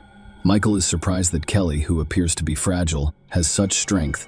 A fierce fight broke out, spilling over from the second-floor bedroom to the first-floor kitchen. Michael, in shock and panic, was unable to concentrate on the fight and instead waved his arms in all directions or grabbed Kelly's clothes, while Kelly, defending her life, aimed very accurately at Michael's face. And if the cops had arrived earlier, they would have noticed the bruises from the beatings on Bird. But everything ended up as it did. After a long struggle, Michael smashed Kelly's head into the wall with all his might. She fell and struggled to get back up for a while. Michael took out a hammer and started hitting the young woman's head with it until she stopped moving. Michael, enraged by what had happened, simply ran out of the house, forgetting that Tom had asked him not only to kill Kelly, but also to set the house on fire to conceal the crime. Michael had an accomplice, Mark Blanford, who served only as a driver the day before the incident. Michael called me. I had worked with him on a construction site for a long time and spent a few weeks with him last year, so I was familiar with him. I knew Michael was into petty theft, so I wasn't surprised when he called and asked me to drive while he broke into someone's home. I wanted to decline, but he offered me $500. At first I hesitated, but he persuaded me to go ahead. He said he just wanted to rob a businessman and needed assistance getting out of there before the cops arrived. He offered to help with the car. I gave in to his requests, but only on the condition that I park far away from the house. He agreed.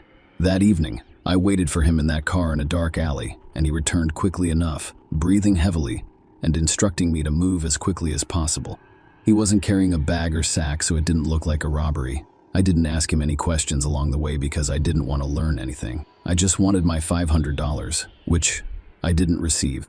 On my way out, he asked me to stop at a bridge over a creek a few blocks south of here. I paused there, and he quickly stripped off his outer garments and threw them off the bridge. If you need to see the place, I'll show you. Police officers who arrived on the scene at Mark's request discovered pieces of Michael's outer clothing near the creek, as well as the hammer used to kill Kelly. Michael, who was already in custody on suspicion of first-degree murder, began to change his testimony. According to him, he was hired by Tom for $10,000 to commit arson at the house and nothing else. There was no question of murder when he entered the house, but Kelly had already died. And who killed her? The detective inquired. I believe it was Tom. He initially offered me money for murder and arson, but I declined. I am not willing to kill a man for money, he stated. I had nothing to fear, but he could never persuade me. You may not believe me, but I nearly passed out when I saw Kelly's body. I knew right away that he was setting me up, so I ran out of the house. Michael insisted he's the killer. Michael spent a long time assuring the police of his innocence, all because he was unaware that Mark had shown the location where Beard had thrown out his belongings, and that his clothes, as well as the murder weapon, had already been examined by experts who discovered Kelly Clayton's blood on both his clothes and the hammer, and that was the most direct proof that he, not someone else, had killed Kelly. In turn, Tom refused to admit that he ordered the murder of his wife from a former problem employee at his company. According to him, Michael knew he had money. He knew he wasn't poor, and he decided to rob Beard's house because he had lost his job and was resentful of the dismissal. But Kelly was at home that night, and he paid with his life. It would have been more difficult to prove Tom's guilt in conspiracy with Michael if Laura, the woman who had been playing poker that night, had not told the cops that Tom had called from her cell phone. The detective requested a transcript of her calls, and her expectations were met. Then, on the night of September 28, Tom Clayton called Michael Beard. Michael was the first to go on trial. He continued to claim that he had been hired to set fire to the house in order to collect the insurance money. He did not kill Kelly, and the blood on his clothes was simply from touching a dead and mutilated body. That is why he became dirty. He had thrown away his belongings so that no one would suspect he had been at Clayton's house that night. His speech seemed convincing. The jury had deliberated for 7 hours. In the end, they concluded that Michael Beard was guilty of all charges. He faced life in prison. Tom's lawyers were able to obtain records of conversations and correspondence between him and Michael, and none of them specifically discussed their devious plan. The prosecutor. Questions. Requests for billing transcripts of his movements produced no concrete results either. All evidence was circumstantial. If it weren't for one detail, the car in which Mark had given Michael a ride was registered to Tom's company, and Tom, arriving at the office in his personal Toyota, left it in the parking lot, where it was moved to the company pickup truck, which later drove to Michael's house and left there, before being taken back the day after the tragedy. In fact, he gave Michael the car in which he and Mark drove to the crime. The jury testified to this fact during the trial. The trial lasted 6 days, and the jury ultimately determined that Tom had hired Michael to commit this heinous crime. Michael, in turn, made an appeal. In his defense, he quoted little Charlie, who stated that the eyes and slit of the mask belonged to her father. However, the court denied the appeal because the description of the clothes matched the one discovered beneath the bridge. As a result, Tom Clayton and Michael Beard were given life sentences. Mark was charged with manslaughter and received 4 years in prison. Kim, Kelly's sister, received custody of Tom and Kelly's children. Charlie has finally moved on from the tragedy. She occasionally remembers her mother, but she refuses to talk about her father, whom she will never see again. Share your opinion with us in the comments, and subscribe to the channel for more.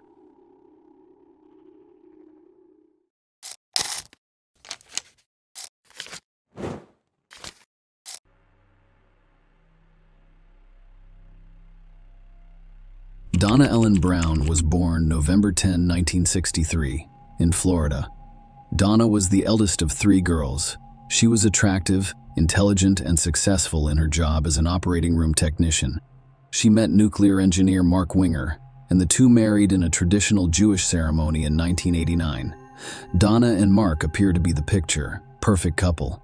They were successful and had a nice house in a nice neighborhood. However, not every story ends perfectly from the start. On Tuesday, August 29, 1995, at 4:27 p.m., Mark Winger called 911 to report that a man was harming his wife, Mark, who lived in Springfield, Illinois. His 31-year-old wife, Donna Winger, called the dispatcher to report that he had shot the man. When the cops arrived, Donna was in critical condition after being hit in the head with a hammer 7 times. A 27-year-old man named Roger Harrington was found beside Donna in critical condition, having sustained 2 gunshot wounds to the head. Both victims were immediately transported to the hospital, where Roger died shortly after arrival and Darla died a few minutes later without regaining consciousness. The police secured the residence and discovered no evidence of forced entry. Mark, visibly distressed, told the police that he shot the man after witnessing the attack on his wife. Mark described how he was in the basement on the treadmill when he heard noises upstairs, prompting him to investigate. He found their adopted baby Bailey on the bed in the master bedroom, but no sign of Donna. When Mark heard more noises downstairs, he grabbed his handgun from the bedroom nightstand and headed for the dining room. Mark saw a man in the hallway wielding a hammer and assaulting Donna. Mark shot the man, and as he attempted to rise, he fired a second shot. The police discovered the bloodied hammer used in the assault, which belonged to both Donna and Mark. The house also contained a .45 caliber semi-automatic handgun, which Mark confirmed was the weapon used. When Mark asked about the identity of the man who had attacked his wife, the police confirmed that it was Roger. Mark then said, "That's the man who has been harassing my wife this week." According to Mark, Donna had traveled to Florida to visit her parents 6 days before. Her mother dropped her off at the airport, and a driver named Roger, hired through a limousine company in St. Louis, Missouri, drove her back to Springfield. According to Mark, Donna, Roger was excessively talking and flirtatious during the 2-hour drive, expressing a preference for older women and inviting them to intimate parties. The conversation took a dark turn when he revealed hearing a disturbing voice named Dom instructing him to harm others. Mark called the cops, saying the guy scared her. She stated that he was extremely frightening. He threatened to kill people, set car bombs, and mutilate them. Dawn has returned to Springfield. She informed her family about the unsettling encounter, expressing fear and discomfort as a result of the disturbing conversation and erratic driving. Mark told the police that, despite safely returning home, the situation persisted. Donna received several strange phone calls, and based on the timing, she suspected Roger was the caller. The police found a note in the house that described Donna's unsettling car ride. Mark also told the police that he reported the incident to Roger's employer, which resulted in Roger's suspension, which Mark believed could have exacerbated the situation. The police discovered Roger's car parked outside the Winger house, facing the wrong direction. They discovered various weapons inside, including a knife and a tire iron. Authorities concluded that Mark acted in self-defense, and they chose not to press charges due to the traumatic circumstances. The case was closed with an acknowledgement that Mark had already experienced significant distress. Mark appeared deeply affected by the events. Mark and Donna had moved to Springfield shortly after their wedding, where they discovered happiness. Donna worked as an operating room technician at Memorial Medical Center, and Mark was an engineer with the Illinois Department of Nuclear Safety. Despite facing challenges, such as Donna's initial distress at learning she couldn't conceive, their lives took a positive turn when a doctor informed them of a teenager willing to place her baby for adoption. On June 1, 1995, Donna and Mark happily welcomed Bailey, their adopted daughter. Following Donna's tragic death, Bailey, now responsible for the infant, chose to remain in the same house. To help with childcare, he hired a nanny, Rebecca Simic. Rebecca unexpectedly became pregnant a few months into her job and gave birth to a daughter named Anna. Mark and Rebecca married just over a year after Donna died. Mark decided to sell the house and sever ties with Donna's family. The new family, Mark, Rebecca, Bailey, and Anna, relocated to a different town. They gradually expanded their family by adding 2 more children, Maggie and Ben. Donna's close friend Donna Schultz told the police in 1999 that she had an affair with Mark while Donna was still alive, and that Mark made troubling statements that she remembered. Donna Mark believes it would be easier for us to be together if Dawn had just died. All you'd have to do is enter and find the body. Donna also provided disturbing information that raised concerns with the authorities. When Mark learned about Donna's unsettling experience during the car ride back to Springfield, he allegedly told her that he needed the driver in his home. This revelation prompted the police to reopen Donna's case. However, they were disappointed to find that some evidence had gone missing. Mark filed a civil lawsuit against BART Transportation, seeking accountability for Diana's death as a result of Roger's actions. Roger's attorney requested access to the civil suit's evidence and files because he worked for BART Transportation at the time Diana died. Despite this, the police were able to save some files and access photos taken on the day of the incident. Donna and Roger are shown on the ground before being transported to the hospital. However, the positions of the bodies appeared to contradict Mark's earlier account, given to the police years ago. Mark told the police that he saw Roger kneeling beside Donna's head, assaulting her with a hammer, which prompted him to open fire. Mark claimed Roger fell backward, and in an attempt to get up, Mark shot him again. According to Mark's description, Roger's feet should have been near Donna's head, facing the opposite direction. However, after reviewing the photos taken by the police upon their arrival, it appeared that Roger and Donna were both on the ground, facing the same direction. This inconsistency prompted the police, for the first time, to suspect Mark of being involved in his wife's murder. The question of why Roger was at their house that day remained unanswered. Simultaneously, during the civil suit involving Mark, a possible explanation emerged. BART Transportation hired a blood spatter expert who concluded that the blood spatter patterns indicated Mark's involvement in the deaths of Donna and Roger. As the police dug deeper into the case, they discovered more incriminating evidence. Susan Collins, Roger's roommate, informed law enforcement that she overheard Roger arranging a meeting with someone on the day he was killed. Furthermore, a note written on a bank deposit slip inside Roger's car was discovered, which contained Mark's name, address, and a time. Susan informed the police that Roger had mentioned agreeing to meet with Mark to resolve issues raised by Mark's complaints about Roger's driving and the concerning conversation he had with Donna.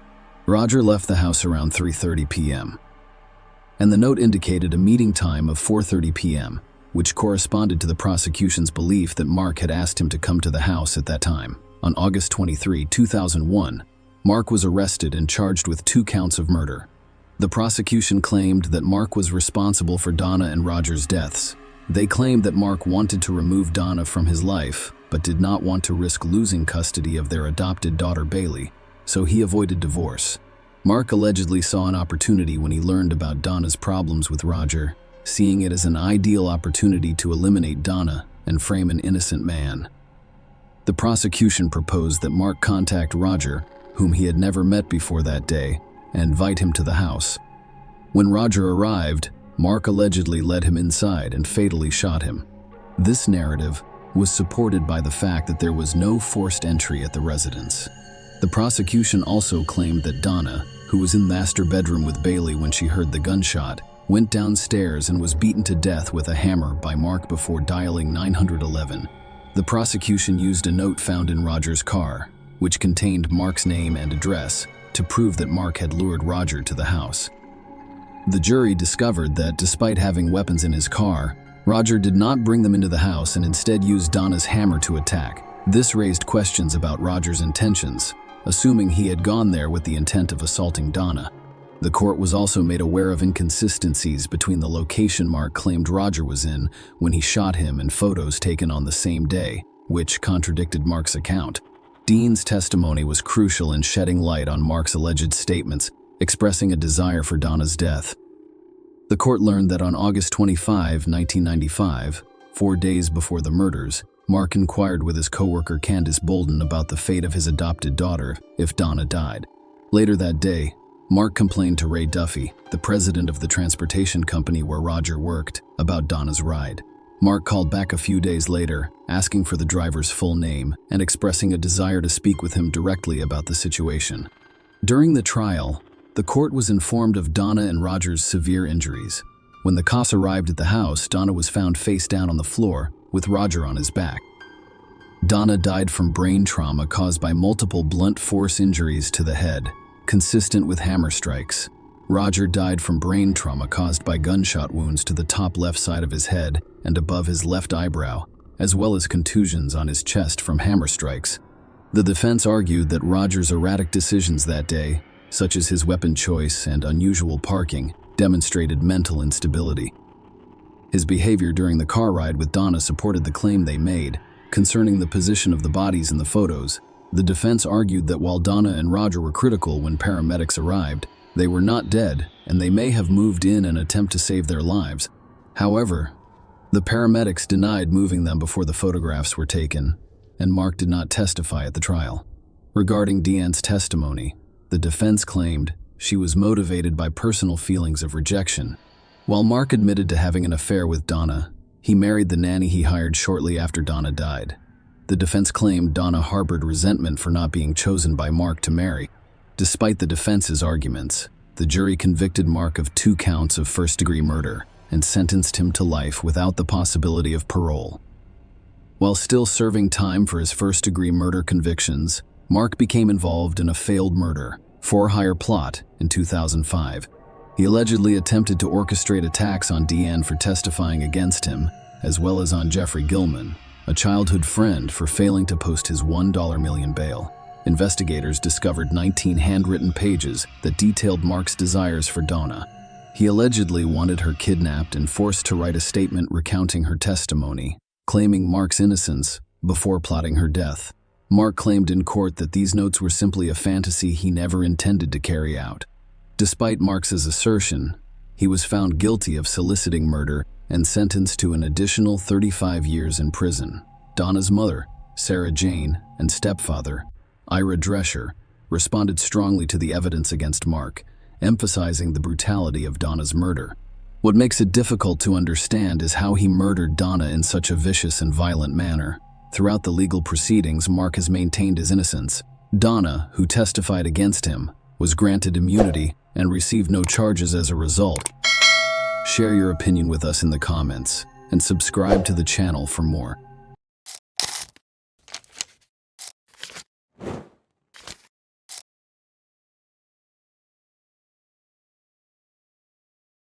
In September 2017, a chilling and perplexing series of events occurred in a quiet community, leaving its residents in shock and disbelief. What started as a seemingly routine missing person case turned into a harrowing story of love, betrayal, and tragedy. On a sunny Tuesday in September 2017, a young woman named Laura Wallen awoke in her cozy home in Olney, Maryland. She was 31 years old and loved her job as a teacher at Lake High School. She was so good at her job that she was named Teacher of the Year just the previous year. Laura had worked hard to prepare for the new school year.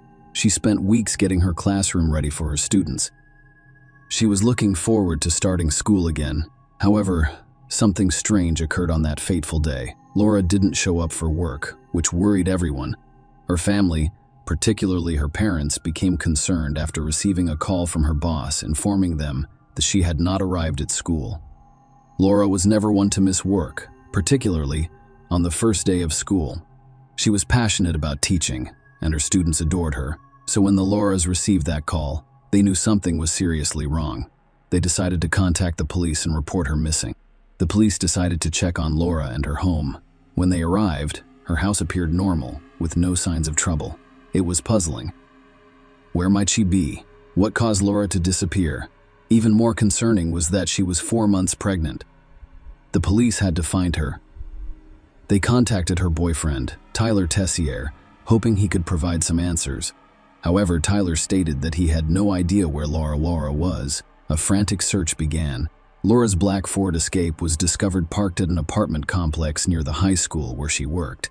Volunteers gathered in Howard and Montgomery counties, handing out flyers featuring Laura's photo and posting missing posters wherever they could.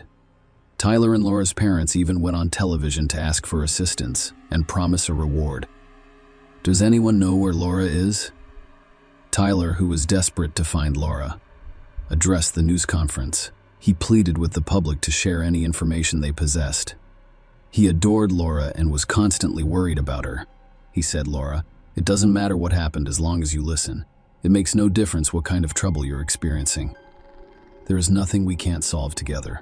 So many people miss you. There are so many people out who have not slept, and we have not eaten. We are simply looking for you or praying that you are safe." But Tyler was also pleading for help. The police and Laura's family began to suspect that he was hiding something related to Laura's disappearance. The police noticed some inconsistencies in what he was saying, and allowing Tyler to speak at the news conference was a strategy for gathering more information. Laura was still listed as missing at the time. No one knew what happened to her or where she was, but as the investigation progressed, Tyler began to reveal some disturbing information, raising even more questions. He told the cops that Laura had asked him for assistance. According to Tyler, Laura wanted to disappear because she was pregnant with a student's child, and she was terrified and embarrassed. She did not want anyone to find out. However, only 2 days after that press conference, everything changed. Laura was a missing person until September 13, 2017, when she was murdered. The police received a tip that led them to a remote field in Damascus, Maryland. Tyler was known to frequent the area, and they discovered newly dug ground in a hidden corner of the field. They discovered something horrifying with the help of specially trained dogs. Laura's body was buried in a shallow grave. An autopsy later revealed that she had been shot in the back of the head. This was a heartbreaking and horrific turn of events, and the police were now faced with the difficult task of determining when she died, who murdered her, and why the discovery of Lauren's body marked a dark and tragic chapter in the story. And it was clear that there was a lot more to uncover. Laura's family, still reeling from the shock of her disappearance, now had to deal with the devastating reality of her murder. The search for answers has only begun. Tyler was considered a person of interest in the case because he was thought to be the last person to see Laura alive. This suspicion stemmed from inconsistencies in the various accounts he provided about his whereabouts and activities. During the relevant time period, the police had evidence that Laura was alive on September 1, as her family saw her that day. The next day, September 2, Laura went on an outing with Tyler. During this time, Laura texted her sister about the adventure Tyler had taken her on. The message read, "Tyler has taken me on a country adventure. I am not sure why, but it is for something waiting in a field." The police discovered an important clue while investigating Laura's financial transactions. They discovered that Laura's debit card was last used at a Safeway grocery store near her only residence on September 2nd, between 8:30 and 9:30 p.m. What made this discovery significant was that surveillance footage from the grocery store showed Laura wasn't alone during the transaction. Tyler was alone during the transaction. Tyler was seen with her. This information piqued the police's interest in Tyler as they attempted to piece together the events surrounding Laura's disappearance and subsequent death. But why does Tyler want Laura? The answer lay in their complicated relationship and Tyler's hidden life. Tyler and Laura had had an on and off relationship for a decade. They always found their way back together after breaking up. Their love was turbulent, with highs and lows, but Laura was looking forward to starting a family with Tyler, unaware of the dark secrets he was keeping. Laura was not aware of this. During one of the breaks, Tyler had begun dating another woman, a fellow teacher, back in 2012. He even moved in with her while still in a relationship with Laura. Neither woman knew about the other, and Tyler was able to keep his double life hidden. When Laura found out she was pregnant with Tyler's child, her father, Mark Wallen, confronted Tyler about his intentions. He was aware of Laura and Tyler's on and off relationship, as well as rumors of another woman. Tyler assured Mark that he would take care of Laura, even showing him an engagement ring and claiming he intended to propose. He also informed Mark that he had not seen the other woman in 2 years. However, it was later revealed that the ring Tyler had given Mark was used to propose to another woman, not Laura. The other woman had agreed, and their wedding was scheduled just a month after Laura was due to give birth to Tyler's child. Laura and the other woman thought they were in exclusive relationships with Tyler, but the truth was much more complicated. It appeared that Laura discovered Tyler's deception shortly before her death. She text messaged the other woman on August 28, 2017, seeking a meeting to clarify something. She made it clear in her message that she was looking for answers rather than a confrontation. Tyler allegedly began plotting Laura's murder within days of sending that message, according to the police. He appeared to have convinced the other woman that Laura was unstable and stalking him. When the other woman received Laura's text, he informed Tyler, who sent a chilling message, "I could actually kill her." Tyler initially denied any involvement with anyone other than Laura when confronted by the police. However, when confronted with evidence to the contrary, he finally admitted to his double life. Tyler was believed by the police to have brought Laura to a remote location with the intention of killing her in order to silence her and protect his secret life. Laura thought she was going to see some land Tyler wanted to buy, but the reality was far more sinister. He chose a field near the farm where he worked, a place he was very familiar with. Laura's sister had asked her to take a picture during the trip, and Laura agreed. The police would later use that image to pinpoint the location where her lifeless body was discovered. Tyler had taken her there twice, once in September 2017 and again the next day. The police believe Tyler shot Laura on September 17, and their actions following the murder were calculated and disturbing. On the same day, he texted a friend and requested a late-night ride to Baltimore. However, the friend declined to advise against such a late-night trip. Tyler's response was chilling. "It's probably just attempting to clean up a mess," where the prosecutors Tyler's actions were clear at all times. A premeditated murder. They believed that his meticulous planning and choice of location indicated that he had intended to kill Laura in order to protect his secrets from Tyler, with the goal of providing closure and justice to Laura's family. But the truth would remain elusive. The shocking and tragic story of Laura Wallen and Tyler Tessier was far from over. As the case nears its climax in court, a sudden and unexpected turn of events would stun everyone, and the pursuit of justice would take a new direction. Detectives believed that after Tyler shot Laura, he used text messages to conceal evidence and cast doubt on the paternity of Laura's baby. He used Laura's phone to send a message to her sister stating, "I'm about 95 sure Tyler is not the father. I will try to contact Antoine." Laura's sister found the text confusing. She had a close relationship with Laura and was aware that if Laura had any doubts about the baby's paternity, he would not discuss it via text message. She told the cops that Laura had dated someone named Antoine about 2 years before her death but had no contact with him since then. Tyler was arrested and charged with first-degree murder, obstruction of justice, tampering with evidence, and false statements. He faced only one murder charge because Maryland law requires that the child be viable outside the womb before additional charges can be filed. When questioned by the police, Tyler initially denied any involvement or knowledge of Laura's situation. However, he later provided several conflicting accounts of the events. He initially claimed that, during a heated argument in September, Laura became enraged and attacked him with scissors, causing her to fall and seemingly die after colliding with a porch post. Tyler buried her in a field, believing she had died. When questioned about the gunshot wound found during the autopsy, he stated that he was concerned that he had buried her alive and then returned to shoot her to ensure she was dead and would not suffer. Tyler later changed his story, telling the police that African-American men had entered Laura's home and kidnapped her. He claims they compelled them to drive to Damascus, where Laura was shot. When asked why he wasn't shot, Tyler explained that he begged the men to let him go. The prosecution was confident in their case, claiming Tyler was responsible for Laura's death. They contended that Tyler, who had been living a double life for years, was concerned that his secret was about to be revealed because Laura had discovered the truth. Tyler allegedly planned Laura's murder after she contacted the other woman he was involved with. Tyler was supposed to spend the weekend of September 2 with the other woman in Pennsylvania, ostensibly to look for bridesmaid dresses. Instead, he claimed he couldn't go because of a knee injury sustained while walking her dog, which proved to be a lie. He arranged to meet Laura and transport her to a remote field in Damascus, Montgomery County. The prosecution contended that Laura's murder was premeditated, as evidenced by the isolated location where she was killed and buried. They wanted to take the jury to this remote location to show the extent of its seclusion and the planning required. This visit would necessitate four-wheel drive to navigate off-road terrain, ascend a curved hill, and descend to the corner of a grassy field, demonstrating the location's remoteness and hidden nature, supporting their claim of premeditation.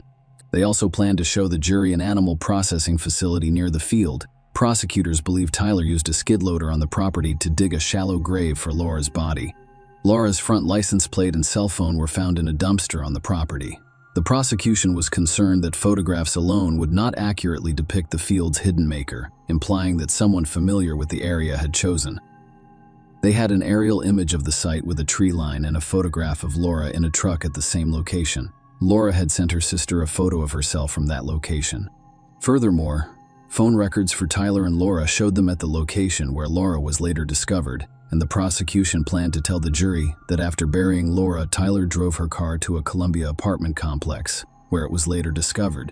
They planned to call witnesses, including one of Tyler's friends, who claimed Tyler asked for a ride from the apartment complex and requested the opportunity to present their case to a jury on September 28. At 5 a.m., Tyler's lifeless body was discovered in his jail cell only hours before his trial was scheduled to begin.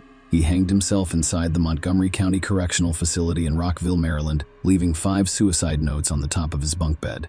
This tragic turn of events meant that the prosecution would be denied the opportunity to outline and prove their case to a jury. Tyler's death brought an abrupt and unexpected conclusion to a case that had sparked widespread interest due to its complex and disturbing circumstances.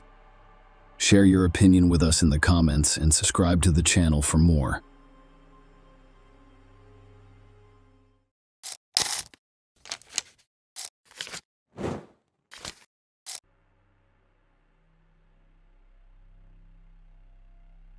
On a quiet, unassuming Tuesday in 1992, a series of events would set the stage for a mystery that would live on in the collective memory for years. A young man known for his charm and popularity found himself in the midst of a perplexing situation within the walls of his own home. Little did they know that this was only the beginning of a perplexing journey full of secrets, questions, and a never-ending search for answers. On that fateful Tuesday, October 13, 1992, in the quiet town of West Liberty, Iowa, 22-year-old Corey Wynek's life took an unexpected turn. Corey was a well-known figure in the community, not only for his athletic ability as a West Liberty High School football player, but also for his work as a bartender at his grandparents' establishment, Wink's Bar and Grill. The night before, Corey had worked a late shift at Wink's, where he spent many of his evenings as the 13th approached. Corey was scheduled to work another night behind the bar. However, when his fiancée Jody Hotz returned home around 6:30 p.m., she was met with an unusual sight.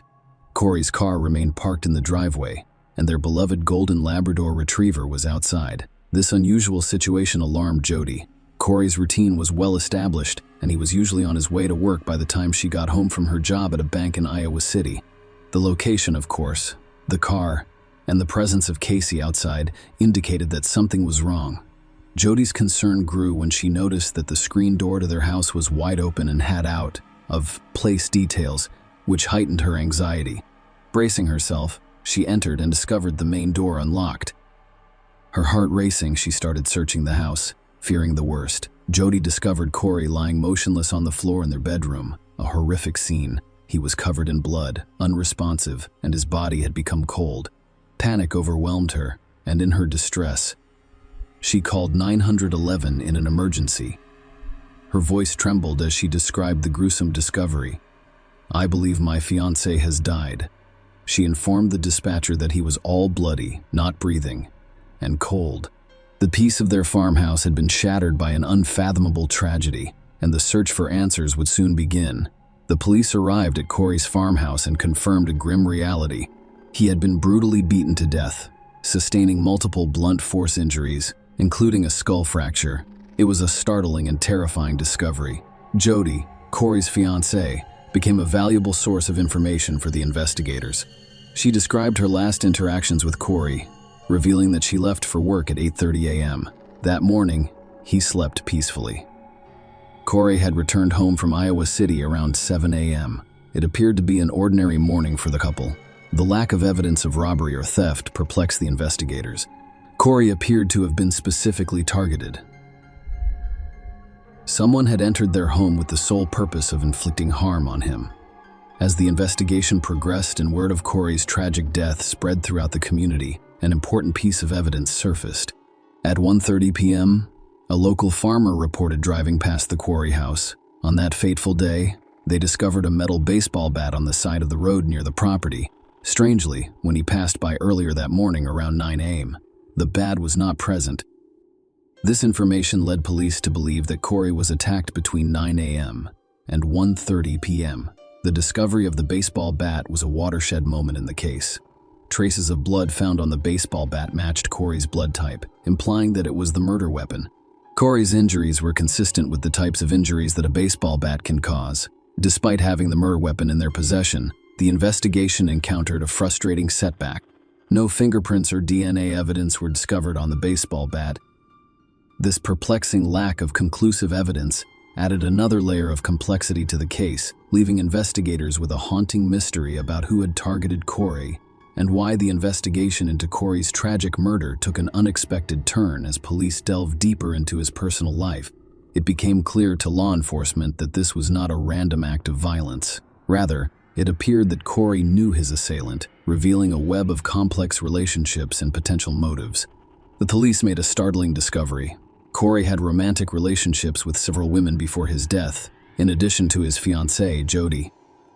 This revelation generated a large pool of potential suspects, posing a complex puzzle for investigators to solve. In the months following Corey's tragic death, they interviewed over 400 people in their never-ending search for the truth. Despite their tireless efforts, the case remained unsolved and became colder with each passing year. A decade after Corey's murder, there was still no concrete evidence of a motive or perpetrator. The much-needed breakthrough arrived unexpectedly, a quarter of a century after Corey's murder in December 2017. The information they received had the potential to uncover the truth about Corey Wieniecki's tragic and long unsolved murder. In December 2017, a chance encounter at an Iowa hospital gave new life to the long unsolved murder case of Corey Wieniecki. Special Agent Trent Vileta of the Iowa Department of Criminal Investigation had gone to the hospital for an unrelated reason when he struck up a conversation with a nurse named Jessica Becker. When Jessica discovered Age's work on cold cases, she felt compelled to share a haunting story from her childhood. Jessica described an incident from 1992 when she was only 9 years old. She had spent the night at a friend's house on a sleepover. Annette Cahill's sister-in-law happened to be the daughter of Jacques Hazen. Jacques, one of Corey's 4 romantic partners at the time of his murder, was a woman known to the police for her involvement with him. When questioned by police, she claimed to have been shopping in Iowa City with Jack when Corey died, citing store receipts as alibis. However, Jessica's recollection cast doubt on Annette Cahill's alibi. She admitted that during her sleepover at Jack's house following Corey's murder, she and a friend sneaked downstairs after bedtime. At the bottom of the stairs, Jessica overheard Annette Cahill in the dining room, seen from behind with people crying and lighting black candles. Jessica could clearly hear Annette Cahill uttering regretful phrases. "I never intended to hurt you, Corey. I'm very sorry. I never intended to kill you, Corey. Corey, I love you." Overwhelmed and afraid of being discovered, Jessica went upstairs without Annette Cahill noticing her presence. She later told her mother about what she had witnessed, but her mother declined to report it to the police at the time. Agent V's most recent conversation with Jessica prompted a fresh look at the investigation into Corey's death. In the case files, they discovered an interview from 1996 with a man named Scott Payne, who was friends with Jacques and Annette Cahill. Scott's interview report included a critical detail. Scott Payne claimed that Annette Cahill was seen burning a lot of stuff after Anna Kay was killed. When Scott was re-interviewed, he vividly remembered seeing Annette Cahill burn what he thought was blood-stained clothing in a barrel at Jack's house. He claimed that this occurred about 1 or 2 days after Corey's murder. Annette Cahill claimed to be disposing of paint-stained clothing, but Scott, who had previously worked in a meatpacking facility, was convinced it was blood. With this new evidence and testimonies, the police took a significant step. They arrested and charged him with first-degree murder, signaling a watershed moment in the long-running investigation into Corey Wienek's death. Annette Cahill was 56 years old when her trial began, and she was accused of a heinous crime. The prosecution's case was based on Annette Cahill's claim of first-degree murder, accusing her of killing Corey with deliberate, premeditated, and malicious intent. However, her initial trial ended in a mistrial. Despite nearly a full day of deliberations, the jury was unable to reach a unanimous decision. Their initial vote was 11-1, with the majority favoring acquittal to ensure a fair and just decision. The judge granted the jury additional time to deliberate. Despite the extension, the jury remains deadlocked, unable to reach a consensus. As a result, the trial ended in a mistrial, and the mistrial signaled a brief pause in the legal proceedings. However, Annette Cahill's legal battle did not end there. She would face trial again in the hopes of resolving the unanswered questions surrounding Corey's tragic death. At Annette Cahill's second trial, the prosecution based their case on a disturbing story of jealousy and a deadly encounter. They claimed that Annette Cahill killed Corey out of jealousy, motivated by his engagement and involvement with other women. The court heard gruesome details about Corey's death. He had received 13 blows, all while still alive. The murder weapon, a bat, had been discovered about a mile from Corey's house. It was discovered by a reporter who was forced to walk down a gravel road after his car broke down, where he came across the ominous item. A nearby farmer confirmed seeing the bat by the side of the road around 1:30 p.m. The backboard had distinctive features, including white tape wrapped around the handle and a blue barrel indicating a powerful light heavyweight. In white lettering, these white letters appeared to have bloodstains. The court learned that the bat had been purchased from Walmart, and it was speculated that it could have been leftover from last year's inventory. It had an initial retail price of $15, but was purchased on sale for $13. The cause of Corey's tragic death was blunt: forced trauma, emphasizing the brutality of the attack. The night before Corey was murdered, Annette made an unsettling appearance at Wink's, where Corey worked. After the bar closed, Corey left with Wendy Marshall. Their departure, however, was hampered when they came across Annette Cahill, who was intoxicated and waiting in Corey's car. Annette Cahill joins them on their journey, creating a tense and agitated environment. During the drive to Annette Cahill's house, she abruptly jumped out of the car, resulting in a confrontation with Corey. Corey then dropped off Wendy and then Annette at their respective homes. When Jody left for work the next morning, Corey was still at home, sleeping peacefully in his bed. The courtroom drama continued with a series of testimonies intended to shed light on the mysterious circumstances surrounding Corey's murder. First, Jessica Becker and her mother took the stand. Jessica described a haunting memory from when she was 9 years old, vividly repeating the details she had previously shared with Agent Violetta. Her mother corroborated her story, stating that Jessica had confided in her at the time. However, she chose not to report it out of fear, recognizing the brutality and viciousness of Corey's attack. Scott Payne, a previously unmentioned witness, also testified. He told the court what he had previously told the police.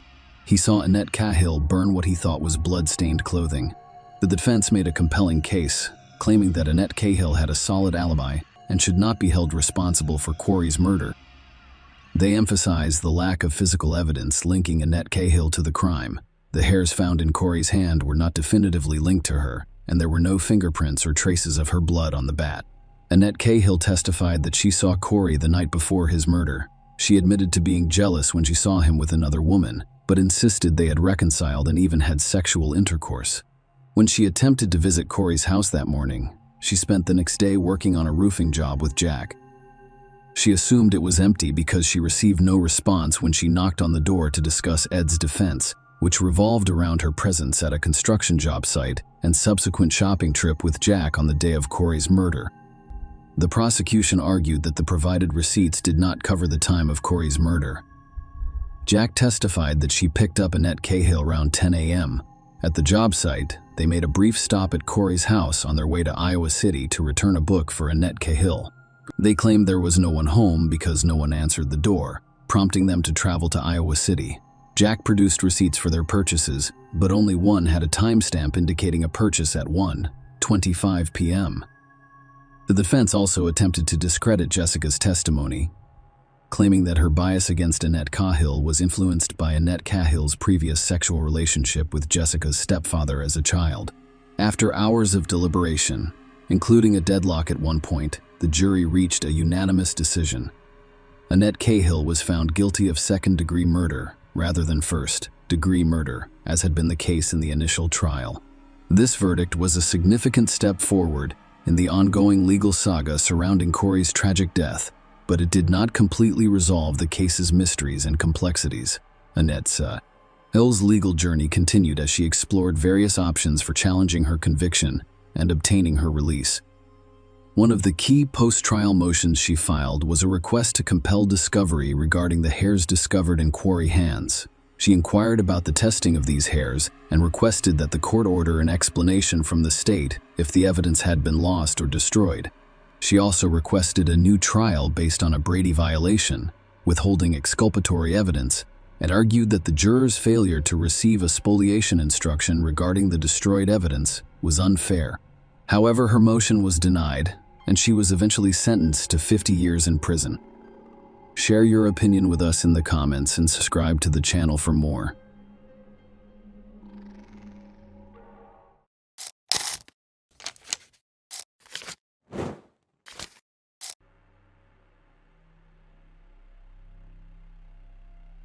On Saturday, June 28, 2014, Erin Corwin, 19, informed her husband Jonathan John Corwin that she planned to hike some trails in Joshua Tree National Park. Her mother, Laura Evelyn, was due to visit the following week, and Erin expressed a desire to go on some walks together. Erin and John had been married for over a year and had known each other since 5th grade when they met in Oak Ridge, Tennessee. When Erin turned 16, John asked her parents and Bill for permission to date her, and they agreed. John appeared to be a good match for their daughter, with gentlemanly characteristics. The couple married in November 2012 and moved to California in September 2013. John lives at the 29 Palms Marine Base, where he served as a Marine. Two other young couples, Connor and Isley Malachi, live next door to John and Erin, sharing a downstairs apartment with their son Brian. While Chris and Nicole Lee lived next door with their daughter Liberty, Erin and John had a difficult start to 2014 as Erin miscarried. Seeking solace, she volunteered at the White Rock Horse Rescue Ranch, where she cared for horses and made friends. Erin discovered she was pregnant again in April 2014, which excited John on the morning of June 28. When Erin left early, John expected her to return later in the day. However, as the day went on without her, he contacted her best friend to inquire about her whereabouts, but she had no idea. Concerned, John reported Erin missing to the police on the morning of June 29, claiming she had left around 6 or 7 a.m. on June 28 to explore some trails. He mentioned that she had expressed love before leaving, and he returned to sleep after seeing her off. Erin has not communicated since then. When John informed Erin's parents about her disappearance, their first concern was that she might be lost in the vast desert. Without provisions, you will face harsh conditions. Military troops joined the search, conducting a massive operation across 300 rugged acres of desert. The San Bernardino Sheriff Search and Rescue Team worked with Nancy's agents to navigate the treacherous terrain, which included over 1,000 abandoned mines. Questions arose about John's decision to wait 24 hours before reporting Erin missing. He then underwent a polygraph test, which he passed, allowing the police to rule him out as a suspect. Erin's car was discovered 20 to 30 miles east of the military base, parked quite far from the Joshua Tree National Park entrance. Authorities were perplexed as to why Erin did not park closer if she intended to explore the nearby trails. Notably, shoe prints were discovered leading from the driver's side of Erin's vehicle to a location where investigators suspected another car had been parked. The question arose, had Erin gotten into another vehicle? According to John's information, Aaron intended to go alone that day and had not mentioned meeting anyone else. Lore, Aaron's mother, contacted one of her best friends, Jessica, who revealed that Aaron had planned a special date at Joshua Tree National Park on June 28th. Aaron was secretly having an extramarital affair, which shocked her. It seemed at odds with Aaron's apparent devotion to John, as she had written him love letters and poems. Jessica informed the authorities that Aaron intended to meet Chris Lee, a Marine living next to John, and that Aaron lived with his wife Nicole and their 6-year-old daughter. When police approached Chris and asked about Aaron's whereabouts, he initially claimed he didn't know her well and that they had only exchanged brief greetings. Chris claims that on the day Aaron went missing, he was coyote hunting near Gold Crown Road and had no contact with her. The police then brought Chris to the station for further questioning. Following a series of questions, Chris admitted to having a close relationship with Aaron, acknowledging that they were romantically involved. However, he claimed that their physical interactions were limited to kissing and no sexual intercourse occurred. Despite his familiarity with Aaron, Chris insisted that he was unaware of her current location. Chris was released from police custody without being charged. The search for Aaron persisted. But, given the large number of mines in Joshua Tree National Park and its surroundings, hope faded. Aaron's remains were discovered on August 16th, nearly 2 months after she disappeared. A caver alerted by a strong gasoline odor investigated one of the mines and discovered Aaron's body within. A tire, a homemade torch, and a bottle of Sprite sat beside her. The autopsy determined that Aaron's death was a homicide, with strangulation as the cause. She was choked to death with a homemade garrote, and her body was dropped 250 feet down the rows of the Peruman shaft while the garrote remained around her neck. Police discovered a propane tank inside the mine, indicating an attempt to burn her body. Because of Aaron's advanced state of decomposition, it was impossible to say for certain whether she was pregnant. The garrote found around Aaron's neck was made from 2 rebar handles and paracord. The autopsy revealed several skull fractures, one of which happened shortly before or during her death. In addition, fractures to her left collarbone and left rib were discovered shortly before or during her death. The remaining skull fractures were caused post-mortem, most likely during the process of dragging or throwing her into the mine. DNA testing on the items discovered alongside Aaron's body in the shaft produced significant results. Chris's DNA was discovered on the shirt tied around the torch, and the Sprite bottle, which still had the lid on, contained both Chris's and Aaron's DNA. Chris was arrested and charged with first-degree murder. With the added circumstance of lying in wait, Chris pleaded not guilty to the charges following his arrest. The prosecution claimed that Aaron and Chris were having an affair, and when Aaron discovered she was pregnant, she confided in Chris. According to police, Chris, unwilling to jeopardize his relationship with his wife, considered a drastic solution to the problem: murder Aaron. The prosecution claimed that Chris meticulously planned the murder over several weeks, researching effective methods for disposing of a body. He had a plan in place. He allegedly enticed Aaron to the desert and killed her with a garrote he had brought with him. They claimed that the murder was premeditated. During Chris's arrest, officers discovered 2 spools of paracord and a blue climbing rope in his car. The paracord matched the cord around Aaron's neck. Aaron had told her friend Jessica that Chris was the baby's father and that she loved him more than John. She even expressed a desire to move to Alaska, Chris' hometown, to be with him. The court heard that their affair became public in April 2014 when their neighbor Islington saw them kissing. Nicole informed John, who confronted Chris, explicitly stating that he did not want to see him near Aaron again. During the trial, Islington testified for the prosecution, stating that Chris frequently discussed murder, mentioning it more than I can count. She remembered him talking about hiding a body in the desert corner. Ling's husband also testified that Chris had discussed murder with him. Just a few weeks before Aaron disappeared, Chris allegedly told Connor that if you put a body in a fire with tires, it will disintegrate, and that they would be unable to find anything. Another Marine, Andrew Johnson, testified about his conversation with Chris in June 2014. Chris reportedly inquired about nearby chloride plants, specifically how a body could be destroyed using chemicals found there. Chris also inquired about the presence of security cameras in those locations. Andrew stated that he did not find the conversation unusual at the time because his experiences in Afghanistan had desensitized him, and he knew Chris felt the same way. The court learned that a propane tank and a tire were discovered inside the mine shaft, next to Aaron's body. The prosecution informed the court that Chris borrowed a propane tank from a horse ranch, and a fellow Marine discovered one in Chris's car on the morning of June 28. When questioned, Chris allegedly told the Marine he planned to blow up a mine shaft. The jury was presented with compelling evidence about the DNA found on the shirt and Sprite bottle, as well as incriminating Google searches like how to dispose of a body. The prosecution urges the jury to consider these elements and convict Chris, claiming that the evidence strongly points to him as the sole person responsible for Aaron's death.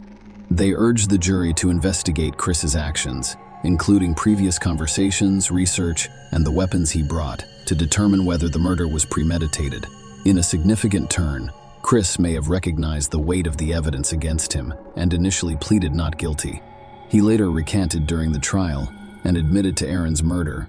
However, he claimed that the action was impulsive rather than planned. This admission complicated the trial, forcing the jury to consider the degree of premeditation in Chris's actions leading up to Aaron's tragic death. The defense presented its case by admitting Chris was responsible for Aaron's death. In contrast to his previous denials, Chris now admits to having a sexual relationship with Aaron. The defense told the jury that Chris, wanting to save his marriage, but unwilling to let go of Aaron, planned to meet her on June 28th to discuss their situation. According to Chris, the original plan was for Aaron and others to go hunting, but when the others were unable to attend, the meeting became an opportunity for a private conversation. Chris claimed that on that day, he planned to blow up a mine shaft with tires. In preparation, he brought gasoline and diesel fuel to the desert, as well as a propane tank. He described how he threw these materials into his mind, realizing he had used up all of the gasoline for God to apply to the torch. When he realized he couldn't carry out the plant explosion, he also discarded the torch in his mind. This, according to Chris, these items were discovered inside the mine shaft. The defense called only one witness, Chris, who claimed that Aaron occasionally babysat his daughter. According to Chris, during their time in the desert together, Aaron discussed their future as a family and expressed a desire to care for his daughter. Chris described an incident in which his wife Nicole expressed concern for their daughter's well-being, implying that Aaron may be engaging in inappropriate behavior. In response to these concerns, Chris claimed that he confronted Aaron while they were in the desert and asked her directly, "Have you ever touched Liberty? Have you molested my daughter?" According to Chris's testimony, Aaron's admission to touching his daughter elicited a strong emotional response. He described feeling an overwhelming surge of hatred and rage, as if someone had rammed a red-hot knife into his heart. During this intense emotional turmoil, Chris claimed to have picked up a Garrett from his car. "I felt so much hatred and rage. I grabbed it, stood up, and noticed she had turned around at some point. I couldn't think clearly. I just felt a lot of hatred, and I came up behind her, put it around her neck, and my training kicked in. Then I turned around and began pulling, but I couldn't pull hard enough because I was so angry." Chris went on to explain, "I just continued choking her. I'm not sure how long it was. It could have been 5 minutes or 10 minutes. It seemed like forever, and I just kept choking her." After Aaron stopped moving, Chris admitted to using the Garrett to drag her body to the mine shaft's edge and push her inside. The defense asks the jury to find him not guilty of first-degree murder based on his claim that he did not intend to kill Aaron and only killed her in the heat of the moment. The prosecution strongly contested Chris's defense, claiming that it was a fabrication. The emphasis emphasizes that no one had previously expressed concern about Aaron's behavior. The alleged abuse was not reported to police, and Chris and his wife did not seek medical attention for their daughter as a result of the alleged abuse. The prosecution claimed that Chris made up this story during the trial in order to get a lesser charge of involuntary manslaughter, with the expectation of a shorter prison sentence due to the overwhelming evidence against him. The prosecutor pointed out that Chris only admitted his involvement in front of the jury, implying a calculated move for attention. The prosecutor addressed Chris directly, saying, "You chose to do it in front of the jury. It's about you. You sought attention." Ultimately, the jury did not believe Chris's defense. They quickly returned a guilty verdict for first-degree murder with a special circumstance. Chris was sentenced to life in prison without the possibility of parole after a 15-minute trial. Share your opinion with us in the comments and subscribe to the channel for more.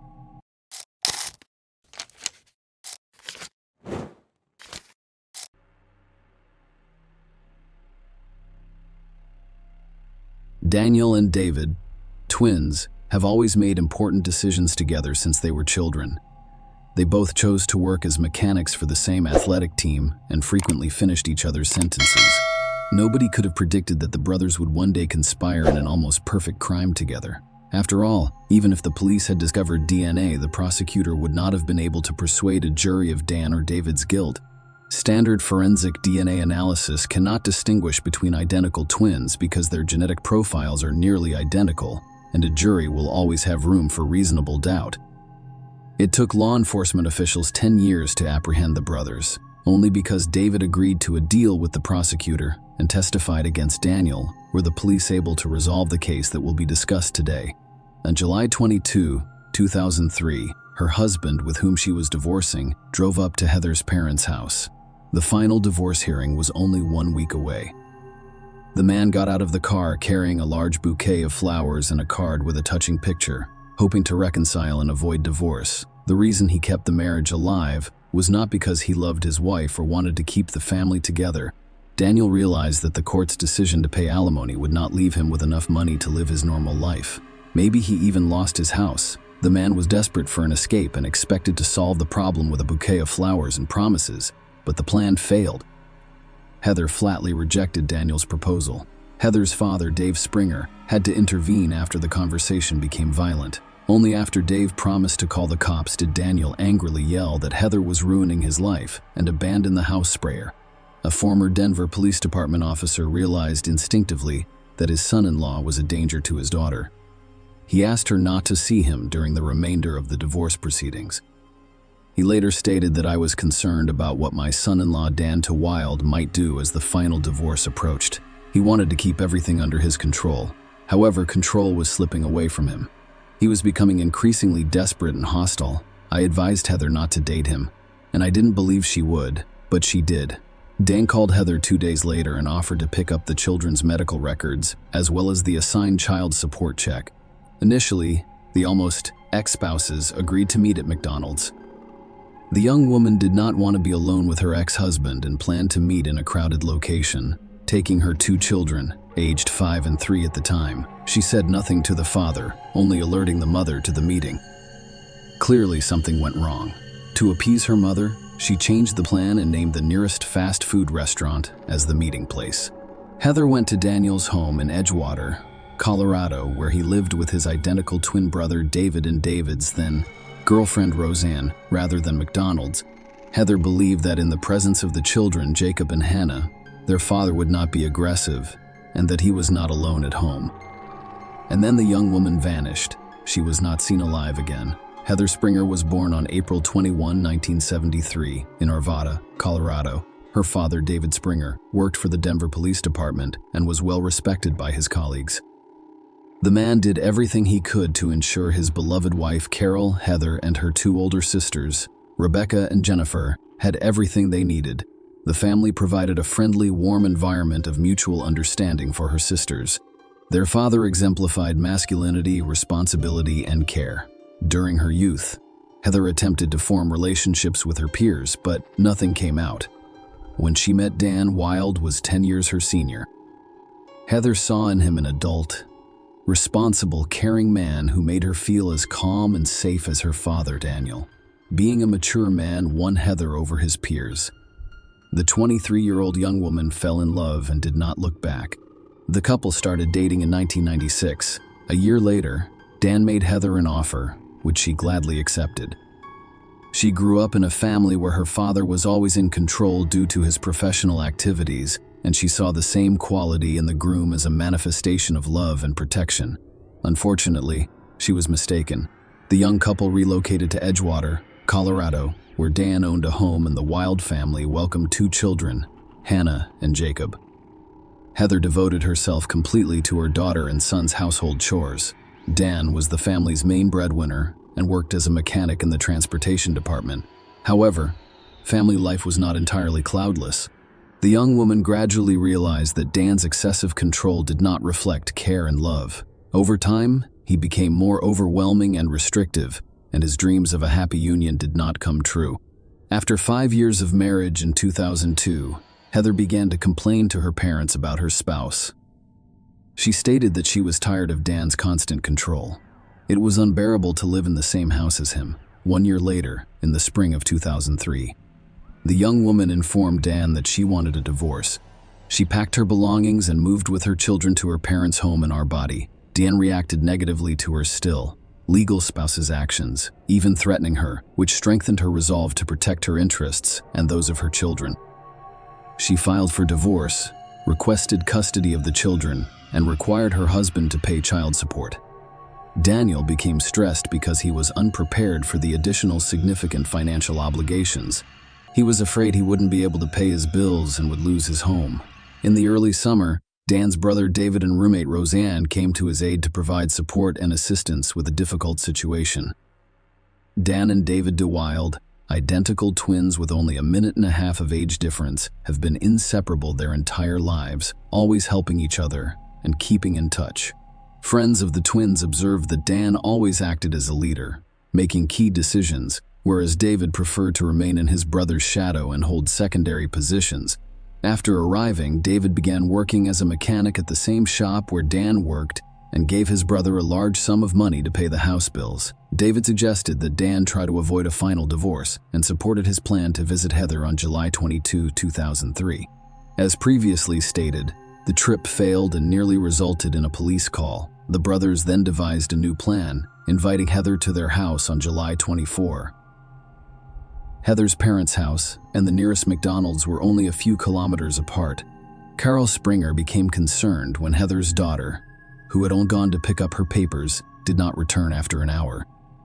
Carol called her son-in-law to find out where Heather was because her daughter would not answer her phone. Dan reported that she had arrived at his house, left the kids, and drove to the store. Carol found all of this alarming. She knew her daughter's wallet and credit cards were still at home. She couldn't go shopping without money and cards, and she would never leave her grandchildren with Dan. Carol dialed Dave's number and told him who their daughter had gone to see, and Dave Springer went straight to his former son-in-law's house. Heather was not present, and her car could not be found. Dan insisted that Heather had gone away on her own business, leaving the children with him and would be back soon. The grandchildren couldn't tell their grandparents where their mother was or had gone. Dave contacted the emergency services. With his police background, he claims that his daughter was in trouble. Soon, patrol officers arrived at Dan Wild's house. The officers inspected the area around the house and the house itself, which Dan allowed to enter, but found nothing suspicious outside or inside, so they left. The officers only discovered that the medical records Heather had requested were at Dan's house, and the child support check had yet to be signed. Dave Springer got behind the wheel of his car and drove through the city streets, hoping to find his daughter alive. Passing through intersections, he stopped to observe passers-by, looked at the faces of women, and interviewed local residents, but his efforts were futile. Heather D. Wild was officially reported missing the following morning, on July 25. Detective Mark Kreider of the Denver Police Department has joined the search for the woman. The detective took Dave's suspicions seriously. Nobody believed Heather would simply decide to flee her family after the trial and go on vacation. Lidar told reporters that Dave was obviously very concerned. The case was unusual because the daughter of a Denver police officer went missing, which added a personal touch to the situation. Mark's first stop was the Wild home. The detective arrived at the address and rang the doorbell. Dan the Wild appeared on the doorstep. He refused to let the detective into the house, without Wild cooperation. Kreider had no right to inspect the house, which meant that crucial evidence could be overlooked. The detective inquired about the reason for the refusal and why the Wild was unwilling to assist with the investigation. If everything was as he said, he responded that he had a personal attorney and would only answer questions in his presence. At that point, David, Dan's twin, drove up to the house. Dan immediately called out to his brother, telling him not to talk to the detective. As Kreider watched, he realized Heather's father was correct. Daniel DeWild was hiding something. Why did he hire a lawyer if Heather simply grew tired of the family and left? He's not concerned about the woman or searching for her, despite the fact that he swore his love for her just a few days ago. Everything appeared as strange as possible, but the detective was unable to do anything without a warrant, so he was forced to leave. By the time police got a search warrant for the wild home, Heather had gone missing for 6 days. Inside the house, Kreider stated that the task force discovered no evidence of a crime weapon. There was no sign that Heather had been in the house. However, investigators soon discovered that on the day the young woman vanished, David drove his Chevrolet to a car repair shop about 15 miles from home. Why would David drive so far when the twins, who worked for the transportation department as mechanics, could have done the repairs themselves? Kreider obtained a warrant to search the several locations, and a detective speculated that Heather had died and David had managed to hide her body away from home. To inspect the car, they used specially trained dogs that detect the odor of a decomposing body. While checking David's car, the dogs began barking near the driver's side rear side door, indicating that Heather's body had been in the vehicle for some time. Detective Kreider met with David and discussed the search dog's reactions. At one point, the detective asked David, looking directly into his eyes, "Did you kill Heather?" The man lowered his head, and you could tell he was nervous. The man stated that he needed to speak with his lawyer and last. After speaking with David, the detective had no doubt that both twin brothers were involved in Heather's disappearance, a day after being informed that the dog smelled decomposition.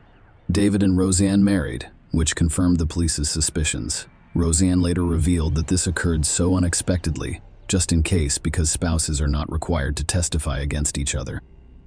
Then, on August 4, 2003, 2 weeks after Heather's disappearance, police discovered her white Nissan Sentra in the parking lot of an apartment complex in Wheat Ridge, Colorado, about 5 miles from Dan's home. According to locals, the car had been parked for several days. With the passenger side window fully open, detectives spent the entire day inspecting the car. It appeared so clean that there was no sign that Heather had ever written in it. We discovered no evidence of Heather's DNA inside or outside the car. We also found no fingerprints or other evidence that Heather had used the vehicle. The expert explained to Detective Kreider, apparently the perpetrator or perpetrators were meticulous in wiping out all traces qualitatively. Investigators searched the wooded area south of the apartment complex where the car was discovered. They utilized trackers, thermal imaging cameras, and a police helicopter. The search turned up nothing that could lead them to Heather. Carol and Dave realized at that moment that they had lost their daughter for good.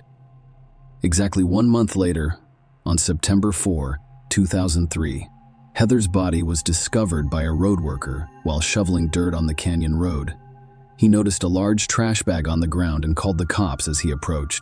Meanwhile, the body had decomposed to the point where dental records could be used to identify it. The woman's face was covered with a duct tape mask, and rope was wrapped around her neck and wrists. The body was wrapped in garbage bags and duct taped before being buried in a shallow grave. Heather's clothes were identified by family members as the ones she left in to meet Daniel on July 24. Heather's exact cause of death could not be determined by the medical examiner, but the nature of her injuries suggested that she was strangled or died of asphyxia. Investigators discovered that the twins were involved because the body was discovered on the same day in Brooklyn, which is the workshop that David visited on the day Heather went missing. The trash bags in which the body was wrapped had the same general class characteristics as the bags taken from the wild home. However, it was circumstantial evidence. Direct evidence was lacking, and Kreider was unable to apprehend either of the brothers. Dave Springer felt crushed by the inability to do anything. Heather was buried.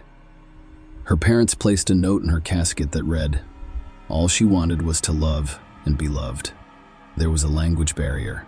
Nobody informed Heather's parents or sisters about the investigation's details. It even appeared to them that no one was dealing with the case at all. In fact, the investigation determined who was guilty, but a lack of evidence limited the detectives' options after 2 years.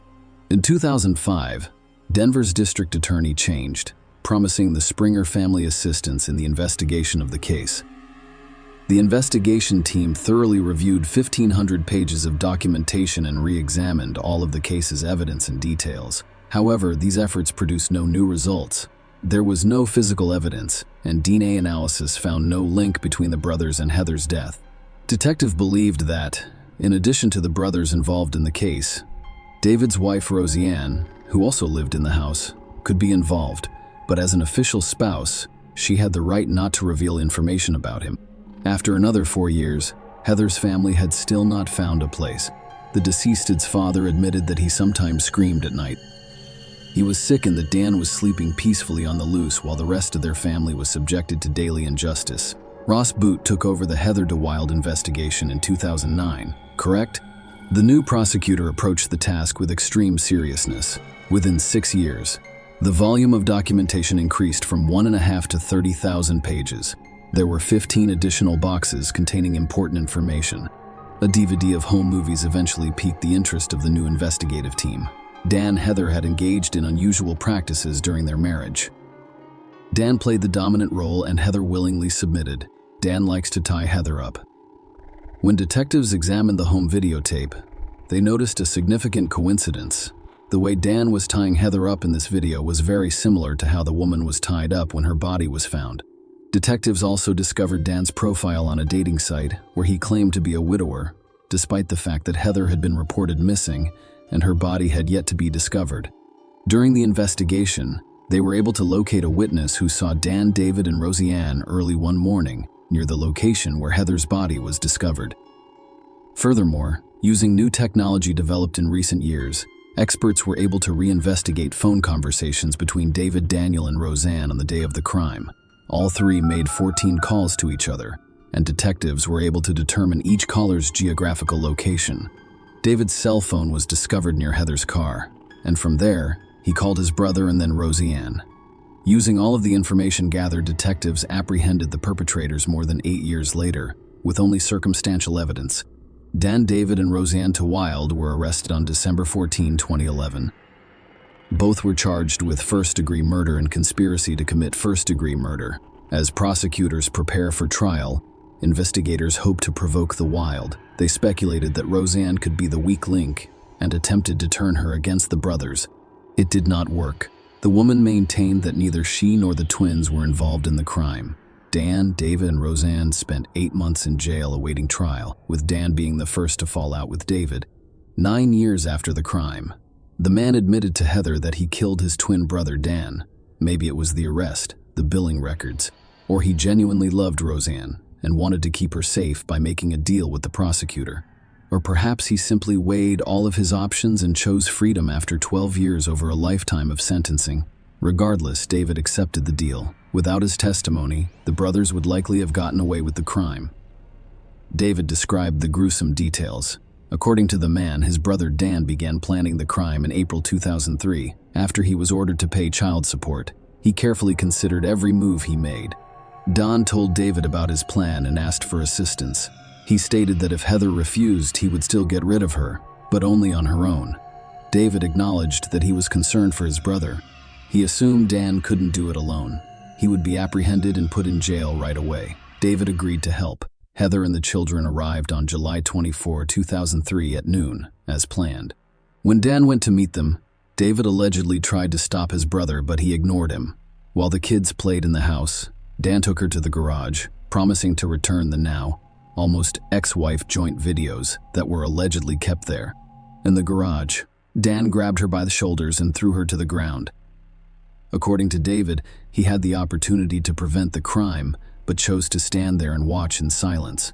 His brother took a hammer from the shelf and struck Heather several times in the head, knocking her out.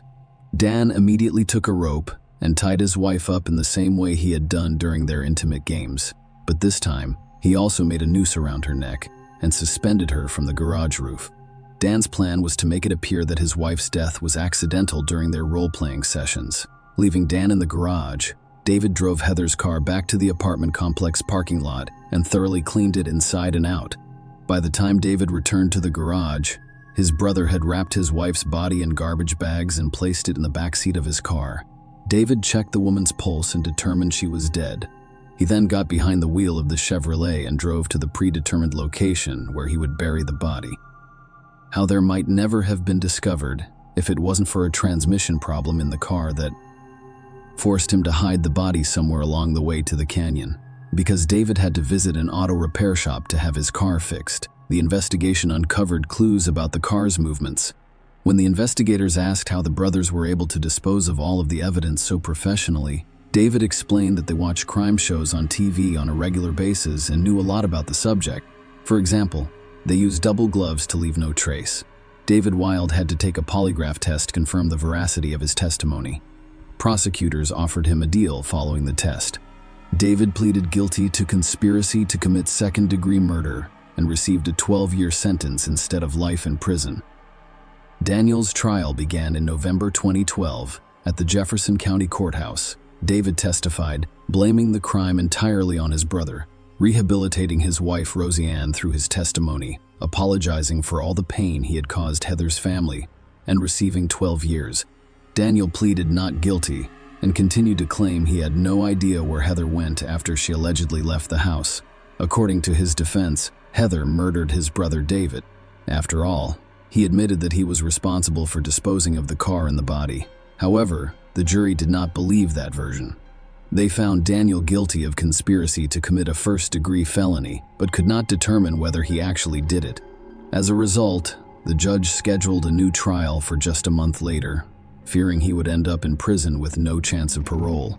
Dan accepted a plea agreement, pled guilty to a second-degree felony, and waived his right to appeal. He was sentenced to 74 years in prison, which he currently serves at Colorado State Prison. He will be eligible for parole in May 2045. His mandatory release year is 2084, when he will be over 100 years old. Daniel DeWild will probably not live to see that date after the trial.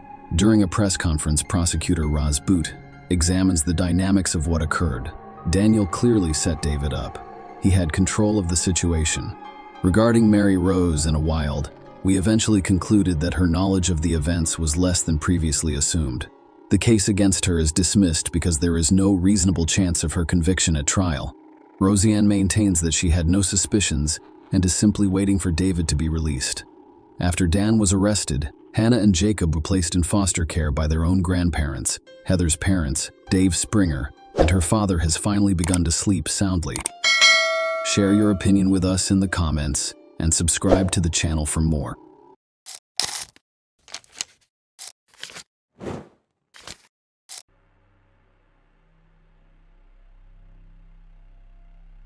On the fateful day of May 31, 2007, Alan Bailey's heart was filled with unease after seeing his daughter, Kate Beagley, brimming with excitement as she prepared for a night out. Little did he know that this ordinary evening would turn into a terrifying mystery. Their last encounter occurred on May 30. Kate's excitement about her plans became contagious around 6:30 p.m. Alan smiled as he left her, unaware that it would be his last time seeing her. But on May 31, as the day progressed without Kate's presence, concern began to grow. Kate was a dedicated and driven woman who was 32 years old at the time. She had a degree in sports administration and had spent a decade climbing the ranks at British Gas, demonstrating her dedication and ambition. Her strong work ethic and vibrant personality made her a popular figure at her workplace. What set Kate apart was her unwavering bond with her loved ones. She was the type of person who stayed in touch, providing a reassuring presence in the lives of her friends and family. When she did not show up for appointments or work on May 31, her father became concerned. Alan felt uneasy about his daughter's character. It had been less than 24 hours since they had last seen each other, but something felt off.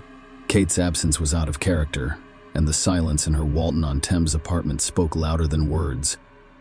Unable to ignore his instincts, Alan took the step that no parent wants to take. He reported his daughter missing to the authorities, setting off a chain of events that would eventually solve the mystery surrounding Kate's sudden disappearance. The story takes a chilling turn when Kate's friends reveal crucial information to the police. They told the police that on that fateful night of May 30, she agreed to a first date with a man she had met a few weeks before. This man was Carl Taylor, a 27-year-old fitness trainer. Kate Carl's paths crossed in central London on May 18. When they met at a club, Carl approached her with charm and charisma, and Kate gave him her contact information. In the days that followed, they exchanged text messages and eventually agreed on a date of May 30. Kate was open with her friends about her plans, including her upcoming date with Carl. They were going to meet at the Roebuck Bar, which had a beautiful view of the Thames. The night went as planned, and Kate texted several of her friends throughout their date. But, as the evening progressed, those messages would be her last known communication. After that, silence enveloped her, and her whereabouts remained a haunting mystery. The police naturally questioned Carl Taylor about Kate's disappearance. Initially, he claimed ignorance of her whereabouts or what had happened following their date. However, his account quickly began to shift and fluctuate. He claimed that Kate had dropped him off at Twickenham after their date. However, his story kept changing, and he remained uncooperative, refusing to answer some questions, leading to his arrest on suspicion of kidnapping. As the investigation progressed, Carl Taylor eventually dashed any remaining hope that Kate was still alive. He admitted to a heinous crime, stabbing Kate to death while they were sitting on a bench on Richmond Hill. He then revealed that he had taken her lifeless body to a nature reserve in Hertfordshire, where it was partially concealed near a car park. Following his confession, Carl led the police to the grim location where he had disposed of Kate's and their bodies among the nettles.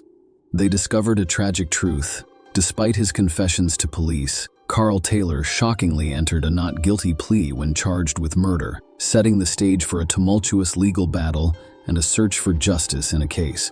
In court, the prosecution presented a compelling case against Carl Taylor, alleging that he went on a date with Kate Beagley with the sinister intent to murder her and steal her car. The narrative presented to the court unfolded as follows. On the night of May 30, their date began as scheduled. They drove to a picture-perfect spot on Richmond Hill with stunning views of the Thames and entered the Roebuck Bar. They went there to buy drinks and spend some time. They then moved outside to a bench, as is customary in the scenic area, where people often gather to admire the breathtaking views. The court heard this while they were inside Roebuck Bar.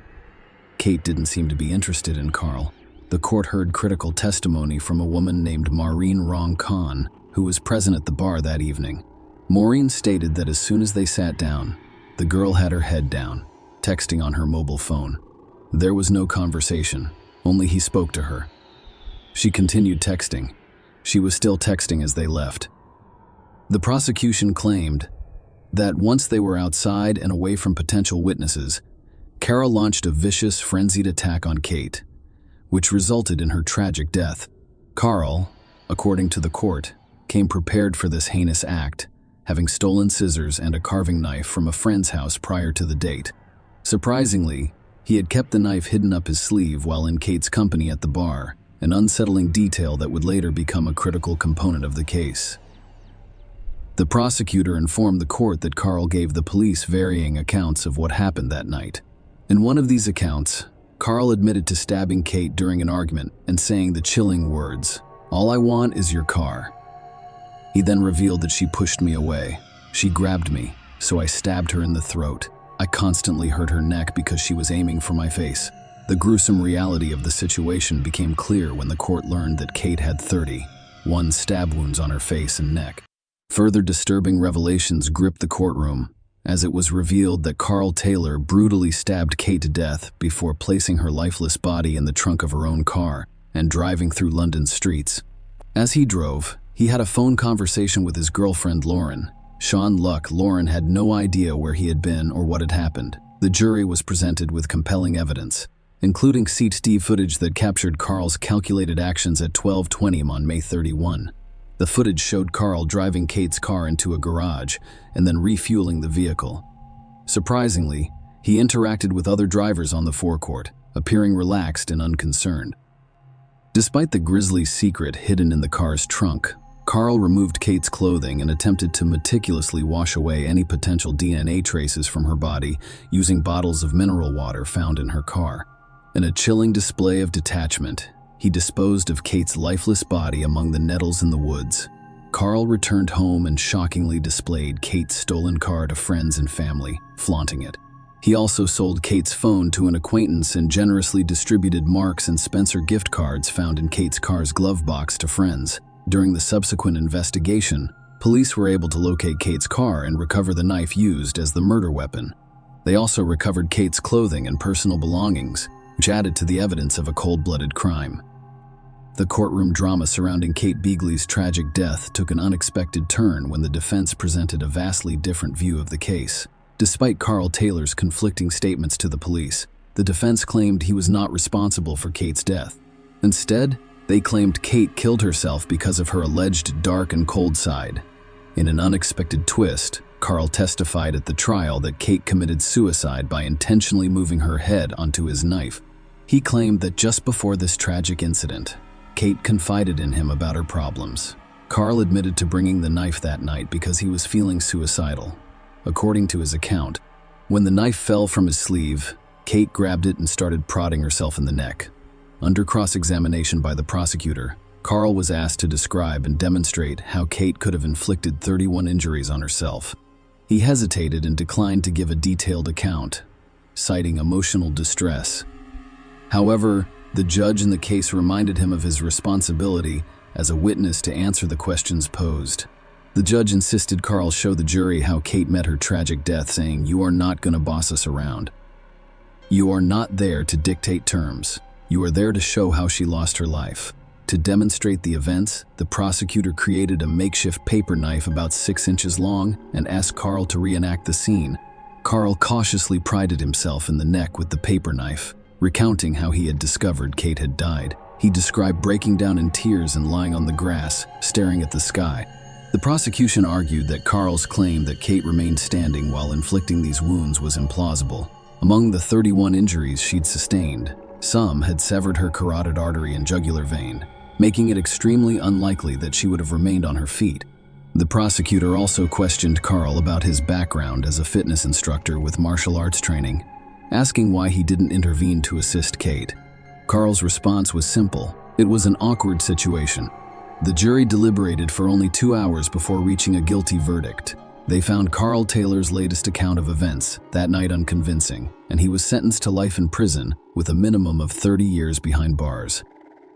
Alan Beagley's moving words following Carl's life sentence revealed the deep pain and sorrow that his family has experienced. On Wednesday, May 30, 2007, I left my only daughter, Kate, looking forward to an evening out. She was brutally murdered by the man she had gone to meet, and we never saw her again. Since then, our lives have been turned upside down. Kate was a loving, thoughtful daughter, sister, and friend who cared about us all just as much as we did her. She was a lot of fun to be around, and everyone who knew her will miss her greatly. She had a gung-ho attitude toward life and lived it to the full. We cherish and are grateful. We cherish and are grateful for all of the memories of our wonderful time together. Kate's family and friends have been devastated by her tragic and unexpected death, and I speak for everyone when I say that our lives will never be the same again. Our family has been devastated, and life without Kate feels empty and meaningless. The worst episode of our lives has now been resolved through the judicial system. However, we must now rebuild our lives around the void left by Kate's tragic death, recalling the positive impact she had on all of us. Share your opinion with us in the comments and subscribe to the channel for more.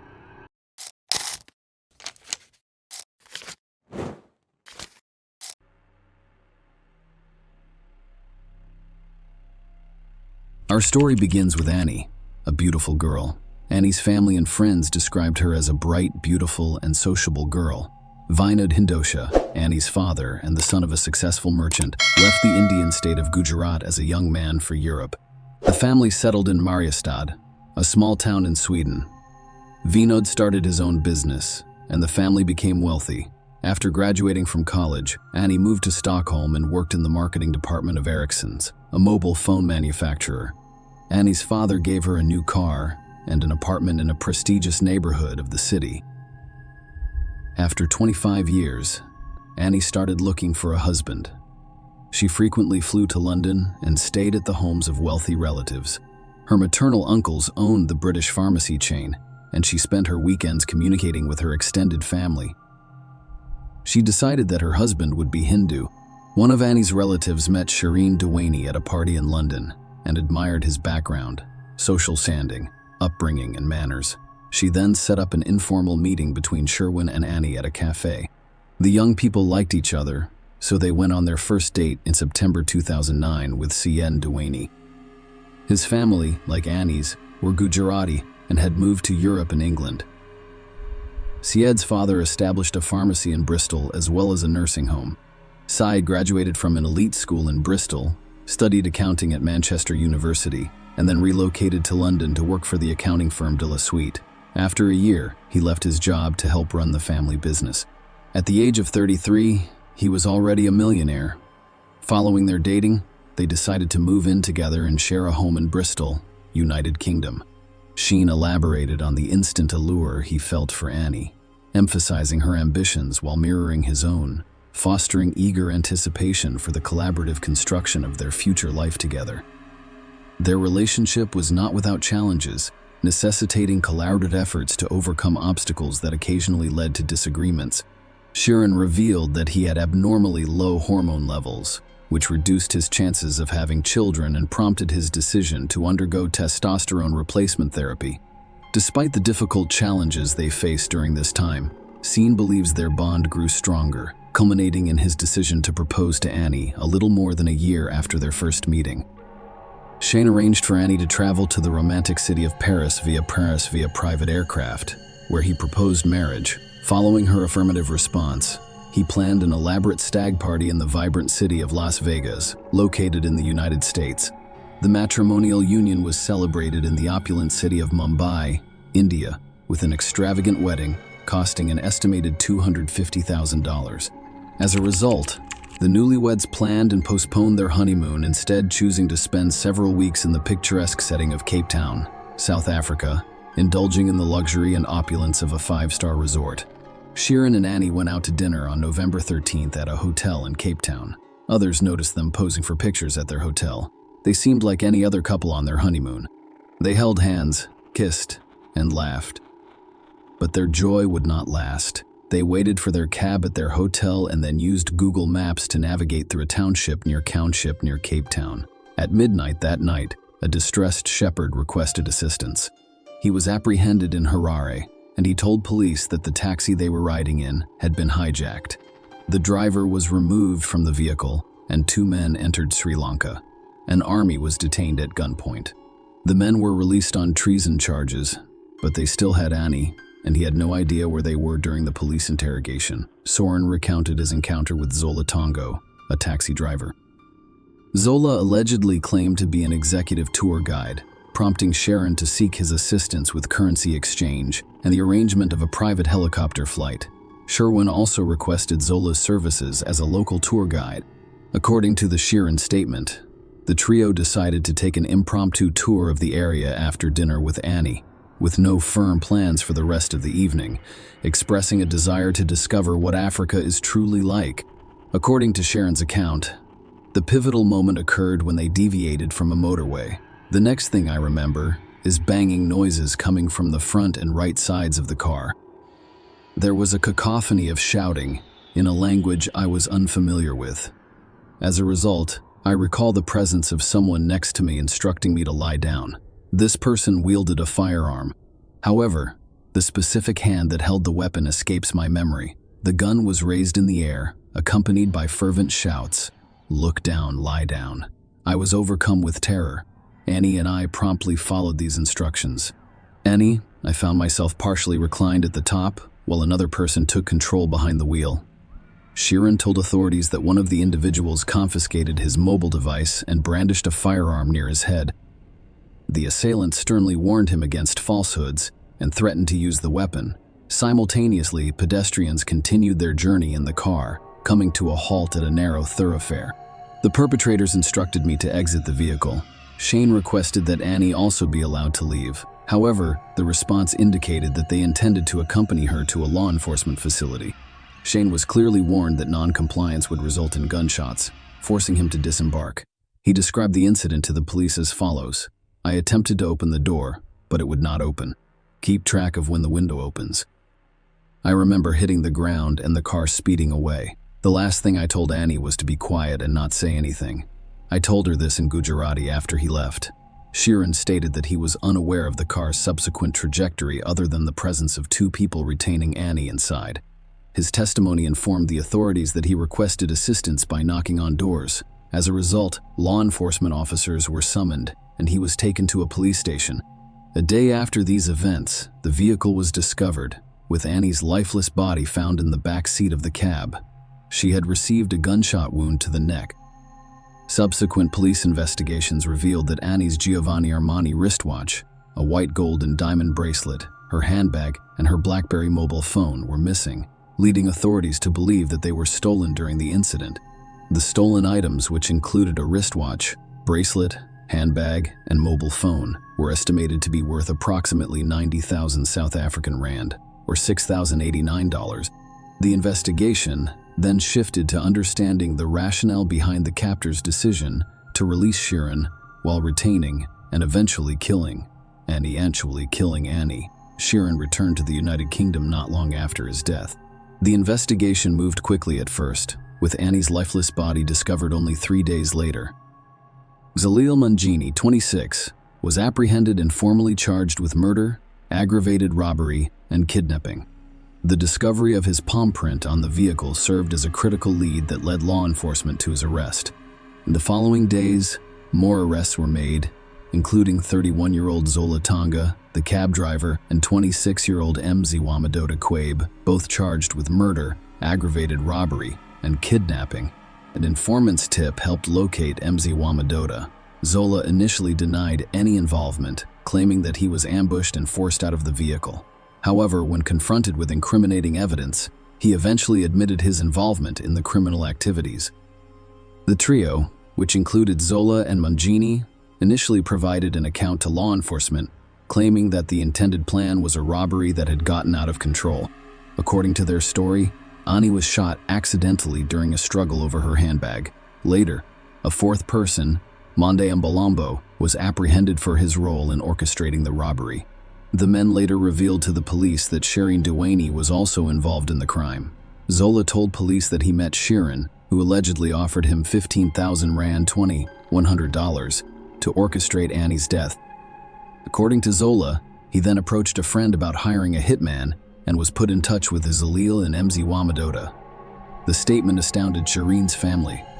However, further investigation revealed that, while the couple appeared to be happy on their honeymoon, this was not the whole story. Annie's emails to Shane revealed frequent disagreements with her, expressing her dissatisfaction and desire to end the relationship. A perplexing question emerged: what drove Shane to seek Annie's demise? Further investigation, he discovered Sheeran's lifestyle, which revealed his involvement with male prostitutes via gay websites. Shane admitted to these activities while asserting his bisexuality, expressing love for his wife and denying any involvement in Annie's murder. Sheeran was arrested in the United Kingdom on suspicion of a murder conspiracy, as requested by South African authorities. Sheeran vehemently denied involvement and fought extradition, resulting in protracted legal proceedings. Before Shane was extradited to South Africa, the other men were sentenced for their roles in the crime. Zola was sentenced to 18 years in prison. Mziwama Dota received a 25-year sentence, while Zalil was sentenced to life in prison. It was determined that Zalil fired the fatal shot at Annie, and during his sentencing hearing, the judge referred to him as an evil person. Extradition proceedings in the United Kingdom took 4 years to complete. Sheeran's lawyers argued that he couldn't travel to South Africa because he was suffering from acute stress disorder. The court heard that he had consumed a cocktail of 46 pills, including diazepam. The extradition was finally completed after the court determined that his depression had subsided. He was extradited to South Africa, where his trial began. The prosecution claimed that Sheeran lived a secret life with other men in order to avoid his marriage. According to their case, he orchestrated a contract killing and enlisted Zola to plan a hijacking with the intention of freeing himself and killing Annie. During the trial, the court was shown surveillance footage of Sheeran handing money to Zola. Sheeran looked up at a security camera in a hotel before leaving the frame. Additional footage showed him carrying a bag containing money as he approached a small room with Zola. Later footage showed them conversing at the opulent Cape Grace Hotel, where Sheeran requested privacy from a window cleaner. The prosecution's argument was based primarily on the testimony of 2 of the 3 men who were already serving prison sentences. Mziwama Dota claimed that he was instructed to stage the incident as a hijacking. The court learned that these individuals provided evidence as part of plea bargain agreements, which resulted in reduced sentences for them. The pathologist, Dr. Jeanette Verster, testified about Annie's post-mortem examination. The court was informed that Annie had gunshot wounds in her left hand and neck, resulting in significant blood loss. Dr. Verster emphasized that Annie could have passed away in a matter of heartbeats. She also stated that the fatal shot was fired at close range, acknowledging that Annie may have been holding on to someone or something when shot. In response, the defense argued for the case's dismissal and formally requested it. Sharon didn't take the stand. However, a statement was presented in court revealing his admission to being bisexual and engaging with male prostitutes. He expressed his deep love for Annie and spoke about the profound impact his wife's tragic murder had on his life. Sharon's attorney presented two scenarios that could have resulted in Annie's death. To begin, he suggested that it was a botched robbery, supported by forensic evidence indicating that Annie was accidentally shot during an attempt to snatch her handbag by one of the hijackers, bruising on her inner leg indicating a struggle, and the defense argued that the bullets passed through her left hand into her chest, with the neck wound implying an exit in unintentional shooting. The second scenario proposed was a failed kidnapping and ransom attempt. Bernard Mitchell, a criminal, claimed that Zola later told him about the plan while in prison. According to Mitchell, the intention was to kidnap Annie for ransom, but the plan failed. The court learned about that tree and did give Zola 15,000 rand in cash, but the defense claimed it was for a helicopter ride, not payment for orchestrating his wife's death. The defense requested that the case against Soren be dismissed due to a lack of substantial evidence linking him to the crime. The judge agreed with the defense's arguments. The judge stated that it was the prosecution's responsibility to prove that Sharon conspired with the three other men to murder Annie, and they fell short of meeting the required level of evidence in such a case. The judge emphasized that Zola, as the sole accomplice witness, had agreed to a plea deal, making his testimony suspect and requiring corroboration. The judge noted Zola's details, such as the locations where he picked up and dropped off Sharon, but Annie did not provide the necessary corroboration. Furthermore, the judge criticized the three men's testimony, describing it as riddled with inconsistencies and so improbable that distinguishing between lies and truth became difficult. The judge informed the court that the evidence linking Sharon to Annie's murder was of such poor quality that only Sharon's confession would have resulted in a conviction. As a result, the judge ruled that he was not required to provide evidence and could be discharged if there was no chance of conviction unless he incriminated himself on the witness stand. Following this ruling, he left South Africa and returned to the United Kingdom as a free man, with the murder charge against him dropped. According to Annie's family, Sherwin has never contacted them to tell them everything he knows about what happened to her. They have many unanswered questions. And his father said, "We still don't know the whole story of how it happened. We wanted Soren to tell the court, in his own words, that he was her husband and was present." His lawyers repeated the words, "My client will tell the court during his trial," like a mantra, but the judge dismissed the case without Sharon testifying. "We never had the opportunity to hear what he had to say. My family would like to talk with him. If he has any respect for us, he should come to see us and speak with us. After all, I'm still his father-in-law, and I gave him my daughter. He needs to help us." According to the information available, Shireen Dewaney is still living in the United Kingdom. Zalil Manjini, one of the individuals involved in the case, died in prison in South Africa in 2014. His cause of death was a rare brain tumor. Share your opinion with us in the comments and subscribe to the channel for more.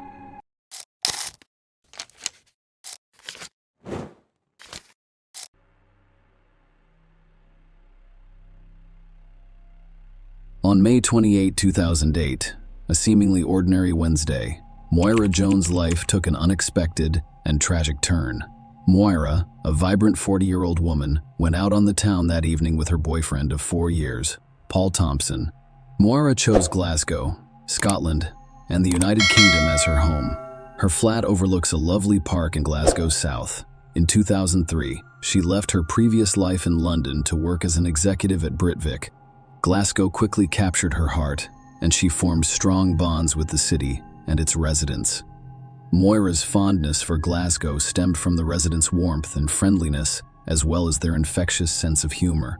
The city, with its abundance of outdoor opportunities, proved to be an ideal place for someone who cherished the open air, trails, hills, glens, and beaches of Moira, providing her with numerous opportunities to explore and enjoy her love of the outdoors. Moira had intended to stay at Paul's house that fateful evening. She arrived with an overnight bag ready for a shared night. However, their argument changed her mind. Determined to sleep in her own flat, she set out for home, not realizing it would be a journey she would never complete. On the morning of May 29, 2008, a grim discovery was made in Glasgow's Queen's Park. A park ranger discovered a lifeless woman's body concealed behind a privet hedge. The tragic scene was nothing short of terrifying. The woman lay face down in the bushes, her lower body exposed, wearing only a pair of socks.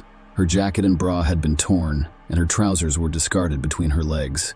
Moira's name and personal information were discovered nearby, leading the police to her apartment. To their dismay, there was no sign of Moira at home. They were concerned that the lifeless body they discovered could be hers. The authorities took immediate action and contacted Moira's parents, Bea, and Hubert Hugh Jones, who lived in Weston, Staffordshire. The agonizing message they delivered was that they believed Moira's body had been discovered, but they couldn't be certain. They needed the bereaved parents to identify their daughter with heavy hearts and unfathomable grief. Beatrice Bea and Hubert Hugh Jones made the somber trip to Glasgow. Their worst fears were confirmed when they saw the lifeless body. It was Moira, their beloved daughter. The unimaginable had become a harsh and cruel reality. Moira not only died tragically, but she also suffered the most horrifying fate. She was raped and beaten to death. Moira's younger brother, Grant, who lives all the way in Perth, Australia, received heartbreaking news of his sister's tragic death. He boarded the next available flight back to the United Kingdom, driven by a desire to be with his family during this extremely difficult time. As the investigation into Moira Jones's murder continued, the police faced a perplexing challenge. They had positively identified Moira, but her assailant remained unknown, elusive and unidentified. DNA evidence found on the lawyer's body had definitively ruled out her boyfriend, Paul, as a suspect. Nonetheless, the DNA profile obtained from the crime scene did not match anyone in the United Kingdom's extensive database. In their search for answers, the police cast a wide net, investigating the activities of 22 registered sex offenders living in the area and conducting interviews. They also spoke with people who had committed crimes near the park and underage drinkers who were known to frequent the area. Unfortunately, none of these conversations resulted in significant progress in the case. However, the investigators were able to piece together a timeline of events and obtain crucial CCTV footage showing a man in Moira's company.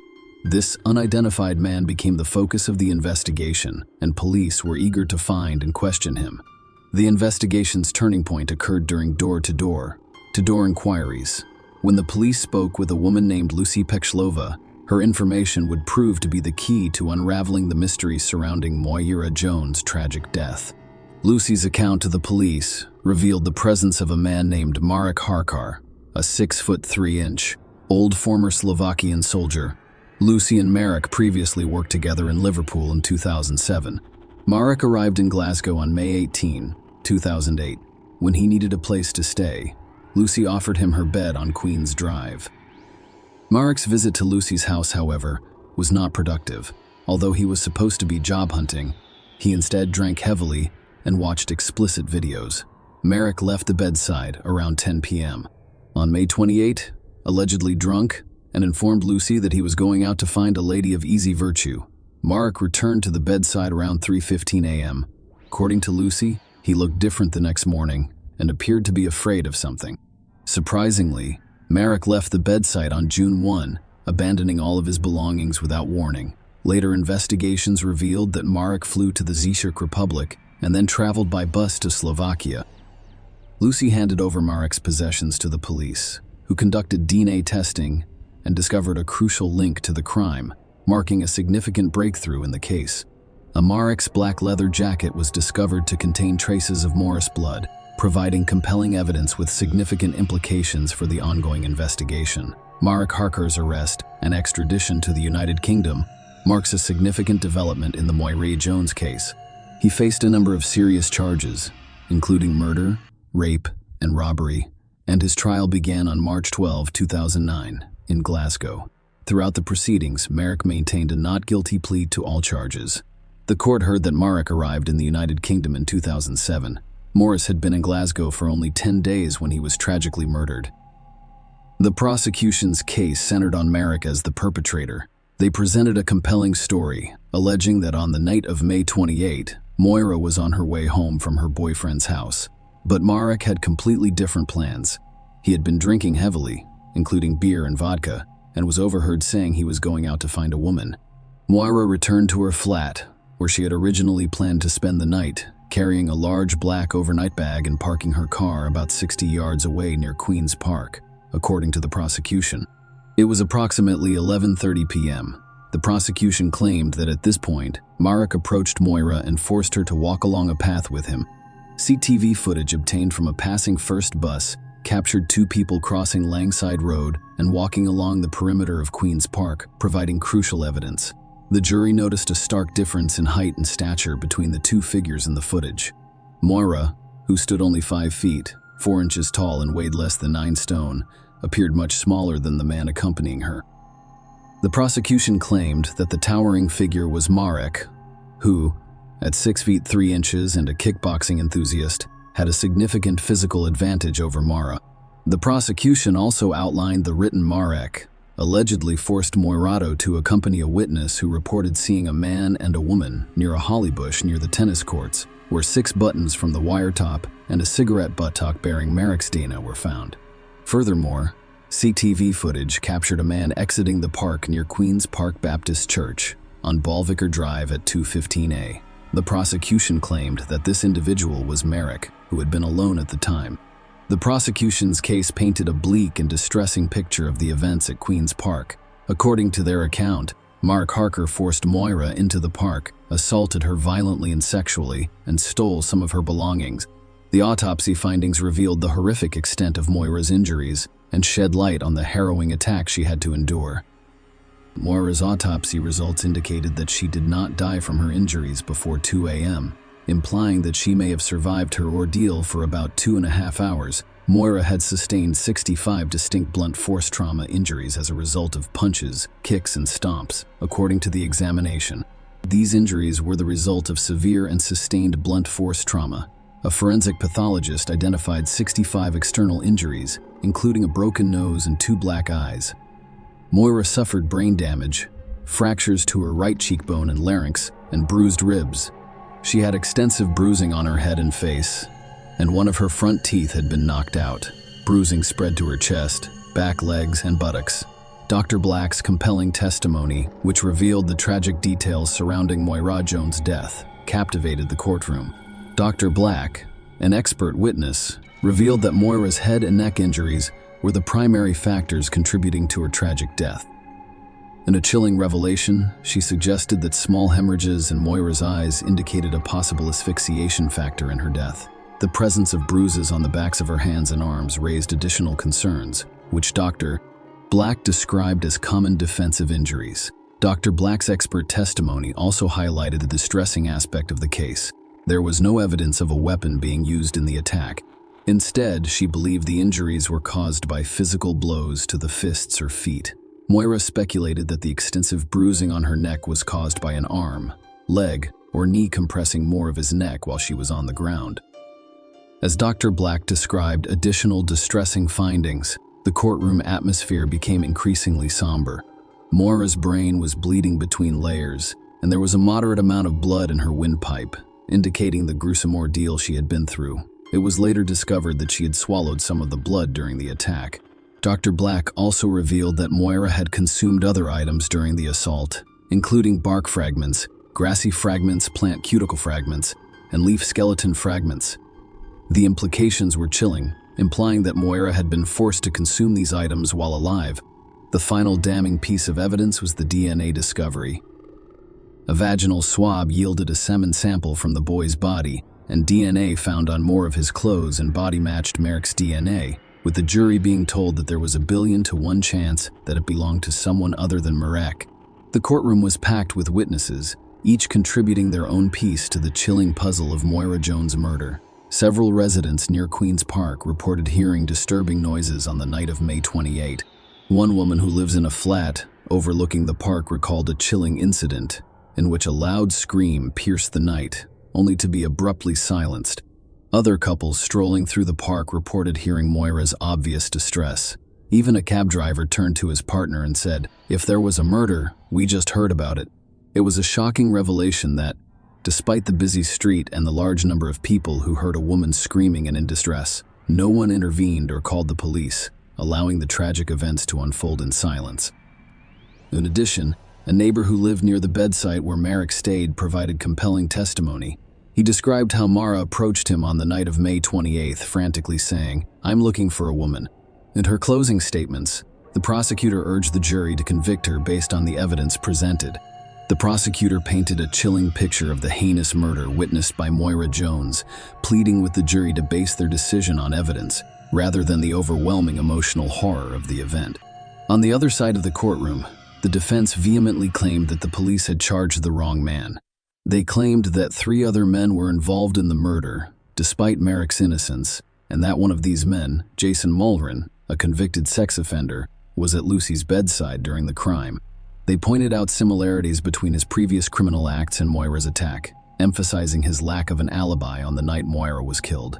The defense also claimed that Jason confessed to the murder to his ex-girlfriend, who became so concerned that she reported it to the police. However, when Jason testified in court, he categorically denied any involvement in Moira's rape or death, contradicting the defense's allegations. The defense urged the jury to find Marek not guilty and to consider the possibility that another man was responsible for the murder. They also emphasized the importance of skepticism when evaluating the prosecution's DNA evidence, reminding the jury that scientists can only provide probabilities and that DNA should be viewed as one piece of evidence among many. Marek Harkar's fate now lay in the hands of the jury, which had the difficult task of determining the truth in this complex and chilling case. The trial lasted 20 days and kept the courtroom in suspense. However, the jury delivered its verdict quickly, finding Marek guilty of all charges in less than 2 hours. The judge imposed a harsh sentence, sentencing Marek to life in prison with a minimum of 25 years. In the aftermath of Moira's tragic murder, her family turned their grief into a noble cause.